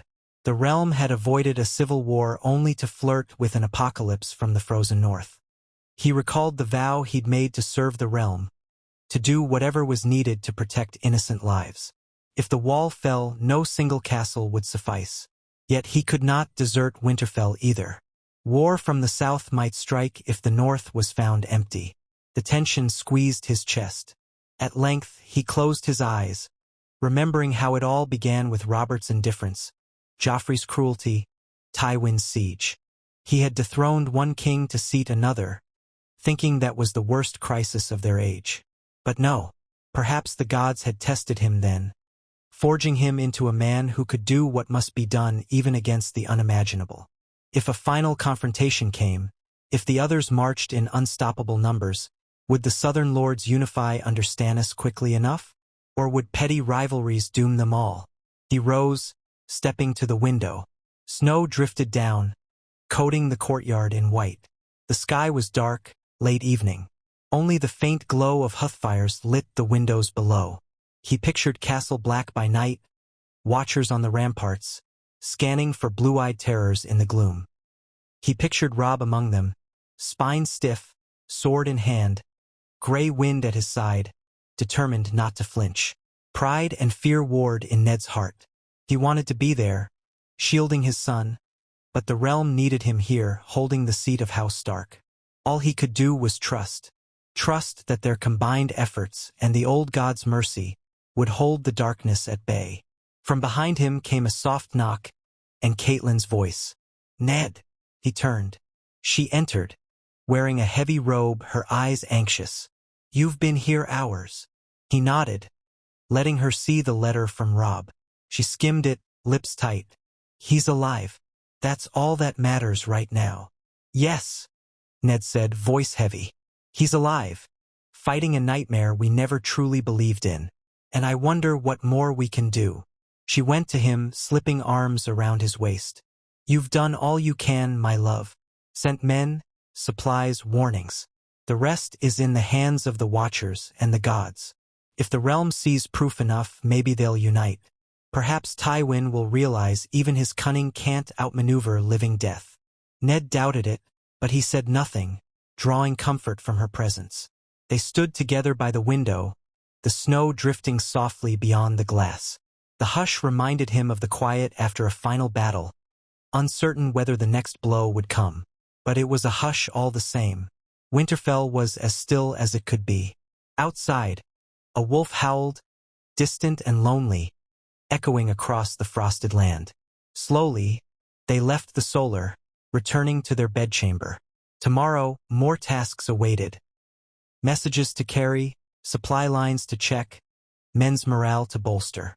The threat beyond the wall weighed on every breath, but they pressed on, the same way they had braced for war in King's Landing. This was Ned's life now, a chain of duties leading from crisis to crisis. Yet if it safeguarded his children, if it kept Arya laughing and Sansa singing, if it gave Robb a fighting chance to come home, that would be enough. In the halls, servants scurried to lay fresh rushes against the freeze. Sansa had retreated to her chamber, Arya to hers, presumably. Bran dozed, dreaming of old glories. Rickon snored with Shaggy Dog at the foot of his bed. Another day's end in the seat of House Stark, fighting a war that few Southern lords even recognized. Ned shut the heavy wooden door behind them, sealing out the corridors. In the flickering lamplight, Catelyn took his hand. He let out a long breath, feeling the tension in his shoulders and neck. She led him toward their bed, and for a moment, they shared a rare glimmer of closeness, warm in each other's presence, despite the cold swirling around Winterfell. He drifted into uneasy sleep, haunted by images. The ghost of Robert Baratheon brandishing a warhammer, the spectral silhouettes of White Walkers on a snowy field, Tywin Lannister smirking in the shadows. And in the midst, Robb bracing for an onslaught, steel sword shining feebly against an icy horde. Ned jolted awake near dawn, heart pounding, but found the room still and quiet. Catelyn slept, brow creased with her own worries. He inhaled, exhaled, forcing calm. Outside, the sky was gray with approaching morning. Another day to stand vigil, to do what duty demanded. That day, the watchers on the ramparts reported a visitor approaching from the south. Ned roused fully, braced for some new crisis. To his surprise, it was a messenger from the Vale, escorted by a small retinue of armed men. They arrived in Winterfell's courtyard, stamping snow from boots. The messenger carried a letter from Lady Lisa Arryn, who apparently had awakened to the threat from the north after reading the king's notices. The letter stated that the Vale might send 300 men come spring, once the passes cleared. Lisa apologized for not acting sooner, claiming her priority was protecting her son. Ned read it with mild frustration. Spring might be months away, or longer if the winter lasted. But at least it suggested the Vale would not remain idle. That was something. He gave the messenger a polite welcome, offering a hot meal and rest, but no illusions that her help might come too late. Life in Winterfell continued, overshadowed by what might be happening far beyond. Some nights, Ned found himself in the courtyard, gazing at the northern sky, wondering if that darkness pressed at the wall. The illusions that dethroning Robert and crowning Stannis had solved everything were shattered. Yet, in a strange way, he felt less haunted by his choice. The realm might yet face an apocalypse, but it was not Robert's indifference that would doom them. It was the horrors of legend, a foe beyond mortal politics. Ned had no regrets about removing a king who had lost all sense of responsibility. If Robert had remained, the realm would be no better prepared for the others.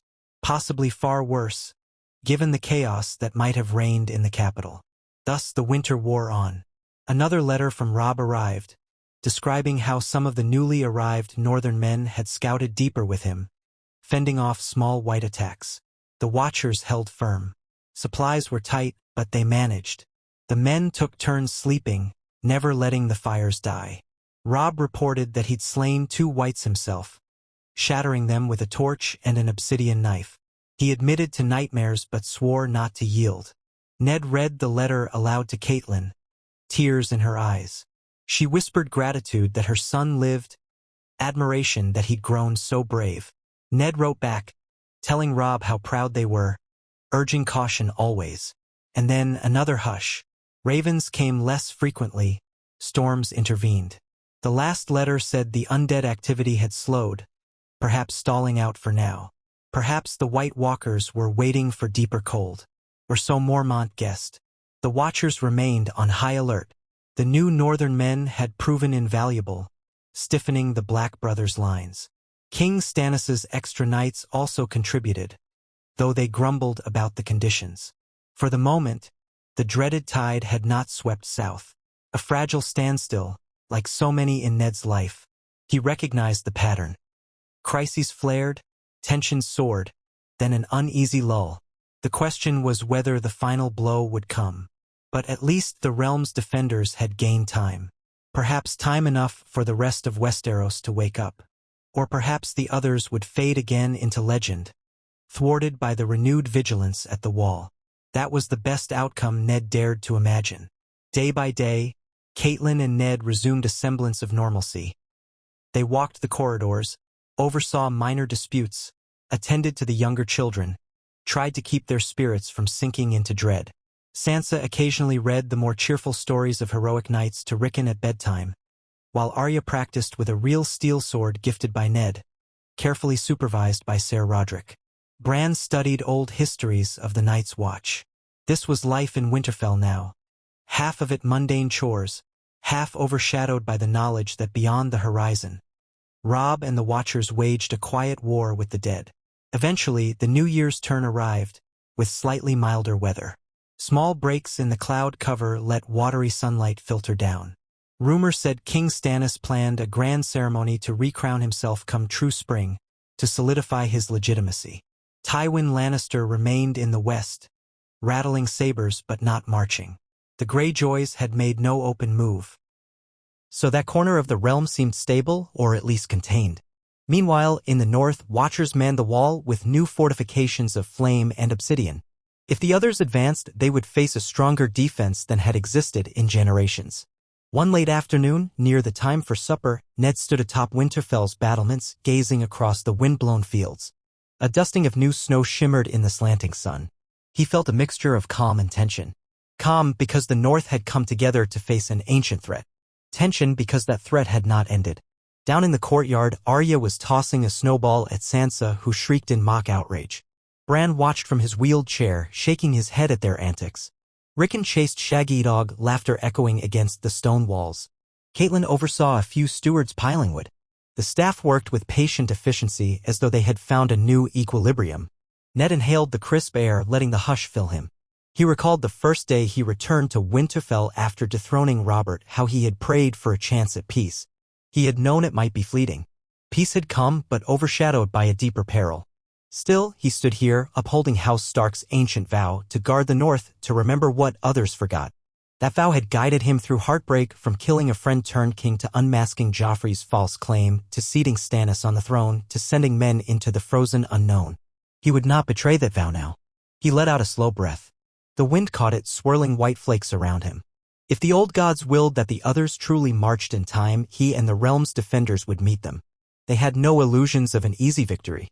But better to stand with knowledge than cower in ignorance.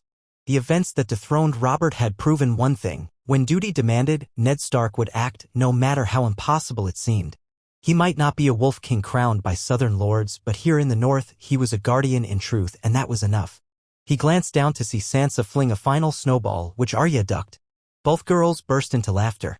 For them he would do anything. The rest of the realm might see the north as distant, but if the dawn broke to find the others beaten back by the combined courage of Watchers and Northern men, the entire realm would owe them a debt. If the worst happened, well, Ned had done all he could. He prayed it would be enough. The day dipped toward dusk, painting the sky with faint oranges and grays. Ned turned away, descending the steps into the keep. Supper awaited, along with the next tasks of running Winterfell. Some part of him might always wait for a summons from the wall or a final letter from Robb describing an ultimate battle. But for now he would remain, guiding the North as best he could, cherishing each moment of family he still possessed. In the hush of a winter threatened by horrors, that quiet was precious and worth defending with every last measure of will. So ended one chapter of turmoil: Robert unseated, Stannis enthroned, Tywin checked, Greyjoy dormant. A new chapter loomed, the dawn of a war between life and icy death. Yet House Stark stood, unbroken, resolved, watchers in the swirling snow. They did not yield to fear, for the North remembered and the North endured. That was the stark truth behind every vow Ned had ever taken, every choice that had led him here. As the cold deepened and the realm trembled, the memory of a father telling his children that winter was coming rang more real than ever before.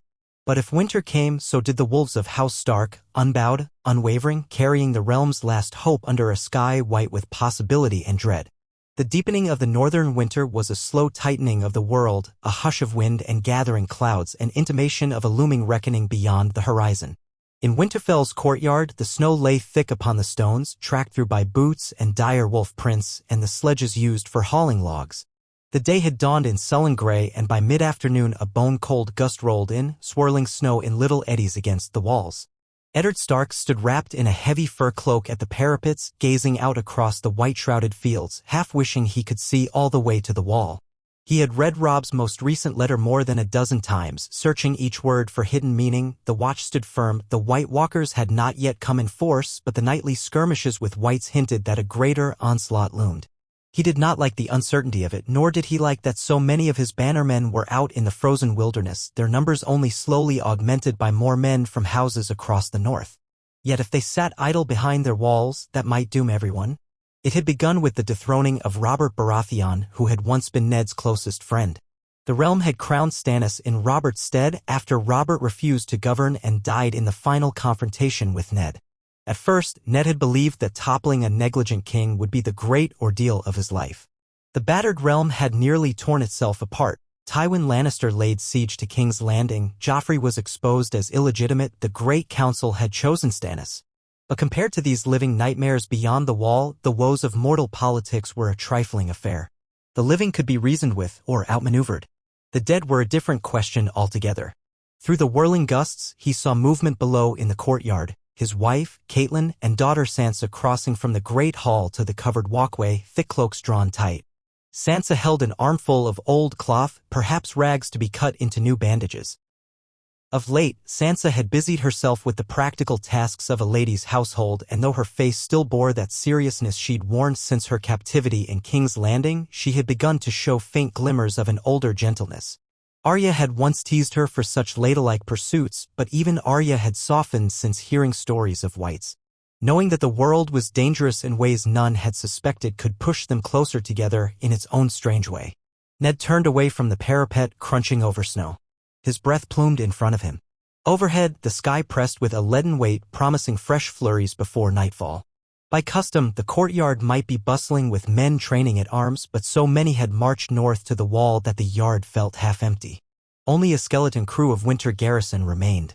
Some of them were older veterans, men too advanced in years to attempt the punishing journey to Castle Black, or younger recruits needed here to maintain the watch over Winterfell. In the stables, the horses stamped restlessly, tended by stable boys who muttered that they missed the old bustle. In truth, the entire castle felt as if it were holding its breath, waiting on tidings from the far north.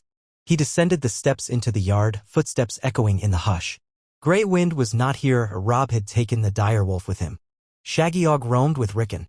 Nymeria had gone off with Arya earlier that morning, presumably to practice hunting near the hot pools. Sansa's direwolf, Lady, had once been hers to cherish, but Lady was gone now in a tragic memory of King Robert's old decisions. Another pang of regret.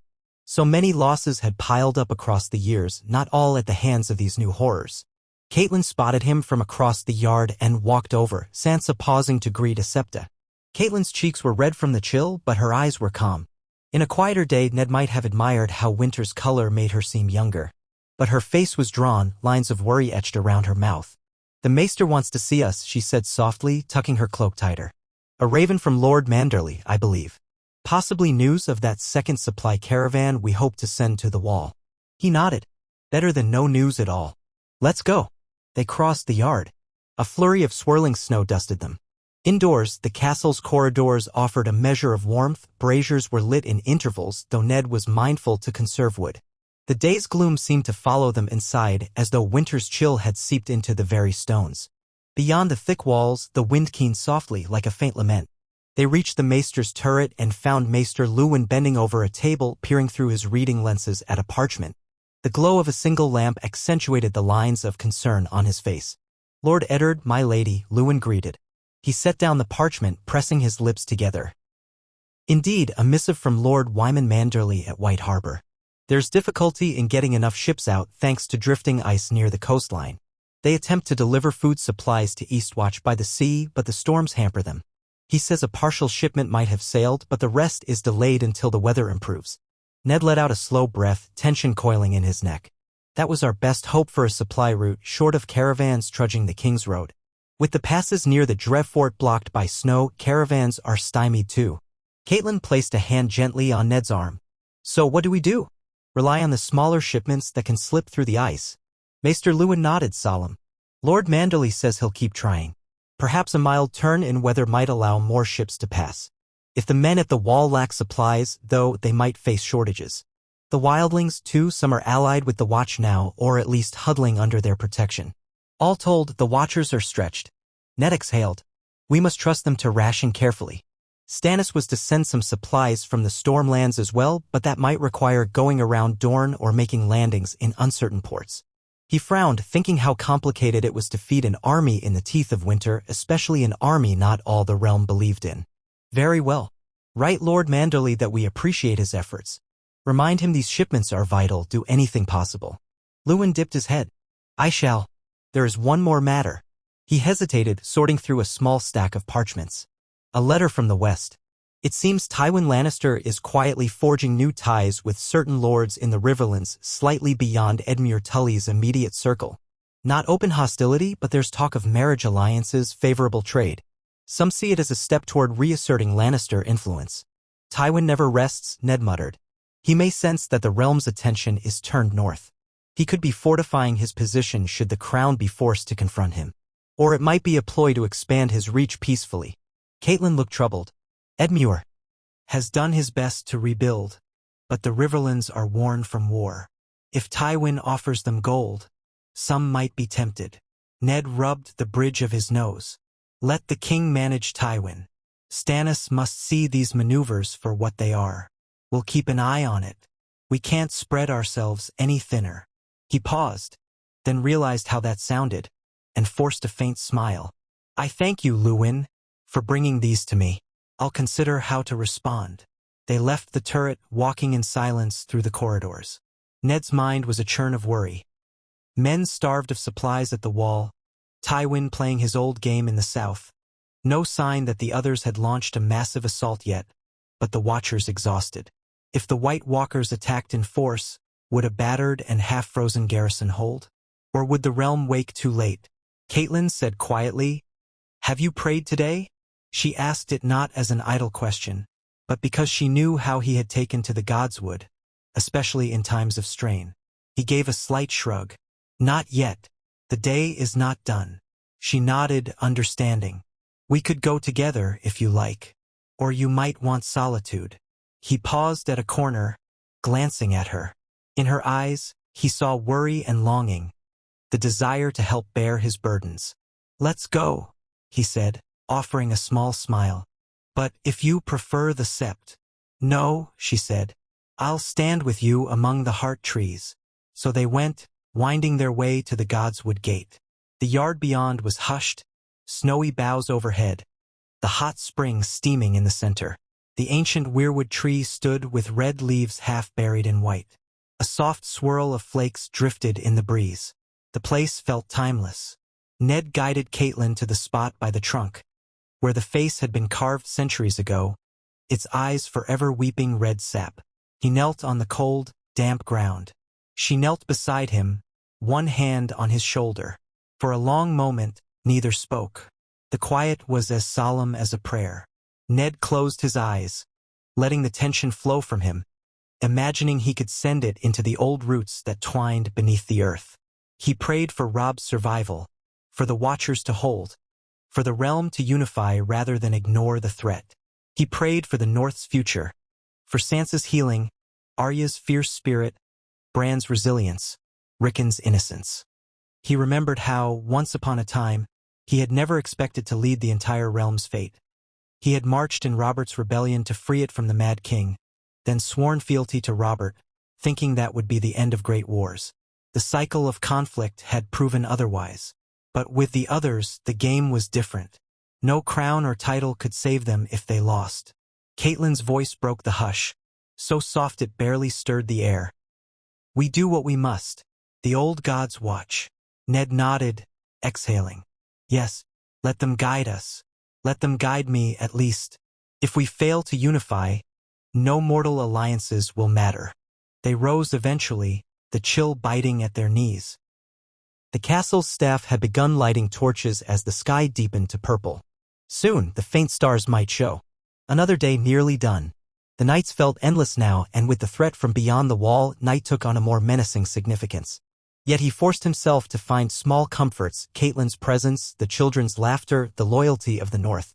If the Watchers had any chance, it was because men like Rob refused to yield.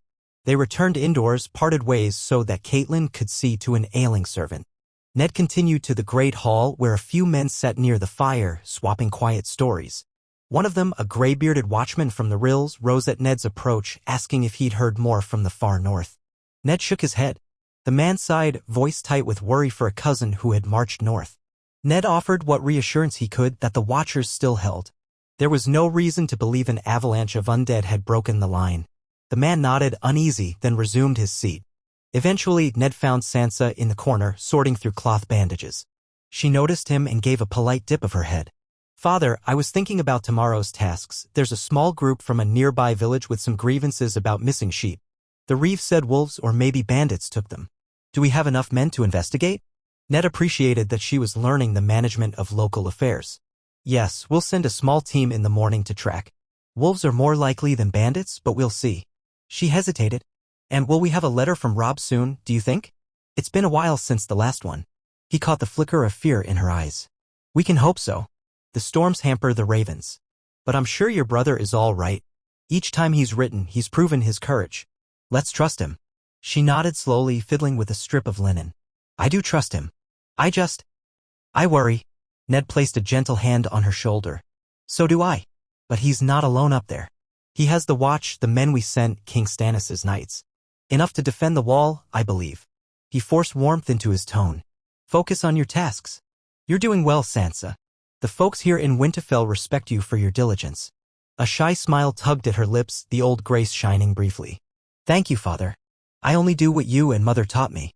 She gave a faint curtsy, then moved along, presumably to deliver the bandages to the maester's stores. Ned watched her go, sadness and pride mingling.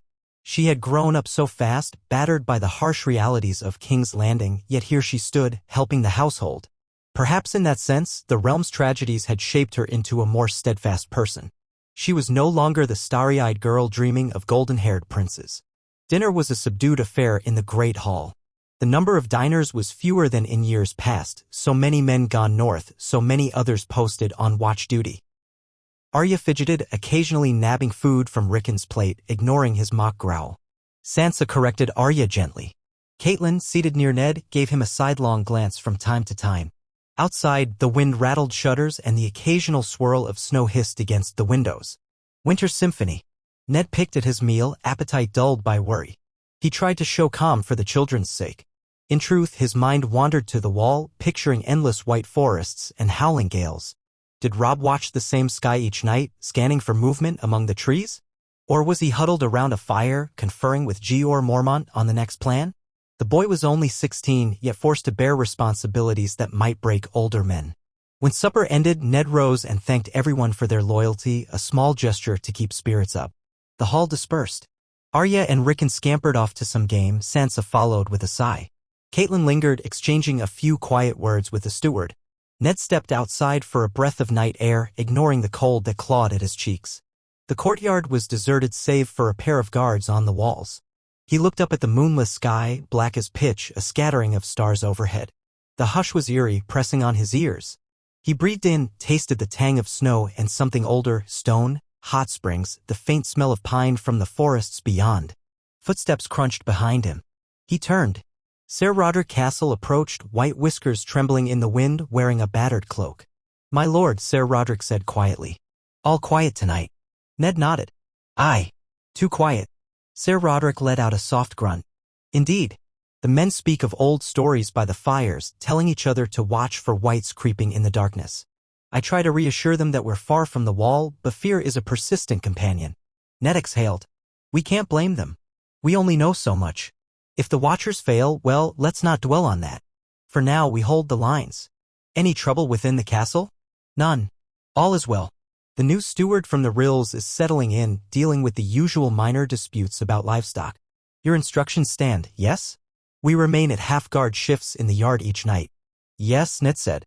"We can't leave ourselves unprotected." "Keep it so." He paused, glancing at the frosted stones underfoot. "Thank you, Ser Roderick. I appreciate your vigilance." The old knight gave a small bow, eyes kindly. "My duty, my lord. And my honor." He stepped back into the shadows, heading for the ramparts. Ned let the hush reclaim him. Then, with a last glance at the star-flecked sky, he went inside to rest or attempt it.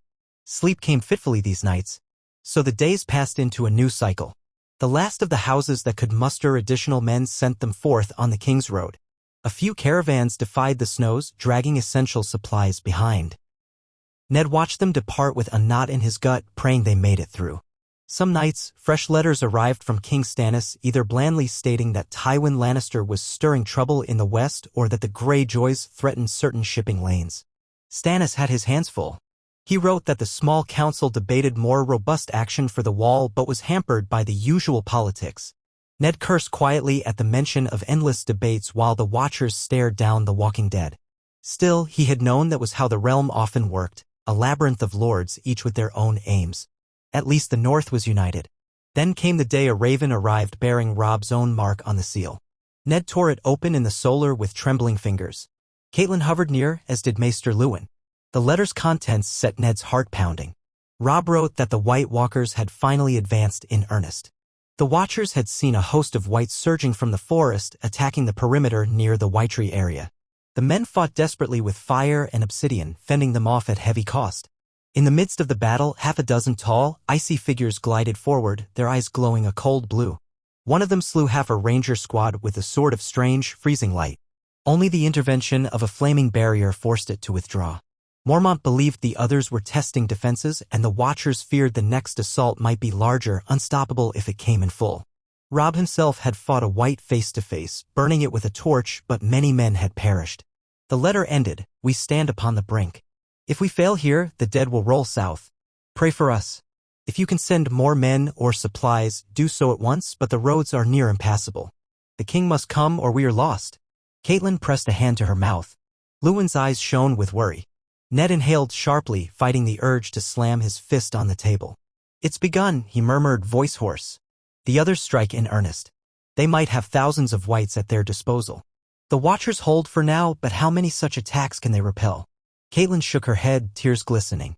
Rob, he's in the thick of it. Gods. Ned set his jaw. We must do more. I'll write to Stannis, to every southern lord, demanding immediate reinforcements. Let them call me an alarmist if they want, this cannot be ignored. He turned to Lewin. Spread the word through the north. Any who can still ride, any who can bring more supplies, must do so. If the cost is the scouring of our storehouses, so be it. Better that than the entire realm devoured by the dead. Lewin bowed. I'll see it done, my lord. He hesitated. But the roads, Ned knew. The roads were barely passable in some stretches, blocked by drifts. But they had to try. We'll send what caravans we can, or use sledges. Let me speak with the men at once. He turned to Caitlin, meeting her stricken gaze. He's strong, Cat. He'll endure. We'll get him help. She nodded, forcing composure, though her eyes shimmered. Yes, she whispered. Yes, we must. Ned dashed off to rally the remaining stewards, instructing them to gather a final muster. The Great John had already given so many men, but perhaps a handful more from each lord could be scraped together. Even a few dozen might tip the scale if the Watchers were on the brink. Meanwhile, Ned penned multiple letters in a furious hurry. One to King Stannis. The White Walkers have begun their full assault. No more doubts remain. I beg you, muster every southern host you can spare. This is not a northern rumor, my own son testifies to their power. If the wall fails, the dead invade the realm. Heed me. Another to Edmure Tully, begging the Riverlands to push men north if possible. Another to Mace Tyrell, though Tyrell might be less likely to respond, given the vast distance. He even wrote a short letter to Tywin Lannister, ironically enough, stating that if Tywin let the others pass unhindered, all his ambitions would be moot when the dead overran the realm. It felt desperate, but Ned found himself beyond caring about old enmities. The entire realm was at stake. Days blurred. Snow fell heavier than before, as if winter sought to bury them all. Caitlin took to pacing the corridors, unable to sleep well. Arya demanded to know if she could ride north and help, an idea Ned firmly forbade. Sansa tried to distract Rickon with songs, but Rickon sensed the tension, lashing out at times. The staff whispered that they had never seen Lord Stark so grim. Even the old days of war had not weighed on him like this. Maester Lewin kept watch for any sign of ravens from the south. They did receive a single letter from King Stannis about a sally he intended from the Stormlands, but it was vague, mostly stating that he'd see if the Lords of the Reach would join him. Months might pass before a southern host could reach the wall. The others might not grant them that time. At last, nearly 3 weeks after Robb's dire message, a battered messenger arrived at Winterfell's gates on a half-dead horse. He was a Northman from House Glover, uniform stained with soot and ice, eyes wild. The Watchers let him in, and he nearly collapsed in the courtyard. Ned rushed out, cloak flapping. The man gasped for breath in the swirl of snow. My lord. I come from beyond the wall. Some of the men, some who tried to return, crossed the mountains west of Castle Black. White Walkers, he coughed up spittle, trembling. They attacked in the night. The men fought valiantly, but many are dead. The Watchers are pulling back to the wall itself, I think. Ned's heart hammered. And Robb? Did you see him? The messenger's face contorted. We parted ways near the gorge. He led a group to cover our retreat. I don't know. We heard howls, the shrieks of those things. I rode as fast as I could. Others might have survived. But it was chaos. He sank to his knees in the snow, retching from exhaustion and cold. Ned knelt beside him, placing a steadying hand on the man's shoulder. Easy. You did well to reach us. We'll see you warmed and fed. Then you must tell us all you can. Inside, Ned's mind reeled. Robb in the thick of an undead assault, forced to cover the retreat of men. No certainty if he still lived. The Watchers might be retreating behind the wall's defenses. Another step toward full-blown catastrophe. Caitlin came rushing, face ashen. She caught the gist of it from Ned's expression.